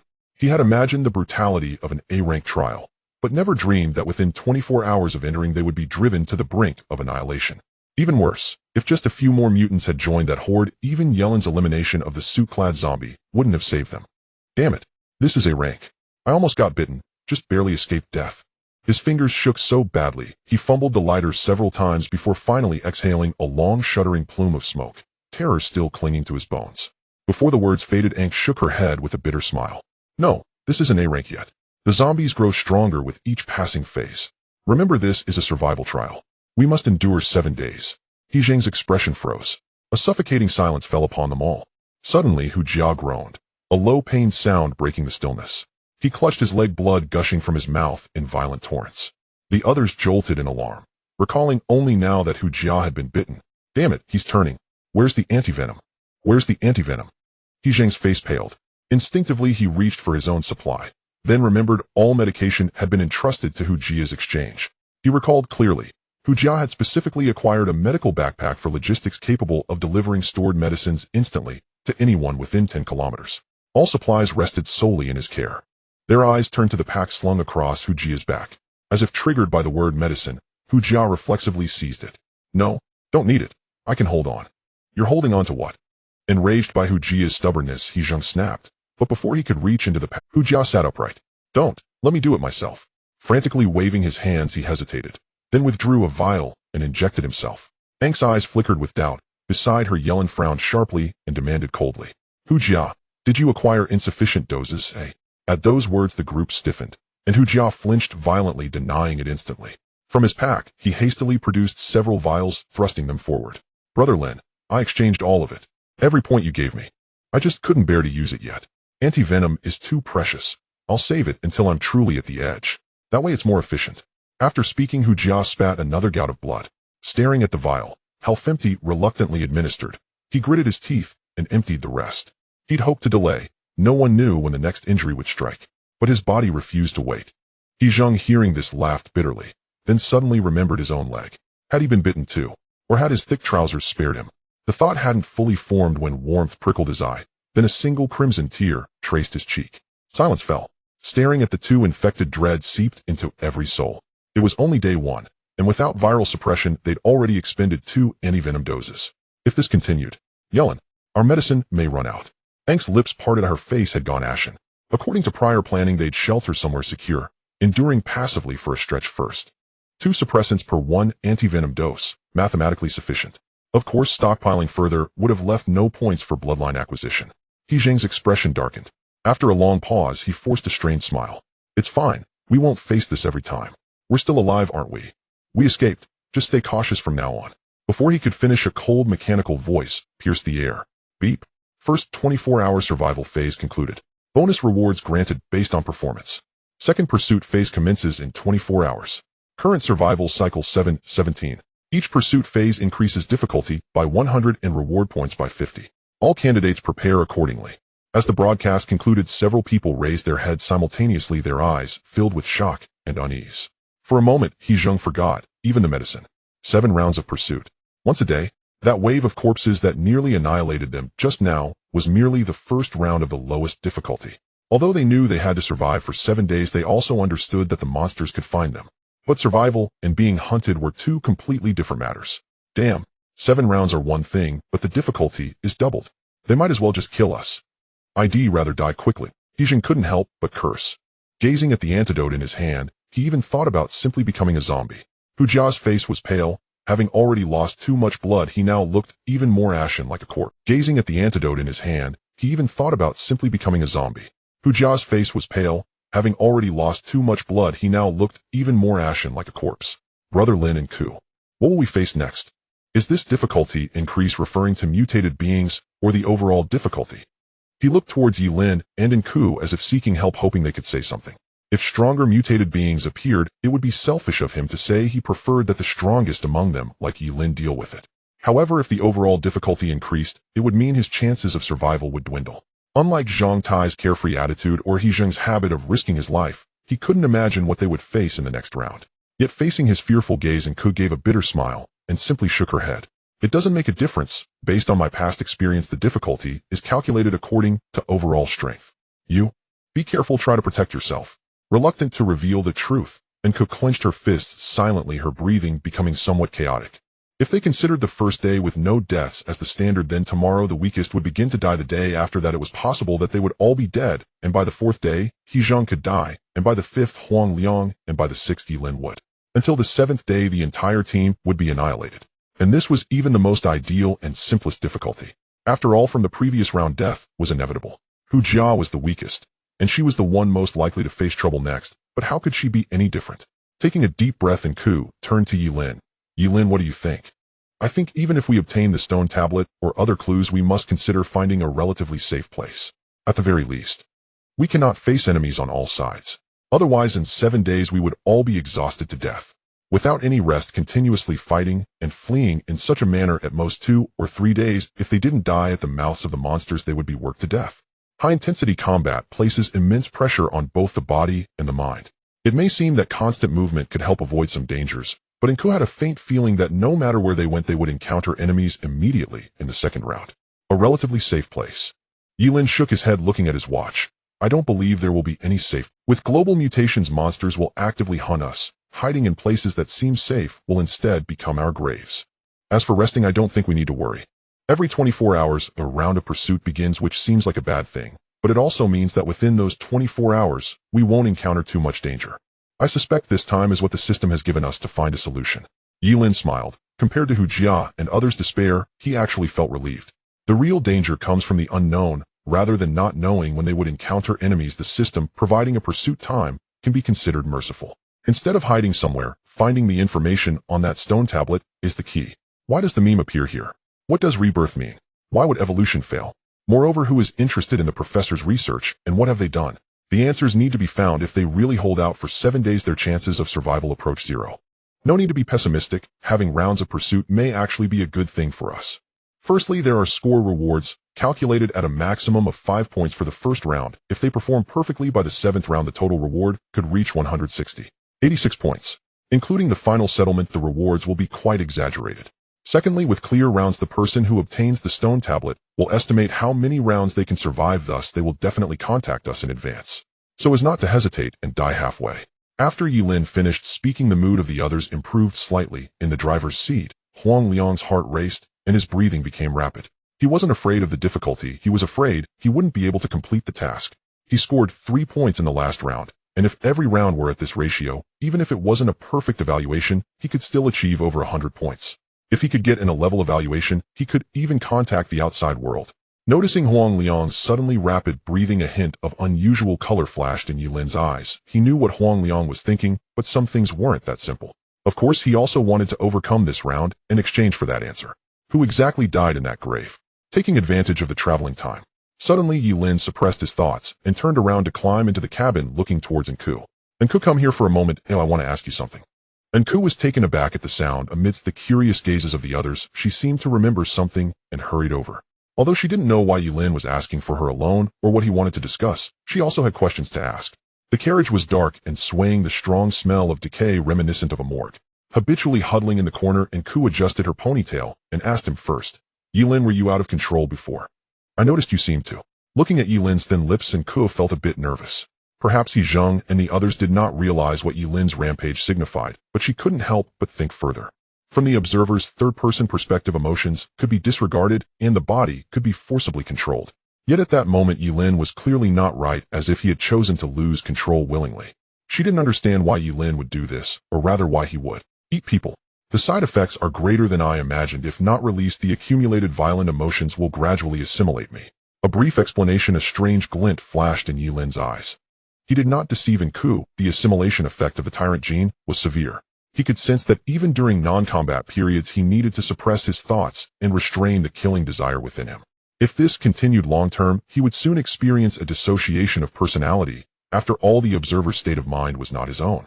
"I'm sorry, I didn't know it would be like this. I only know it's nothing. The effect is indeed powerful, and it may not necessarily be all bad. If I hadn't switched, perhaps I would have died just now." Ye Lin nodded and then asked, "Ku, are you sure that survival exams will involve memes, and that it will be in the second?" As the words fell, seeing Ye Lin's penetrating gaze fixed on her, K's heart suddenly skipped a beat. "Do you suspect I increased the difficulty?" Taking a deep breath, "Ye Lin, you must believe me, I could never deceive you on this matter. If I concealed this point, I would die myself. You have seen it too. What I exchanged, including what I let you exchange, was all according to the norm. No, I was just asking. Answer me, are you sure it will appear?" Ye Lin's voice deepened, as if confirming something. Ku was stunned upon hearing this. She vaguely felt she knew what Ye Lin was thinking, but she was not entirely sure. "I am not sure. To be honest, even I, or even candidates who have gone through more rounds, don't know how the system releases questions. A lot of information is guessed bit by bit, and then exchanged when encountered. Your situation is really special. Although I have survived 6 rounds, aside from performing well at the beginning, I have been struggling on the brink of death, without receiving any evaluations. But you are different. Well, I am unsure if the system continually increases your difficulty because of this. As for whether memes will appear in survival types." Ku hesitated and nodded with a bitter smile. "Yes, and I have encountered it before. That round was true and very bizarre. Logically reasoning, there was simply no way to find a way out." "What meme? What was the question?" Ye Lin asked softly. He noticed that when Ku mentioned that round, her eyes were not only filled with fear, but also disbelief. He needed to understand more about the memes, otherwise, even if they found clues, they wouldn't comprehend. The question was, and K's eyes showed a hint of recollection as she pursed her lips. That round was the 5th round survival type, and the question was evade for a month, survive until a month later. Survive for a month. Was that round also a pursuit type? Ye Lin raised an eyebrow. As the words fell, Ku wanted to correct his question, but after thinking she decided to start over. "Yes and no. Ye Lin, let me quickly explain to you. Otherwise you might find it hard to understand what happened back then." K's expression was strange. She knew Ye Lin needed information about the memes, but she really found it hard to explain that meme in a single sentence. "In that round, our starting point was in an abyss-like cave. Not long after we began, we were pursued by numerous monsters. The further down, the more monsters there were, and their forms were extremely bizarre, like flesh growing haphazardly. They were incredibly strong. We were simply no match. To survive, we unanimously believed we had to find a way out. Afterward, we continuously explored the cave, and eventually found a large number of oracle bone inscriptions and ancient books in one cave. Do you know what was written in the books, or those characters?" "What?" "It was about intestines, liver, legs, waist, and brain. It was all about the words related to human tissues and organs." As she spoke, K's face turned somewhat pale. She couldn't describe to Ye Lin the kind of formless fear she felt when she saw those densely packed characters covering the stone walls. Every character was incredibly unfamiliar, twisted, and deformed like flesh. Ye Lin was taken aback, and before he could speak, Ku slowly closed her eyes and bitterly smiled. And the last sentence in the book posed 2 questions. One was asking why people had not recorded the moon long ago, and even poetry was scarce until one day it seemed to suddenly appear. And the other question was, why are the words related to meat all next to the moon radical? "The answer is," Ye Lin instinctively asked. He didn't know if what he thought was correct, if it was indeed unfathomable. Ku remained silent for a long time, finally slowly speaking word by word. "The answer is, the moon is made of meat. It grew little by little. At first this world had no moon. Until one day people watched as the moon grew like flesh. Just as human tissues come into being in immense fear, they chose to worship the moon as flesh and blood, thus creating these characters. Of course, there may have been other terrifying events in that history, but we could not deduce them. Moreover, we are not just trying to hide for a month or survive for a month. Rather, we need to evade the moon's pursuit, hiding in places where it cannot be seen.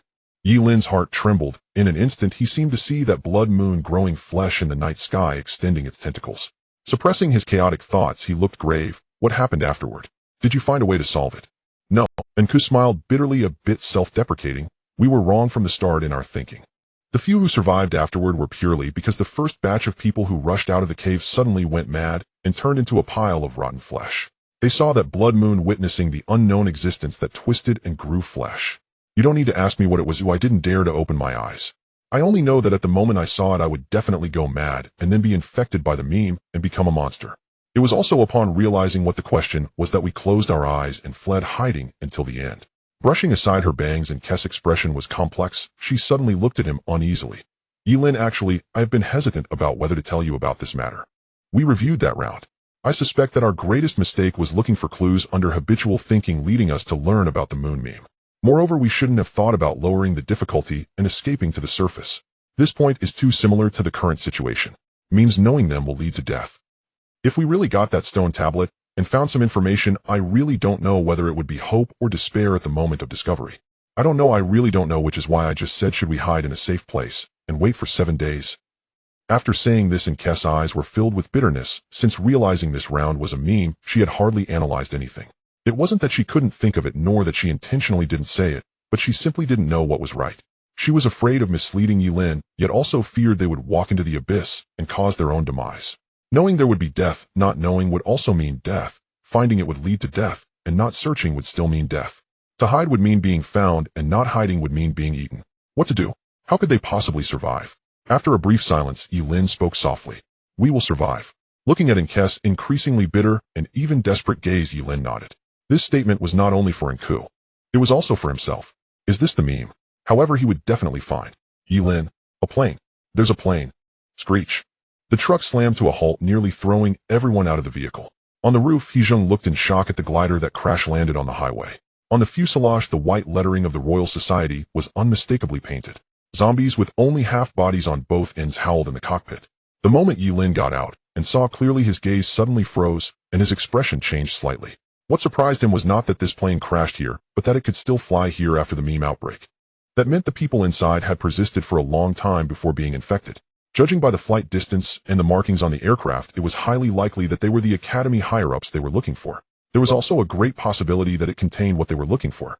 It was too coincidental, far too coincidental. Was it truly a coincidence? Or a trap?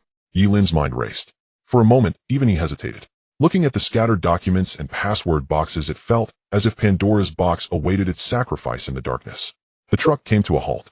After a brief moment of silence, Hezheng's eyes lit up with joy as he jumped out of the vehicle and ran swiftly towards the wrecked plane, axe in hand. Good heavens, there's even a box. Could this be the thing we were looking for? Damn it, it just came to us. Ignoring the two zombies trapped in the cockpit, Hezheng turned around after taking the box. Looking at the others, it was acquired without any effort. The box was well preserved, and although he didn't know what it contained, he could roughly guess its significance through the translator. The others in the vehicle were also somewhat excited. Huang Liang stepped down from the driver's seat, raising his gun to be on guard, while Zhang Tai and Hu Jia exchanged glances and quickly jogged to Hezheng's side, curiously observing the box. Initially, they had planned to venture further into the city, but it seemed they might not need to take that risk anymore. Just as Hezheng was about to chop open the box with his axe, he noticed Ye Lin standing still, not moving at all, with a somewhat serious expression. Ye Lin. Hezheng's heart sank, not waiting for him to ask cautiously. Ku got out of the car, her eyes filled with tension as she stared at the box in his hands. Don't open it yet. The others were taken aback, watching the unusual behavior of the two. Hezheng suddenly realized something and instinctively glanced at the box in his hand. Why not open it? Is there something wrong with it? And do you think it's too coincidental that this box appeared? Hezheng blurted out. Although he felt it was coincidental, it could just be the system's arrangement. Faced with Hezheng's uncertain gaze, Ku hesitated, but still voiced her thoughts. Yes, it might be related to the meme, a level difficulty. Many things could be traps. If we had spent a great deal of effort to find these items, it might not be an issue, but it just appeared in front of us. It's too... Even if the system provided clues, it seldom arranges things like this. As the words fell, Hezheng's arm froze in midair, unsure whether to drop it or hold on. Hu Jia, frightened, hurriedly ran away as if he were holding a ticking time bomb. Ku forced a smile and turned to Ye Lin. Ye Lin, I think we need to be cautious. Although I might not be right, we must be on guard. If it really comes down to it, I'll check it alone. At least if something goes wrong, you won't be affected. Saying this, Ku let out a long breath and walked towards the box. It had nothing to do with emotions. Her actions were purely rational. She wasn't sure if she was influenced by her previous experiences, but they couldn't afford to gamble. If something happened to her, it would not significantly impact the team's combat effectiveness, perhaps there would still be a way to save her. But if something happened to Ye Lin, their chances of surviving this ordeal would plummet to near zero. "Uncle, why don't I take it?" By the roadside, after confirming that there was nothing unusual, Huang Liang suddenly spoke up. His expression was grave as he slung his gun behind him. He seemed to understand what Nku was worried about, so he chose to shoulder this risk. Before Huang Liang could take the box, Hu Jia, who had hidden to the side, ran back. Gathering his courage, he suggested that he should take a look. "Why don't I do it instead? I think that even if there is a problem, I just used the antidote earlier. Compared to everyone else, even if there is danger, it might be slightly better for me." Looking at everyone, Hu Jia's voice was bitter. He was scared. But being scared didn't mean he wanted to become To put it bluntly, he didn't think he could do nothing and still survive till the end. Half a minute later, Hu Jia squatted alone on the ground, carefully opening the split-open box. Inside the box was only a document. Judging by the protection, these items clearly hadn't had time to be organized, yet they were still secured, indicating their extreme importance to those who escaped. He Zheng crossed his arms, standing not far from the others. Watching Hu Jia, who was scared but still began to sift through the materials, he couldn't help but snort coldly. This kid, he actually knows how to do some work. Next to him, Huang Liang's expression was filled with reluctance. He was ready to rush up to rescue him at any moment. He didn't want Hu Jia to take risks for him, but Hu Jia was right. If he went, it would have the least impact on the team, and the danger would be minimal. He was also one of the combatants. If something went wrong, it could become even more troublesome. Ye Lin had tacitly accepted this and had been pondering something since getting out of the car. "Hu Jia, if there's a problem, just raise your hand to signal. Once you confirm that everything is fine, only then should you speak," Nku warned gravely. As her words fell under the tense gazes of the others, Hu Jia's body trembled, and he nodded heavily. Soon after opening the first page marked Origin of Evolution, a black and white photo of a stone tablet came into view. Underneath the image there were dense, tiny characters. Looking at the photo of the stone tablet, Hu Jia's heart skipped a beat, feeling as if all his attention was drawn in. The image of the stone tablet was blurry, only vaguely revealing a line of text. Just as Ye Lin had guessed, the professor's research results had indeed been sealed away by the higher-ups. Curiosity, unease, and fear. Utilizing the translator, he took a deep breath and began reading carefully. Biological evolution, or the birth of new species, often relies on large-scale biological extinctions. Just like the emergence of blue-green algae 3.5 billion years ago, which nearly wiped out all anaerobic organisms. Only aerobic eukaryotes could emerge under favorable conditions. 4 billion years ago, during the Ordovician extinction, jawed fish appeared. 6 billion years ago, during the Devonian extinction, amphibians moved onto land. 5 billion years ago, during the Permian extinction, the main dragon species emerged. 66 million years ago, during the Cretaceous period, the extinction of dinosaurs occurred, and our ancestors, the rodents, made their appearance. Each generation's extinction often creates favorable conditions for the next generation of species. Their bodies become a nurturing ground. And we humans are also a part of this evolution. Hu Jia's face wore a look of confusion as he quickly skimmed to the end. This document wasn't even a paper, it was merely an exposition of the professor's ideas and research on species extinctions across various periods. If it were in reality, he might have been interested in reading it, but here, he only felt a sense of urgency. The information they were looking for related to the meme or the zombies had not appeared at all. Where could it be? Do we still need to find the stone tablet? Hu Jia flipped through the pages quickly, and in his anxiety, a thin sheet of paper suddenly fell out from the insert. He instinctively looked over, and in the next second, he froze in shock. "Professor Ansade, I do not wish to exterminate humanity. I am not a cannibal. The evolution within humanity has suddenly halted. If we do not restart evolution, soon human civilization will truly face extinction. The disasters that will occur then will surpass everyone's imagination. For billions of years, every instance of species extinction has had its trace, as if a formless hand controls everything. He is forcing life to evolve. Now it is our turn. When evolution is interrupted, we will lose everything like the dinosaurs did 66 million years ago, due to an asteroid. At that time, he will treat our corpses as the nutrients for the next round and the remnants of our civilization as the next iron ore. I have found their traces. I do not know the meaning behind their actions, but they have already started. Only when it merges with our blood and flesh will the evolution be considered complete, and the final disaster will not descend, bringing everything to an end. Even if we ultimately die, at least, it will still have our blood flowing through it." 10 minutes later, after dealing with the two zombies, He Zheng returned to the truck with his axe. Seeing Ye Lin sitting in the vehicle lost in thought, he couldn't help but look at Hu Jia and ask, "Hu Jia, are you sure you didn't overlook anything? Did it just ramble on about this? Damn it, how did another god pop up? Could it be the system?" "I didn't, that's all there was. If you don't believe me, you can check for yourselves. I feel that there's no problem with it. Hu Jia hurriedly explained, handing the document to He Zhang. The situation was worse than expected, yet also better. These documents had no infectious quality, nor did they contain any information that could cause mutations. However, similarly, there were no methods mentioned on how to solve the meme or reduce its difficulty. It felt like a statement, a confession, revealing the professor's reasoning behind wanting to eat people. He believed that this world was controlled by a god, and if evolution was halted, humanity would inevitably face a great disaster. When that time came, humanity would leave no trace of its bloodline, and would become nutrients for the next evolution. Thus, he urged everyone to start eating people to restart evolution. Ye Lin, although this document does not provide much useful information, but that line about merging blood and flesh to complete evolution has me thinking, could it mean that we can find a way to make the zombies merge faster, thereby ending it early? And that stone tablet just happened to record the method. Huang Liang frowned, expressing his thoughts. From the handwriting, it appeared that the professor was not lying when he wrote this information. Rather, he was like a madman, utterly convinced of his ideas.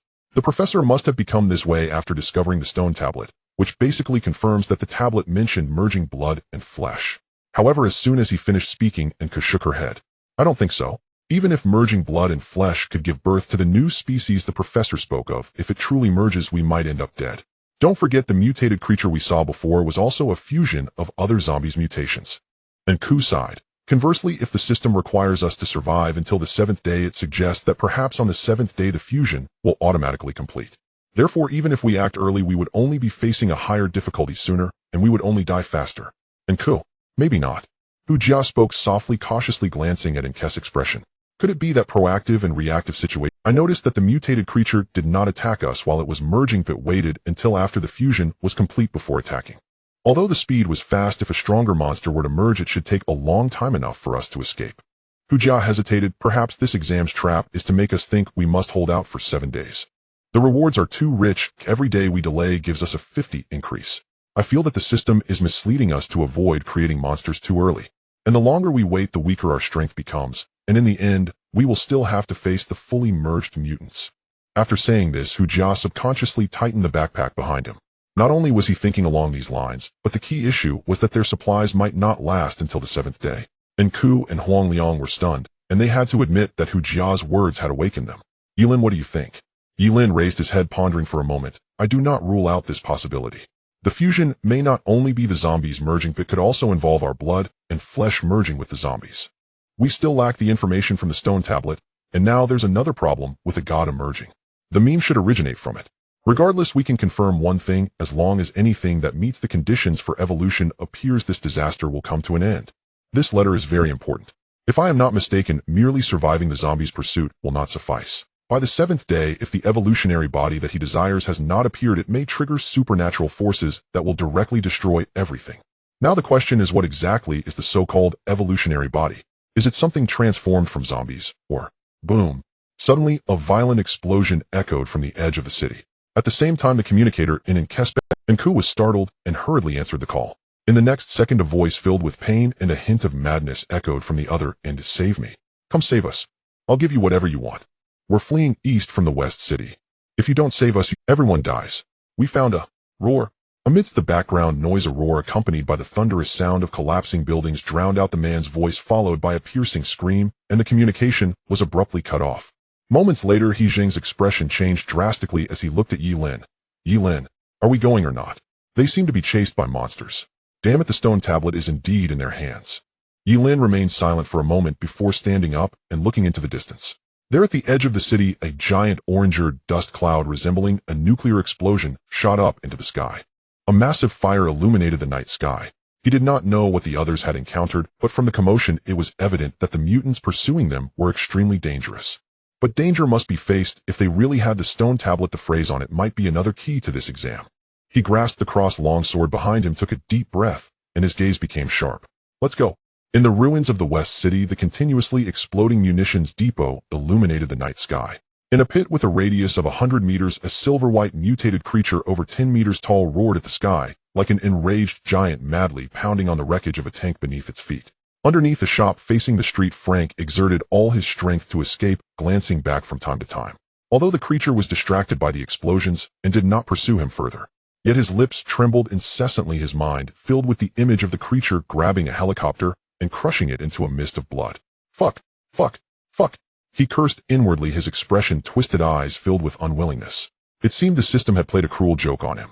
In the original plan, he should have been hiding in a safe bunker remotely controlling an entire army. Like a king ruling this world, he could crush another team of candidates with a mere flick of his finger, then command them to victory from the screen. But he never expected that the zombie signal they sent out would become the tolling bell of destruction for the world. In just a few seconds, the entire army had transformed into zombies. The once impenetrable bunker had become a prison that nearly trapped him to death. He did not want to escape, but those monsters were merging. When thousands of soldiers merged into a mutated creature comparable to a demon god, he had no choice but to flee for his life. Not only that, Frank angrily glared at the teammates behind him. He hated these people for not dying at the Thames Tower and instead escaping on a helicopter, to find him attracting a large number of mutated creatures along the way, forcing him to seek help from another team. "Captain, wait for me, wait for me." Gasping heavily, Clint struggled to keep up with Frank, his youthful appearance marred by sweat-soaked, slightly curled short hair and a face smeared with dirt and blood. Watching the massive shadow moving through the city, he couldn't help but tremble. Everyone was dead, even Roger, who had treated them the best, was dead. When the test broadcast sounded within the venue, whether it was high-ranking officials from various countries or diplomats, everyone instantly mutated and lunged at them without any warning. He could not forget the sight of Roger being disemboweled by zombies on the rooftop. To buy time for others to board, Roger was devoured alive by those monsters. "Shut up, idiot. How many more monsters do you want to attract?" Struggling to suppress the murderous intent within, Frank lowered his voice and growled. Facing the zombies rushing around the corner, his expression changed, and he quickly unleashed a burst of flames from his hand akin to a fiery gauntlet, shattering its head with a punch. Boom! Brain matter splattered, and the scorched face sizzled as grease oozed out. Ignoring the disgusting mess on his hands, Frank leaned against the wall, gasping for breath. Daring not to use his gun, as the elemental power gradually depleted, his exchanged clever flame ability could only be used a few more times. Looking at the horde of corpses congesting in the distance, his face turned pale. At this rate, just dealing with the zombies in his path would become a problem. He only hoped those idiots would hurry up, or he would truly die here. Suddenly, just as Frank was about to turn around and urge Clint to run faster, the sobbing sound behind him abruptly stopped. In that instant, Frank's hair stood on end, feeling as if something was watching him. A chill surged through his heart. "Clint." In the darkness, Frank's body stiffened, and he instinctively called out softly, but there was no response from Clint behind him. As if realizing something, Frank's face turned pale, and he rigidly turned around. The moment he saw what was behind him, his mind buzzed, and a rush of hot blood mixed with adrenaline surged throughout his body in an instant. He saw a spider-mutated creature towering at least 10 meters high that had appeared behind them unbeknownst to them. The head in front was that of a disheveled woman, her vacant eyes continuously tapping the ground with sharp claws. It seemed as if she could not see, using vibrations to detect. A brief moment of eye contact nearly caused his heart to stop beating. Clint, who was following him, trembled uncontrollably, like a leaf desperately covering his mouth. They could not move, absolutely could not move. Time dragged slowly in torment, and the two could only rigidly maintain their positions without daring to make any movement. Crack! Suddenly a faint sound of glass being crushed came from under Clint's feet. In an instant, Frank was horrified, and his whole body burst forth like a runaway wild dog, rolling and crawling out. "Run! Run fast! Damn it! Split up!" With a hoarse voice, seeing the spider being drawn by the sound, Frank's soul nearly left his body as he ran desperately towards the road. They could not be caught, absolutely could not be caught. Like a high-speed train, each time the spider-mutated creature landed, its claws it pierced through the zombies along the way. In just a few hundred meters, its claws were already covered in corpses. Glancing back at the scene behind him, Frank felt his scalp nearly explode. Fortunately, this monster was too large, and the zombies too numerous, momentarily unable to catch up to them. However, with a piercing scream, a foul-smelling pus shot out instantly. Frank let out a scream as the foul-smelling spider venom instantly dissolved the skin on his body, the searing pain nearly causing him to fall to the ground. Seeing that he was not far from the city outskirts, he rolled and crawled, trying to dash towards the cars by the roadside. Yet the immense fear shackled him like a shackle. His legs went weak, and he could not move them at all.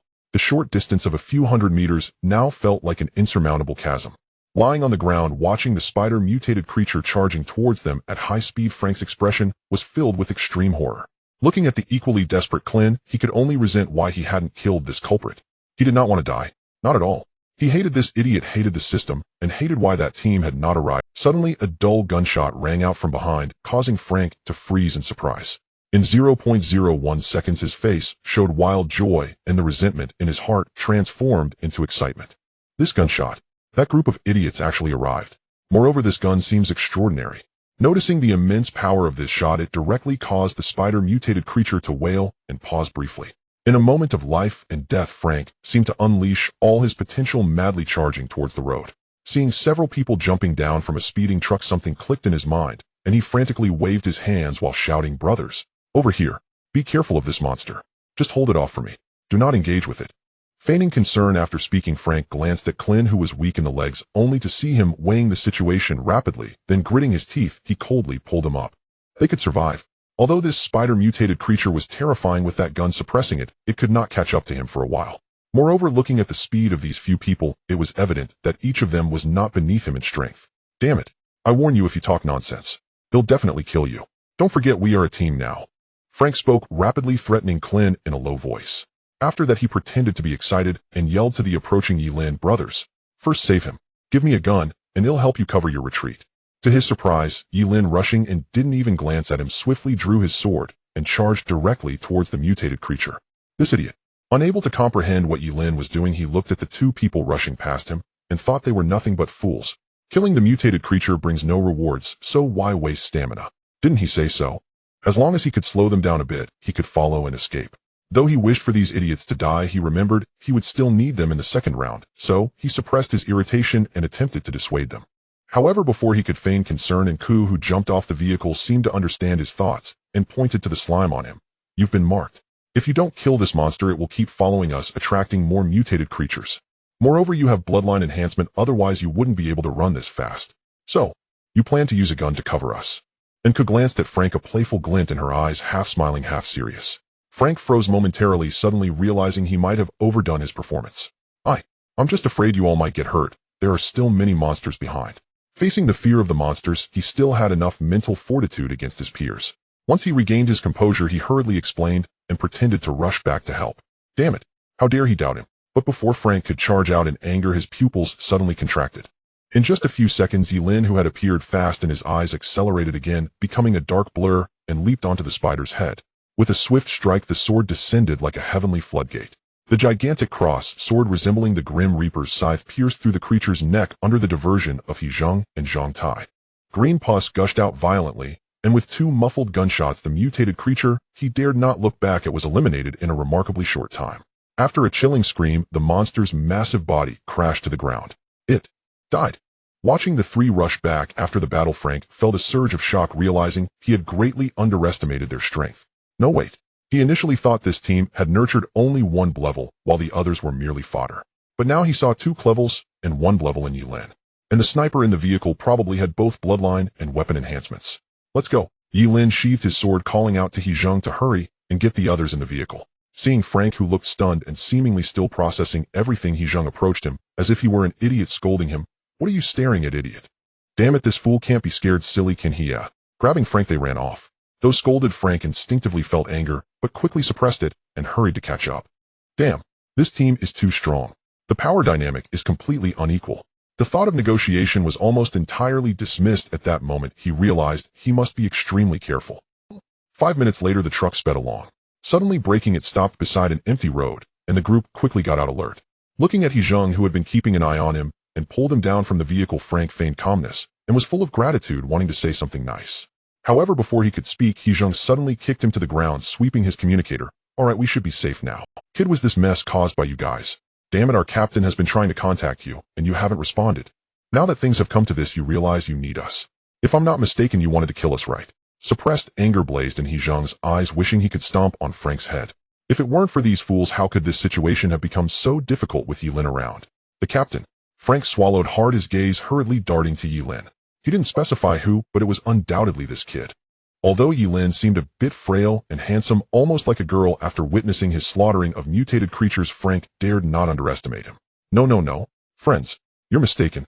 It's not that I didn't respond, it was our captain's doing. At that time I advised him to cooperate. Not to target you. But he wouldn't listen and almost killed me. I really regret not persuading him, which led to our current predicament. Really, I'm grateful that you can overlook past grievances. I believe we can. Aren't you the captain? Before Frank could finish, with tears in his eyes, Ye Lin coldly laughed and didn't bother to respond. In the next moment, he swiftly drew his sword and held it against Frank's neck. "Where's the stone slab? You have 3 seconds. Don't try to hide it, or I won't hesitate to make you a human stick." Frank bore no traces of the stone slab on him. If he weren't unsure whether the other party had exchanged for a space backpack-like item, he would have killed Frank the moment he started to speak. He noticed another boy seemed slightly fearful of Frank, so he didn't believe a word of Frank's claims. Stone slab. Now he wanted him to hand over the stone slab. Frank's heart jolted as he saw the coldness in Ye Lin's eyes, his mind racing. No way. If he truly handed over the stone slab, he would have no value left. Forcing a smile, he said, "Dear Captain, we can actually cooperate. It doesn't matter who has the stone slab. Don't worry, I know how to simplify the process. I've cracked the content on the stone slab. I know you're angry about what our captain did, but given the situation, we should unite. Killing me, or even incapacitating me, will only be detrimental to you, not beneficial. If I'm really incapacitated, bringing me along will be a burden." While speaking, Frank hurriedly activated his powers, attempting to prove he still held some value. He believed that as long as they weren't fools, they would spare his life after weighing the pros and cons. After all, threatening him with death was of no use. He could simply refuse to speak. "You're right." To Frank's surprise, Ye Lin nodded as if he approved of his words. However, before Frank could show a smile, Ye Lin immediately turned to He Zheng and softly said, "It's no use cutting off his hands and feet. Then let's skin him. Doing it once won't suffice, let's do it twice. We have plenty of healing items to exchange." As the words fell, Frank's smile instantly froze. Watching He Zheng suddenly become excited, his complexion changed dramatically, and he could only shout urgently, I'll talk. I'll talk. Damn, this crazy bastard. He never expected the other party to be even more twisted. After getting up from the ground, Frank's mind raced as he hesitated over where to begin. He glanced at He Zheng, who was squatting nearby sharpening an axe, and dared not delay for too long. Taking a deep breath, he spoke deliberately. "The information on the stone tablet is minimal, but extremely crucial. According to what it says, there is only one way to either stop the disaster or reduce its severity. That is to artificially create a mutant. And it must be a mutant made using some special method. Once that thing appears, the other zombies will stop merging and the difficulty will be locked in. Therefore, the faster that thing comes out, the better. If it only appears in the third or even fourth round, we won't be able to endure it either. The so-called 7-day endurance is nothing but a trap."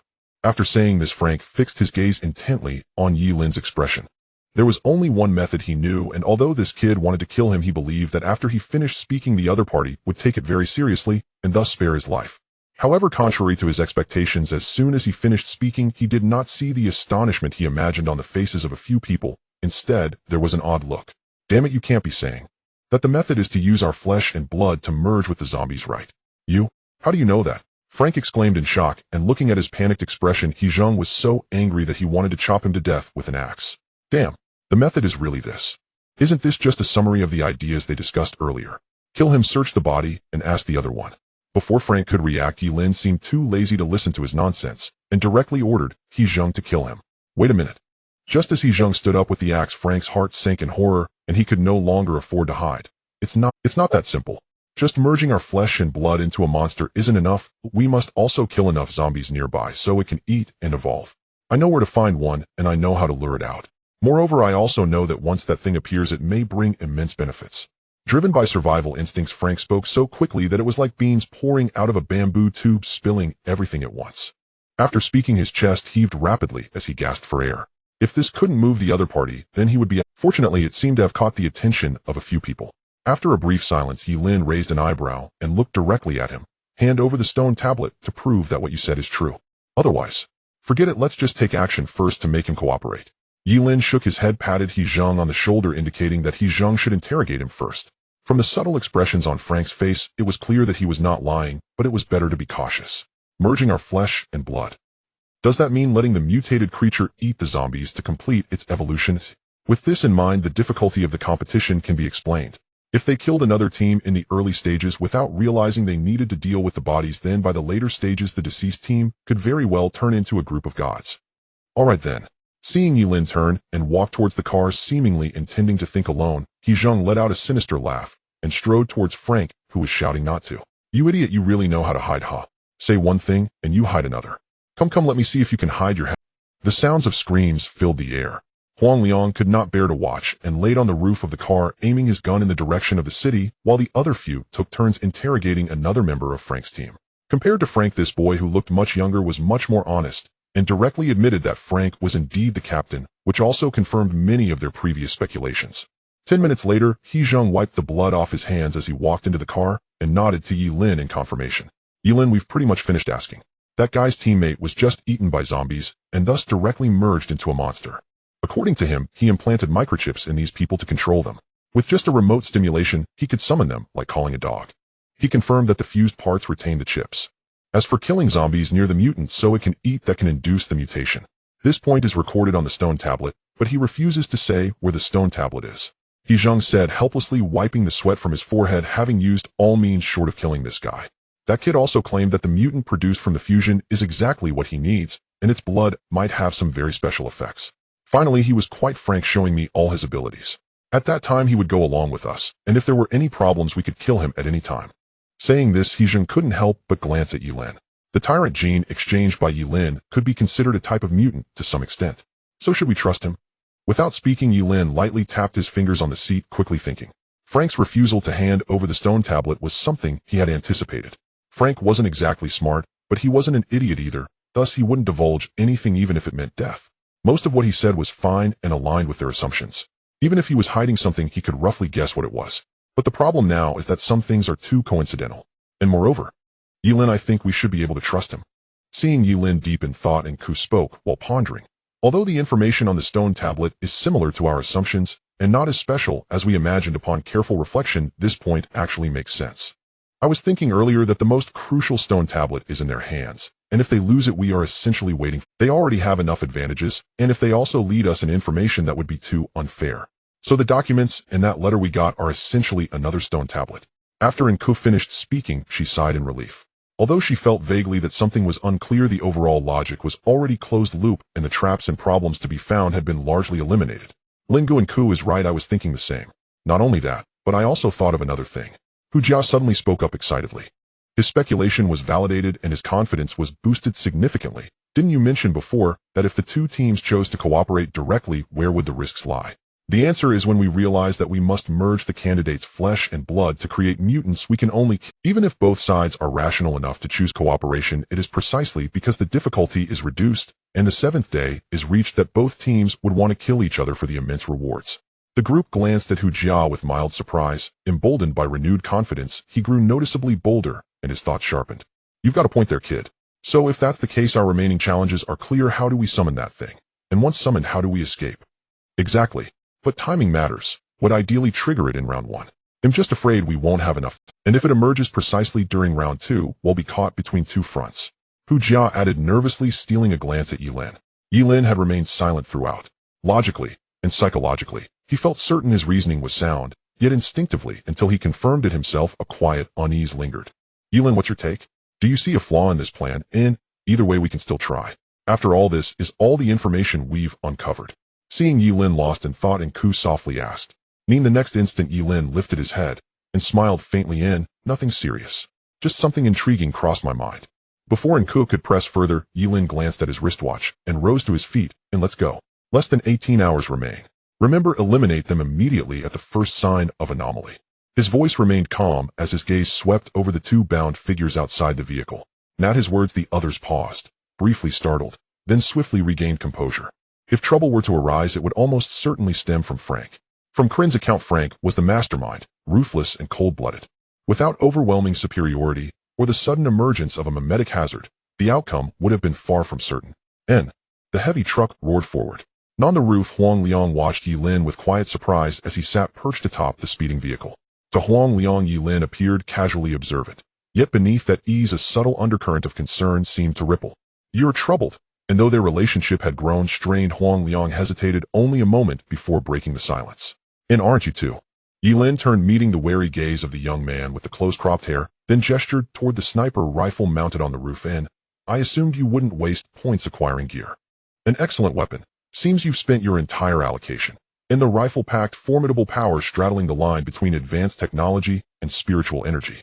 Huang Liang had even purchased specialized ammunition. Discounting its usage cost, its destructive potential surpassed even his ancient sword. Given the chance to fire, it posed an extreme threat to any adversary. The spider-like mutant had been swiftly neutralized, largely thanks to Huang Liang. After a brief silence, he clenched his fists and nodded. Yes, you were right that day. Had we truly exchanged for that item, we'd likely be dead already. I may not value my own life, but that doesn't entitle me to coerce you with it. That was selfish of me. Huang Liang offered a wry smile, gazing earnestly at Ye Lin's profile. Ye Lin, I haven't approached you these past days because I didn't know how to face you. Still, I hold you no differently than the rest. Though you've made missteps, I'll protect you just as fiercely as I protect everyone else. All I wish is for us all to survive, to lose as few as possible. And yes, I'll earn enough points myself without burdening anyone else. Though it won't be easy. And before Huang Liang could finish, Ye Lin let out a soft chuckle and waved dismissively in mistakes. What mistakes have I made? Do you mean out there? Or Wang Yuanyang? And have you ever wondered why no one has contacted the outside world? We're not. Mid-sentence, Ye Lin noticed Huang Liang's sudden sharp intake of breath and abruptly stood up. His smile faded, vanishing like mist. Forget it. Let's survive this first. And prepare yourselves. It's going to be brutal. And with that, Ye Lin turned and re-entered the cabin. Huang Liang stood frozen, Ye Lin's words echoing relentlessly in his mind. And he also couldn't fathom why Ye Lin had raised the issue of difficulty. Once again, Eastern City outskirts. And having secured 2 new trucks, He Zheng cast a tense glance back at the shambling horde pursuing them. Roar! And watching the zombies crawl forward on hands and knees, snarling with grotesque hunger, a flicker of fear stirred within him. Their evolution was accelerating far beyond predictions. In just a few hours, their speed had become unervingly swift, so much so that slowing down risked being overtaken. Moreover, as Kryn had reported, they'd already spotted numerous mutants wandering the city upon their escape. And without locking the difficulty, they might not last 3 days. You're certain it'll emerge in 30 minutes. And I'd advise against playing games, because if you do, you'll be the first I kill. He Zheng twisted his head toward Frank, who kept adjusting the controller with unnerving focus, his eyes narrowing with suspicion. And rest assured, I'm staying right here with all of you. If anything goes wrong, I won't escape either. And if we miss the window, feel free to turn me into one of those things. And Frank spoke with solemn sincerity, seemingly oblivious to the axe hovering inches from his neck. And, according to the chip's signal, it's nearly here. Its initial strength would be modest. Kryn's surveillance footage showed that victims, after being consumed, merely transformed into ordinary mutants. Of course, it may have fed on several zombies by now, potentially strengthening itself along the way. And Frank forced a grimace that resembled a smile, though the healed wound still lent it a grotesque, unsettling edge. 30 minutes left. He Zheng and the others exchanged glances, tension tightening their jaws. NPER Ye Lin's deduction, those already transformed would likely evolve further, unseen, undetected. When that happened, they wouldn't face a single monster, but a swarm. And thus, even if the creature hunted them down post-evolution, it would paradoxically be preferable. Being pursued in round 7 versus round 1 represented 2 entirely different tiers of lethality. And better to resolve it early than let it fester. And, damn it, just don't let it kill us first when it emerges. He Zheng nervously swung his axe, eyes fixed on the shambling mass they'd deliberately corralled nearby. And he couldn't imagine what form the creature would take, or what it might become afterward. A potential evolutionary vessel required by a godlike entity governing this world. Merely contemplating it sent chills down his spine. Yet with no turning back, they had no choice but to gamble everything. In a shadowed corner, Kryn stood with arms folded, watching Frank stride confidently toward the front lines. Knee's throat convulsed as he swallowed repeatedly, terror gripping him utterly. Right then he longed to leap up and shout, but Frank's warning echoed in his ears along with those chilling words, "We're a team." And he couldn't utter a single syllable. He didn't understand, couldn't fathom, why Frank would lie. And they had never retrieved the stone tablet. And they'd only seen a photograph. It's here, and it's here. And from the truck's roof, He Zheng shot upright, shouting in alarm. Through the sniper scope, Huang Liang drew a slow, steadying breath and locked his aim. There at the city's edge, a hunched figure sprinted forward, its face eerily masked by what looked like stretched human skin, its throat tearing open in a guttural, bestial roar. Is this what your people have become? Damn, how revolting. He set down the telescope he had taken from Ankh. He Zheng passed it to the others and turned to look at Fu Lang. Except for Ye Lin, who had exchanged for an observer lineage at this distance, they could only make out a rough impression. Though mentally prepared, they were still taken aback the moment they truly saw it. The monster was not particularly fast, as Fu Lang had said. Its strength was only slightly above that of an ordinary. Its form was grotesquely uncanny. It had a face of its own, yet a second human face was grotesquely affixed to the rotting one, as if torn from another body. Pallid eyes tightly shut. Its limbs were thin and discordant, as though 2 people manipulated this malformed frame. That's right, it should be Luo Jia. Fu Lang strained to identify it. At the rear, Kalin, who had been with Hu Jia, shuddered when he heard the name. Hu Jia glanced at him in puzzlement, but did not dwell on it. He had spoken with Kalin and knew that Kalin was their true captain. Fu Lang was nothing more than a scoundrel who, everyone, once we lure it into that infested zone, we only need to shoot the zombies around it. It will devour those corpses, and then like a mutant fusion begin to evolve. Rest assured, I will be there while you kill the zombies. If anything goes wrong, I will be the first to die. Fu Lang's tone was earnest, even abject. There was not the slightest hint that he intended to snatch a pistol. He pointed to the nearby area they had prepared. Over 2,000 zombies had been drawn there, with several blood bags and a few animal carcasses placed in the center. Drawn by the flesh, the zombies clustered and gorged themselves. Watching Fu Lang clench his fists, Ankh and He Zheng exchanged a glance and found nothing amiss. Ye Lin, shall we begin as planned? After one final check of the layout and their weapons, Aang stepped beside Ye Lin and asked softly. Though uncertain it would work and unaware of what the creature would become after evolving from Fu Lang's demeanor, there was no reason to suspect deception unless he sought death. Even if something went wrong, they could fire from a safe distance. Fu Lang was the closest to the creature. If danger presented itself, they could flee at once. The risk was controllable and the potential reward immense. In any case, it was worth a try. Begin. Ye Lin cast a sidelong glance at Fu Lang's ingratiating face and frowned, asking, "Are you sure these zombies are sufficient to complete the evolution? I have seen zombies fuse before. Even hundreds can only produce the most ordinary variants." Confronted with Ye Lin's doubt, Fu Lang hesitated, then answered candidly, "I'm not certain. But this will serve as a test.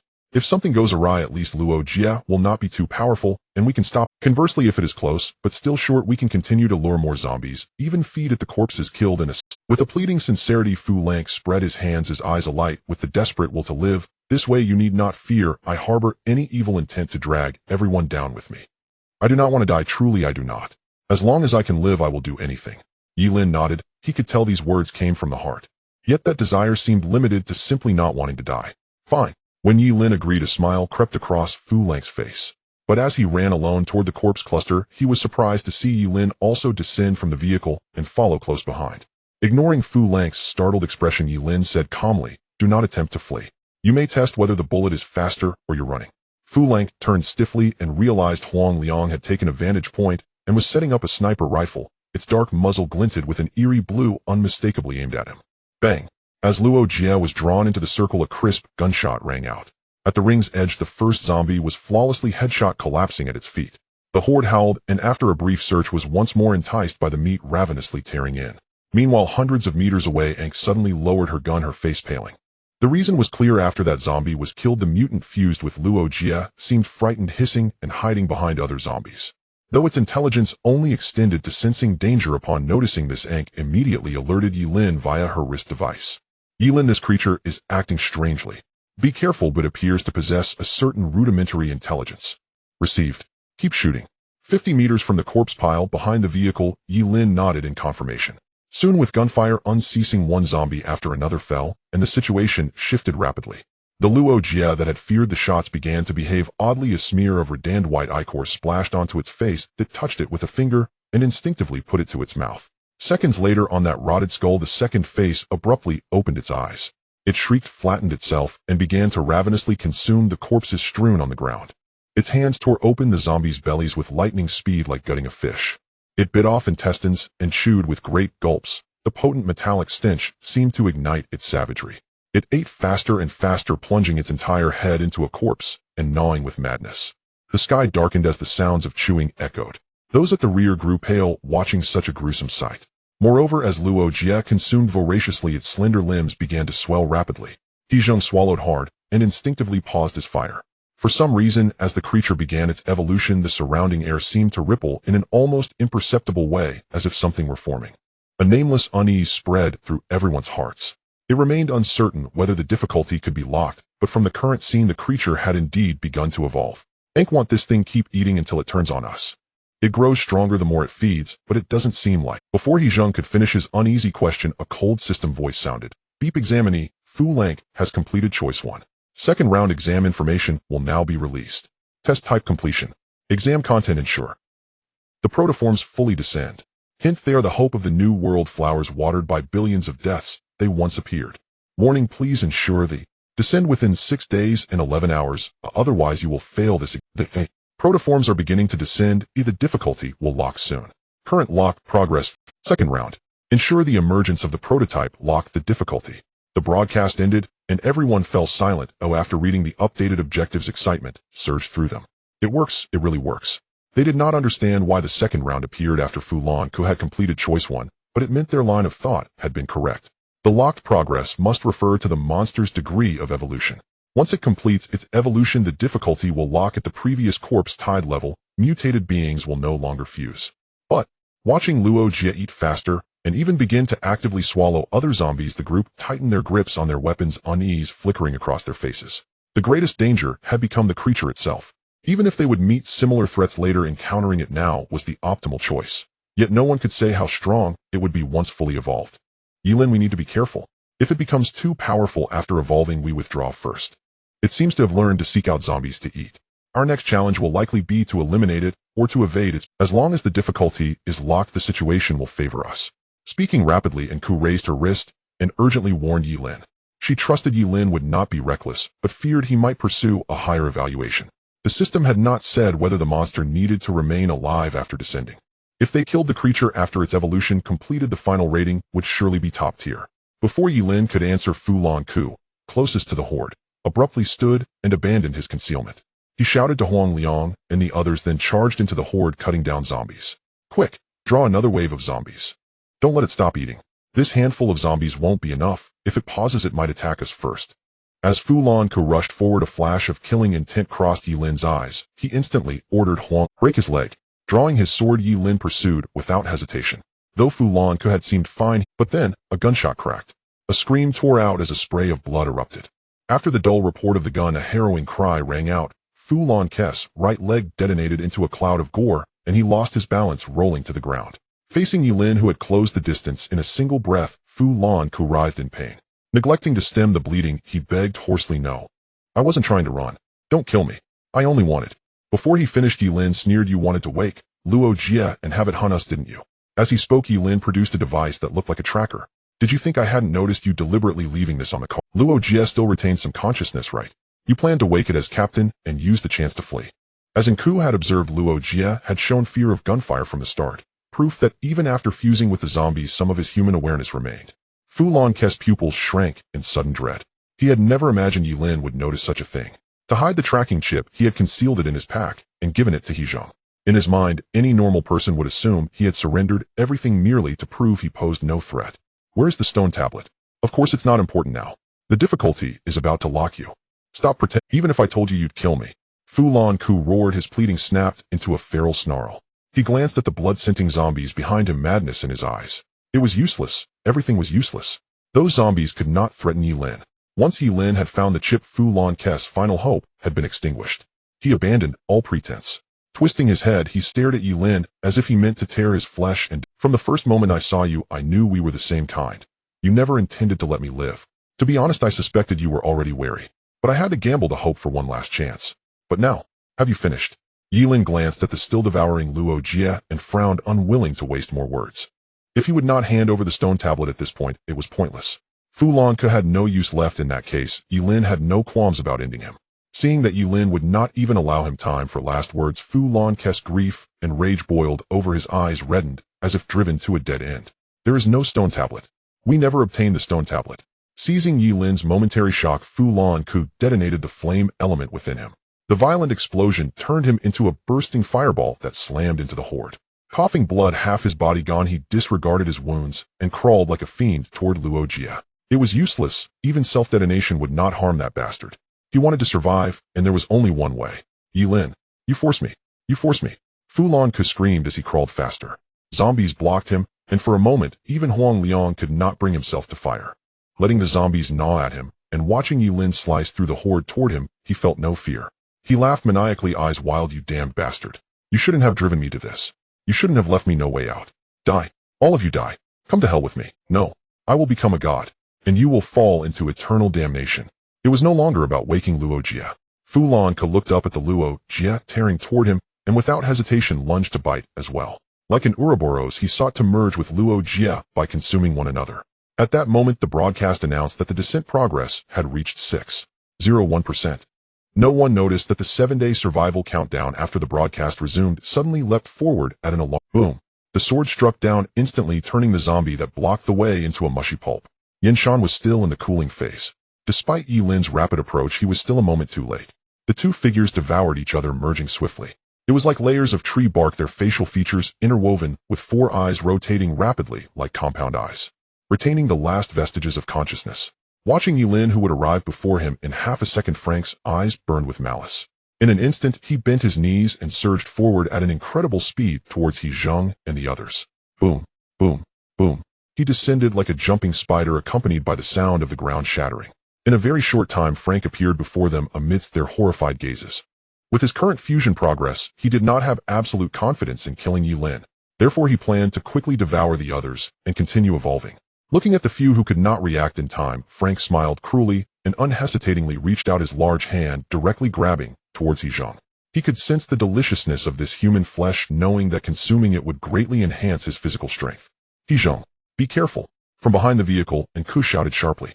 Although she had lost all her power, her reaction was the fastest among the group. Seeing that Ye Lin had not yet reacted, she quickly drew her gun and fired, trying to buy Ye Lin some time to escape. However, each bullet felt as if it struck rubber.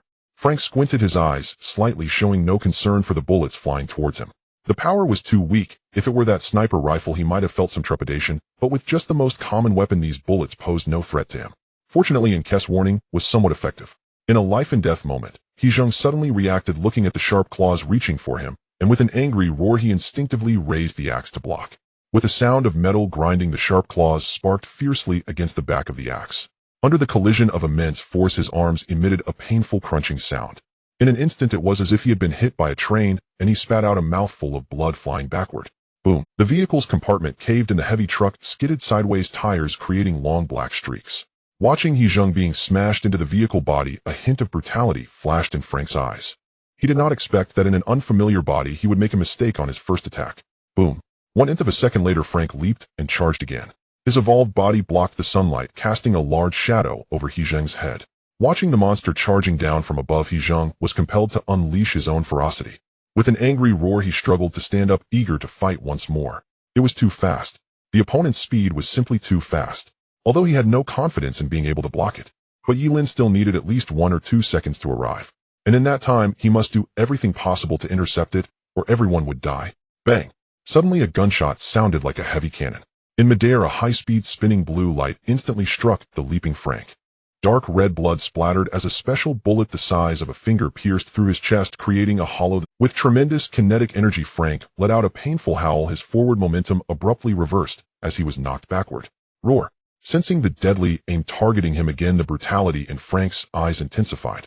Although this shot inflicted limited damage on him, the wound was rapidly healing. Yet the residual consciousness told him that if hit in the head, he would also face the risk of death. In midair, he could not change direction. After crashing to the ground, Frank decisively abandoned, Ye Lin shifting his target to Ku and the others. Though the effect of devouring was somewhat diminished, he could still continue evolving. Thud, thud, thud, thud. Moving at high speed, Frank's feet alternated rapidly, creating a black afterimage like a ghost. Faced with the monster charging towards her, Ku's pupils suddenly constricted, her right hand instinctively reaching for the hair tie on her ponytail. Although letting the ghost possess her might lead to her death, without it, she would still be torn to shreds. Moreover, she could sense that the opponent's power was continuously rising, digesting the progress of fusion. Bang! Suddenly, a figure like a city wall appeared in front of her. Ku, run! Zhang Tai shouted anxiously. The slowest among them could only transform, using himself as a human shield to protect the others. With no time to raise his shield to block after taking Frank's attack, heat in his armor was instantly shredded. Under the immense kinetic impact, his feet seemed to have sunk into the ground, plowing out a trench several dozen centimeters long. With a single blow, the giant bear formed by the transformation had its chest cavity sunken in, revealing its menacing bone spikes. If he had not transformed, this blow could have directly exploded him into a mist of blood, and the others behind Ku would have been shredded to pieces. So powerful. The others were horrified. Such terrifying strength had severely injured 2 members of the team in just one encounter. If this monster continued to evolve, even Ye Lin might not be able to handle it. Unlike the others' shock on Frank's overlapping face, the features twisted to an extreme. He had intended to devour these insects at the fastest speed, but did not expect them to be so tenacious, forcing him to a halt. With an angry roar, Frank simply opened his massive jaws, his 4 compound eyes squishing together at the top of his head, directly lunging at Zhang Tai. However, before he could bite down, a piercing black sword light suddenly shone from behind him. Bang! Reacting swiftly, his scaly left claw instantly grasped the cross sword swung by Ye Lin. The sword was pressed down inch by inch, but under equal strength it simply could not cut down. Frank coldly turned his head, watching Ye Lin, who had already caught up from behind, his killing intent rising to an extreme. His hatred for Ye Lin at this moment completely surpassed any remaining rationality. He completely abandoned the others, his right claw exploding with a piercing sonic boom as he reached directly for Ye Lin's head. Bang! With no time to evade, even in an observer's stance, Ye Lin could see the trajectory of the giant claw descending. But limited by his physical condition, he could only forcibly alter his angle slightly. The giant claw grazed past him, and a spray of blood erupted from his chest. Chunks of flesh were gouged out as if half of his body had been scraped away, revealing bright red internal organs among the torn ribs. Ye Lin. As he witnessed Ye Lin being gravely injured by a strike, He Zheng's eyes widened, and he rushed forward frantically with Zhang Tai.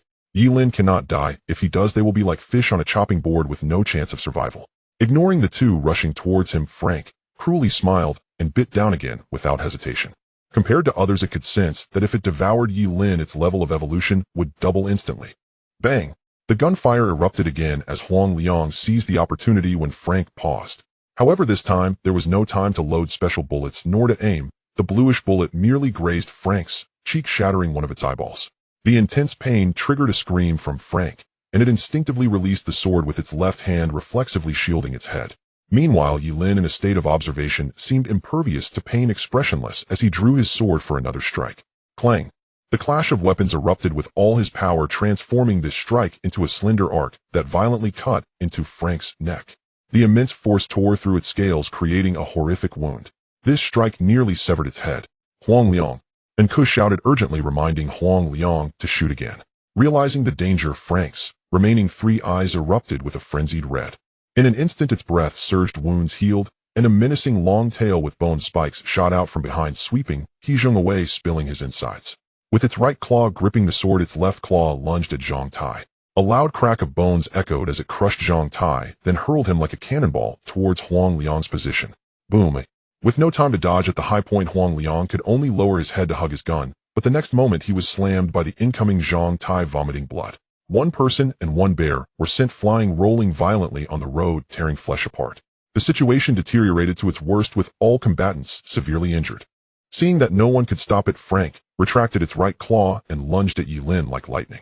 This time it aimed to twist off the head of this insignificant being and swallow it whole. However, the despairing gaze it imagined did not appear. With a surge of similarly immense force, Ye Lin's eyes went hollow, and a blood-red hue covered his entire gaze. His heart raced at 300 beats per second, blood boiling. Once again entering the berserk state, the observer within him began to take control of his body from a third perspective. Ye Lin withdrew his sword and retreated, then turned like a phantom, charging directly behind it to stab at the back of its head. In an instant, Frank's claw was slashed open, gushing blood. Realizing Ye Lin had intentionally suppressed his strength, waiting for this moment to suddenly unleash a lethal blow, Frank was filled with terror, abandoning all restraint of its thoughts, and had to fully merge. Ye Lin, it's you. Forcing me. You have no idea. Roar. As the three eyes merged, the human face melted away. Having completely abandoned itself, Frank could no longer articulate a complete sentence. The latter half devolved into a roar. Its strength surged again, and Frank turned around, the fading consciousness, casting one last resentful glance at Ye Lin. It could have retained some consciousness, even becoming the primary consciousness of this body, as it was stronger than Roger. But at this moment, it was forced by this insignificant being to become a monster, losing its very self. But it didn't matter. As long as it could devour this insignificant being and consume the world, it could still— boom. The gigantic claw clashed with the slashing cross sword, creating visible shockwaves of air. In the next moment, Frank let out a sinister smile, and its empty right claw moved at near supersonic speed, instantly severing Ye Lin's arm. With a clatter, the cross sword fell to the ground. Under the impact of immense force, blood mist erupted from Ye Lin's body, and he was heavily thrown back like a ragged doll, crashing to the ground. Ye Lin. And Kush shouted in despair, her face pale to the extreme, her mind blank. The difficulty was too high. The almost limitless surge of power from Frank had completely exceeded their capacity to cope. It didn't even fit the difficulty of this battle. Why was this happening? Why was this happening? In such a situation, she couldn't find any way to survive. Even possessing a vengeful spirit was futile. With that level of power, she couldn't even handle the previous special variant, let alone this monster. Though He Zheng got back up and staggered over, his strength was barely enough to be killed with a single claw. Zhang Tai couldn't rush in time, and Huang Liang, who posed a threat, was already unconscious on the ground. Suddenly, a trembling voice sounded. As the fusion entity charged towards Ye Lin, Clin, who had been hiding with Hu Jia, suddenly stood up, trembling, his eyes red, as he looked at Frank.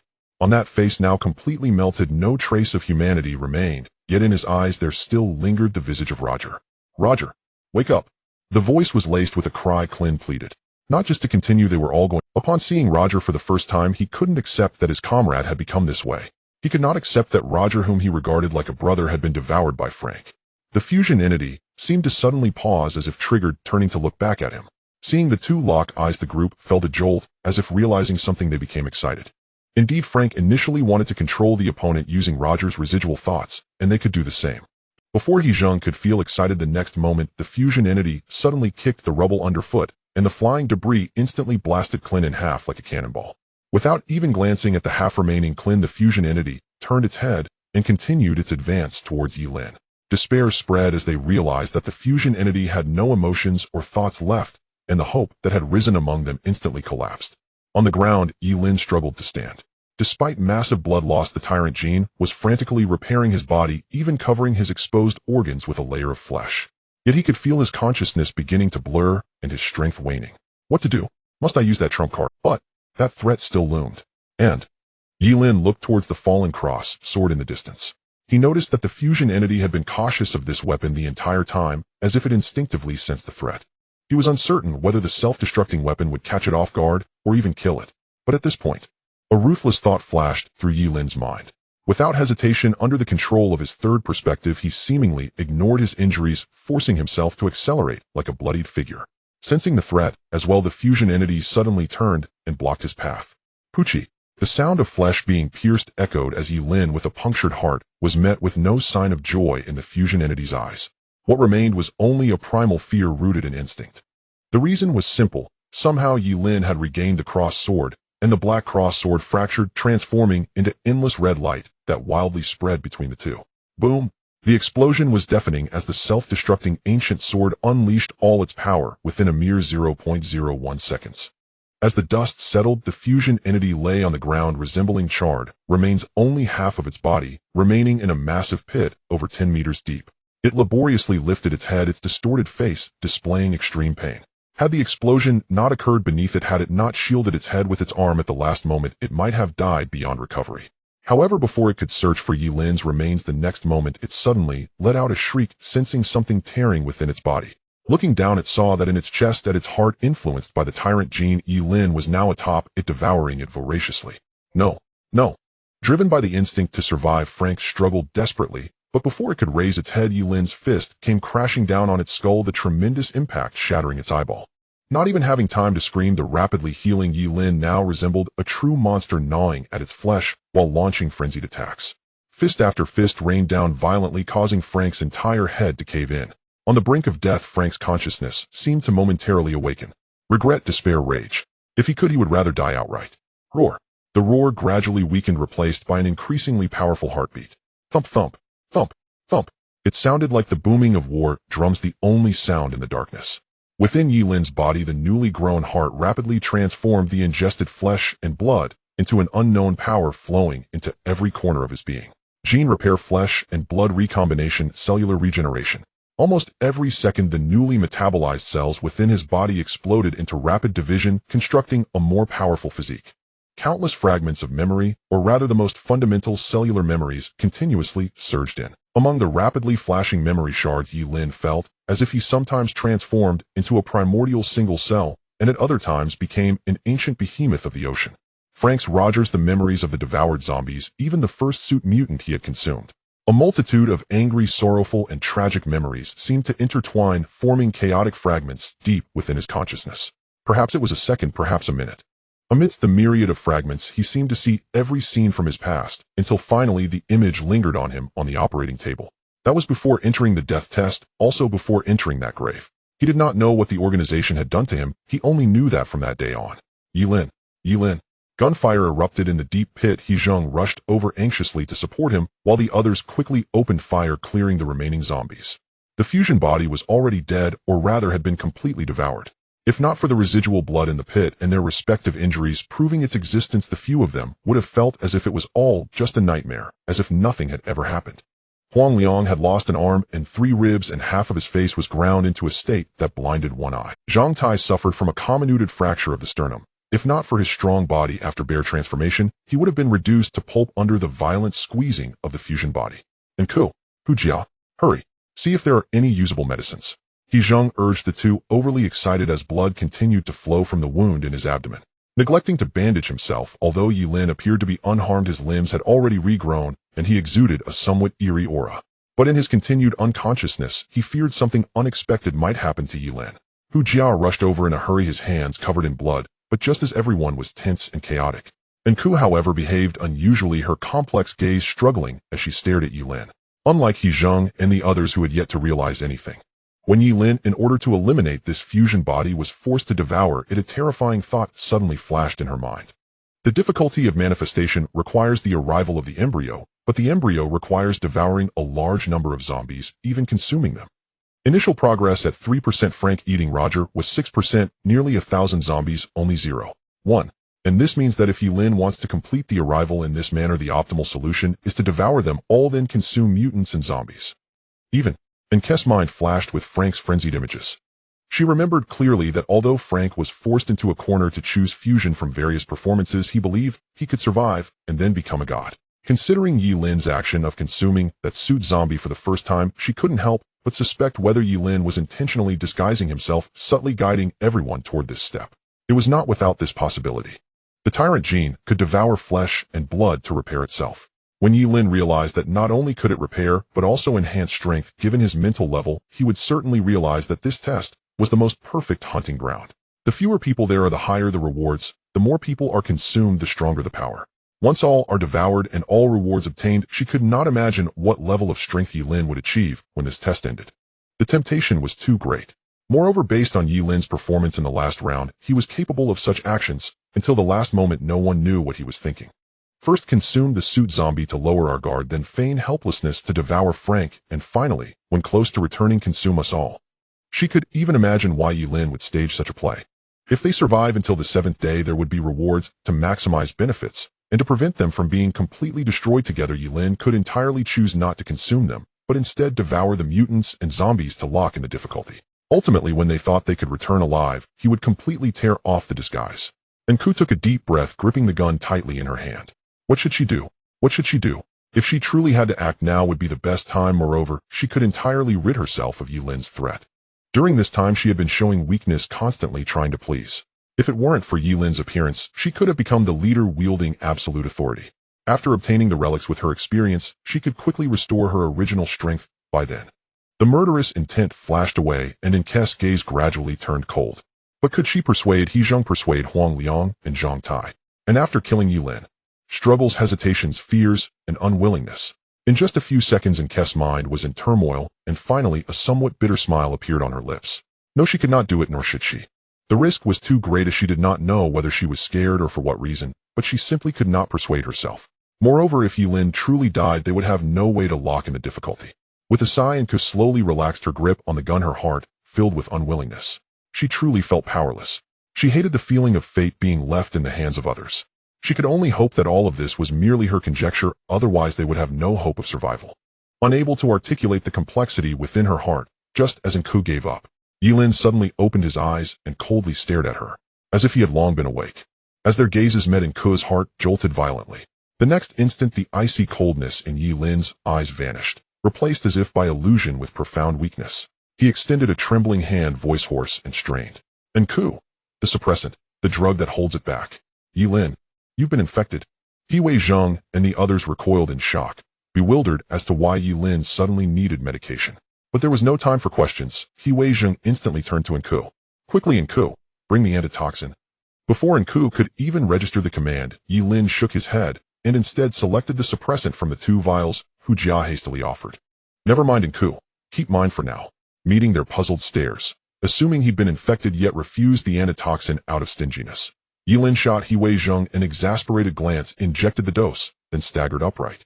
If you gave me the antitoxin, what exactly would I become? Don't forget, I acquired something akin to zombie gene sequence through exchange. Then you? Even more baffled, He Zheng instinctively pressed further. Seeing their lingering concern, Ye Lin offered a terse explanation. I'm not infected. After consuming that creature, my tyrant gene destabilized. Its suppression is slipping. My strength and speed have increased slightly, but whether that's beneficial remains uncertain. A wry smile flickered across his lips as his eyes, subtly, almost imperceptibly, swept over the group. Silence fell. He Zheng stared stunned. Just a slight enhancement. He had expected Ye Lin, like Frank, to undergo explosive power growth after devouring the monster. Yet Ye Lin's tone suggested minimal change. Then this is a massive loss. You sacrificed a weapon, and gained only marginal improvement.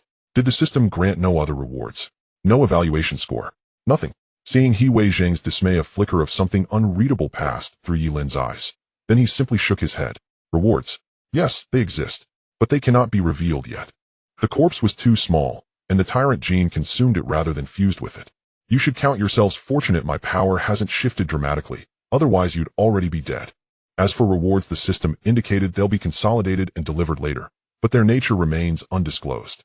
As Ye Lin spoke calmly, and Ku, standing behind the group, instinctively took 2 steps backward. It wasn't merely that Ye Lin had just requested something from her. Far more unsettling, she refused to believe his power had remained unchanged. That couldn't be true. She noted the descent progress bar had not concluded, meaning Ye Lin had already supplanted Frank as the nascent form of that thing. His tyrant bloodline had undergone profound, irreversible transformation. Anomalies multiplied. Now gazing upon Huang Liang and the others, blissfully unaware of the peril before them, and Ku felt a chill rise up her spine. It was as though the man before her wore human skin, but beneath it lurked something else entirely. Ye Lin, how do we reduce the difficulty now? Must we find another fusion host? Or are you? Frank is dead.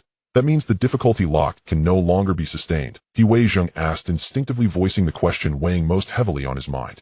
Huang Liang approached, blood streaking his face, his soul remaining eye grave and unblinking. He still struggled to process Ye Lin devouring Frank.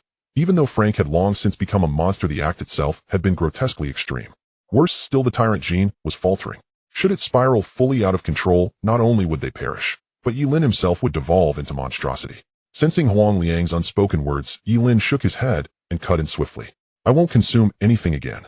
I ate it solely because I was injured, and without doing so we all would have died. A new fusion host cannot be manufactured. Frank never found the stone tablet, meaning his method of locking difficulty was likely flawed. His success was mere coincidence, aligned only superficially with truth. Though it appeared effective, I doubt we stand any chance against the fully descended nascent form. As he spoke, fragmented memories belonging to Frank flashed through Ye Lin's mind. Yet these recollections were fleeting, hazy, leaving him uncertain whether his hypothesis held merit. Flawed? How could it possibly be flawed? Then everything we did was meaningless. And where do we even search for the tablet? Didn't the system indicate? Before He Weizheng could finish, Hu Jia, who had been nervously glancing back and forth, swallowed hard and pointed urgently toward the distance. Kellen isn't dead yet. He's been trying to say something this whole time. Having spoken, Hu Jia braced himself, fearing reprimand. He hadn't approached earlier for any other reason. He'd spent the past minutes desperately attempting to staunch Kellen's hemorrhage after the lower half of his body had been obliterated. Only 2 or 3 minutes had passed since combat ended, but Ye Lin's condition demanded immediate attention, forcing Hu Jia to rush over first. Trailing behind, and Ku's thoughts churned chaotically. When Ye Lin declared he would eat no more, every prior assumption shattered anew. Was it truth? Or a deliberate feint crafted because he sensed she'd uncovered the truth? Or had she simply imagined it all? No. If it were merely deception, it would unravel too soon. Difficulty locks must be secured. Her mind reeled, like a bird ensnared in gossamer threads. She sensed another possibility stirring at the edge of understanding, yet certainty eluded her. They hurried to Kellen's side. Gazing upon his deathly pale, truncated form, Zhang Tai turned away, unable to bear the sight. Kellen's eyes remained tightly shut. Though Hu Jia had wrapped his abdomen in bandages, crimson blood continued to seep through, soaking the ground beneath. His chest rose faintly. Only enhanced physiology kept him alive. Yet even without dying outright, it was unmistakable Kellen clung to his final breath. And Ku, do we have any way to save him? Though Kellen belonged to another team, Huang Liang couldn't suppress his urge to help. Yet Ku only shook her head. It was impossible. Among their exchanged medical supplies, only one hemostatic spray existed, utterly inadequate for wounds of this severity. Even if rushed to a hospital at maximum speed, no physician could save him, not in a world overrun by... As if sensing their arrival, Kellen forced his eyes open, gazing upon their conflicted faces. His first words were an apology. I'm sorry, we shouldn't have done that. I actually knew Frank was deceiving you, but I was too afraid. Blood spilled from his mouth as he spoke. Huang Liang knelt beside him, gripping his hand tightly, his youthful face etched with anguish. It's not your fault, you're only... No. Before Huang Liang could offer bitter comfort, Kellen surged with a final desperate burst of strength, lifting his head and locking his gaze onto Ye Lin with feverish intensity. No. It's our fault. I know. I'm dying. Listen to me. Frank never obtained the stone tablet. He only saw its photograph in the archives. But he knew something. We always suspected. He forbade contact because he'd learned too much. The military. Someone within the military knows about the zombies. They hold secrets. Someone operates from the shadows. Someone. Gathering his last breath, Kellen choked, a violent torrent of blood erupting from his mouth. Agony lanced through his abdomen, convulsing his entire frame. Watching Ye Lin immediately drop to his knees, Kellen summoned his final strength, whispering hoarsely. The voice inside Frank's gun, the magazine. With his last ounce of will, Kellen gripped Ye Lin's hand with desperate urgency. My name is Kellen. Malfoy Kellen. You are incredibly strong. Please tell them. Kellen. Can't go home. Anymore. With those final words, Malfoy Kellen's eyes dimmed forever, his expression softening as though falling into peaceful slumber. His arm fell lifelessly to the ground. Ye Lin lowered his gaze to the photograph clenched tightly in his palm. A boy beaming beside his family on sunlit grass. He cradled a football, though a gentle spotted dog lay curled at his feet. Warm sunlight bathed the image, casting a kaleidoscopic glow in the upper right corner. On its reverse, elegant script traced a careful inscription. Malfoy Kellen 12B, Oak Street, A Reading, Berkshire. As they looked at the lifeless body of Clint on the ground, everyone fell silent. In the brief moment of quiet, Hee-jung suddenly smiled inexplicably, his face filled with indifference. Well, another one is dead. It seems that team is probably wiped out. Dragging his arm, he casually glanced at the deceased Clint, deliberately averting his gaze from the photo. Noticing Huang Liang couldn't help but glare at him, Hee-jung shrugged, unfazed. Little buzz cut, why are you glaring? If I didn't know better, I'd think it was your brother who died. Speaking of which, this kid was somewhat lucky, at least he had a last word. How many people came in here inexplicably only to die inexplicably? When they die, crying for their parents, in the end they don't even know why they died. Hee-jung scoffed, a hint of melancholy flashing in his eyes midway through. Better to be dead. At least they aren't suffering anymore. It's just a pity for his parents. Having raised him for so long, they wouldn't even know he died. They might have to wait a lifetime. Listening to Hee-jung's rambling, Zhang Tai stood at the back wanting to say something, but looking at Hu Jia, who was lost in thought, staring at the corpse on the ground, trembling all over. He quickly patted Hu Jia's back to comfort him. First, take the recording pen. Ye Lin suddenly stood up, putting away the photo, before heading towards the car. There were not too many feelings involved. Just as Hee-jung said, it was too normal to die here. Clint was pitiful, but which of the dead was not pitiable? Even Frank, when he first entered the scene, was not necessarily the same as now. Ye Lin. Seeing Ye Lin leave directly, Huang Liang did not follow, but hesitated, pointing to his own hand. I want Zhang Tai to help me bury Clint. My arm is injured, Huang Liang said with a bitter smile. Before it was unavoidable, but now I really can't let Clint's body rot in the wilderness. In a sense, Clint helped them in the end. Do as you wish. Ye Lin replied without looking back. He did not intend to waste time. Opening Frank's backpack, within half a minute, an ordinary black pistol appeared in his hand. Taking out the magazine, looking at the modified micro-recording pin wedged among the bullets, a flicker of unusual light flashed in Ye Lin's eyes. Unsurprisingly, the recording inside was the truly useful information. Looking at the recording pin in Ye Lin's hand, the few of them exchanged glances. Hidden so discreetly, if Clint hadn't mentioned it, they might not have discovered it. Click, pressing play as a faint sound of electricity buzzed. The group immediately focused and held their breath, listening intently. Fine, are you sure you want to listen to that madman's words? Creating that thing will kill many people. Many people? A madman? No, Basher, if we don't do this, we'll end up killing many people, or rather, no one will survive. And he's not a madman. We've found ancient records left behind by those things, and even in our history they appeared. After a brief silence, the recording pen kept flashing a red dot. Moments later, Basher's voice rang out again. Fine. I don't know why you've become like this, but if you want to convince me, you must tell me. What exactly have you discovered? All right, but I need to ask you a simple question first. Basher, do you know the double-banded fish? The double-banded fish is a very special species. When the leading male fish in the group is killed, the female fish will rapidly mutate into a male and restructure its body, becoming highly aggressive. They do this to ensure the continuation of their species and prevent extinction. There are many similar examples of sudden evolution for survival. Locusts, when faced with drastic environmental changes, undergo a dramatic change in serotonin levels, shifting to an aggressive form. Water fleas, ordinary individuals, lack a shell, but when their population is on the brink of extinction, some will quickly develop shells and even spikes. Bees, when the queen dies, some worker bees will rapidly enlarge, becoming mimetic queens. So fine.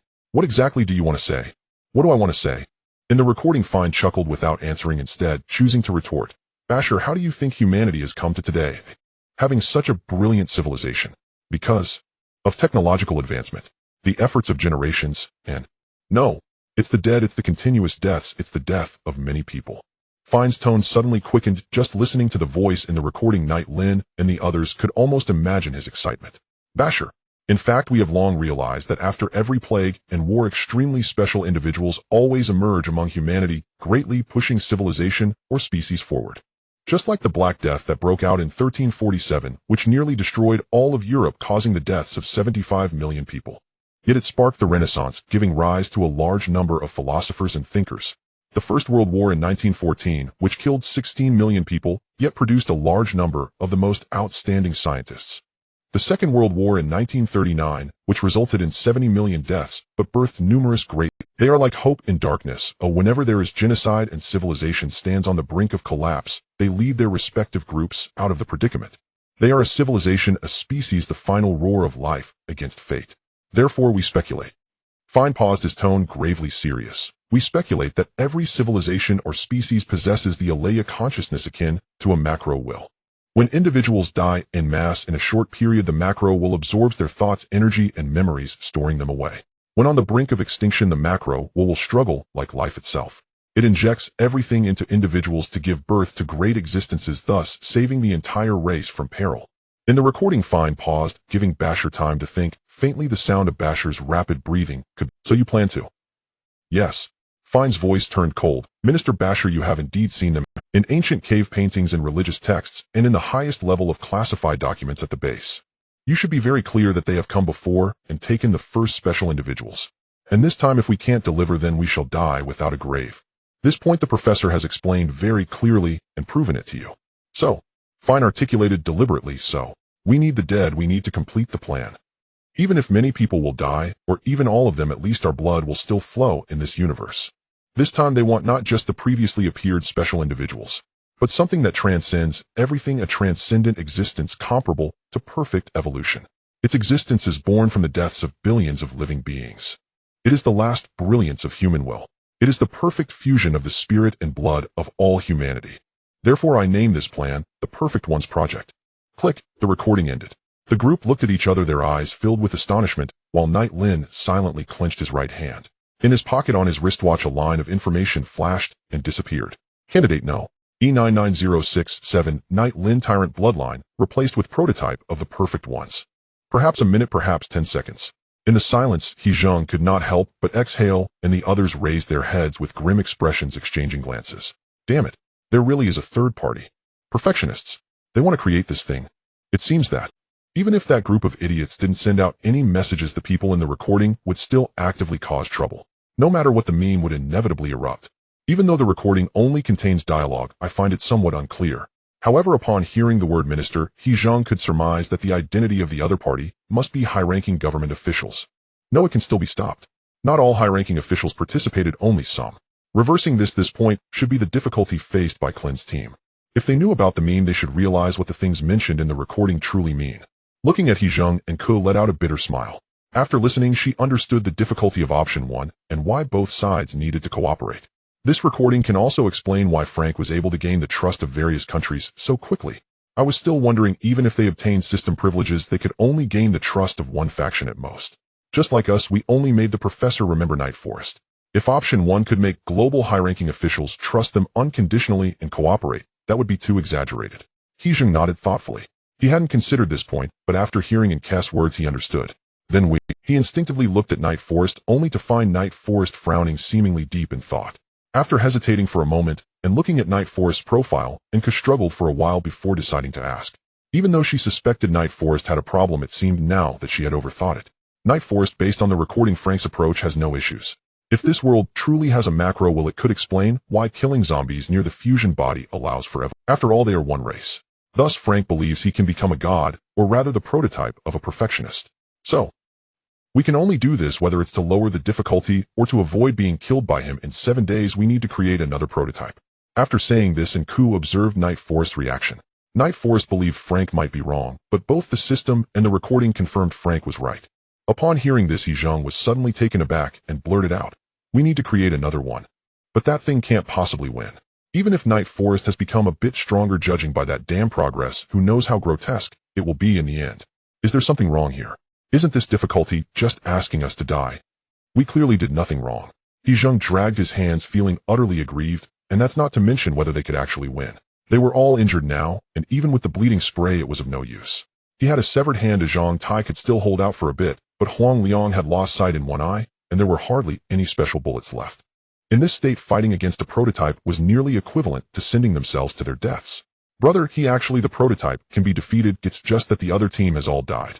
If they could have stopped the meme from erupting back then, they would have had enough time to nurture the prototype, and then use the army to eliminate it. Of course there is still some difficulty, which is the third party. The third party is too mysterious. I always feel that their existence is somehow abrupt. Hu Jia had difficulty putting into words the strangeness he felt inside. It vaguely seemed that was it that they lacked the slate? Or should they have contacted the military earlier? No time is running out. Unable to draw any conclusions, he could only softly comfort He Zheng, who had a grim expression. Brother He, we didn't do anything wrong, but they did. In free mode they were wrong, yet we still have to bear the consequences. After this was said, the three fell silent. Even Huang Liang and Zhang Tai, who were walking not far away, couldn't help but clench their fists. A wave of oppression, even a sense of despair, instantly spread, weighing down on everyone, making it hard for them to breathe. It seemed there was no way out. The only thing they could do now was perhaps to recreate a prototype, and then under the pursuit of the other party survive for a few days if possible. This might even be the best outcome. If they couldn't pinpoint the difficulty, they couldn't resolve the prototype. Then their enemies would be the entire world. Suddenly the system's cold notification rang out. Beep. Warning. The prototype of the perfectionist has appeared for over 15 minutes. 1 hour later the second round of pursuit will begin. Due to the appearance of the prototype, the survival time and safety period for this round will be halved. Countdown to the next round of pursuit: 12 hours and 59 minutes. Current locking progress 12:01. Everyone was stunned, looking in disbelief at the information flashing on their wrist devices. The countdown was rapidly ticking down, and they realized that the system had unexpectedly initiated the second round of pursuit ahead of time. Like the last straw that broke the camel's back, each round of pursuit time was halved, which meant their safe time was getting short. The third round would last 6 hours, the fourth round 3 hours, and by the fifth round there would only be an hour and a half of rest. Such a move was essentially forcing them to immediately create a monster that could kill them. The sky was overcast, as if heralding the true end of days. Boom. Crack. A bolt of lightning split the gloomy night sky, and heavy rain poured down. Standing there in a daze after a few seconds, He Zheng completely broke down and cursed loudly. Damn it. If you want to kill us, just be direct. This isn't fair. This isn't fair. We clearly did nothing wrong. We risked our lives. Why must we die? The fierce lightning illuminated He Zheng's reddened eyes, casting a desolate pallor on everyone's faces. Not only were they facing death every second, but he also couldn't accept that they had done well enough, even far better than in previous rounds, yet still ended up in such a situation. What exactly went wrong? They clearly did nothing wrong, yet it seemed they couldn't survive. Looking at He Zheng, who appeared to be on the verge of collapse, the others stood in the rain, unable to utter a word. It wasn't that He Zheng's mental state was weak. Upon realizing this, the others also felt a deep despair. There was no time left, though everything was too late. An hour's time was simply not enough to recreate a prototype. If they let Night Forest consume it in a state of uncontrollability, they wouldn't even make it through the second round. In a deadlock, and Ku also lost all strength, simply allowing the heavy rain to drench them, feeling bitter to the utmost. No, perhaps there is still a way to survive, which is to let Night Forest consume them all, and then go out alone. And Ku lowered her head, gripping the gun tightly. If it weren't for the certainty that her difficulty had been reset to 0, she would even suspect that this was a punishment for her. Abandon her? Do you really have no right to live? Night Forest, if we die. Suddenly, before He Zheng could turn his head, he wanted to convey something to Night Forest in a hoarse voice. The silently contemplative Night Forest suddenly lifted his head, looking at He Zheng's red-rimmed eyes. He thought he understood what the answer was. He had already sorted out the entire sequence of events. He Zheng, the exam is actually quite fair. His voice was light, yet it resonated like thunder. He Zheng was suddenly taken aback, and the others all looked at Night Forest in unison. What I said. The exam is actually quite fair. Night Forest spoke calmly, enunciating each word. You're right, the mistakes made by the other team should not fall on us. Do you remember the first round?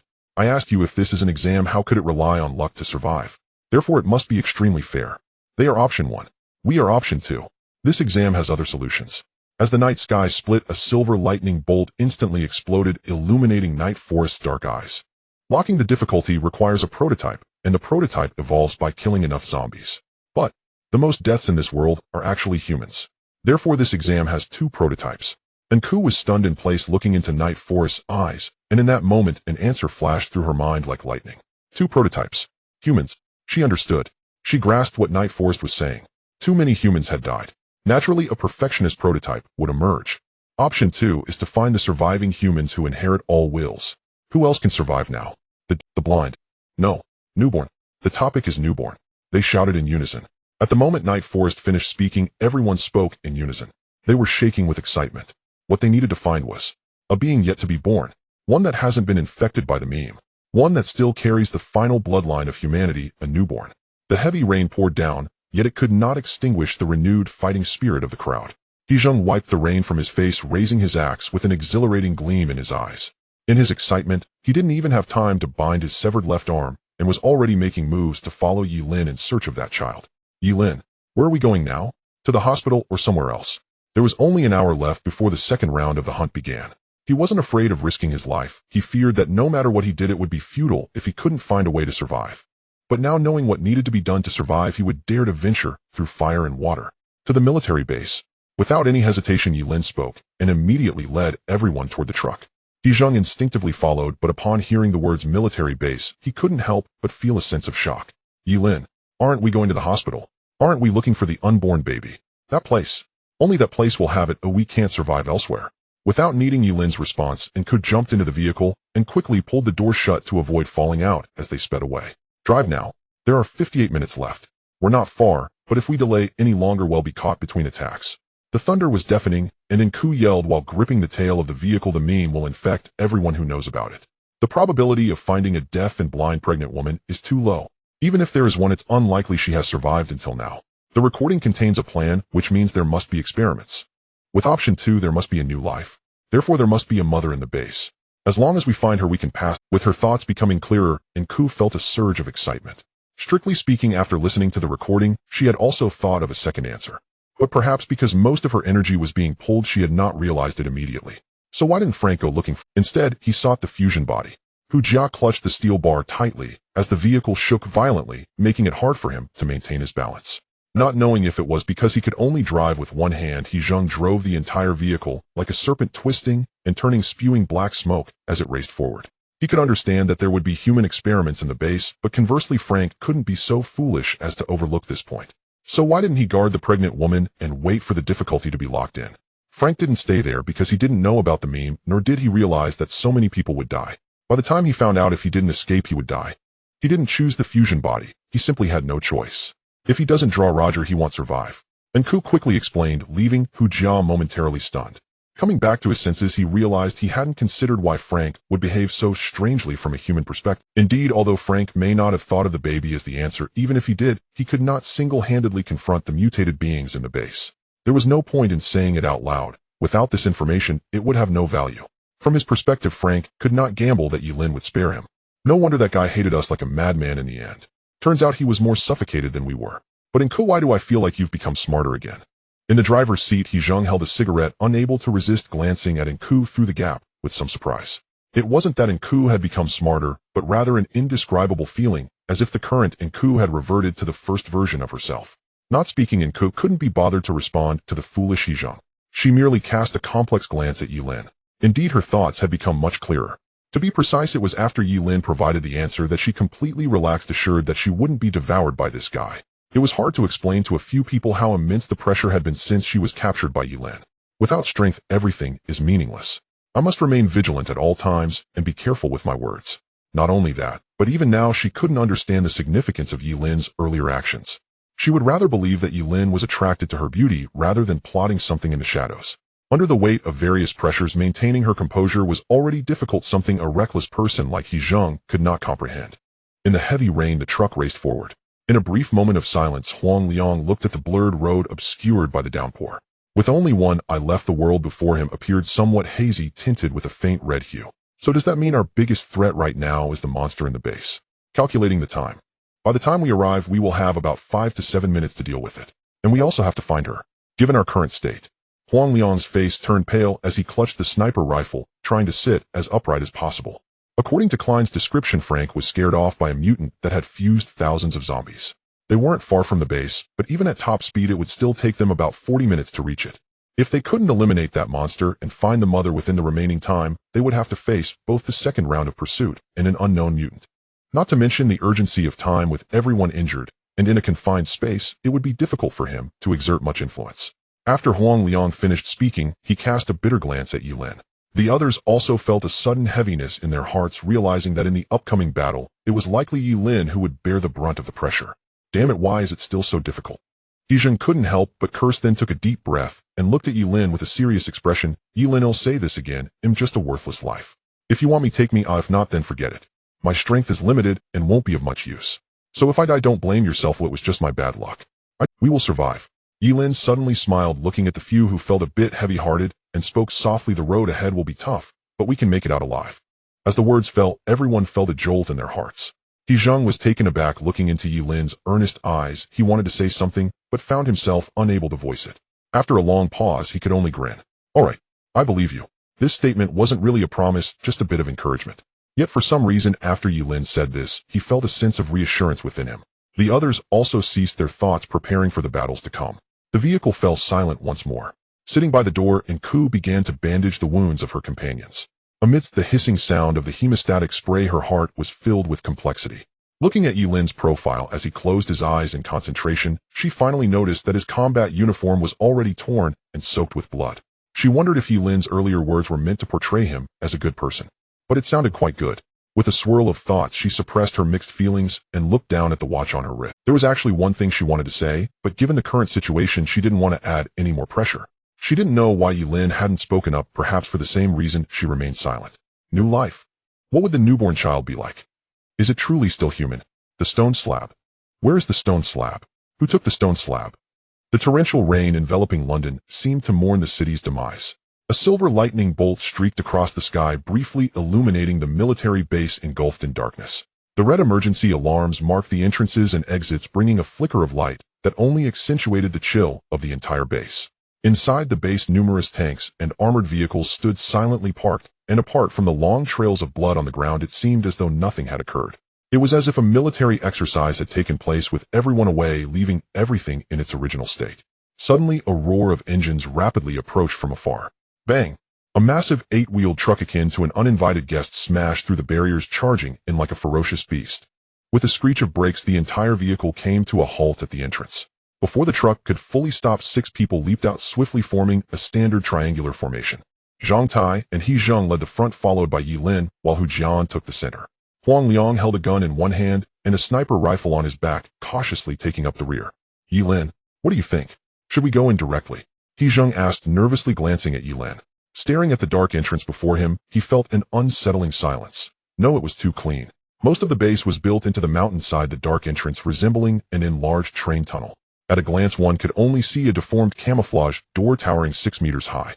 Although he knew that the mutated creatures had merged with many zombies, he thought there must still be some left here. They had made such a loud entrance, yet no zombies appeared. For a moment, he felt a chill run down his spine, sensing something was amiss, as if he had stepped into a grave. Go in directly, we must act swiftly. Glancing at the countdown on his wristwatch, Ye Lin wasted no time and stepped into the passage. They arrived at the base sooner than anticipated, but only had 14 minutes left until the next wave of pursuit.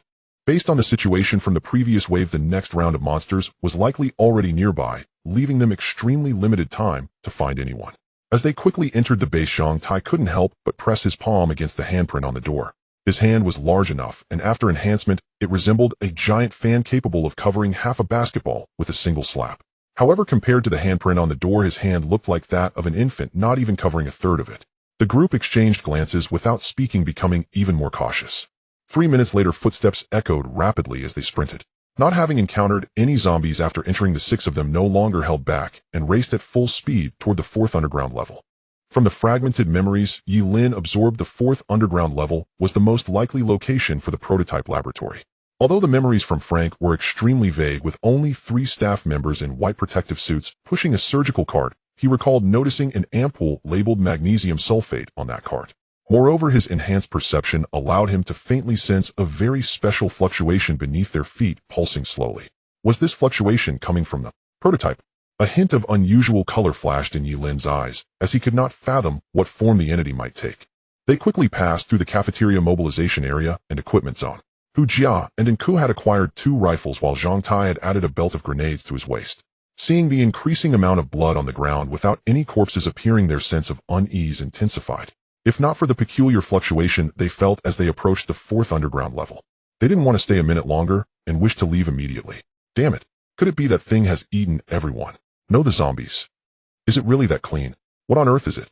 Just as He Zheng couldn't help but mutter quietly, Ye Lin suddenly raised his hand to stop his gaze, sharply turning to the right. From the 2nd underground level onward, there was an independent power supply. Around the corner of the passage to their right, under the flickering lights, a corpse revealed half of its charred head. Within the fist-sized gaping hole, some brain tissue had carbonized into black, mingling with the unburned frontal lobe, resembling an American-style steak cut in half, exposing tender, juicy red meat.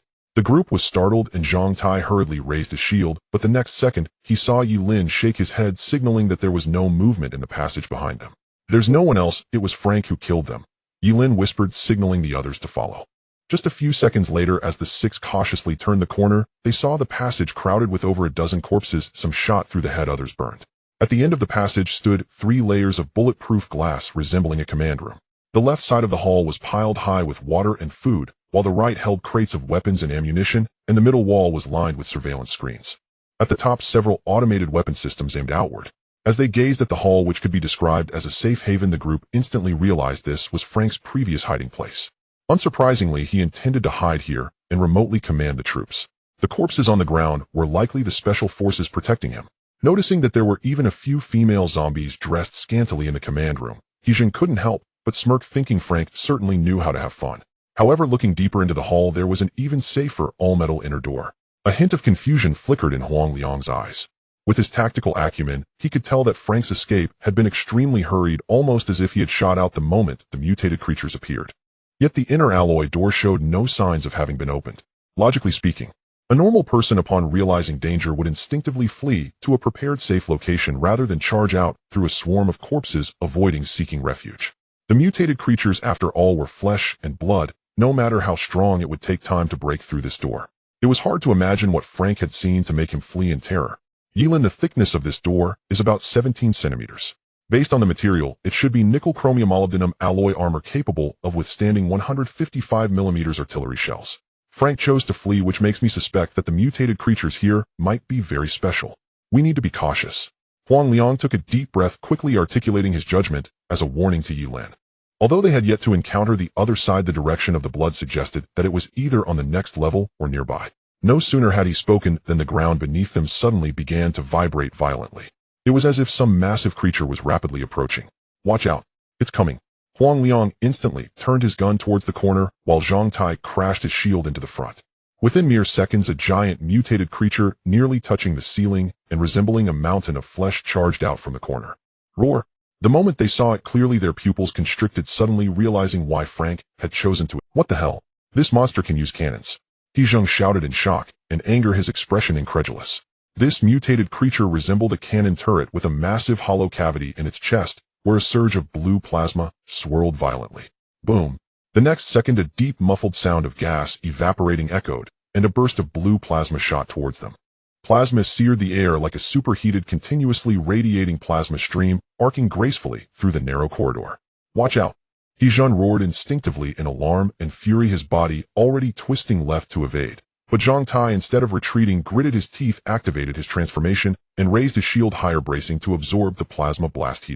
It wasn't that he didn't want to dodge. The plasma sphere traveled at no extraordinary speed, but within the cramped confines of the corridor, barely 10 meters wide, evasion space was nearly non-existent. Worse still, if he prioritized his own survival, the others behind him would inevitably be struck. Hu Jia, unenhanced, unarmored, would vaporize instantly. Boom!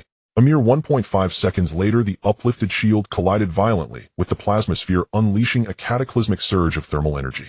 Electric currents spiderwebbed across the metal surface, melting through the shield in an instant.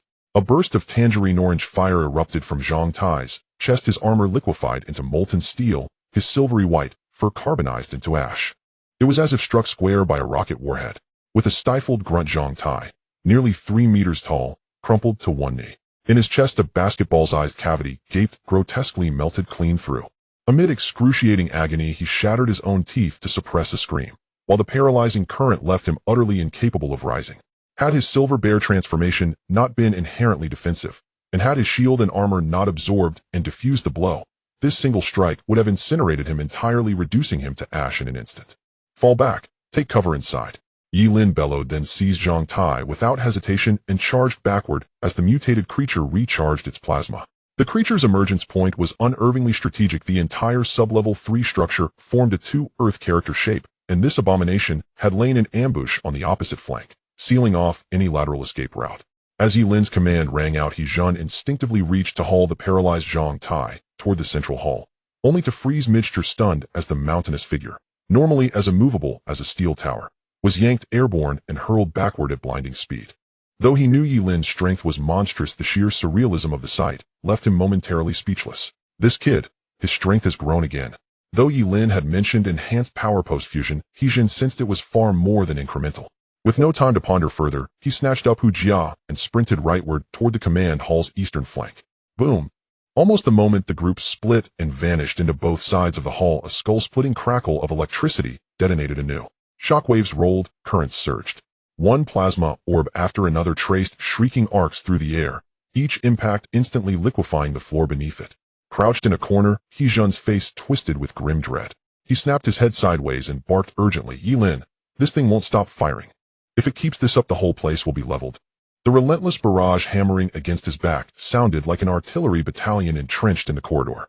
Not a second of respite, not even a breath between volleys. He half wondered whether the beast fed on excrement itself, so inexhaustible was its energy. Whether guided by uncanny intelligence or pure predatory instinct, the creature held its ground, relentlessly bombarding their hiding places with plasma spheres, executing perfect suppressive fire. Within mere heartbeats, the wall behind him, thick as a palm, began to glow with heat, clearly already breached. Damn it. No wonder Frank fled at first sight. No shelter here can withstand this onslaught. Coordinate with me. I'll suppress it. Use grenades. We're close enough for a direct toss. Its mouth must be the weak point. Huang Liang reloaded behind cover, voice urgent.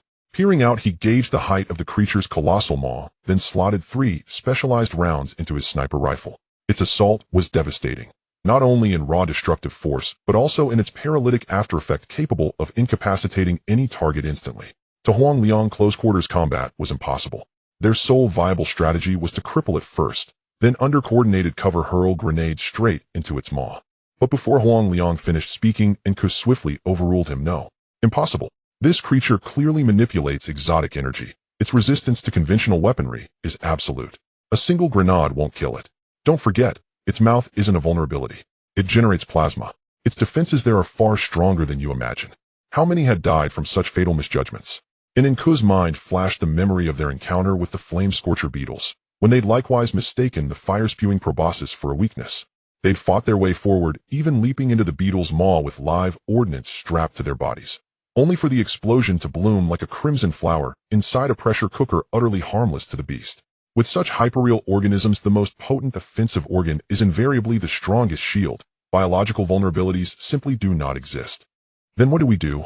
Wait, just a moment. Boom. The wall dissolved, plasma detonated. Before He Jun could finish, molten metal, glowing like lava, splattered across his face, instantly cooking and peeling away his flesh. Shit! He Jun cried out in agony, half his face sloughing off onto the floor. He didn't even pause to retrieve the charred ruin. He burned with urgency instead. There was no time left. He'd been counting down the interval to round 2. 4 minutes and 50 seconds remained. No one knew where the next wave had already arrived. Delay meant certain doom. Deploy smoke and incendiary grenades to block its path. Huang Liang, you suppress it while Zhang Tai guards you. He Jun, you're with me. We charge.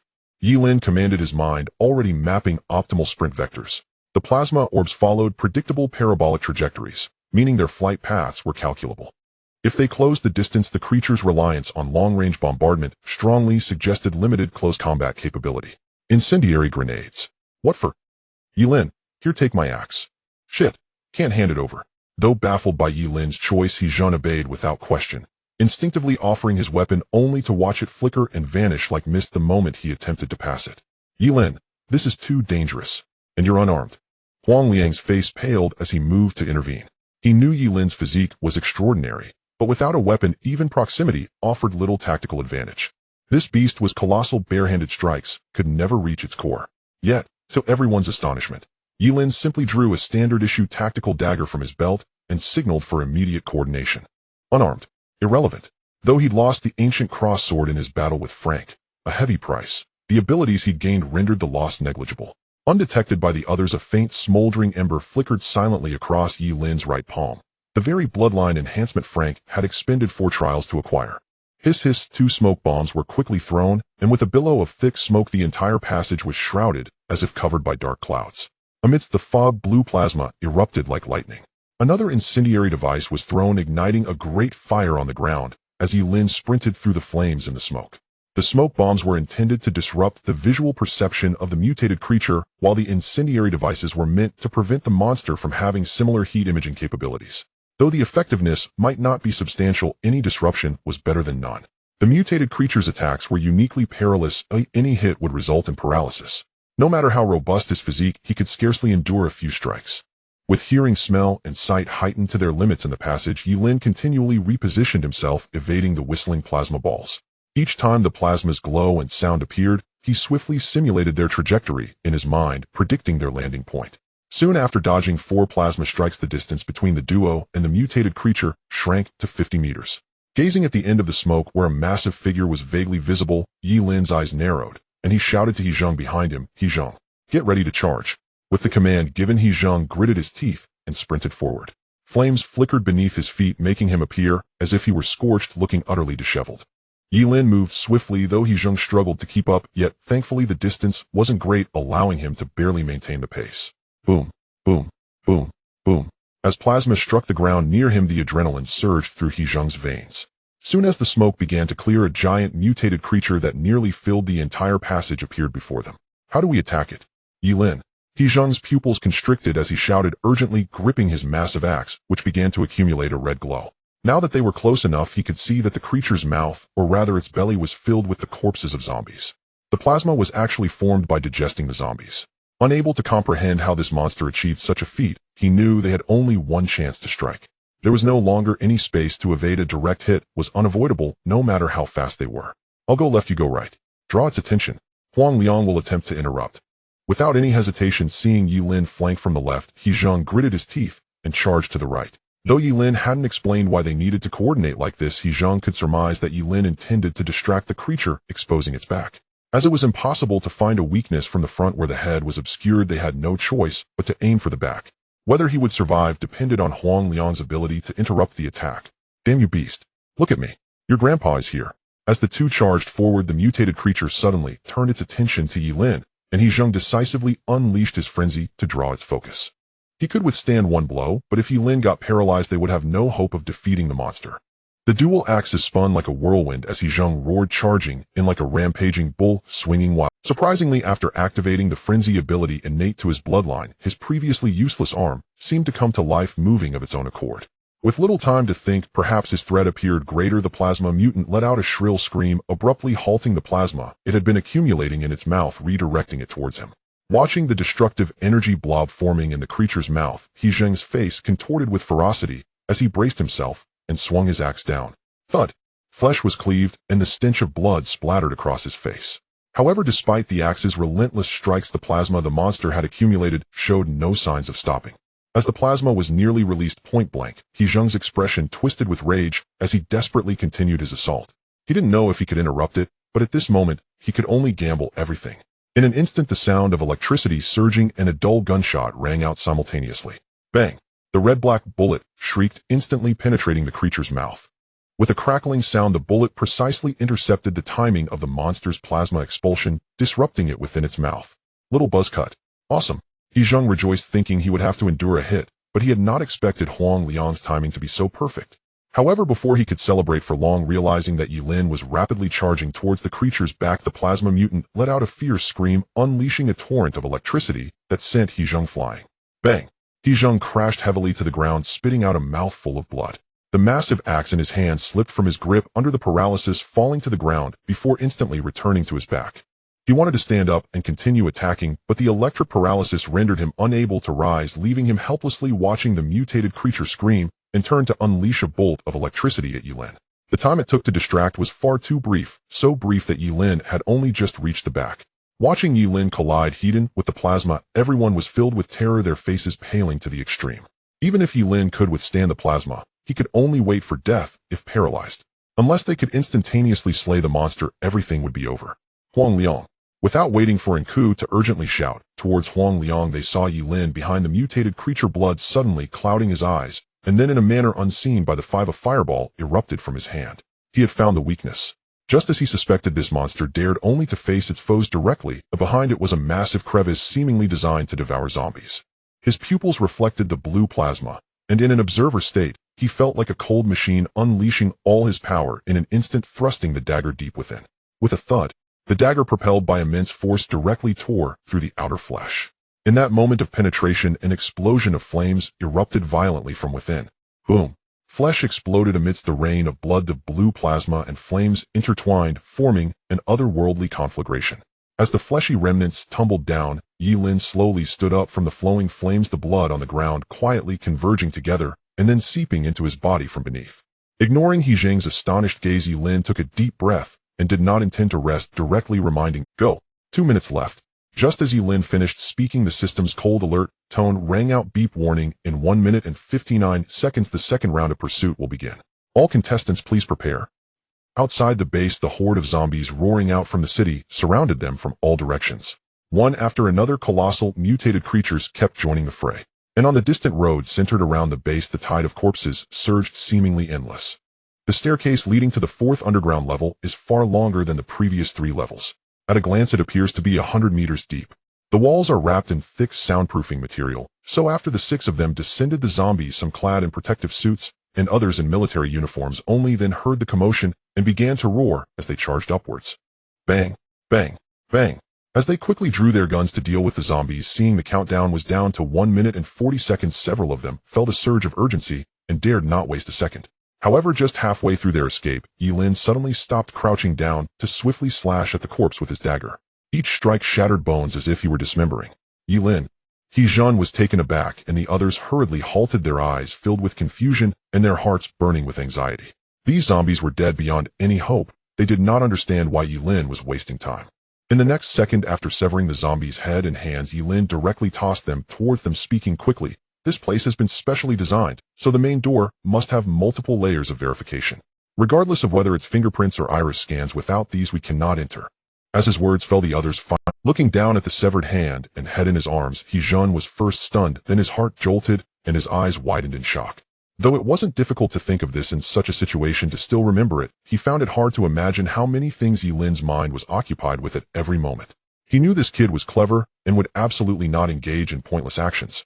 Soon, within just a few seconds, the group charged towards the main door like a band of ruthless killers, cradling bloody, severed limbs and heads. As they looked at the fingerprint and iris verification devices on the door, they exchanged glances, all grateful that Ye Lin had thought of this in advance. If they had turned back to retrieve it, they would have wasted at least half a minute, continuously swapping heads and hands for verification. Soon after 4 consecutive failures, when the 5th, which was the head of a zombie officer, was placed against the device, the metal door hissed open, releasing air. Inside the 4th underground level were 2 rows of tightly packed life pods. The lights were dim, and women immersed in green nutrient solution had their eyes tightly shut, arms wrapped around their bodies. Their bellies were visibly swollen, making it look as if something might burst forth at any moment. How could there be so many? He Zhan exclaimed in shock, rushing to examine the life pods. He had thought there would be at most 2 or 3, but looking around there were at least hundreds. Although he sensed something very unusual was present, it was so vague, he couldn't discern what it was.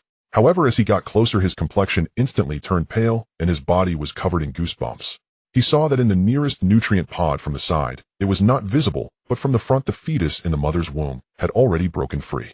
A baby zombie was crazily gnawing at its mother's internal organs, and as if sensing someone was watching, it suddenly twisted its head around, exposing its jagged, toothy mouth, and began banging against the glass. With blood flowing freely, driven by its hunger, it even managed to crack open the soft spot on its head, revealing strands of brain matter. Damn! He Zhan was startled, but there was no time to think further. As they realized something was amiss, the group hurriedly rushed towards other life pods. Like what He Zhan had seen within the life pods in their line of sight, some mothers had turned into zombies, some were infants, and some had even been infected together. It was as if in the ancient Roman gladiator arena, in the small pods, the child and mother, who should have been connected by blood, became the most terrifying monsters, devouring each other alive once either side was infected. How could this happen? How could this happen? Damn it! Where are the children? Where's that child? He Zhan was furious, running through each pod, but even after checking half of them, they still did not see any living. For a moment, the group was both anxious and angry. Even Nku could hardly believe the military would make such a mistake. The recording had clearly mentioned the plan. Could it be that during the planning the military did not know what a meme was, thus everyone got infected? Impossible. In the passage leading to the 4th underground level, it was clearly filled with soundproofing material, and the life pods were soundproofed, as well, indicating that they knew to take precautions. Suddenly, a zombie's roar echoed, and a zombie dressed in a white lab coat charged out from behind a row of life. Almost simultaneously with its appearance, Nku shouted in alarm, her eyes filled with rage. Huang Liang. Kill it. Damn it. Huang Liang had the best marksmanship, and after this zombie appeared, she instantly realized why the heavily secured 4th underground level had been infected by the meme. During the outbreak of the meme, there was still one staff member left here. Therefore, after it mutated driven by the scent of flesh and blood, this zombie had continuously banged against these life pods for 24 hours. And all the awakened mothers had been infected upon their first sight of it. Bang! The gunshot rang out and Huang Liang quickly drew her gun, scoring a headshot, while precisely avoiding the surrounding equipment. However, looking at the fallen zombie, the expressions of the group turned grim, and the excitement they had felt before entering was completely gone. Now they could only gamble, hoping this damn zombie hadn't infected everyone yet. Split up and search. There are 30 seconds left. There must be something here. Ye Lin suddenly looked up, a strange glint flashing in his eyes, and the next second rushed towards the corners on either side of the hall. Compared to the vague perceptions of others, his senses were sharper. Although he couldn't pinpoint the exact location, he was certain there were still uninfected mothers here. Fortunately, after 11 seconds, Huang Liang, who had split off to the right, suddenly shouted urgently, her heart almost leaping out with excitement. Ye Lin, over here. In one of the life pods in the second last row, a woman with long black hair, around 30 years old, was silently sleeping. From her appearance, she seemed to be of Asian descent. The pronounced bulge in her belly emitted a very rhythmic vibration. An invisible pressure slowly rippled outward. It was as if a surging heart was nurturing an unimaginable miracle. In her slumber, the woman had her eyes tightly closed, her face even bearing an indescribable divine quality. Below the life pod was a brief identity information. Number experiment no. 973, name. Arriving at the life pod where Huang Liang was located, the six of them gazed at the mother body inside.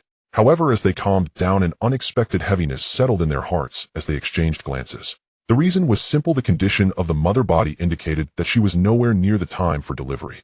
Not only that, although they were certain that the second embryo was within her, and they had located it, the system's locking prompt had not appeared at all. Ye Lin, what should we do? The system seems to indicate that it needs to descend, which means to be born. He Jun's face turned pale as he instinctively looked at Ye Lin. It suddenly dawned on him that the system had mentioned the difficulty of locking the embryo had to descend. It wasn't that they hadn't thought the embryo was in her womb, but before seeing the embryo, no one knew the state of the other party. Perhaps the second embryo wasn't that dangerous, but it had yet to come out. With the second round about to begin, they had to make a choice immediately: should they endure the second round, or even the third round of pursuit and wait for natural delivery, or... Beep, the second round of pursuit will begin in 10 seconds. All candidates please prepare. 10, 9, 8.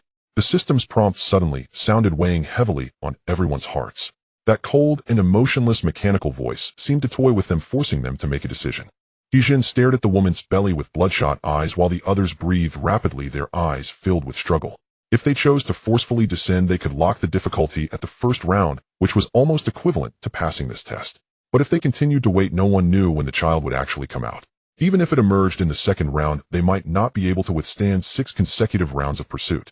Before Huang Liang could struggle with his expression and say something, he saw Ye Lin a few seconds after the countdown began strike the glass without hesitation.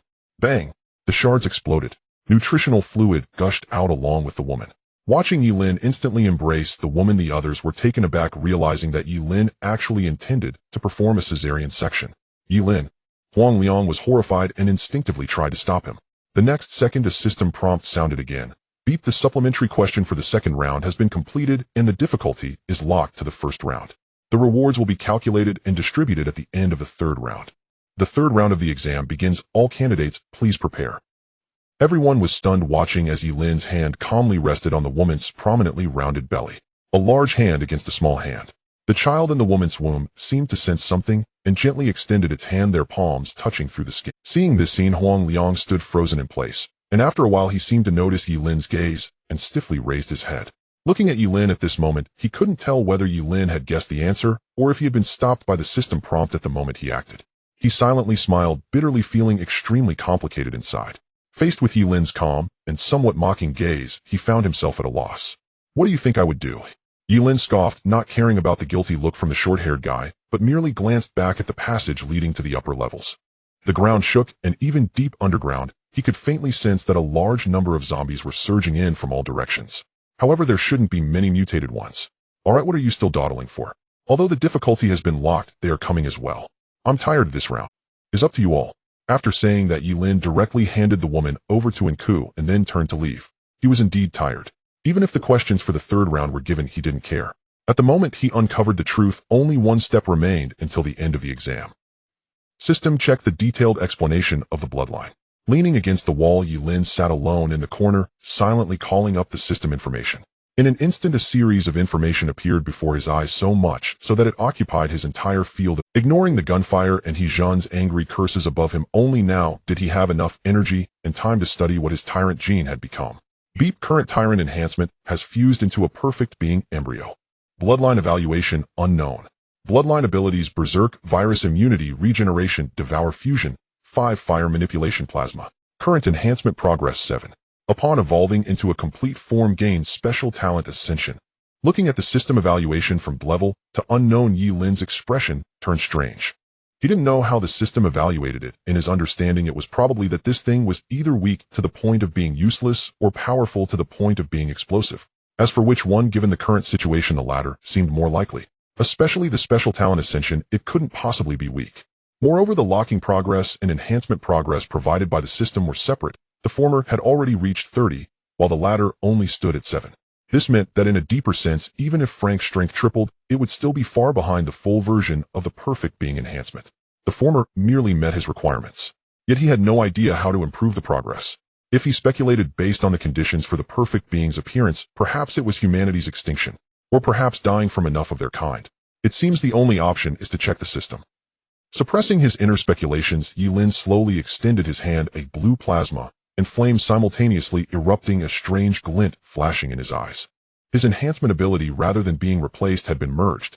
Among his current abilities, the first 3 were inherent to the tyrant gene, while the latter 4 were newly added. Devour: after killing a target, he can extract their abilities usable 3 times within 72 hours. And during the devouring process, recover vitality based on the target's strength and regenerate severed limbs. Fusion can merge devoured abilities to form new abilities for one-time use. Alternatively, merge into himself for permanent retention. However, according to the description, it seems he can only fuse 5. The temporarily acquired fire manipulation and plasma were quite straightforward, coming from Frank and that giant cannon mutated organism. It's a very overpowered talent, even exaggeratedly strong. Just the ability to devour an enemy's strength and merge it into himself, even if only merging level abilities, was worth 675 points plus 2 level evaluations, or even more. The flexibility is also strong. If I encounter a scenario with multiple teams entering, I might not even need to exchange for exam-related abilities, just target people directly. The only trouble is not knowing how to enhance. If I can enhance, then in the short term, I can only enhance the observer bloodline. Ye Lin furrowed his brow, and after a moment a glint of determination flashed in his eyes. A few seconds later, the flames and electricity in his palm intertwined in an instant. Although both abilities still had 2 to 3 uses left, merging them now seemed a bit wasteful. But he had no trump cards left. The 2 abilities maxed out at level, which was far from enough for the dangers he might face next. He needed a stronger trump card, even if it was just a single chance to strike. Beep, would you like to merge fire manipulation and plasma? After this merger, you will gain a new ability, merged ability unknown. Confirm. Taking a deep breath, Ye Lin decisively chose to confirm. In the next second, the red flames and blue plasma in his hand rapidly fused, erupting into a bizarre purple explosion. A buzzing sound echoed as Ye Lin suddenly groaned, his face turning a ghastly white. He had not anticipated that the so-called fusion by the system would occur within his own body. A searing heat quickly spread from his chest throughout his body, the pain intense, as if he had been thrown into a furnace. Fortunately, this agony arrived swiftly and departed just as fast. As a system prompt sounded, a continuously twisting purple light appeared in his mind. Plasma cannon: after absorbing thermal energy, charge up or rapidly unleash a devastating light cannon, causing disintegration damage to the target. Fusion level C grade, maximum damage per use B grade. Looking at the wildly twisting purple light in his mind, which left a crack with every movement, Ye Lin raised an eyebrow, somewhat surprised. In his perception, the orb of light was immensely destructive, resembling an extremely concentrated mass of energy that could shred everything apart. It seemed that fusion combined the characteristics of 2 abilities. Although the level remained unchanged compared to controlling a fiery explosion or throwing out a mass of plasma, the plasma cannon was clearly far more effective. With a single use, its maximum intensity surprisingly reached B. Does it require charging? Well, as a trump card, it's sufficient. Ye Lin sighed in relief. Although he despised luck, he had to admit that this unexpected acquisition of a perfect prototype far exceeded his expectations. A B-grade trump card could easily serve as a game-changer. Ye Lin. Enkes's voice suddenly rang out. She appeared at the stairs carrying a rifle, her face covered in dust, looking somewhat fatigued as she walked down. Noticing Ye Lin's visibly pale complexion, a flash of shock crossed her eyes, soon replaced by concern. It's nothing much. Why did you come down? What happened to that woman? Before Enku could ask further, Ye Lin frowned, seemingly a bit displeased. and Ku froze, the tension in her eyes vanishing in an instant. She had just been worried about this guy. However, she never imagined that looking at Ye Lin's reaction, this jerk thought of her merely as a tool, as if she should just step up as long as she was alive. The pregnant woman is still in a coma, but her vital signs are stable. To prevent her from getting infected, I placed her back in the life pod. As for coming down, and Ku slightly clenched her fists, somewhat helpless. I'm not good at shooting. After the difficulty ramped up in the first round, Hijing took care of everything himself. Of course, I also wanted to talk to you about the third round. As she spoke, and Kes' expression turned serious. She wasn't like Hijing, who had lost his mind since encountering Ye Lin. The topic for the third round had already been released. Logically, Ye Lin should have some thoughts about it. Yet, he said nothing, as if he didn't care at all. And Ku paused slightly. Ye Lin, the third round's type is insight, and the task requires us to understand the intentions of they before the end of the seventh round. According to the system's requirements, if we fail to comprehend their intentions, we will die, even if we survive the seventh. Contrary to Nkes' expectation that Ye Lin would take it seriously, he suddenly smiled and replied casually, "Their intentions. Did you not read the letter? The letter stated that they need a prototype. Oh, once we understand and achieve that it is something." And Ku was taken aback, and before she could speak, Ye Lin stood up and walked over decisively. "If there is no prototype that they are looking for, they will kill us on the seventh day. But if the meme doesn't erupt, the prototype won't appear. Now that the meme has erupted, both sides' prototypes have appeared, hence the third round passes automatically. We just need to ensure that by the end that baby remains human." After saying this, Ye Lin no longer wasted words and turned to leave. When the answer is automatically given, there are only two possibilities. 1. The system malfunctioned. 2. There are ghosts in this examination. Boom, boom, boom. The deafening sound of explosions resonated as military green shells streaked across the sky, landing amidst the tide of corpses, accompanied by an orange-red flame that erupted, its shockwave rapidly obliterating the innards of zombies within dozens of meters. Standing at the base's entrance, Hijing excitedly fired from the dismantled anti-aircraft gun. The machine gun blazed like a dragon of fire. The rain of bullets transformed into dense lines of fire, like the scythe of death sweeping through groups of zombies, who were then trampled into a puddle of muck by the relentless tide of their fellow undead.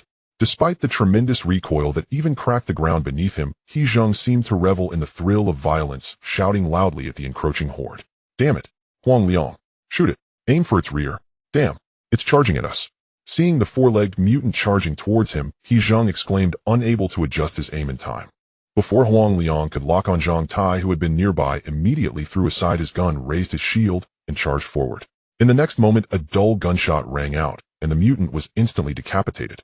Without needing Hijing to shout again, the group followed suit, seamlessly coordinating against another mutant. Under the intense combat, their teamwork grew increasingly harmonious, and even Hijing himself had improved significantly. Unlike previous matches where he spent most of the time fleeing and forced to fight desperately, he had now accumulated considerable close combat experience and no longer swung his axe wildly. After the difficulty was set in the first round, the only trouble was the mutants. With zombies no longer evolving and backed by the military base, they managed to hold their ground quite comfortably.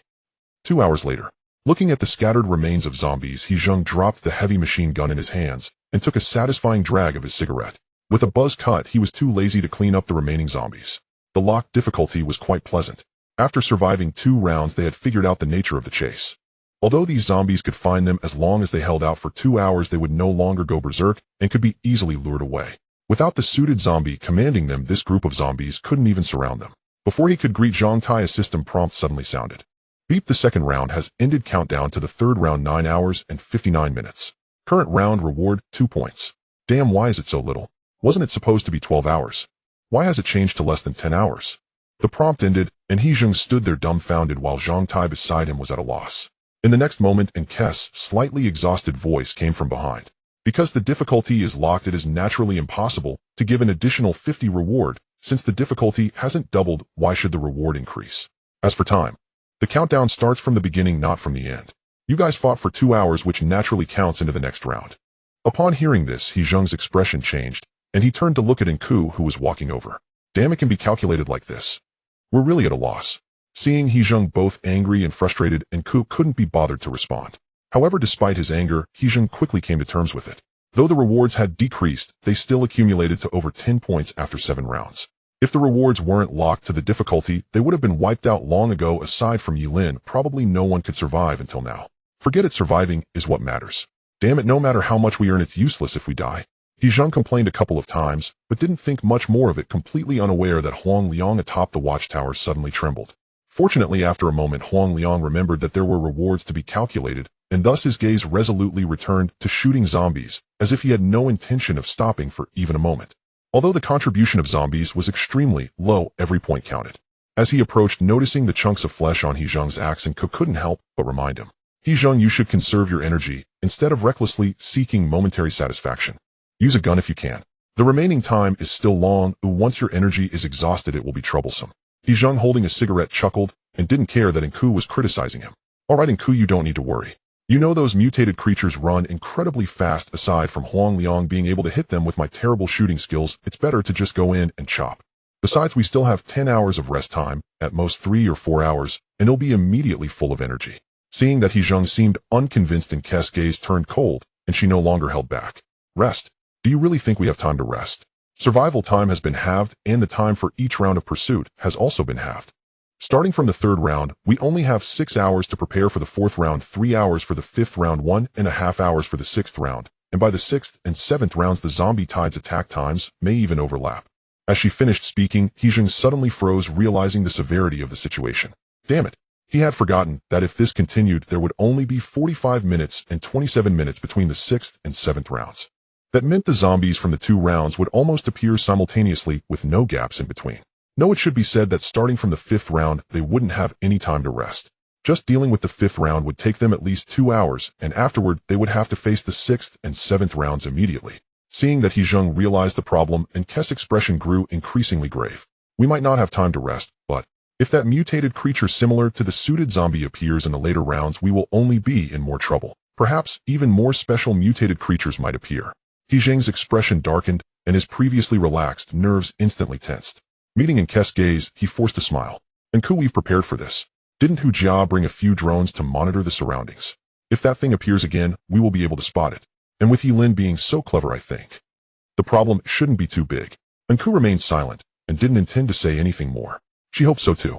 However, she always felt that something was off. Moreover, what Ye Lin had said earlier made her think of some things. Beep, the third round has ended. Countdown to the next round 7 hours and 21 minutes. Beep, the fourth round has ended. Countdown to the next round 2 hours and 9 minutes. Corpses lay everywhere. On the outskirts of the base, deep red blood and flesh mixed with the soil, making it indistinguishable from the color of the earth. He Zheng's arm trembled, and the shells piled at his feet nearly buried him. Looking at the nearly piled up mountain of corpses at the base gate, he was covered in chunks of flesh, his face pale, lacking even the strength to speak. Just as Enku had said, starting from the 4th round, they had no time to rest at all. The gun barrels were damaged, and the cannon barrels were glowing red. Except for Ye Lin, who still had some energy under the high-intensity fighting, everyone else was exhausted, having nearly depleted their stamina. They didn't know how many zombies they had killed. These monsters seemed endless. If it weren't for the nearly infinite ammunition supported by the base, they wouldn't even know how to keep going. Everyone, there are only 3 rounds left. Hold on, we will end soon. The air was filled with the smell of gunpowder and rich blood. Huang Liang struggled to stand up, trying to boost morale. However, as soon as he stood, he nearly fell to the ground. Everything in front of him was blurry, and he hadn't rested for a moment. His eyes were even bleeding continuously. 3 more rounds. Damn it. I never want to enter this kind of exam again. There was no longer the previous arrogance. He Zheng struggled to get up, and took the water Hu Jia handed him. Suddenly, Hu Jia screamed, looking at him in horror. He go. Your face, no, your nose and ears are bleeding. As if in a state of viral infection, everyone's heart sank, and they all looked at He Zheng while he instinctively lowered his gaze to his hands. They saw that on his arm brown spots resembling corpse spots had appeared at some unknown time. He Zheng.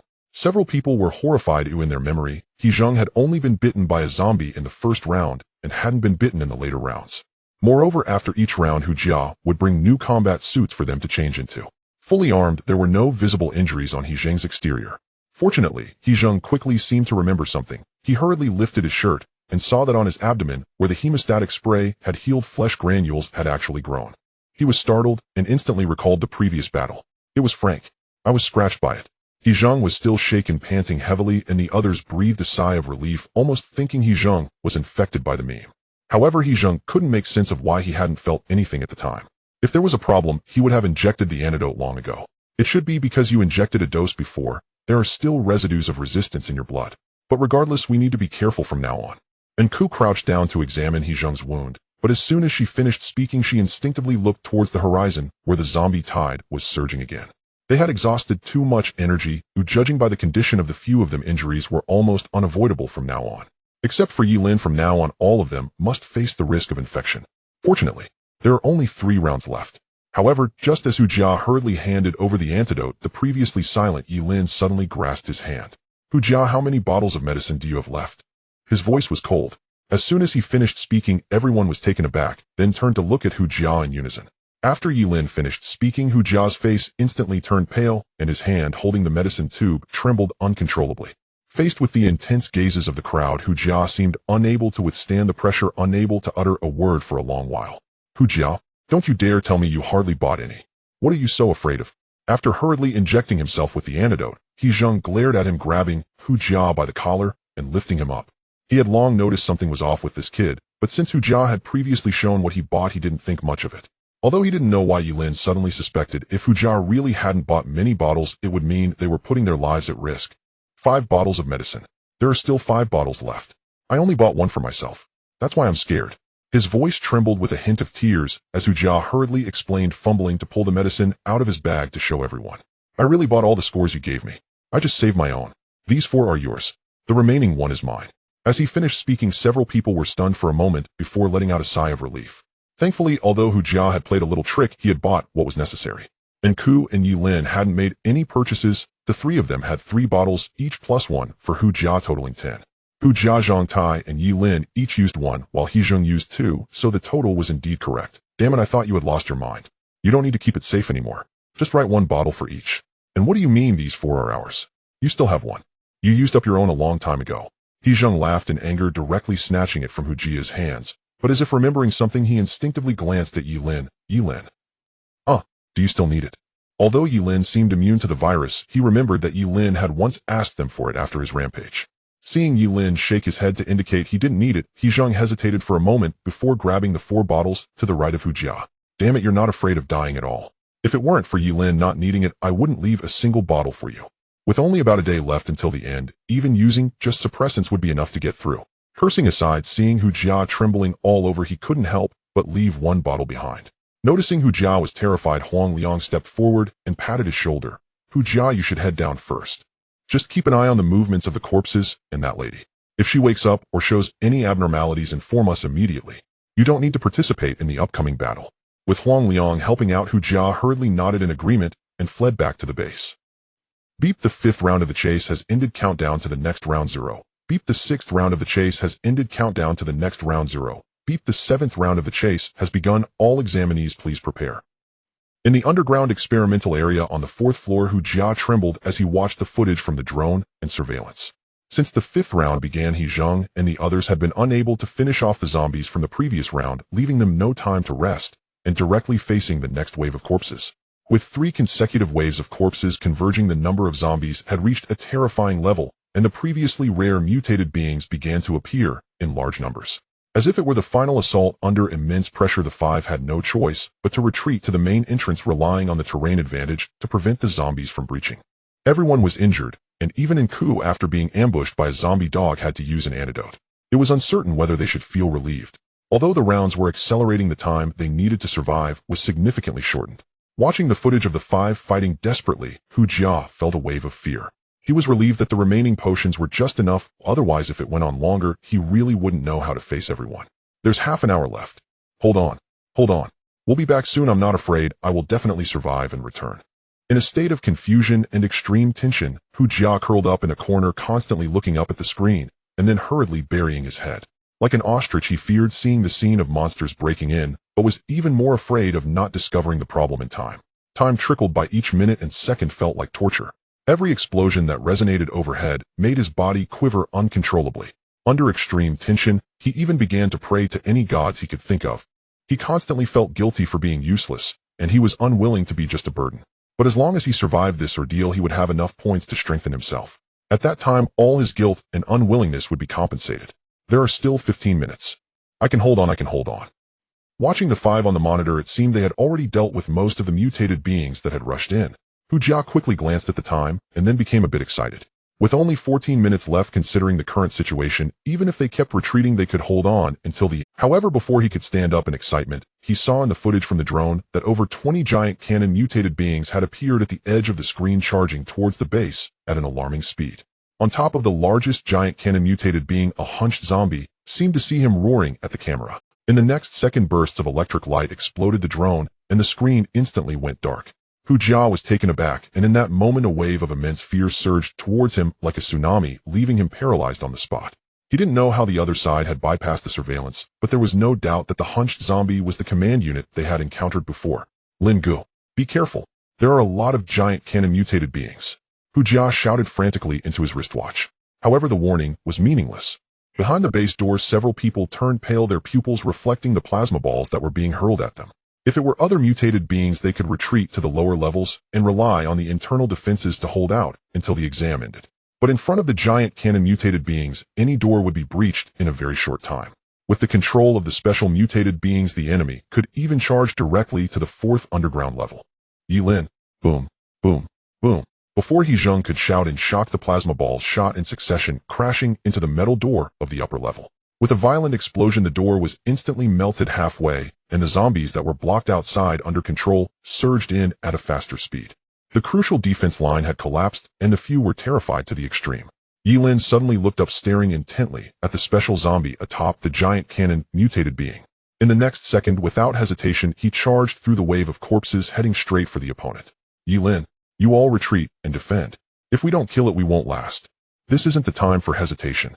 Seeing Ye Lin charging alone into the corpse tide, and Ku reacted quickly, letting out a sharp shout as he charged back. Go! Now was not the time for sentiment. If the base was breached, everything would be over. Fortunately, Ye Lin's intention to decapitate was indeed effective. As Ye Lin quickly killed his way through the hunched zombie above the giant cannon, mutated being showed a fearful expression. With a roar, the giant cannon mutated beings that were originally attacking the base suddenly shifted their targets and began to attack him.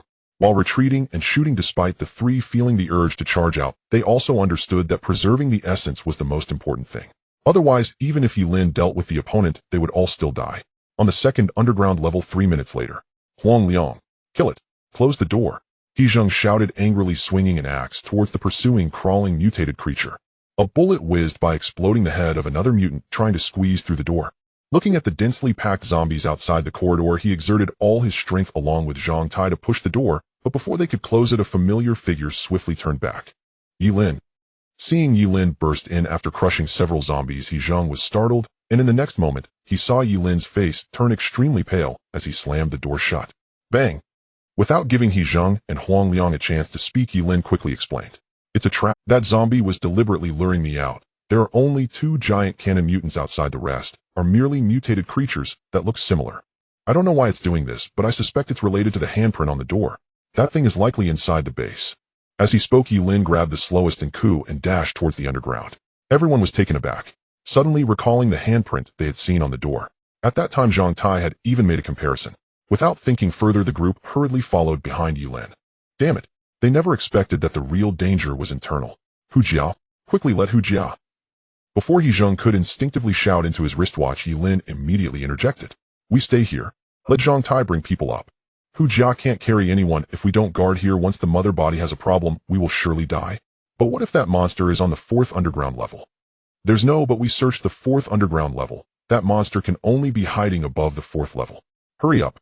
Facing Ye Lin's stern shout, Zhang Tai felt a jolt in his heart and rushed out, desperately running down the stairs. Seeing Xiong Hanzi disappear at the end of his sight to gather people, Ye Lin finally breathed a sigh of relief and turned to let Huang Liang and He Zheng guard the door. Bang, bang, bang, bang.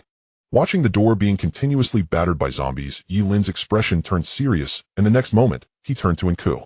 Enku, give me the antidote you have on you. You all guard here, I'll go down to find that monster. If the mother body wakes up halfway and sees the zombie, she might. Before he could finish, Enku suddenly froze, staring at Ye Lin's outstretched hand, and in the next second, a chill enveloped her entire body. Facing Ye Lin's urging gaze, a scene from the gas station flashed through her mind. Enku, remember to give me what I asked for. Forget it, I'll leave my medicine with you. What things? There was nothing at all. Ye Lin had never exchanged for an antidote, nor had he left it with her. Face hair tie. She understood now. She knew why Ye Lin was doing this. These words were not meant for her, but for someone else. The so-called hair tie was to make her realize this point and immediately act desperately. He Zheng, Huang Liang, kill it. It's not Ye Lin. At the door, He Zheng and the others were stunned, suddenly turning their heads. In the next moment, they saw the urgency on Ye Lin's face vanish, instantly replaced by a cold gaze directed at Enku. It seems he knows I would impersonate him, but you really have no medicine left. Buzz. In an instant, Ye Lin did not hesitate to slash at Enku with a knife, while in the other hand, he swiftly drew a silver pistol shooting at Huang Liang and He Zheng. Everything happened too fast and too suddenly. Caught off guard, both were hit by bullets vastly different from ordinary bullets, and they felt as if they had been paralyzed, collapsing to the ground instantly. And Ku. The two shouted in fear and anger, but under the paralysis they could not even stand up. However, the anticipated scene of Ku being slashed did not occur. At the moment the blade fell, an intense chill suddenly erupted. A pale arm instantly grasped the blade and bloodless palms dripped with white blood. Nk's gaze was vacant, her eyes completely covered in black. The ponytail behind her transformed into a cascade of long hair resembling a vengeful spirit, and after a sharp scream, countless strands of hair stabbed towards Ye Lin. Ye Lin's expression changed as strands of hair instantly pierced into his chest, as if pierced by 1,000 arrows, causing his body to bend in pain. It's actually a supernatural enhancement. Ye Lin clutched his chest tightly, continuously being eroded by the chill, his face paling drastically. In such a turn of events, both He Zheng and Huang Liang's faces changed dramatically. Ku was actually a ghost. However, in the next second, the Ye Lin, pierced by countless strands, slowly stood up, the pain on his face disappearing. He gradually pulled out the strands from his body, his eyes filled with mockery. If it were a bit stronger, it might still pose a threat to me. But unfortunately, a knife fell again, and Nk's arm was instantly severed at the root. Bang! Ye Lin stepped forward, crushing Nk's legs, and then heavily stepping on her chest. Crack! A sound of bones cracking echoed. With this stomp, Nk's ribcage was shattered, directly piercing into her internal organs. Wow! Blood was spat out in large mouthfuls. On the verge of death, Nk's blackness in her eyes rapidly retreated, filled with despair. She was too weak, her body was too weak. Not only was there a significant gap in strength between both sides, but her body was also too frail. Even if the hair tie allowed a vengeful spirit to possess her, she could not bear much power.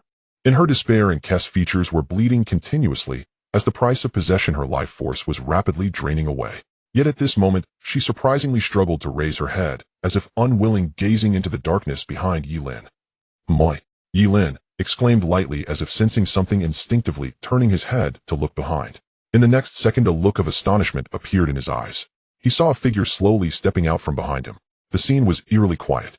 On the ground, Huang Liang and He Zheng's pupils contracted to the extreme, looking at the figure emerging from the darkness, seemingly unable to believe their eyes. That was another Ye Lin. He never actually went out. In the silence, gazing at another version of himself, Ye Lin suddenly smiled. He was not surprised that Ye Lin had appeared here.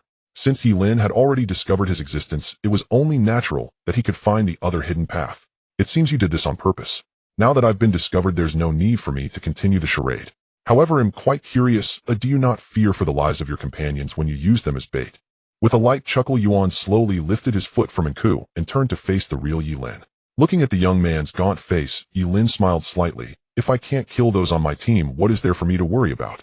In contrast, I am more curious about why you are doing this. Moreover, can you control the zombies?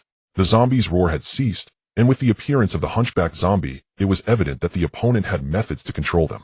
Faced with Yuan's provocation, he did not deny it. A being that could deceive his senses and whose strength was unknown, he had to probe the opponent's abilities. Otherwise, with the enemy hidden and himself exposed, his chances of winning were too low. If you can't kill those on your team, no wonder you dared to come out. This is how you think. Yuan nodded seemingly and thought, before I answer your question, I have one of my own. You are. How did you discover me? Seemingly displeased that he had been found out, Yuan put away the smile from his face and stared straight at Ye Lin. Don't say it's because someone died at the beginning and you suspected the dead. With just that, I don't think you could suspect me. It's because of the professor. The things our two teams are truly doing are completely opposite. Ye Lin's gaze subtly swept over the time on his wristwatch, and he spoke calmly. We never found the stone tablet from beginning to end, yet Frank obtained the corresponding recording from the military. Reversing the implications, the professor must have the stone tablet. That remark of yours about knowing me was merely you disguising yourself as me to find him first. The meme should not have erupted. It could have been prevented under normal circumstances. The normal difficulty of this exam should have been to stop the meme from exploding and then search for the prototype in the third round, but by then there wouldn't be enough time. If it explodes early, the difficulty increases. If it explodes late, we can't find the prototype. So you simply detonated the meme early, then sent out a message to disrupt the order of information, leading us to seek the second prototype. Frank chose the military but killed everyone. We chose the professor but killed them. The outcomes for the two teams are completely opposite, so someone must be manipulating things behind the scenes. Yuan nodded, smiling. I see now. I made it too simplistic. It seems you discovered me when you encountered the zombie in a suit for the first time. You discovered it, but didn't expose me. I guess you must think that I did this to achieve the highest evaluation and then hide to steal your scores. You also want to obtain the highest evaluation, so you have been cooperating with me. But you are uncertain of my strength, so you pretended not to know and arranged for an coup to test me. Ye Lin did not respond, but a hint of unusual color flashed in his eyes. Indeed, this was what he was thinking. However, he was now uncertain how the opponent had managed to set things up in advance, entering the exam simultaneously with him. Yuan's gaze was appreciative as he chuckled. You are very cautious, and have patiently waited for me to make a move.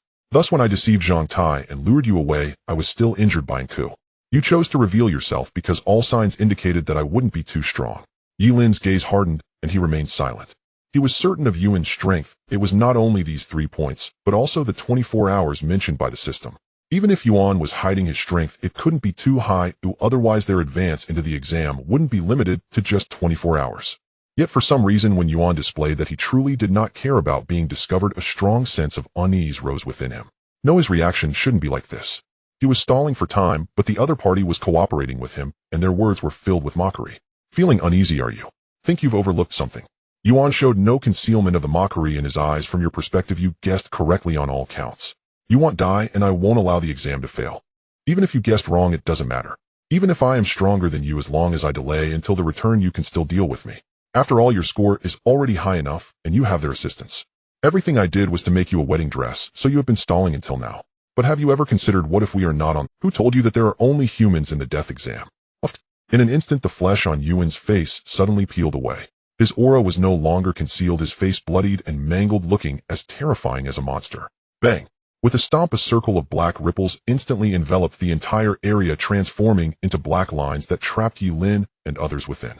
Seeing Ye Lin's pupils suddenly constrict, Yuan's decayed and sinister face twisted into a cruel smile. Did you think you were the only one stalling for time? Did you think I didn't know you were hiding your strength? I may not be sure I can kill you, but I have teammates. Boom. A pillar of light shot into the sky, and between the two, 6 monstrous phantoms appeared, as if teleporting. At the moment Yuan initiated the teleport, a white shield materialized around him, protecting him completely. Ye Lin's expression changed drastically. Not on the same team. Non-human. Damn. He never expected that the little fatty was really dead. That rookie only saw Yuan's face and was frightened into the shield. The moment Yuan spoke of not being on the same team, all his logic was completely overturned. If they were not on the same team, then the opponent wouldn't need to care whether the prototype was dead or alive. In fact, everything they did was to complete their tasks. Antidote. Zhang Tai prototyped. He finally understood why the opponent could control the zombies. They were from the zombie side. They needed the prototype infected with the virus. Without breaking the protection, as he immediately realized, Ye Lin shouted angrily towards the wristwatch. Zhang Tai, don't approach the mother body. On the 4th underground level, Zhang Tai was filled with astonishment, holding the woman he had just picked up and was preparing to take away. Almost at the moment the wristwatch rang, a hidden recording device on his shoulder suddenly lit up with a red light. Bang! The military bayonet sliced through the air with a piercing shriek. Under Ye Lin's full force thrust, Yuan's luminous shield behaved like rubber, absorbing most of the kinetic energy and then snapping back. Yet Ye Lin showed no hint of discouragement in the face of such staunch defense. He suddenly entered a berserk surge. The bayonet in his hand became a blur as he attacked again with astonishing speed. Bang! Bang! Bang! Bang! In that frenzied state, his strength and speed soared. In an instant the shield warped and quivered violently beneath the rapid onslaught. Though Ye Lin kept shifting, seeking a weak point, the thin membrane of light seemed impervious. Every time it deformed to the brink of rupture, it would instantly reseal. Inside the shield, watching the protector tremble violently, Yuan's expression shifted. He knew Ye Lin had hidden power, and this full eruption slightly exceeded his expectations. But his astonishment lasted only a moment. The teleport would complete in roughly 10 seconds. With the strength of their team, they could crush him in an instant. If I were you, I would not waste my effort, Yuan sneered. That protective barrier had cost him many points. Although wasteful, he had used it for safety. Including the teleport command, the price was high, but if they eliminated their opponent, their gains would be unimaginable. Ye Lin, the gun. Get my gun. Huang Liang cried out with effort on the ground, panic rising as he saw Ye Lin unable to break the shield. Paralyzed, both he and He Zheng had lost the ability to fight. Not because the paralysis was overwhelming, but because their stamina had been drained to the limit. Yuan struck when they were at their weakest. Perhaps they would recover in a few seconds, but those seconds would not allow them to aid Ye Lin. The 6 silhouettes were becoming clearer. If they could not stop them, death was certain. Hurry, Ye Lin. He Zheng knelt beside Huang Liang and shouted in fury, stretching to toss the gun at Ye Lin. It seemed to register, and Ye Lin snapped his head back, sprinting desperately toward the nearby sniper rifle. Inside the shield, Yuan's face twitched. Then he scoffed, idiots, your special rounds have long been used up. Did you think I hadn't prepared? Those mutated ones were gifts I led to you. If your sword were still with you, perhaps you— But now such hopes are delusions, Yuan finished, indifferent to the instant paling of their faces. He had noticed Huang Liang's gun long ago, and in subsequent waves of corpses deliberately lured several mutants for them to kill. Just as Ye Lin had patiently waited for him to act, Yuan had patiently exhausted his opponent's reserves. Yet the moment he finished speaking, Ye Lin suddenly halted, and the fury and shock vanished from his face. The next instant he turned and looked at Yuan with cold eyes. "So you have no trump card either," he said. Inside the shield, Yuan froze, but before he could react, Ye Lin raised his hand, and a savage, obliterating radiance flared from his palm. Boom! The plasma cannon charged to its limit slammed into the shield. Blinding light and searing heat, a concentrated sound of shattering rang out. In 1/100th of a second, Yuan's entire chest cavity vanished, as if erased, leaving only a horrifying void. He instinctively looked down in disbelief at the body breached by the blast. In utter shock, he could not comprehend that the protector had been pierced in an instant, that his body had been perforated as well. How is this possible? How could such power exist? He had observed every fight in secret. He could not have misjudged. The ion blast moved so fast that pain could not immediately register. Moments later, Yuan spat a mouthful of blood, feeling his life force siphoned away. Death was a hair's breadth away. Worse still, he realized with horror that the teleport had been interrupted. No one could save him now. To prevent Ye Lin's escape, he had even sealed the surroundings with tools so he could not flee. Perhaps only one breath remained. Facing Ye Lin's merciless approach, a fierce will to survive drove Yuan to madness. He abandoned dignity and begged desperately. "Don't kill me. Don't kill me. You don't want to know how I did all this. Don't you want to know what the stone tablet is?" His voice was strangled with terror. "Spare me, I will." Oh. Yet against Yuan's pleading came the sound of flesh tearing. Ye Lin ripped off his arm, and then unleashed a brute. Under that force, Yuan's face collapsed inward, and his eyeballs bulged from their sockets under the tremendous impact. Ignoring the pleas with a sickening crunch, Ye Lin stomped down and crushed his legs at lightning speed. Either die or unlock it now. Vision blurring on the brink of death, Yuan strained to lift his head and meet Ye Lin's icy gaze. In an instant, despair flooded him. He realized Ye Lin would not allow delay, would not spare him. He could not fathom why this human possessed such terrifying strength. He hated, he refused to accept it. He had prepared everything. "Open it. You will kill me too. If we die, then together." Before Yuan could finish, bang. A mist of blood exploded as Ye Lin crushed his skull. After quickly absorbing Yuan's abilities, Ye Lin glanced at the two people on the ground, and in coup then turned and punched savagely at the black barrier. "Get up and break it together. Act fast." Their enemy's goal was to infect a nascent form, which meant Zhang Tai must carry something capable of spreading the mimetic contagion. Moreover, with their opponent's methods, there had to be contingencies. Not pausing to marvel at how Ye Lin's power had become so fearsome, He Zheng limped to his feet, shoved a gun into Huang Liang's hand, grabbed an axe, and joined Ye Lin in hacking at the black barrier. Less than 4 minutes remained until the end. Whether they lived or died depended on this moment. The recorder sputtered in brittle English, warning the zombie virus has broken out. It continued. It is characterized by a sizzling sound lingered, as if the smashed recording device still. On the 4th basement level, Zhang Tai was horrified, clutching the woman, whose features bled, and shouted urgently at the stunned Hu Jia. "Hu Jia, the medicine. Bring the medicine now." His voice trembled with panic. He did not know why a recorder was on him, nor would have been played back. He only knew the moment the recording sounded the woman had been infected by the mimetic contagion. If a nascent form existed, the mother's conversion to a zombie might be slower than normal, but she would not hold long. As if bound by blood, the fetus in the mother's womb began to tremble violently. The once stable pulse of life flickered like a flame in the wind. When Zhang Tai reached out in frantic hope, Hu Jia stood like a statue, rigid in place. "Hu Jia, Hu Jia," Zhang Tai cried. Before Zhang Tai could grab him, Hu Jia seemed to force words from his throat, his voice shaking. "No more. No more medicine." "What?" Zhang Tai was stunned. "No medicine? How could there be none?" Hu Jia still had a bottle in his hand. He Zheng had left one for him. Looking at Zhang Tai's incredulous eyes, Hu Jia trembled and despaired. "There is no medicine. I said there is no medicine." He collapsed completely, covering his face and weeping. I'm sorry to everyone. I lied to you. That last bottle was fake." Zhang Tai froze, the scene of Hu Jia's first infection flashing through his mind like a thunderclap. He understood then why Hu Jia had tried to soldier on after infection. He understood why, when he last reached for the medicine, Hu Jia had used both hands. The single bottle clutched in his left hand was a fake. Why? Why would you do this?" Zhang Tai roared. No matter how even-tempered he was, he lost reason in that moment. He could not fathom Hu Jia's choice. Each of them had given Hu Jia points. A bottle cost only 5 points, suppressants even 2. Why? Staring at Zhang Tai's reddened, disbelieving eyes, Hu Jia completely broke down and cried out, because I thought nothing would happen. Because I felt I couldn't survive. "Zhang Tai, don't you understand? I don't have He-Guess willingness to fight. I don't have Lin Go or Inke's cleverness. Huang Go is so capable, yet he almost died in the first round. And me? I'm a coward. I can't get out. I can't survive several rounds. Hu Jia gasped and wiped tears from his face with his chest heaving. Zhang Tai, the outside is ruined. Do you know what's become of the world out there? I checked my house, my mother. The system said she left the hospital. She's sick and she's looking for me, waiting for me to come home. If I don't leave the money to her, how will she survive? I could have used my scholarship to treat her. I could have worked to earn money, but I lost it all. I disappeared. I am gone. Hu Jia slammed his fist into the wall as if venting every despair and resentment built up since entering this deadly exam. He did not understand why fate had been so cruel. He had tried to survive, but every effort had been meaningless. He always erred, always guessed wrong. In reality, he could try harder, but here life is only once. No matter how much he strained, he could not pass this test. Zhang Tai's lips trembled. Facing Hu Jia's collapse, he could say nothing. He did not know whether to hate Hu Jia or how they might live. At this moment, anger was pointless. Without medicine, they would all die. Hu Jia. Before Zhang Tai could speak, Hu Jia suddenly froze and stared at the blood on the wall. Crimson drops fell. In an instant, Hu Jia's heart raced. A thought flashed that nearly drove him mad with excitement. There is hope. We might be saved. Blood. Blood. Hu Jia cried and swiftly drew a knife from his waist, slashing his wrist. He had injected the medicine, his blood still contained it. After He Zheng had endured his second infection for so long, their blood had developed resistance. Blood sprayed. With the vessel opened, he like a madman pressed the wound to the woman's lips. As if a miracle and the instinct of life, the mother began to suck the blood. The barely beating fetus suddenly sprang back to life. It worked. His blood had effect.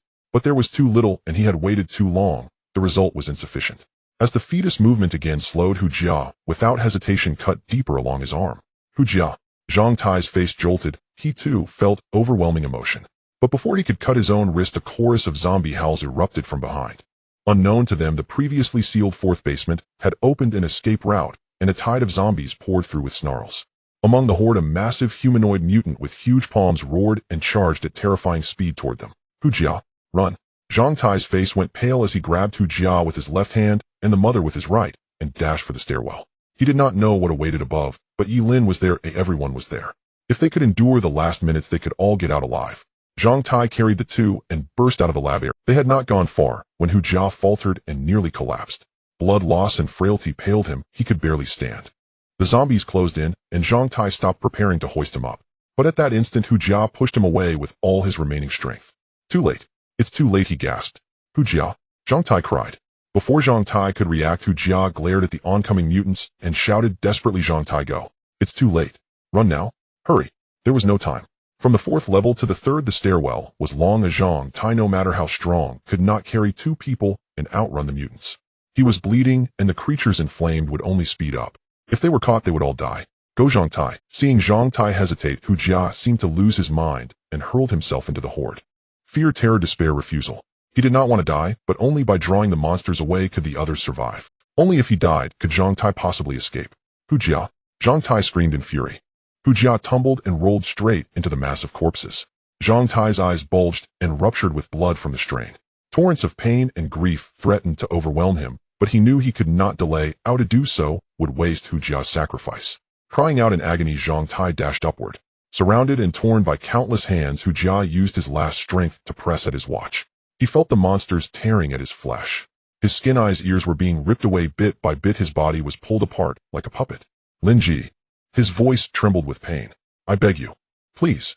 Take the thing to my mother. In unbearable agony, Hu Jia's wail became the cry of a child at the edge of death. Mom. Mom. I want to go home. I want to go home. Bang. At the broken edge of the cage, Ye Lin stood motionless. At the last moment of Hu Jia's voice, they had shattered the prison. Beyond the field of view, the stairwell revealed Zhang Tai's figure screaming and sobbing. In his arms, a baby began to cry, its wails small and urgent. In an instant, the world seemed to fall silent. Amid blood and tears, a new life had arrived. Everything hushed, as if the scene itself took a breath. The infant's cry threaded through the ruin and grief. For a brief, sacred moment, their suffering gave way to a fragile rebirth. The roar of the zombies shattered the silence. It was uncertain whether they were attracted by the baby or if they had already died, but the affected zombies became frenzied once again. The main gate shook violently, and under the assault of numerous mutated beings, it was forcefully pushed open, creating a gap wide enough for a person to pass through. Behind Zhang Tai, the zombies surged forward like a tidal wave. A massive mutated being with hands as large as a battering ram let out a roar and charged forward, trampling the corpses in its path. At the same time, the cold voice of the system echoed again, beep. The third round of the exam is about to end, and the fourth round of the additional examination is commencing. All candidates are required to make a choice within the countdown. Continuing the exam will trigger the fourth round of questions. Refusing will result in a deduction of base score and return to the death exam space. Countdown 59. 58. The countdown echoed loudly. A beam of white light penetrated the entire base, locking onto the child and the mother that Zhang Tai was carrying. It was as if it was the prelude to the next round. There was no time for shock nor for sorrow over Hu Jia's death. The faces of the few people changed drastically as they looked at the encirclement of corpses. He Zheng instinctively asked Ye Lin in a hurry, Ye Lin, what should we do? Should we leave? The system seemed not to give them even a moment to breathe. The child was incredibly special. Although they could influence the zombies once the system locked, and they could not even conduct a test, and had to make a choice about whether to continue. Without thinking too much, He Zheng picked up his axe and rushed out to assist Zhang Tai.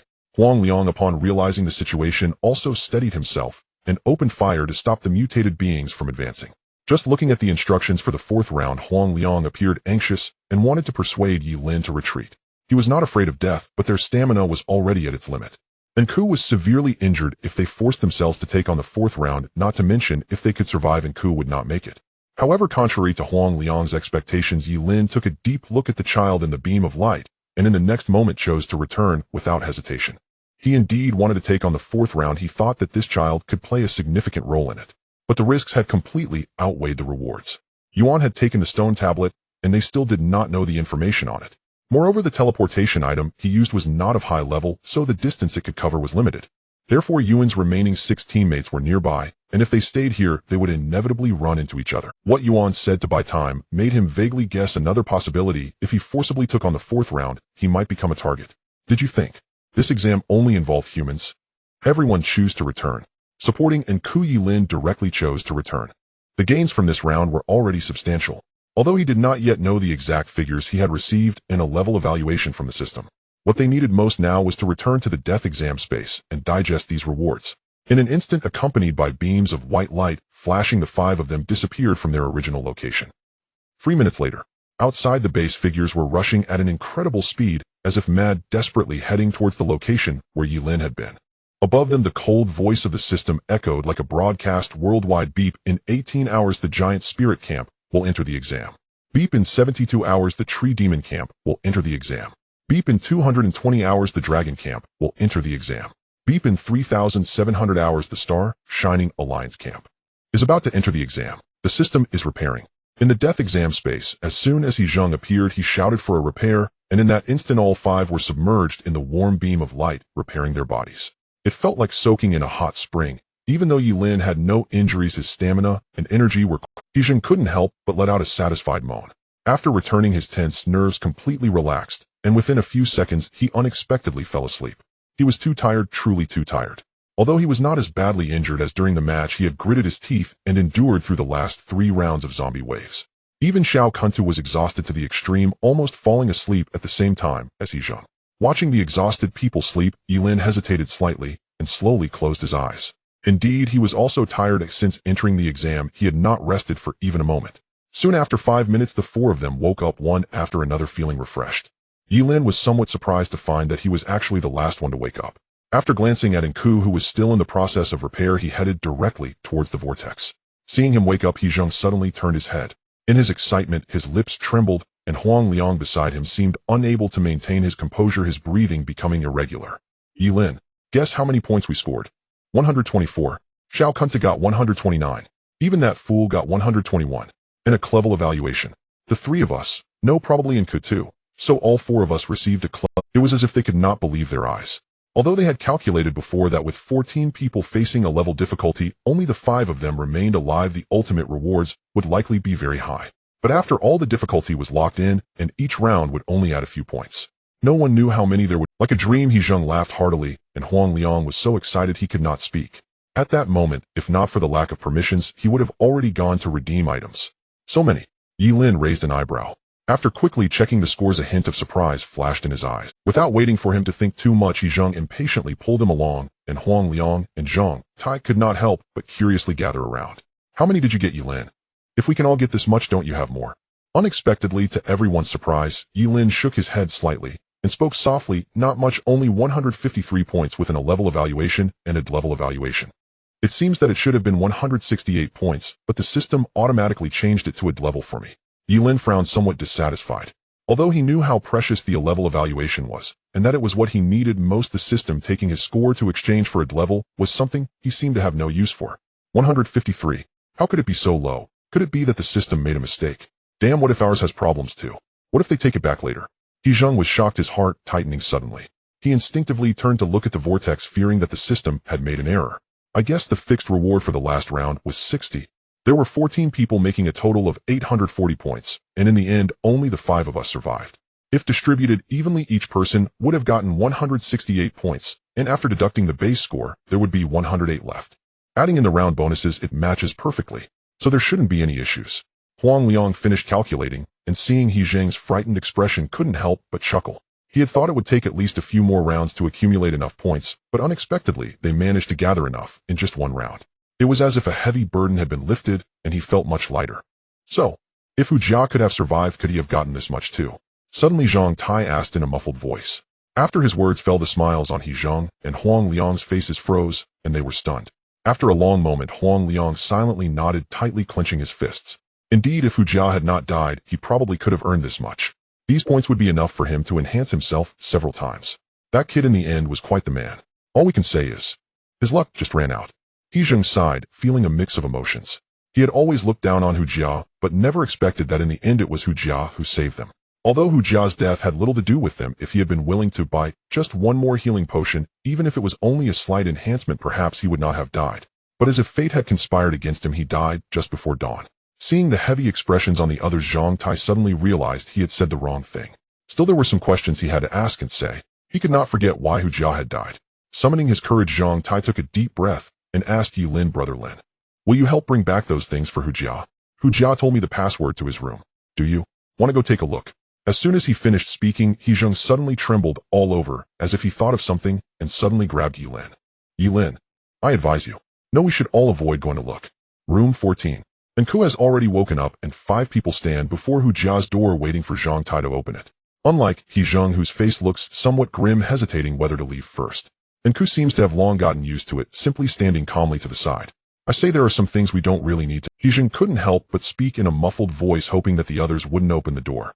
Under the extreme pressure of his emotions, he didn't even have the heart to ask Ku about her secret. Ye Lin remained silent. He and Zhang Tai exchanged puzzled glances with He Zheng. Although He Zheng was unwilling to explain why he didn't want them to open the door, he could vaguely guess that these two knew not what was inside, but what would happen. Before Huang Liang could voice his thoughts, the next moment, with a beep, a small room with 2 little chambers appeared before everyone.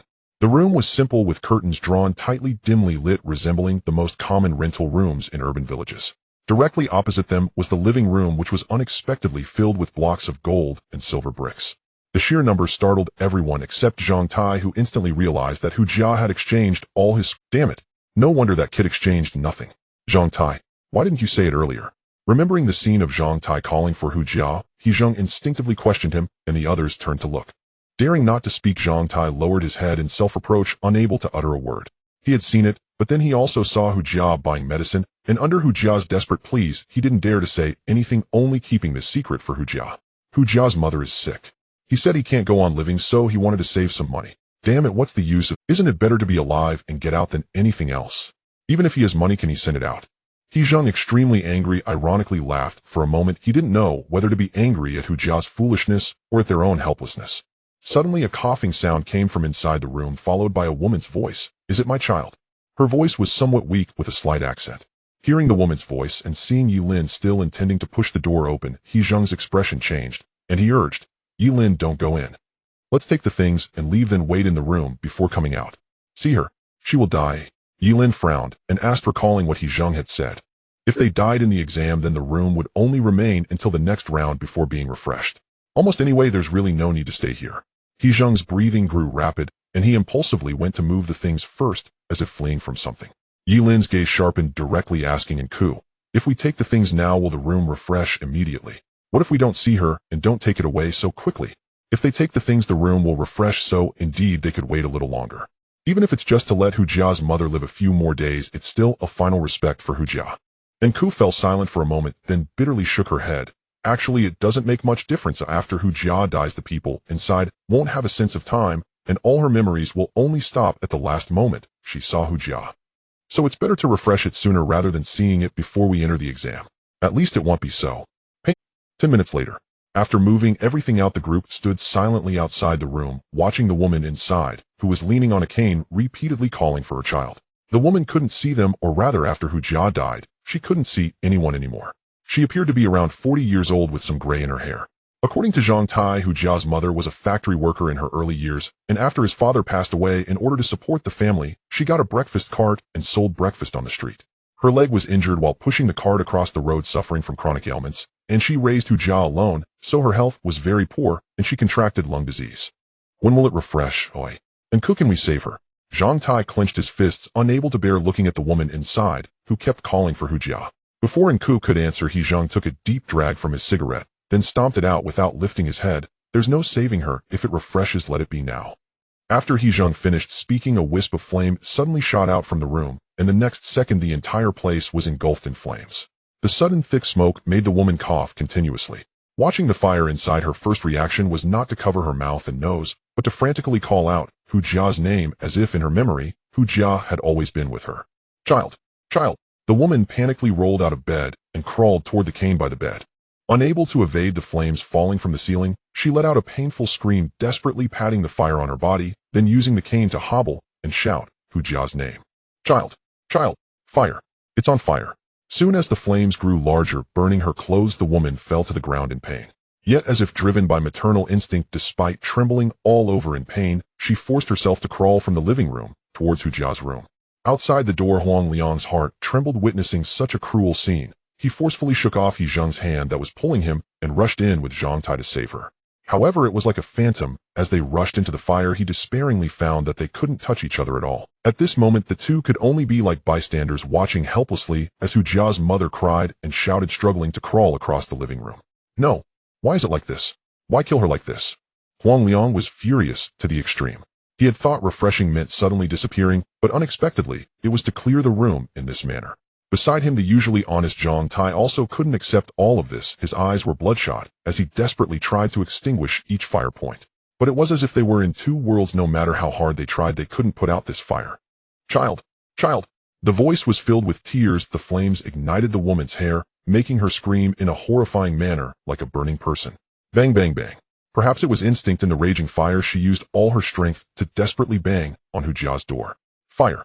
It's on fire! Child! Run! Quickly run, my child! Child! Child! The woman cried out in despair, helplessly urging Hu Jia to escape. In Zhang Tai's devastated gaze, her voice grew weaker until the fire completely engulfed her, turning her. Outside, Ye Lin held a letter in silence, while He Zhang squatted on the ground, continuously smoking. At that moment, He Zhang was like an ostrich, burying his head deeply into the ground, his eyes completely red. In the silence, Ye Lin understood why He Zhang didn't want to see all of this. Almost every person pulled into the death exam would create the person they loved the most to accompany them. Just as He Zhang said, it was the only thought and comfort in this hell. But when people return upon seeing all this, they will realize that they have dragged their loved ones, or those who love them, into hell with their own hands. Ye Lin, do you know why I wanted to find those letters? Beside him, Nk's gaze was dazed, her pupils reflecting the raging flames.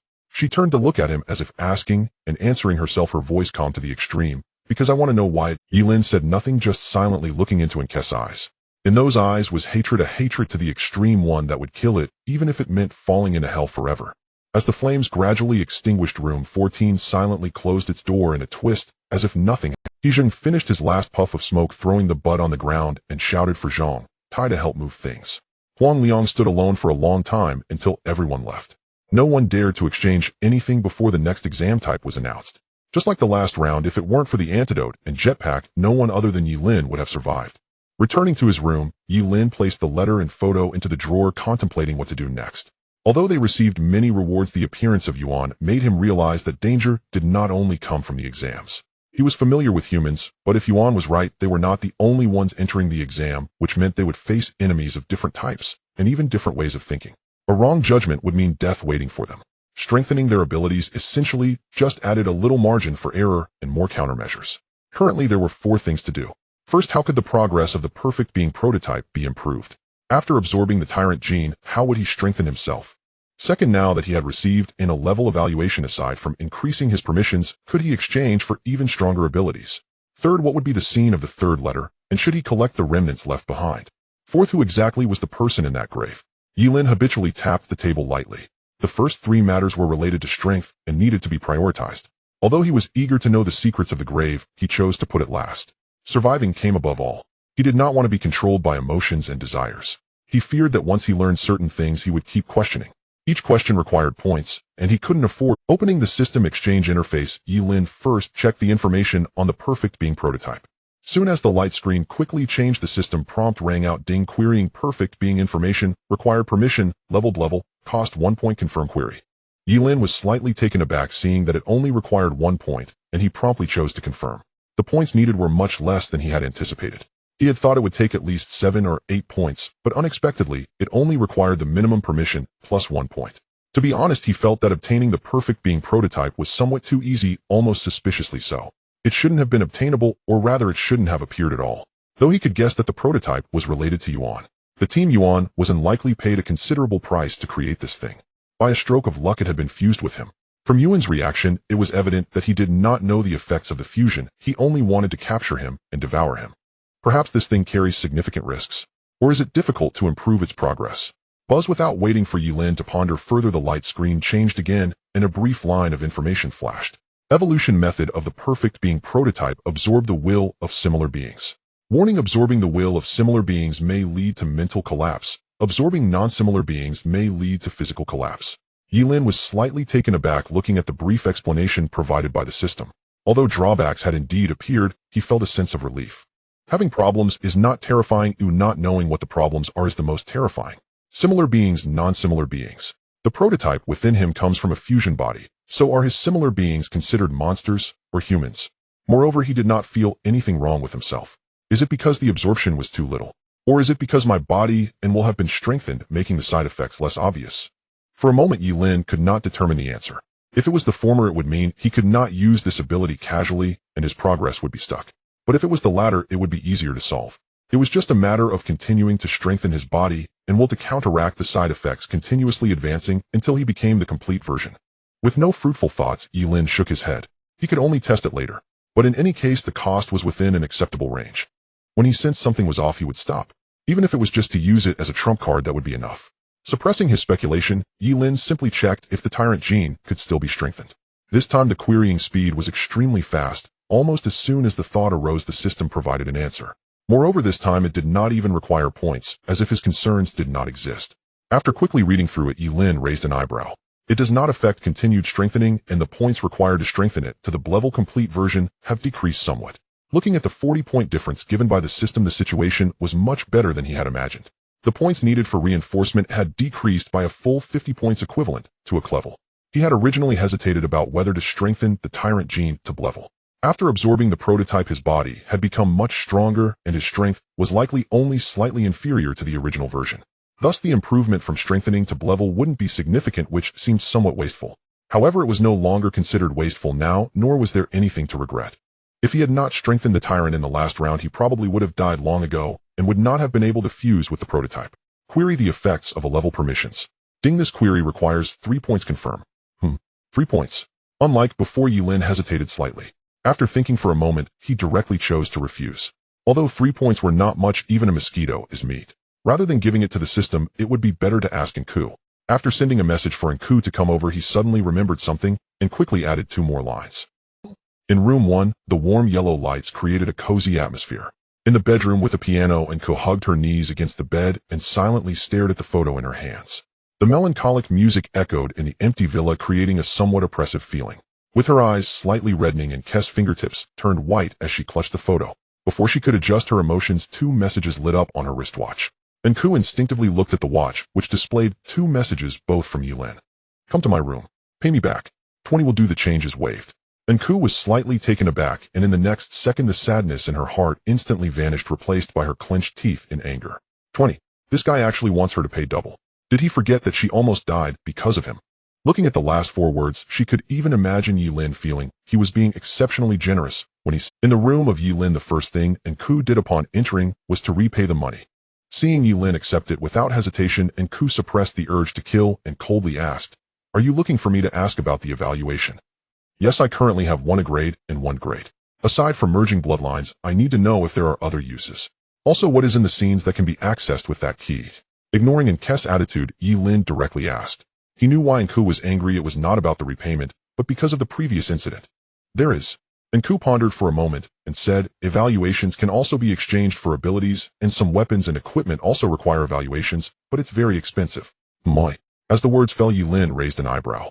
His surprise was not because Enku mentioned that some things were very expensive, but because he did not see any special exchanges. Before the last round, he spent a lot of time researching the system and noted those abilities.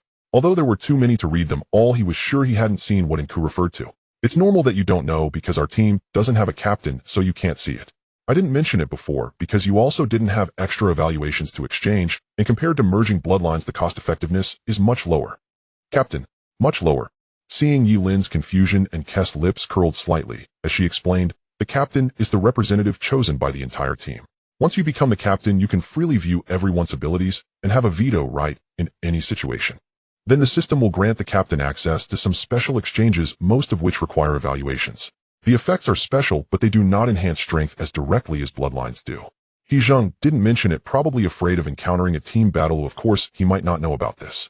To become a captain, one must score at least 100 points in a single match.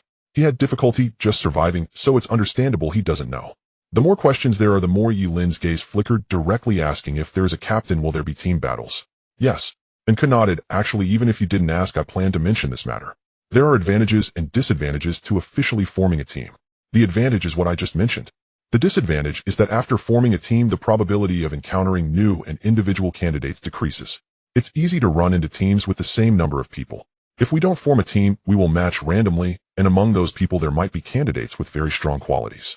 Once someone dies, we can absorb them into our team.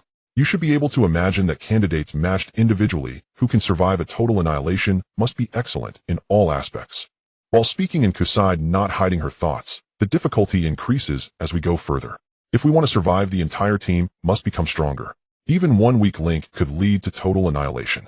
He Zheng dares to fight hard, but his overall quality is not outstanding. You should have noticed that he fears you will abandon him. Even if what you ask him to do is very dangerous, he will rush in without hesitation just to prove his worth.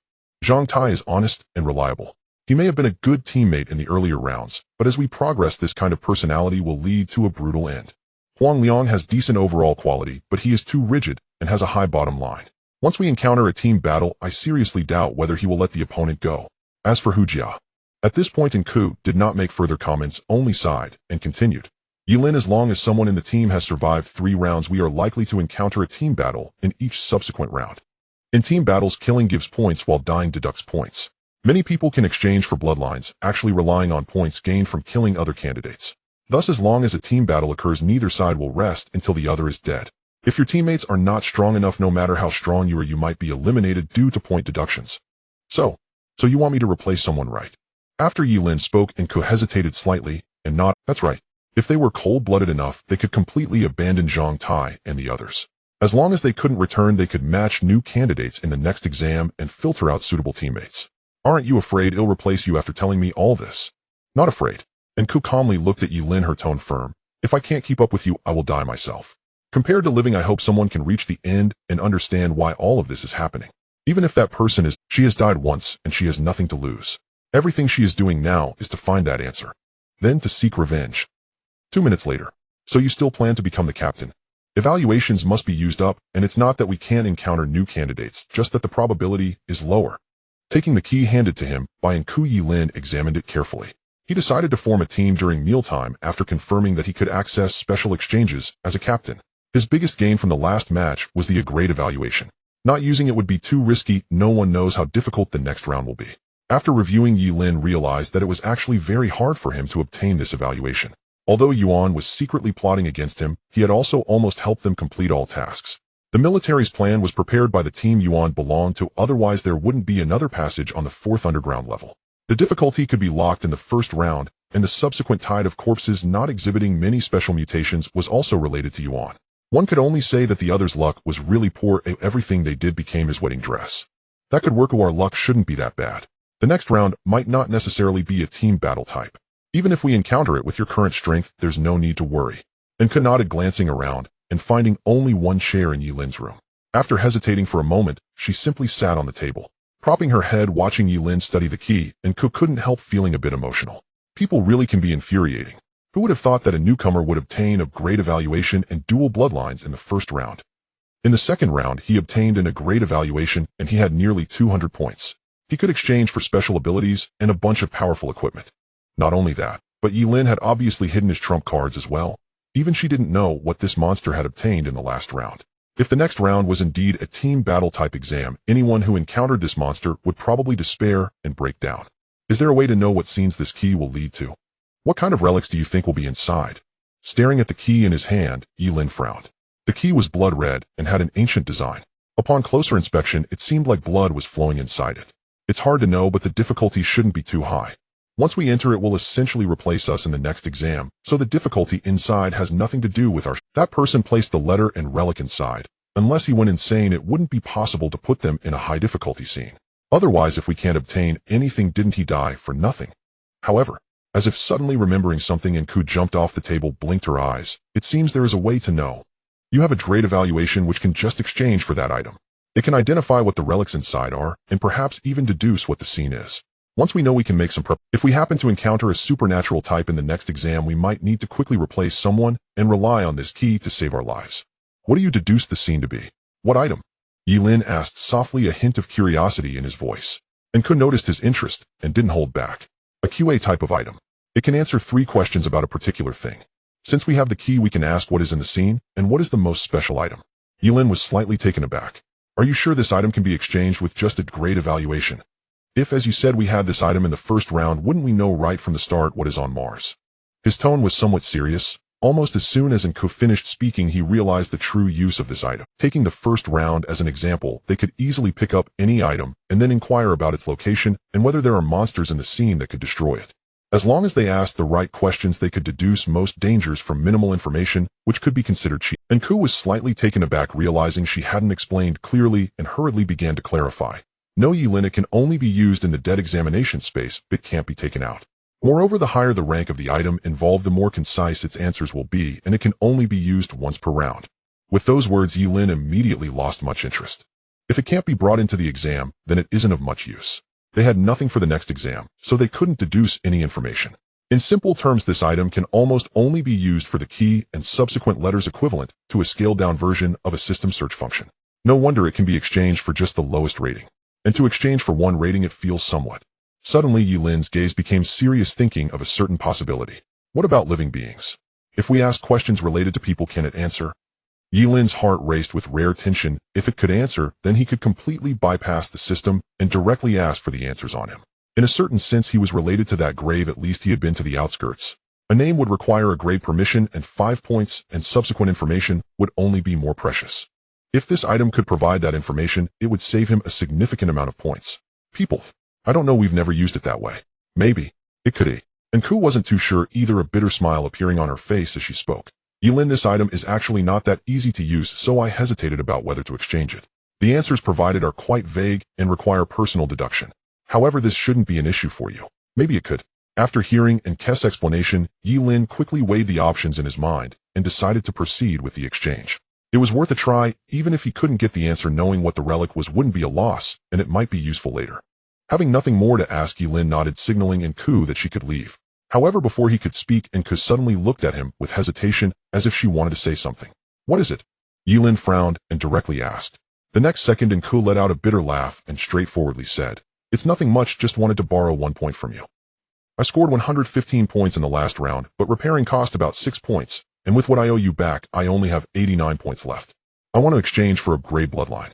The supernatural being I mentioned in my post can help reduce a lot of points, but I still need around 90 points. You can rest assured, after becoming the team leader, you will be able to see my... Without waiting for Enku to finish, Ye Lin directly transferred the points. Is there anything else? Seeing that Ye Lin did not hesitate, Enku was momentarily stunned before smiling again. Well then. Thank you. Not saying anything more, Enku expressed her gratitude and turned to leave. Compared to when she arrived, her steps were much lighter, as if she had finally obtained what she truly wanted. After Enku left, Ye Lin stared at the closed door, his gaze flickering. And Ku was quite clever at asking to borrow points from him rather than simply being short by one was actually testing whether he remained vigilant around her. Anyone could borrow that 1 point, but if he was willing to lend it, it meant that the two could become teammates. In the darkness, Ye Lin shook his head, not caring. And Ku was indeed impressive, possessing a great deal of knowledge and demonstrating her own value. Not thinking much further, Ye Lin opened the abilities he had absorbed earlier, intending to study them. At that time, everything was too rushed, and upon returning there were too many things to do, so he had an exam. Now that most things were done, once they formed the team later, he could start enhancing his abilities and test whether that item could truly reveal the answers he sought. The watch lit up, and information quickly flashed. Current storage capacity alteration. You can activate the alteration effects deep within your genes to increase lethality or defense, or change your appearance. Current usage count 33. The information was brief, and after reading it, Ye Lin pondered whether to retain. After devouring an opponent's ability, a single ability could only be retained for 72 hours, and the rest time after returning to the space was also exactly 72 hours. This means he now had to make a choice, either keep it or let it disappear, unable to bring it into the next round. The restrictions are still too great. Ye Lin sighed and decided to give it a try first. The ability seemed quite ordinary. He had seen the effects of enhancing alteration before. Yuan had once turned his hand into a bone knife during combat, and its power wasn't particularly strong. As for changing his appearance, that was somewhat intriguing. The degree of mimicry was very high, almost indistinguishable from reality. As a gray light flashed by after using the ability, Ye Lin's complexion turned pale in an instant. The next second, a strong pain erupted from his limbs and deep within his heart. What is this? Before Ye Lin could react, a torrent of information and images flooded his mind. Words could not describe the shock he felt at that moment. Amid the rapidly flashing images, he saw a black chain that covered the sky and a gigantic eye floating in the universe. A man stood atop endless corpses, and the next second planets shattered, and a beam of light instantly pierced through the stars. And at the end of the images there was a giant face surrounded by nothingness. His consciousness felt as if it were being devoured, and in an instant boundless darkness engulfed him. Ye Lin. Ye Lin. Knock. Knock. Knock. Outside the door, He Zheng anxiously banged on it, watching the unresponsive room, causing a few to feel a bit flustered, while Enku also felt uneasy.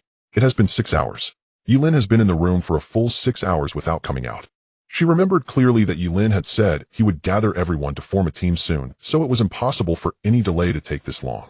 Moreover, regardless of whether they sent messages or knocked on the door, Ye Lin seemed to have vanished with no response whatsoever. Enku, do you have any way to open the door? There's no way to open it. But it can't be a problem. If there were really any issues, the system would fix it. Before Enku could urgently deny it, there was a click and the tightly shut door slowly opened. Looking at the tense faces of the crowd, Ye Lin instinctively glanced at his watch, and upon realizing he had been unconscious for 6 hours, his heart skipped a beat. He had just awakened, and before he could even think about what had happened, he heard He Zheng's frantic knocking. Not only that, the anomalous abilities he had absorbed had also vanished. If it weren't for the splitting headache and the dried blood on the floor, he might have doubted if it was all just a dream. What happened? Why did I see those things? Why did my abilities disappear? Ye Lin, are you okay? Seeing Ye Lin's pale face and his prolonged silence, He Zheng was jumping up and down in anxiety, while Huang Liang grabbed Ye Lin, wanting to check where he was injured. He smelled the strong scent of blood on Ye Lin. If it weren't for the death exam space being absolutely safe, he would suspect Ye Lin had encountered an enemy. Ye Lin shook his head with a wry smile, signaling that he was fine. Looking at the anxious crowd, he had to suppress the questions swirling in his mind for the time being.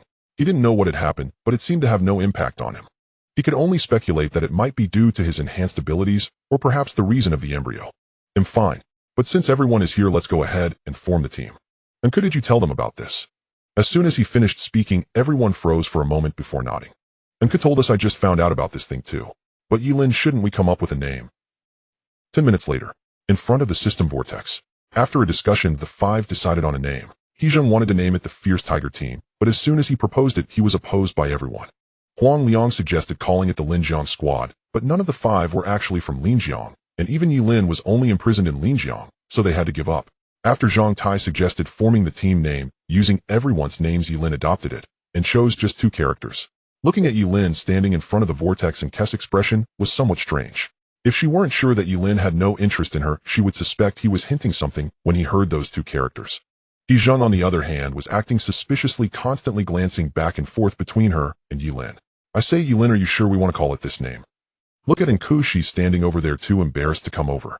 Ye Lin gave a speechless glance at the gossiping He Zheng. Enku didn't come over because she feared she might not be able to resist beating He Zheng. He chose to name it the Lingen team simply because the name flashed in his mind for no reason. He initially hesitated, but it felt oddly familiar, so he ultimately settled on it. Lingen team sounds good too. Ye Lin, I think you might as well be straightforward and just call it Linen. Oh, it fits perfectly with both your and Kes names, one for each of you. Hey, actually our names combined wouldn't be bad. Either He Lin Fearling team sounds quite powerful, even scaring off evil spirits. Ignoring He Zheng, Ye Lin extended his hand to confirm with the system. He didn't know why, but when he first met He Zheng, he thought He Zheng didn't like to talk nonsense. But now it seemed he had misjudged. Lingen sounds good too, is its soul peace. May all the souls of the deceased find peace. Behind Ye Lin, Huang Liang's side, Riley unable to help but think of those who had passed away. His expression was complex, as if he had something to discuss with Ye Lin, but after much hesitation, he decided to wait until the next exam results came out. Ye Lin's previous words reminded him that after returning he had looked up some things, but the answers were hard to accept. Ding confirmed whether to establish the team. Current team, name Lingen. Current team, leader Ye Lin. The system prompt sounded and Ye Lin did not hesitate, directly choosing to confirm. The next second, a white light appeared from above, quickly illuminating everyone before condensing into a white badge that appeared on Ye Lin's chest. At the same time, a prompt in Ye Lin's mind instantly rang out, notifying him that special exchange rights had been opened. Ding, team member view function has been activated. Ding, special exchange function has been activated. Ding, Lingen team meets the conditions for team battle, new exam types added. Buzz. The exchange light curtain unfolded. Unlike previous exchanges, after becoming the leader, Ye Lin found that the special exchange light curtain remained above the vortex, visible to everyone. He quickly realized that the special exchange was a benefit of forming a team, so as long as one person met the conditions and became the leader, even those who hadn't achieved a perfect score could qualify for exchange.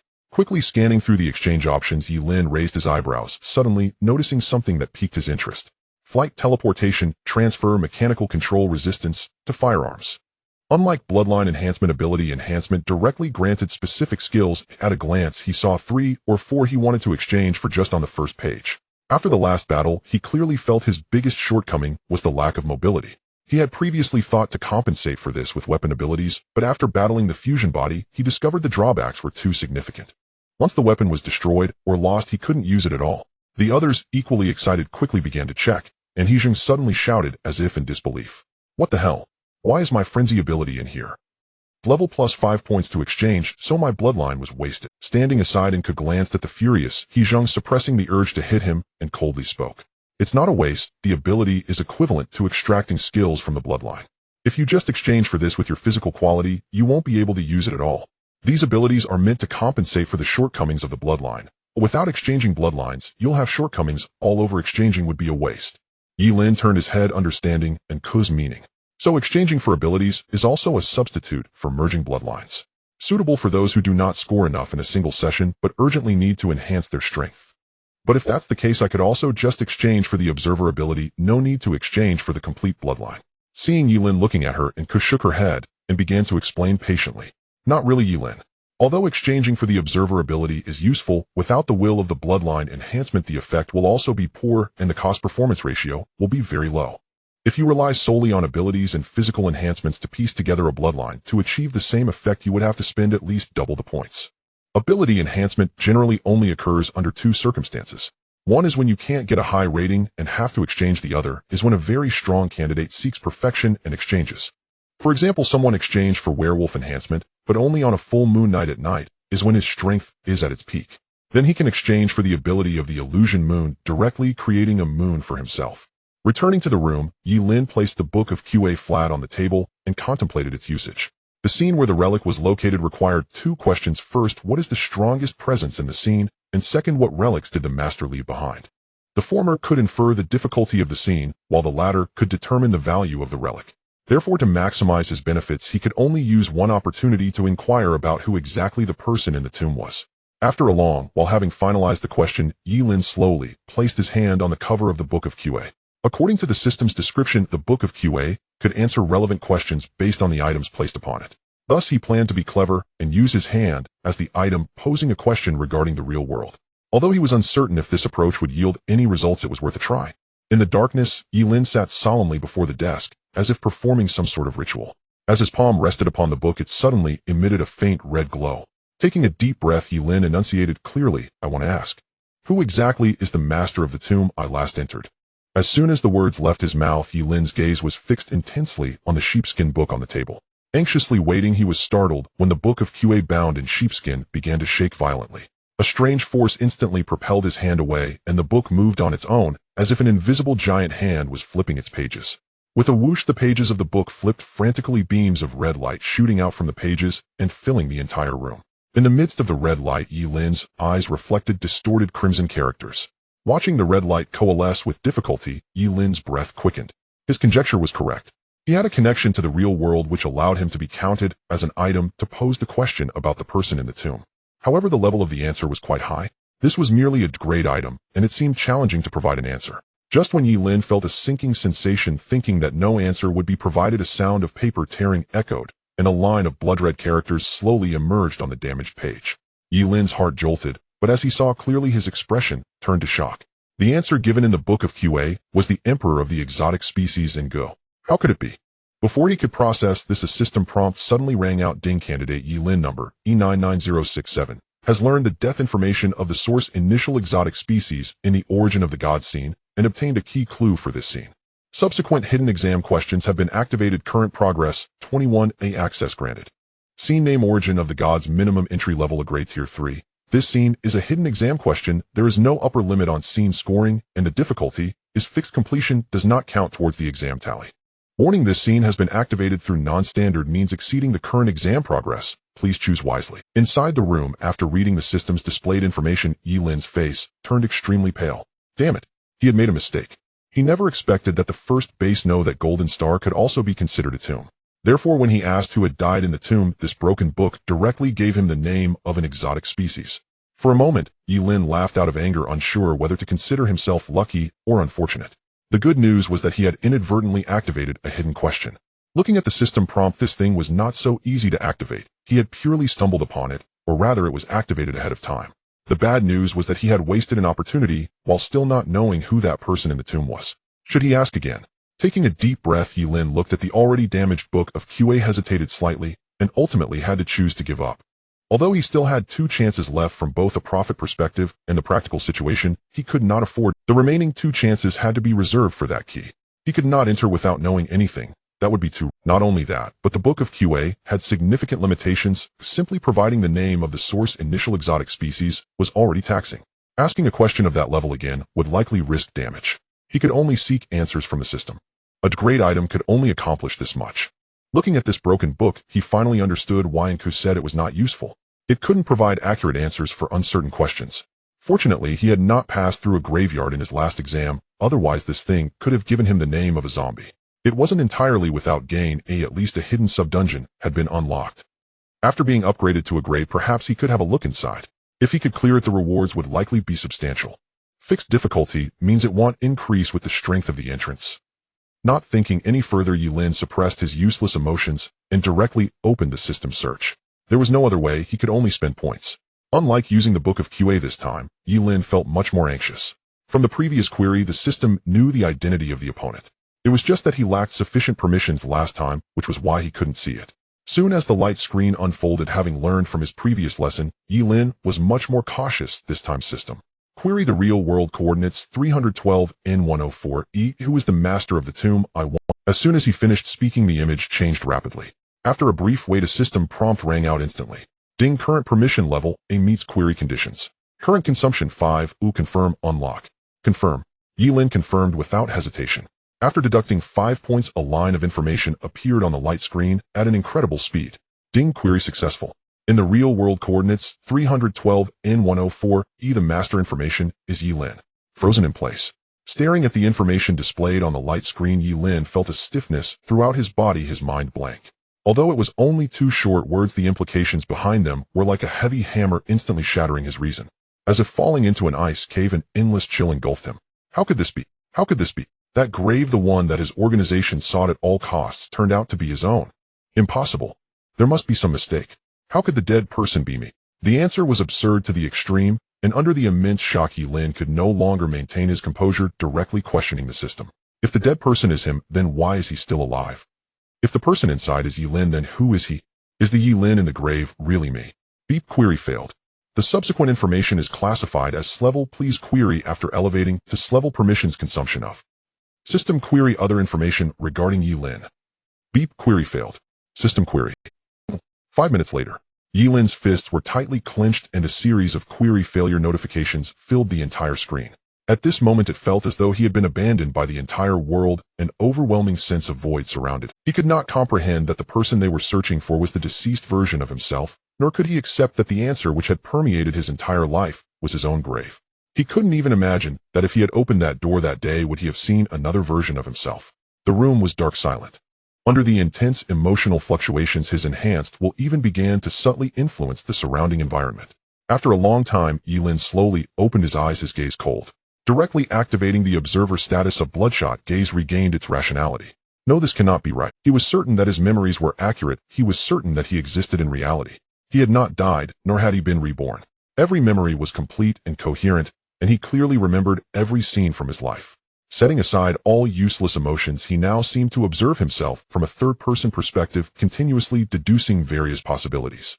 If the person in the grave is not me, is there any other possibility? Is it a shared name? Did the organization deliberately give me the same name? Ye Lin's gaze flickered, his mind racing. This possibility could not be ruled out. Initially, he had no name, only a number. Ye Lin was the name given to him by the organization. If the organization was deceiving someone or using Ye Lin as some kind of code name, it logically made sense. If that is the case, it means the organization knows the true identity of the Grave Master. Then who was the real Ye Lin? Pondering the meaning of names, Ye Lin felt a sense of absurdity. He had thought the identity of the Grave Master would be a historical figure or a being from mythology. No matter how obscure, even with minimal traces left behind, he could deduce information based on the name, understanding what the organization was truly looking for. But now it seemed impossible to deduce. The name Ye Lin had no records at all, and the only direction was the surname.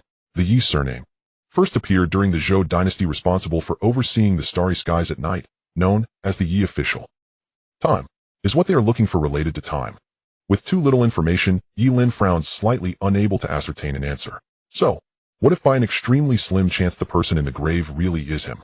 Does the organization want him to return to his own grave to find, or rather to come into contact with something? The possibility is very low. Ye Lin shook his head, dismissing this thought. During training at the base, he had nearly died more than once.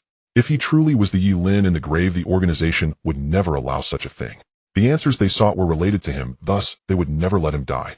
However, during those brutally extreme tests, no one cared about his life or death. The fact that he survived was beyond many people's expectations. Could it be that I was the one laying the plans? For some reason, I left behind a grave, then came into contact with the secrets left by the higher-ups at the base and sent another version of myself into the death trial. Do I need to enter here? That seems unlikely. Ye Lin again dismissed this guess. The reason is the same. The most important point is that with such a complex method to bring him in, he had no memories at all. That would mean another Ye Lin must have wanted to conceal his identity, and the only entity that could be hidden from is the system.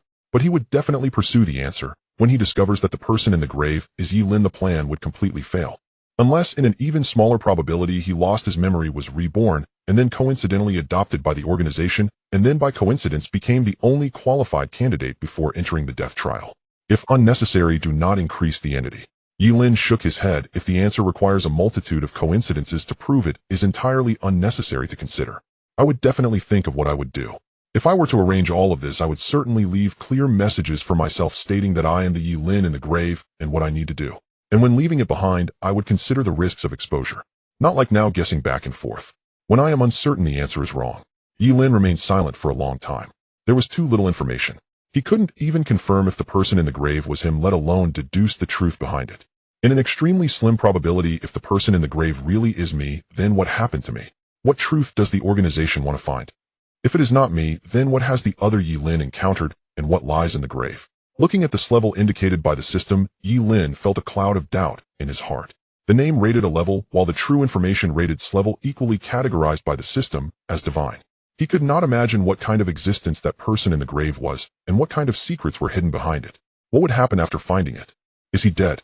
If he is dead, how did he die? Ye Lin smiled wryly. At this moment he felt as if he were walking in darkness, merely lighting a small flame, lifting his head only to see an endless abyss. I can only wait until my permissions are raised this level. At that point I can ascertain whether the person in the grave is truly me.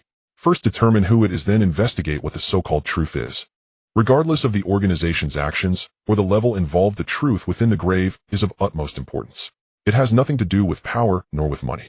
The organization has spanned a century, spending vast amounts of wealth killing so many people, all for the sake, thinking of the fervent and devoted gaze of the higher-ups at the base. When discussing the truth, Ye Lin even felt that what they were seeking was less the truth and more akin to an existence similar to a truth.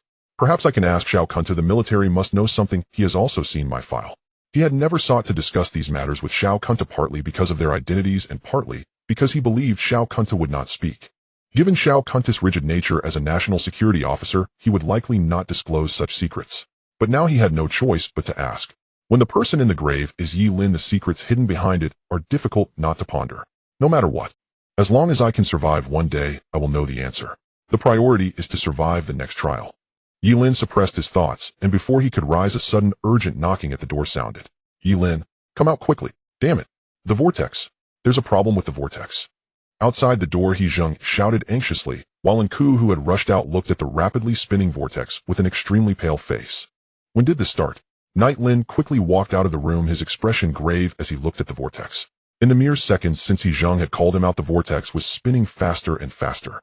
As soon as he finished speaking, Huang Liang, who had noticed it first, responded quickly and seriously. About half an hour ago, it wasn't this fast at first. I thought I was seeing things.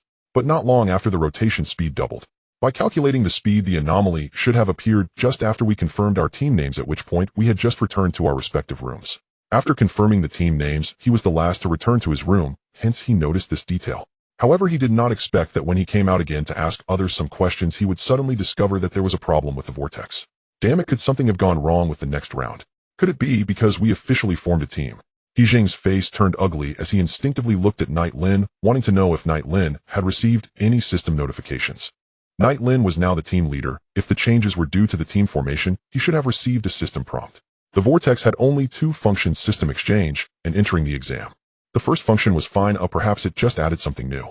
But if there was a problem with the second function, it would mean that their next round would have significant changes.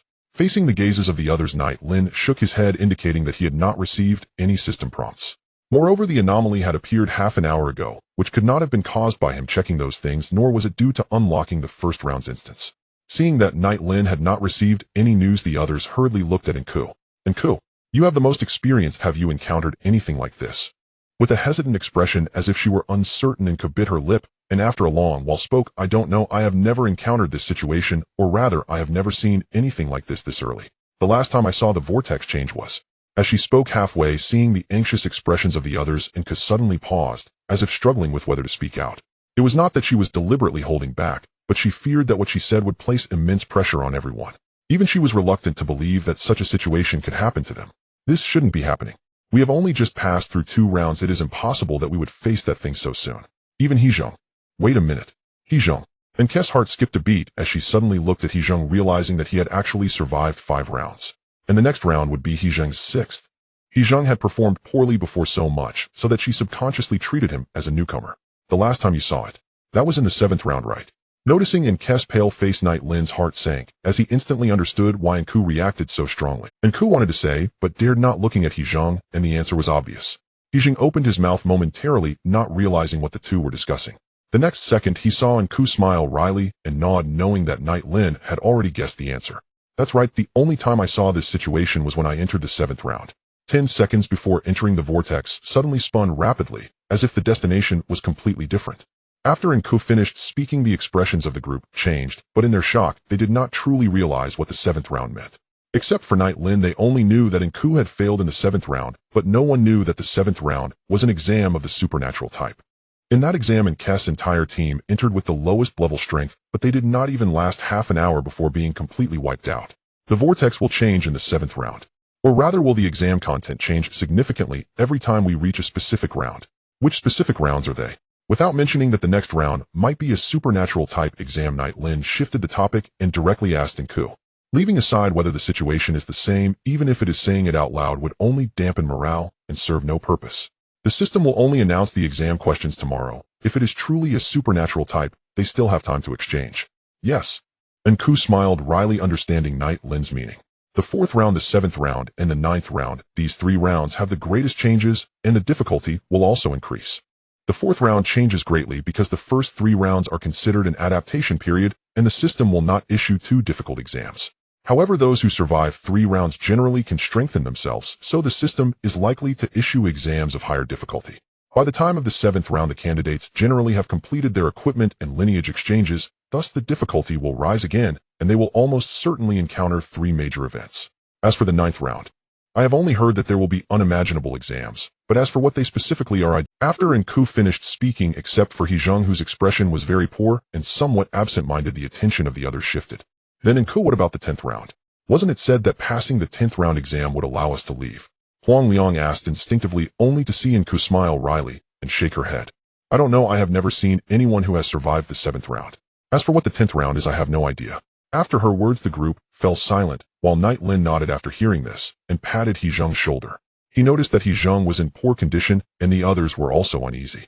Unsurprisingly, Hezheng felt that because his rounds were too many, it would lead them to face a special exam in the next round. But in his view, it was more likely to be because of him. With 2 consecutive perfect scores, even if he passed the exchange for 2 clever evaluations, the scores were still there, and the difficulty would inevitably increase.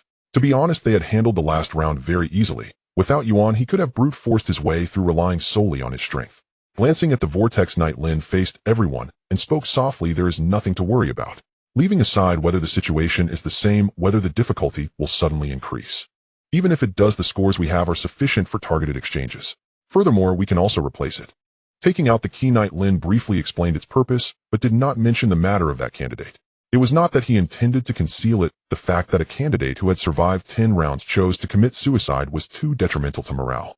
The atmosphere slightly eased, but Hezheng let out a wry smile and remained silent.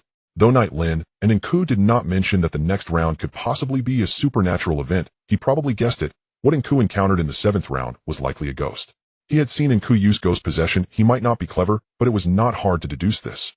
Long before this, he had been worried about encountering the 3 major types of exams, thinking that since he encountered the meme in the last round, he would not have to be afraid temporarily. But unexpectedly, without saying much more at Huang Liang's suggestion, the 5 went to Zhang Tai's home for dinner, which somewhat eased their mood. Ye Lin did not refuse. There were only 3 days of rest between each round. Although he could endure it, the nerves of the others were already stretched to their limits. As for the matter of the grave, he planned to find Huang Liang alone after the exchanges were completed. He could tell that Huang Liang had something he wanted to discuss with him. As for investigating the relic scene, they could only wait until the type of the next exam was announced. According to Nku, after the system announces the exam type, the next day the answers, given by the Book of QA, will be more accurate. The specific reason seems to be that there is some connection between the scenes. Walking at the back, Ye Lin glanced at the time on his watch. There were less than 40 hours until the next round's announcement. Remembering what Nku had said about the mirror ghost, his gaze flickered. If the next round is indeed a supernatural type exam, he is actually quite curious. What exactly is a ghost? In Zhang Tai's home, room 11. After the dinner gathering, the 5 of them, full from the meal, strolled along the country path. The moonlight was bright, and the evening breeze gently blew. Like Hezheng, Zhang Tai also chose the appearance of his hometown. It was a typical northeastern courtyard with mountains in front and water behind, and many relatives lived in the village.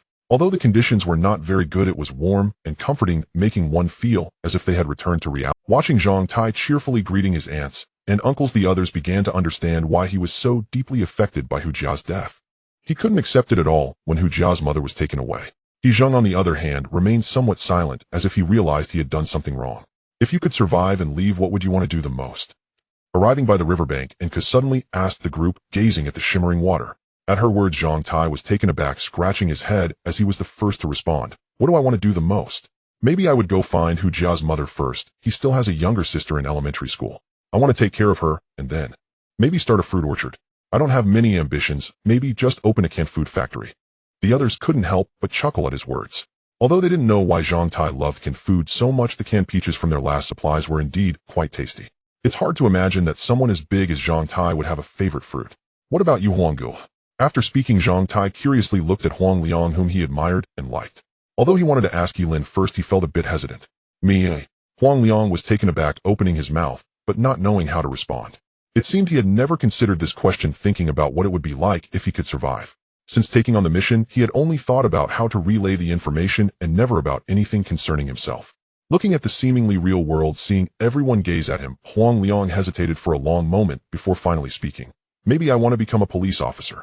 Both my parents are police officers, so I want to be like them and protect everyone.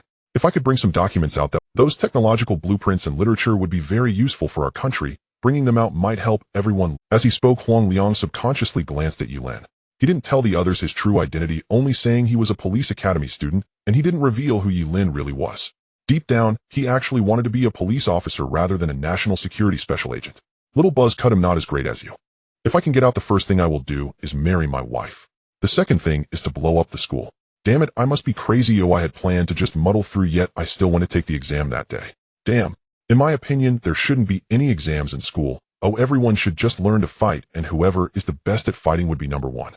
So that we wouldn't encounter such situations again, with everyone crying and not knowing how they died after coming in. Seemingly unwilling to think about painful matters, He Zheng couldn't help but curse, wishing he could travel back to the past and blow up the school no matter what. Huang Liang helplessly watched He Zheng, whose dream was to blow up the school, and didn't speak to dissuade him. Though he felt it was inappropriate, the higher-ups had indeed proposed such an idea after the death exam appeared.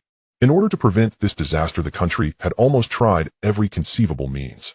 Blowing up the school might make the death exam disappear. But no matter what weapons they used, any school that experienced a vortex could not be destroyed, and getting close was extremely dangerous. And Ko, what about you? Do you want to go dancing? To become a dancer? After He Zheng spoke, he couldn't help but ask Ko, who was quite mysterious.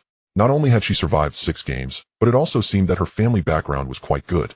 Me. Seeing Ye Lin also look at her, and Ko hesitated slightly and shook her head.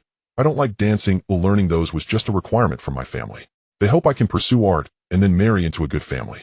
But if I survive, maybe I would like to travel alone to see the mountains and the sea and wander around. I don't like being constrained. The others were somewhat surprised and hadn't expected Ko to say this. What about you, Ye Lin? After brushing aside her windblown hair, Ko looked towards Ye Lin, and everyone turned to look at him. If everyone's dreams were to hope to live their lives in their favorite ways, then they were very curious about what Ye Lin truly liked and wanted. Facing everyone's curious gazes, Ye Lin fell silent. He didn't know what he wanted, nor what he wanted to do after surviving. From the moment he became aware, he seemed to exist as a tool existing for a single purpose. All the meaning of his existence was to find that answer. Maybe to know some answers. As his words fell, the others didn't know how to respond. Except for Huang Liang, the other 3 looked at him with a bit of astonishment. After a long pause, He Zheng suddenly grinned. That works. Ye Lin, to be honest, I believe you will definitely survive. If you can get out, remember to help us fulfill our dreams. And then ask that damn system why it makes us take exams. Time flew by. The next afternoon, in the death exam space, the 5 stood together in front of the vortex, waiting for the system to announce the type of the 3rd exam. He Zheng was chewing on a cigarette, appearing indifferent, but his eyes were bloodshot from a night without sleep. Huang Liang occasionally glanced at Ye Lin as if he had something on his mind. Zhang Tai nervously ate something, trying to relieve his stress through food. Meanwhile, Ko looked serious, cradling a thick stack of documents, seemingly preparing for something. Soon as the vortex suddenly accelerated and burst forth with a bright red light, a cold mechanical system prompt rang out. Ding. The type of the 3rd exam has been drawn. The type of this exam: escape supernatural. Exam scene: modern horror. The hall was enveloped in a dead silence. Everyone stared pale-faced at the system notification flashing on their wristwatches. Despite Ye Lin's preparations, his heart weighed heavily when the system confirmed the news. Although he had never experienced this type of exam, he could imagine how terrifying it must be, especially with the examples. Ye Lin looked down at the key in his hand. Fortunately, they still had a chance to switch. What does escape mean? Are we supposed to escape from somewhere? Will we encounter ghosts inside? What abilities do ghosts have? Huang Liang turned his head, subconsciously looking at Ku. He had heard about paranormal events from He Zheng, but He Zheng only knew they were terrifying. Yes, in escape-type exams we can only run. But that doesn't matter because ghosts cannot be killed. Their methods of killing are nearly unsolvable. Therefore, any exam involving paranormal events is generally an escape type, and we can only find ways to avoid the ghost's pursuit. Ku briefly explained, and under her explanation the others began to understand the terror of ghosts. What about exchanging for items that can restrain them? Or what if we become stronger? I remember seeing some items in the exchange that can deal with paranormal entities. Huang Liang seemed somewhat unwilling, feeling they were powerless against the ghosts. It wasn't just his education that made it hard for him to understand the existence of ghosts. In his perception, every powerful being should have weaknesses. It's useless. Ku shook her head and sighed. There are many types of ghosts. Some are merely stronger spiritual entities that your exchanged abilities can mostly only harm. However, as long as it's an escape-type exam involving ghosts, once we trigger its killing mechanism, even if one is very strong, it may only be a struggle, and they will die a bit slower than those weaker. The atmosphere was oppressive. As soon as Ku finished speaking, He Zheng couldn't help but urge, damn it, let's not think about how to deal with ghosts anymore, let's just switch. Isn't there a key that can open another scene? Whatever it is, it's better than encountering a ghost. He looked at the key in Ye Lin's hand, swallowing hard under the immense pressure, feeling as if a massive stone sat on his chest. At that moment, he didn't want to think about how to cope with ghosts. In his view, the probability of dying in a paranormal event was 100. As long as they entered, there was no chance of survival. As the words fell, everyone looked at the key in Ye Lin's hand, and Enku didn't say anything more. There was no choice, they had to switch. She also lacked confidence in surviving a paranormal event. Ye Lin nodded without further ado and placed the key on the book of questions. Although the vortex had changed, resulting in a paranormal exam, he could not determine whether the third round would refresh after the supplementary exam. But every round counts. If they managed to switch after coming out, it would count as passing through. Soon as the red light illuminated, the book of questions began to flutter on its own with the text on the pages twisting continuously. Ye Lin's expression grew serious as he asked the first question directly. What is the strongest item that can be taken from the scene opened by this key? As soon as he finished speaking, everyone became curious, especially Enku, who was the most anxious. This question was one they had discussed, and after careful consideration, it was the most effective way to elicit a valid answer. Items from the exam could hardly be taken out, so what could be brought out must be the relics left by the examinee. Whoosh, the pages flipped violently, and moments later a line of simple blood-red characters slowly emerged. At the moment they saw it, everyone was taken aback and Kess' heart jolted, and she looked at Ye Lin in astonishment. The displayed answer was incomplete, but just a few words were enough to surprise her. Abyss Armor A-Class. The third relic left by that examinee was actually a defensive equipment. Ye Lin was slightly taken aback, but soon realized his previous guess was correct. The examinee had left behind his equipment after committing suicide, which indicated that there might still be equipment among the subsequent relics. There might even be more than one item in the scene. After all, he had only asked what the strongest item was to show the most accurate answer. A-Class equipment. Damn, I don't even have permission to see this. It must be worth at least 135 points or more. Why are the rewards inside so good? Isn't the difficulty explosively high? Hijung, both shocked and delighted, stared wide-eyed at Ye Lin. They only knew that this key could open a supplementary exam, but they had no idea about its origins. Ye Lin said nothing, and they assumed it was a reward from the system for him. Beside him, Huang Liang and Zhang Tai were also somewhat astonished. Although the name of the equipment was not fully visible, just knowing it was A-Class implied its incredible strength. It won't be. The difficulty is locked and unrelated to our strength. Enku chuckled, glancing at Ye Lin instinctively. Although it was a pity that the major benefit was to be taken by Ye Lin, it was clear to her that without him, she would have died in the first exam, let alone obtaining subsequent items. Not only that, she also thought there might be more than one piece of equipment inside, perhaps one that suited her perfectly. Though this guy could be cold-blooded at times, acting purely out of self-interest, if there was something suitable for her, Ye Lin would not hesitate to share. Ye Lin, let's continue to ask the second question. And Kess' mood improved significantly. Now, they just needed to know what the greatest threat inside would be, and then they could prepare to exchange. Collecting his thoughts, Ye Lin nodded and straightforwardly asked the second question. I want to know what is the strongest entity that will be hostile towards us in the scene unlocked by this key.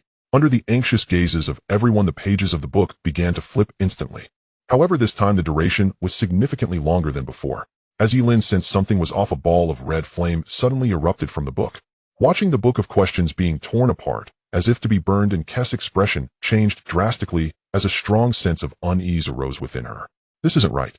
The situation was wrong. In her expectation, this answer shouldn't be too difficult to reveal, but judging by the current scenario, the whole book seemed to be on the verge of being incinerated just to show this answer. Within the blazing blood flames, screams that seemed to echo from hell suddenly reverberated in the hall. If this were not a dead exam space, the group might even suspect something was about to burst out of the book. Damn it. Ye Lin, quickly close the book. Enku shouted anxiously, not wanting the book of questions to be destroyed. However, before Ye Lin could forcibly close the book, a line of blood-red characters ignited before their shocked eyes. Fengdu. In an instant, the blood characters burned out as if they had never existed. Fengdu Dadi. The hall's atmosphere sank to an almost unbearable weight. After a long moment, Hijung seemed to squeeze the words from his throat, forcing them out with great difficulty. Although the blood characters had only appeared halfway before vanishing, he had seen them. He was not well educated, but Yang Xiao was from the Fengdu area near Chongqing. Having been steeped in such lore, he knew what those characters meant. Fengdu Dadi, sovereign of the Netherworld, a ruler akin to the 10 Yama kings, but on a loftier plane. Perhaps a Fengdu Pongguan, an envoy. Huang Liang offered a bitter smile. As a national security operative, he knew something of folk beliefs, yet the moment the words left his mouth, he found himself at a loss for what to say next. Whatever it was, the opponent's strength was unfathomable. If they dared enter, their odds of surviving would likely be even slimmer than in the third trial. In the silence, Ye Lin glanced sideways at Enku. He could tell she had not anticipated this either, and she was not pretending ignorance to trick them into going in. If she were truly deceiving him, Ku would not have proposed exchanging for the book of questions. If the key itself were faulty, the explanation would be too simple. The world where the relic lay was of extreme difficulty, not something a newcomer could pass. By reverse reasoning, anyone able to obtain it must have survived many rounds, most likely 7. And the world opened by the key would naturally be of 7-round difficulty as well. Ye Lin's eyes flickered as he sorted the whole matter, and Ku had not lacked a way to pass, then as she had retreated for other reasons. That death-warding relic was not used to flee the 7th round, but to preserve life afterwards. That explained why Ku could not bear the fake one, and why she could not unleash the full force of vengeful ghost possession. Because the relic was not meant for newcomers. Realizing this, Ye Lin quickly connected all the earlier questions into a coherent picture. He had once wondered how a transcendent being who could survive the death examinations and 10 rounds could lay out such a crude scheme, leaving a relic and a letter to a novice that could fail at the slightest mishap. For a time, he even suspected that Ku had been set up, that someone had planned against her. After all, there remained a slim chance he himself might be the Ye Lin in the grave. But now it seemed otherwise. Ku had simply been afraid of death. She lacked the courage to clear the 7th trial under that examinee's arrangement, and had used the death-warding relic to escape. Then by coincidence she had run into him. He could even fathom why she had recoiled, and what she truly hated. Brother Lin. Are we still going there? In the deathly quiet Zhang, Tai suddenly ventured, breaking the stillness. He was somewhat bewildered, unsure of what had come over everyone. But he could reason that they seemed unable to swap their exam now. If they did not, they would next face the 3rd round of supernatural trials. We won't go. Everyone prepare to make exchanges focusing on countering supernatural threats. We have 28 hours to prepare. The coming difficulty will be great, but it need not be fatal. Ye Lin finished and strode first toward the system exchange. Worry was futile. No negative emotion should cloud their judgment. There was nothing to hesitate about, nothing to fear. To him, the optimal solution was to abandon immediately the world the key belonged to. The Fengdu instance's difficulty was fixed independent of their strength. Once inside, life or death would hinge entirely on luck. The death examinations, by contrast, were exceedingly fair. As long as the system issued the test, even if its difficulty rose to SSS, they would still hold a sliver of hope. Exactly. The system would never release an exam that guarantees death. Watching Ye Lin stride toward the vortex, as if untroubled, Huang Liang drew a deep breath and turned to the others with steady eyes. I promise you all I will protect everyone in this round. We now have enough points. I believe that if we work together, everyone can come out alive. No matter what enemy, no matter what demons or specters, if we do not give up, we can defeat them. Hearing the oddly earnest encouragement from Xiao Kuntu, Ye Lin could not help but smile softly before the vortex. Although Xiao Kuntu was rigid and sometimes naive, he made a good teammate. Ye Lin, what do you think if I exchange for leap slash? It grants displacement and slashing. Seems perfect for me. It's just that after upgrading lineage first, and then choosing this, I won't have a single coin left to spare. Pointing at the special exchange, the leap slash rated C with an extra 5 points. Hezhong felt both rueful and covetous. Like Ye Lin, after the previous round, they all realized the supreme importance of rapid movement. Battles erupted without warning, without mobility. No matter how strong, one could not land blows. Go ahead. You carry your own weapon, so you need not exchange for one to cover that weakness. Ye Lin glanced at the ability Hezhong pointed to and nodded in approval. Although the next round was of the supernatural type and unlikely to involve direct combat, leap slash could cover over 10 meters in a single leap, which would be useful for escape. After 2 hours of weighing and discussion, the entire squad had finalized their exchange plans. Hezhong continued to strengthen his lineage, upgrading the Berserker to grade Thunder Berserk, capable of summoning a lightning strike. His bodily strength rose to match, and even slightly exceed his state before the previous round. Huang Liang abandoned lineage enhancement. The team lacked ranged capabilities. If he pursued lineage, survival might improve, but offensive support would not change qualitatively. There were no points left to exchange for bullets. So he chose 3 abilities outright: ballistics, control, killing intent, perception, and rapid reloading, converting the remaining points into bullets that could harm supernatural entities. Although the effects were uncertain, the system's notes suggested at least a brief stalling effect on ghosts. Zhang Tai also enhanced his lineage, upgrading from Silver Giant Bear to Titan Giant Bear, complete with Titan armor. With his remaining points, like Hezhong, he took a Guardian ability. Upon activation, it dashes to a teammate at extreme speed. Though non-offensive, its movement range reached an exaggerated 100 meters or so. As for Ku, she followed through on what she had said in exchange for a grade supernatural enhancer, partial immunity to physical attacks, the ability to consume vitality for brief teleportation, and vengeful ghost possession as an attack method. Their net combat power even exceeded Hezhong's. And he, looking at the dense array of exchange options, found himself hesitating. He had plenty of points and an unused grade rating. Therefore, the directions in which he could strengthen himself outnumbered those of everyone else combined. especially the choices available to a grade rating. Each one was tantalizing. From a grade onward, the abilities and equipment up for exchange represented a complete qualitative leap. Light of Divine Punishment, Prayer of Despair, Instant Teleportation, Lightning Escape. Gamma Burst, Microfusion Heart. What should I exchange for? No one interrupted Ye Lin. After exchanging, the four of them tacitly went to Huang Liang to familiarize themselves with their abilities. This time, even Enku couldn't offer any enhancement suggestions. After completing the exchange, Ye Lin's strength was almost catching up to that of her former captain. Considering that unknown ability, perhaps their combat powers were not far apart. The speed of growth was astonishing, yet upon careful thought, it was also reasonable. It was not only due to the extra rewards for being a newcomer. After 2 consecutive high-difficulty tests, Ye Lin's performance was nearly perfect, leading to her growth rate directly exceeding the timeline. The strong remain strong while the weak become weaker. The higher the score in the death exam, the faster one becomes stronger. Taking scores of 61 and 70 as examples, they seem to differ by only 10 points, but after deducting the base score of 60, the speed of becoming stronger differs by tenfold. The former had only 1 point left each round, making it difficult to enhance oneself. Meanwhile, the latter could enhance themselves with 10 times the score, and under the snowball effect, the gap would only grow larger. Similarly, Ye Lin's perfect scores not only allowed her to enhance herself for the exam, but also to choose the route with the greatest potential from the beginning. In the later stages, the gap between her and ordinary candidates would become extremely exaggerated. In a certain sense, the death exam was similar to reality in this aspect. A difference of 1 point could mean the difference of thousands, and a few points could change one's destiny. Considering what Enku still owes, there are 172. One left.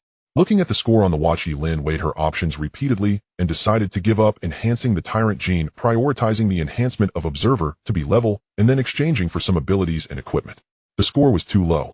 Not only was there little meaning in physical enhancement for the next round, but in front of the items she wanted to exchange, her score was simply pitiful. After her physical fitness improved, the score required to enhance the observer bloodline to be level decreased to 75 points. Adding the tyrant gene, if both were enhanced to be level, she would have at most 30 or 40 points left. However, even decent level abilities cost over 45 points. Although she could split the level evaluation into 3B levels to exchange for more abilities, and bloodlines were different, a low-level bloodline could at least be enhanced to a higher level, but once an ability was exchanged, it would be fixed with no room for improvement. Moreover, level evaluations were not so easily obtained, and she didn't want to waste them like that. After deducting the enhancement for the observer, there are still 97. One left. Of that, 30 points would be reserved for preparing to exchange for weapons and consumables. With 67 points left, it should be enough to exchange for a decent level ability. Looking at the ability options, Ye Lin's gaze lingered on Bloodshock and Stormflight. Both required an level evaluation and 60 points. The former transforms one into a shadow, striking the target at supersonic speed with movement distance and attack intensity determined by the life force consumed, and possesses a very brief invulnerability time at the moment of activation. With attack and defense integrated into one out of all the abilities, she saw this one seemed to offer the best cost-performance ratio. The downside of consuming life force could be compensated by the tyrant enhancement. The latter, on the other hand, had a longer endurance time, directly summoning Stormflight, which could be maintained as long as it wasn't cancelled. It could use lightning to attack targets with its power dependent on the weather conditions, performing better during thunderstorms and requiring no consumption. Both abilities were strong and could fill gaps in her capabilities.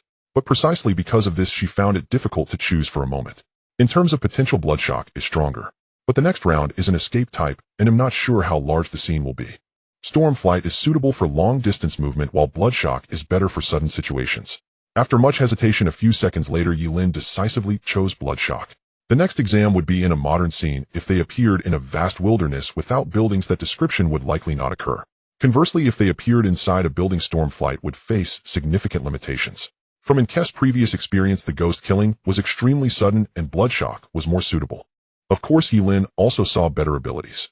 However, those abilities were too expensive. For example, the exchange price for Wind and Thunder Escape reached 300 points, almost equivalent to a complete level bloodline.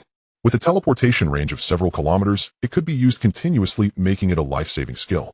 Ye Lin speculated that some abilities with such high prices were likely the core abilities within the corresponding bloodlines. Exchanging for this ability would be almost equivalent to obtaining a complete bloodline. This way, those candidates who had to exchange for trash bloodlines in the earlier rounds just to survive would have a chance to continue enhancing themselves after achieving high scores later. Without further thought, Ye Lin directly pointed to exchange. In an instant, the system prompt sounded, "Ding, the current enhancement level meets the minimum exchange standard. Do you confirm the exchange for Bloodshock?" This time's consumption a level evaluation 1 a score consumption 60 confirm. Buzz, with a faint buzzing sound the system light column descended. Unlike the violent reaction during the tyrant enhancement perhaps, because her physical strength was sufficiently high this time, Ye Lin only felt her blood briefly boil, and as a mist of blood spread out, and then receded into her body the ability enhancement was completed. In her mind, she automatically learned how to use it sensing the blood surging within her body. Ye Lin activated blood shock directly to test its effect. In an instant her body seemed to dissolve into a mist of blood. A red shadow suddenly darted across the hall. 0.01 seconds later, accompanied by a delayed sonic boom, the air along the path was compressed and deformed, leaving a streak of blood.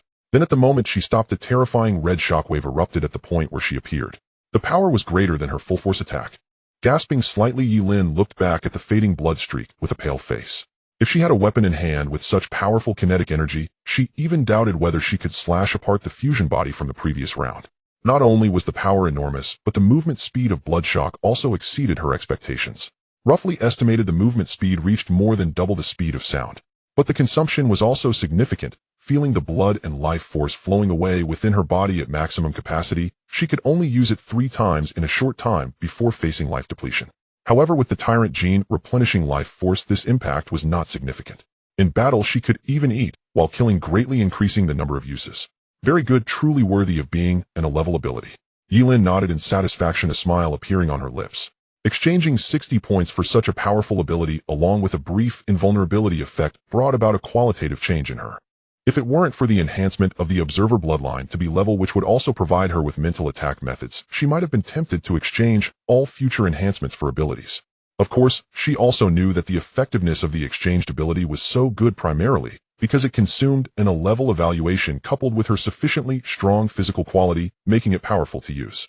The system prompted that the minimum conditions had to be met for the exchange, so for someone without enhancements they might explode into a mist of blood at the moment of activating blood shock, dying on the spot. Next, it's time to exchange the Observer to be level. Returning to the vortex, Ye Lin directly reached her hand into the vortex again. She was also curious whether the seemingly most useless Observer would undergo a qualitative change after being enhanced to be level. According to the system's explanation, the attack methods after reaching B level would be very special. The beam of light descended once more. This time Ye Lin found it much harder to endure. Within the light, he felt his consciousness being compressed, a surge of intense pain erupting from the depths of his soul. His will seemed to be compressed, and as a continuous stream of mental energy surged into his mind, his range of perception expanded. Amidst the excruciating pain, Ye Lin couldn't help but kneel on the ground, cold sweat pouring down his face. The pain was unbearable. The mental agony felt as if it were piercing straight into his soul, causing him to momentarily lose control over himself. Fortunately, the duration was not long. Accompanied by a ripple of mental energy, the air around him seemed to be stirred by an invisible hand. After a few seconds, the system announced that the enhancement was complete. Ding, enhancement finished. Observer bloodline has been upgraded. Intervener. Ye Lin gasped for breath, slowly standing up and instinctively looking at his hands. After the enhancement, his vision became clearer, as if he could see every detail within a hair's breadth. The world in his eyes was not only brighter, but the colors were also much more vivid, as if he were observing the world from a completely new perspective. In a daze, he could even perceive the paths of light's propagation, as if they contained some kind of pattern. Everything within a 5-meter radius was under his control. As if realizing something, Ye Lin extended his hand and slowly tightened it around the empty cigarette box of Hezheng not far away. In the next moment, after a slight fluctuation of mental energy, the cigarette box was crushed into a lump. Is this the telekinesis that appears after reaching level? It looks quite good. Looking at another explanation of mental shock in the intervener information, Ye Lin focused his mind directly on the cigarette box. After lowering his arm, the cigarette box was frozen in midair under the lock of his telekinesis. As a glimmer of deep blue suddenly flashed in his eyes, an invisible shock struck, like lightning, shattering the cigarette box into pieces.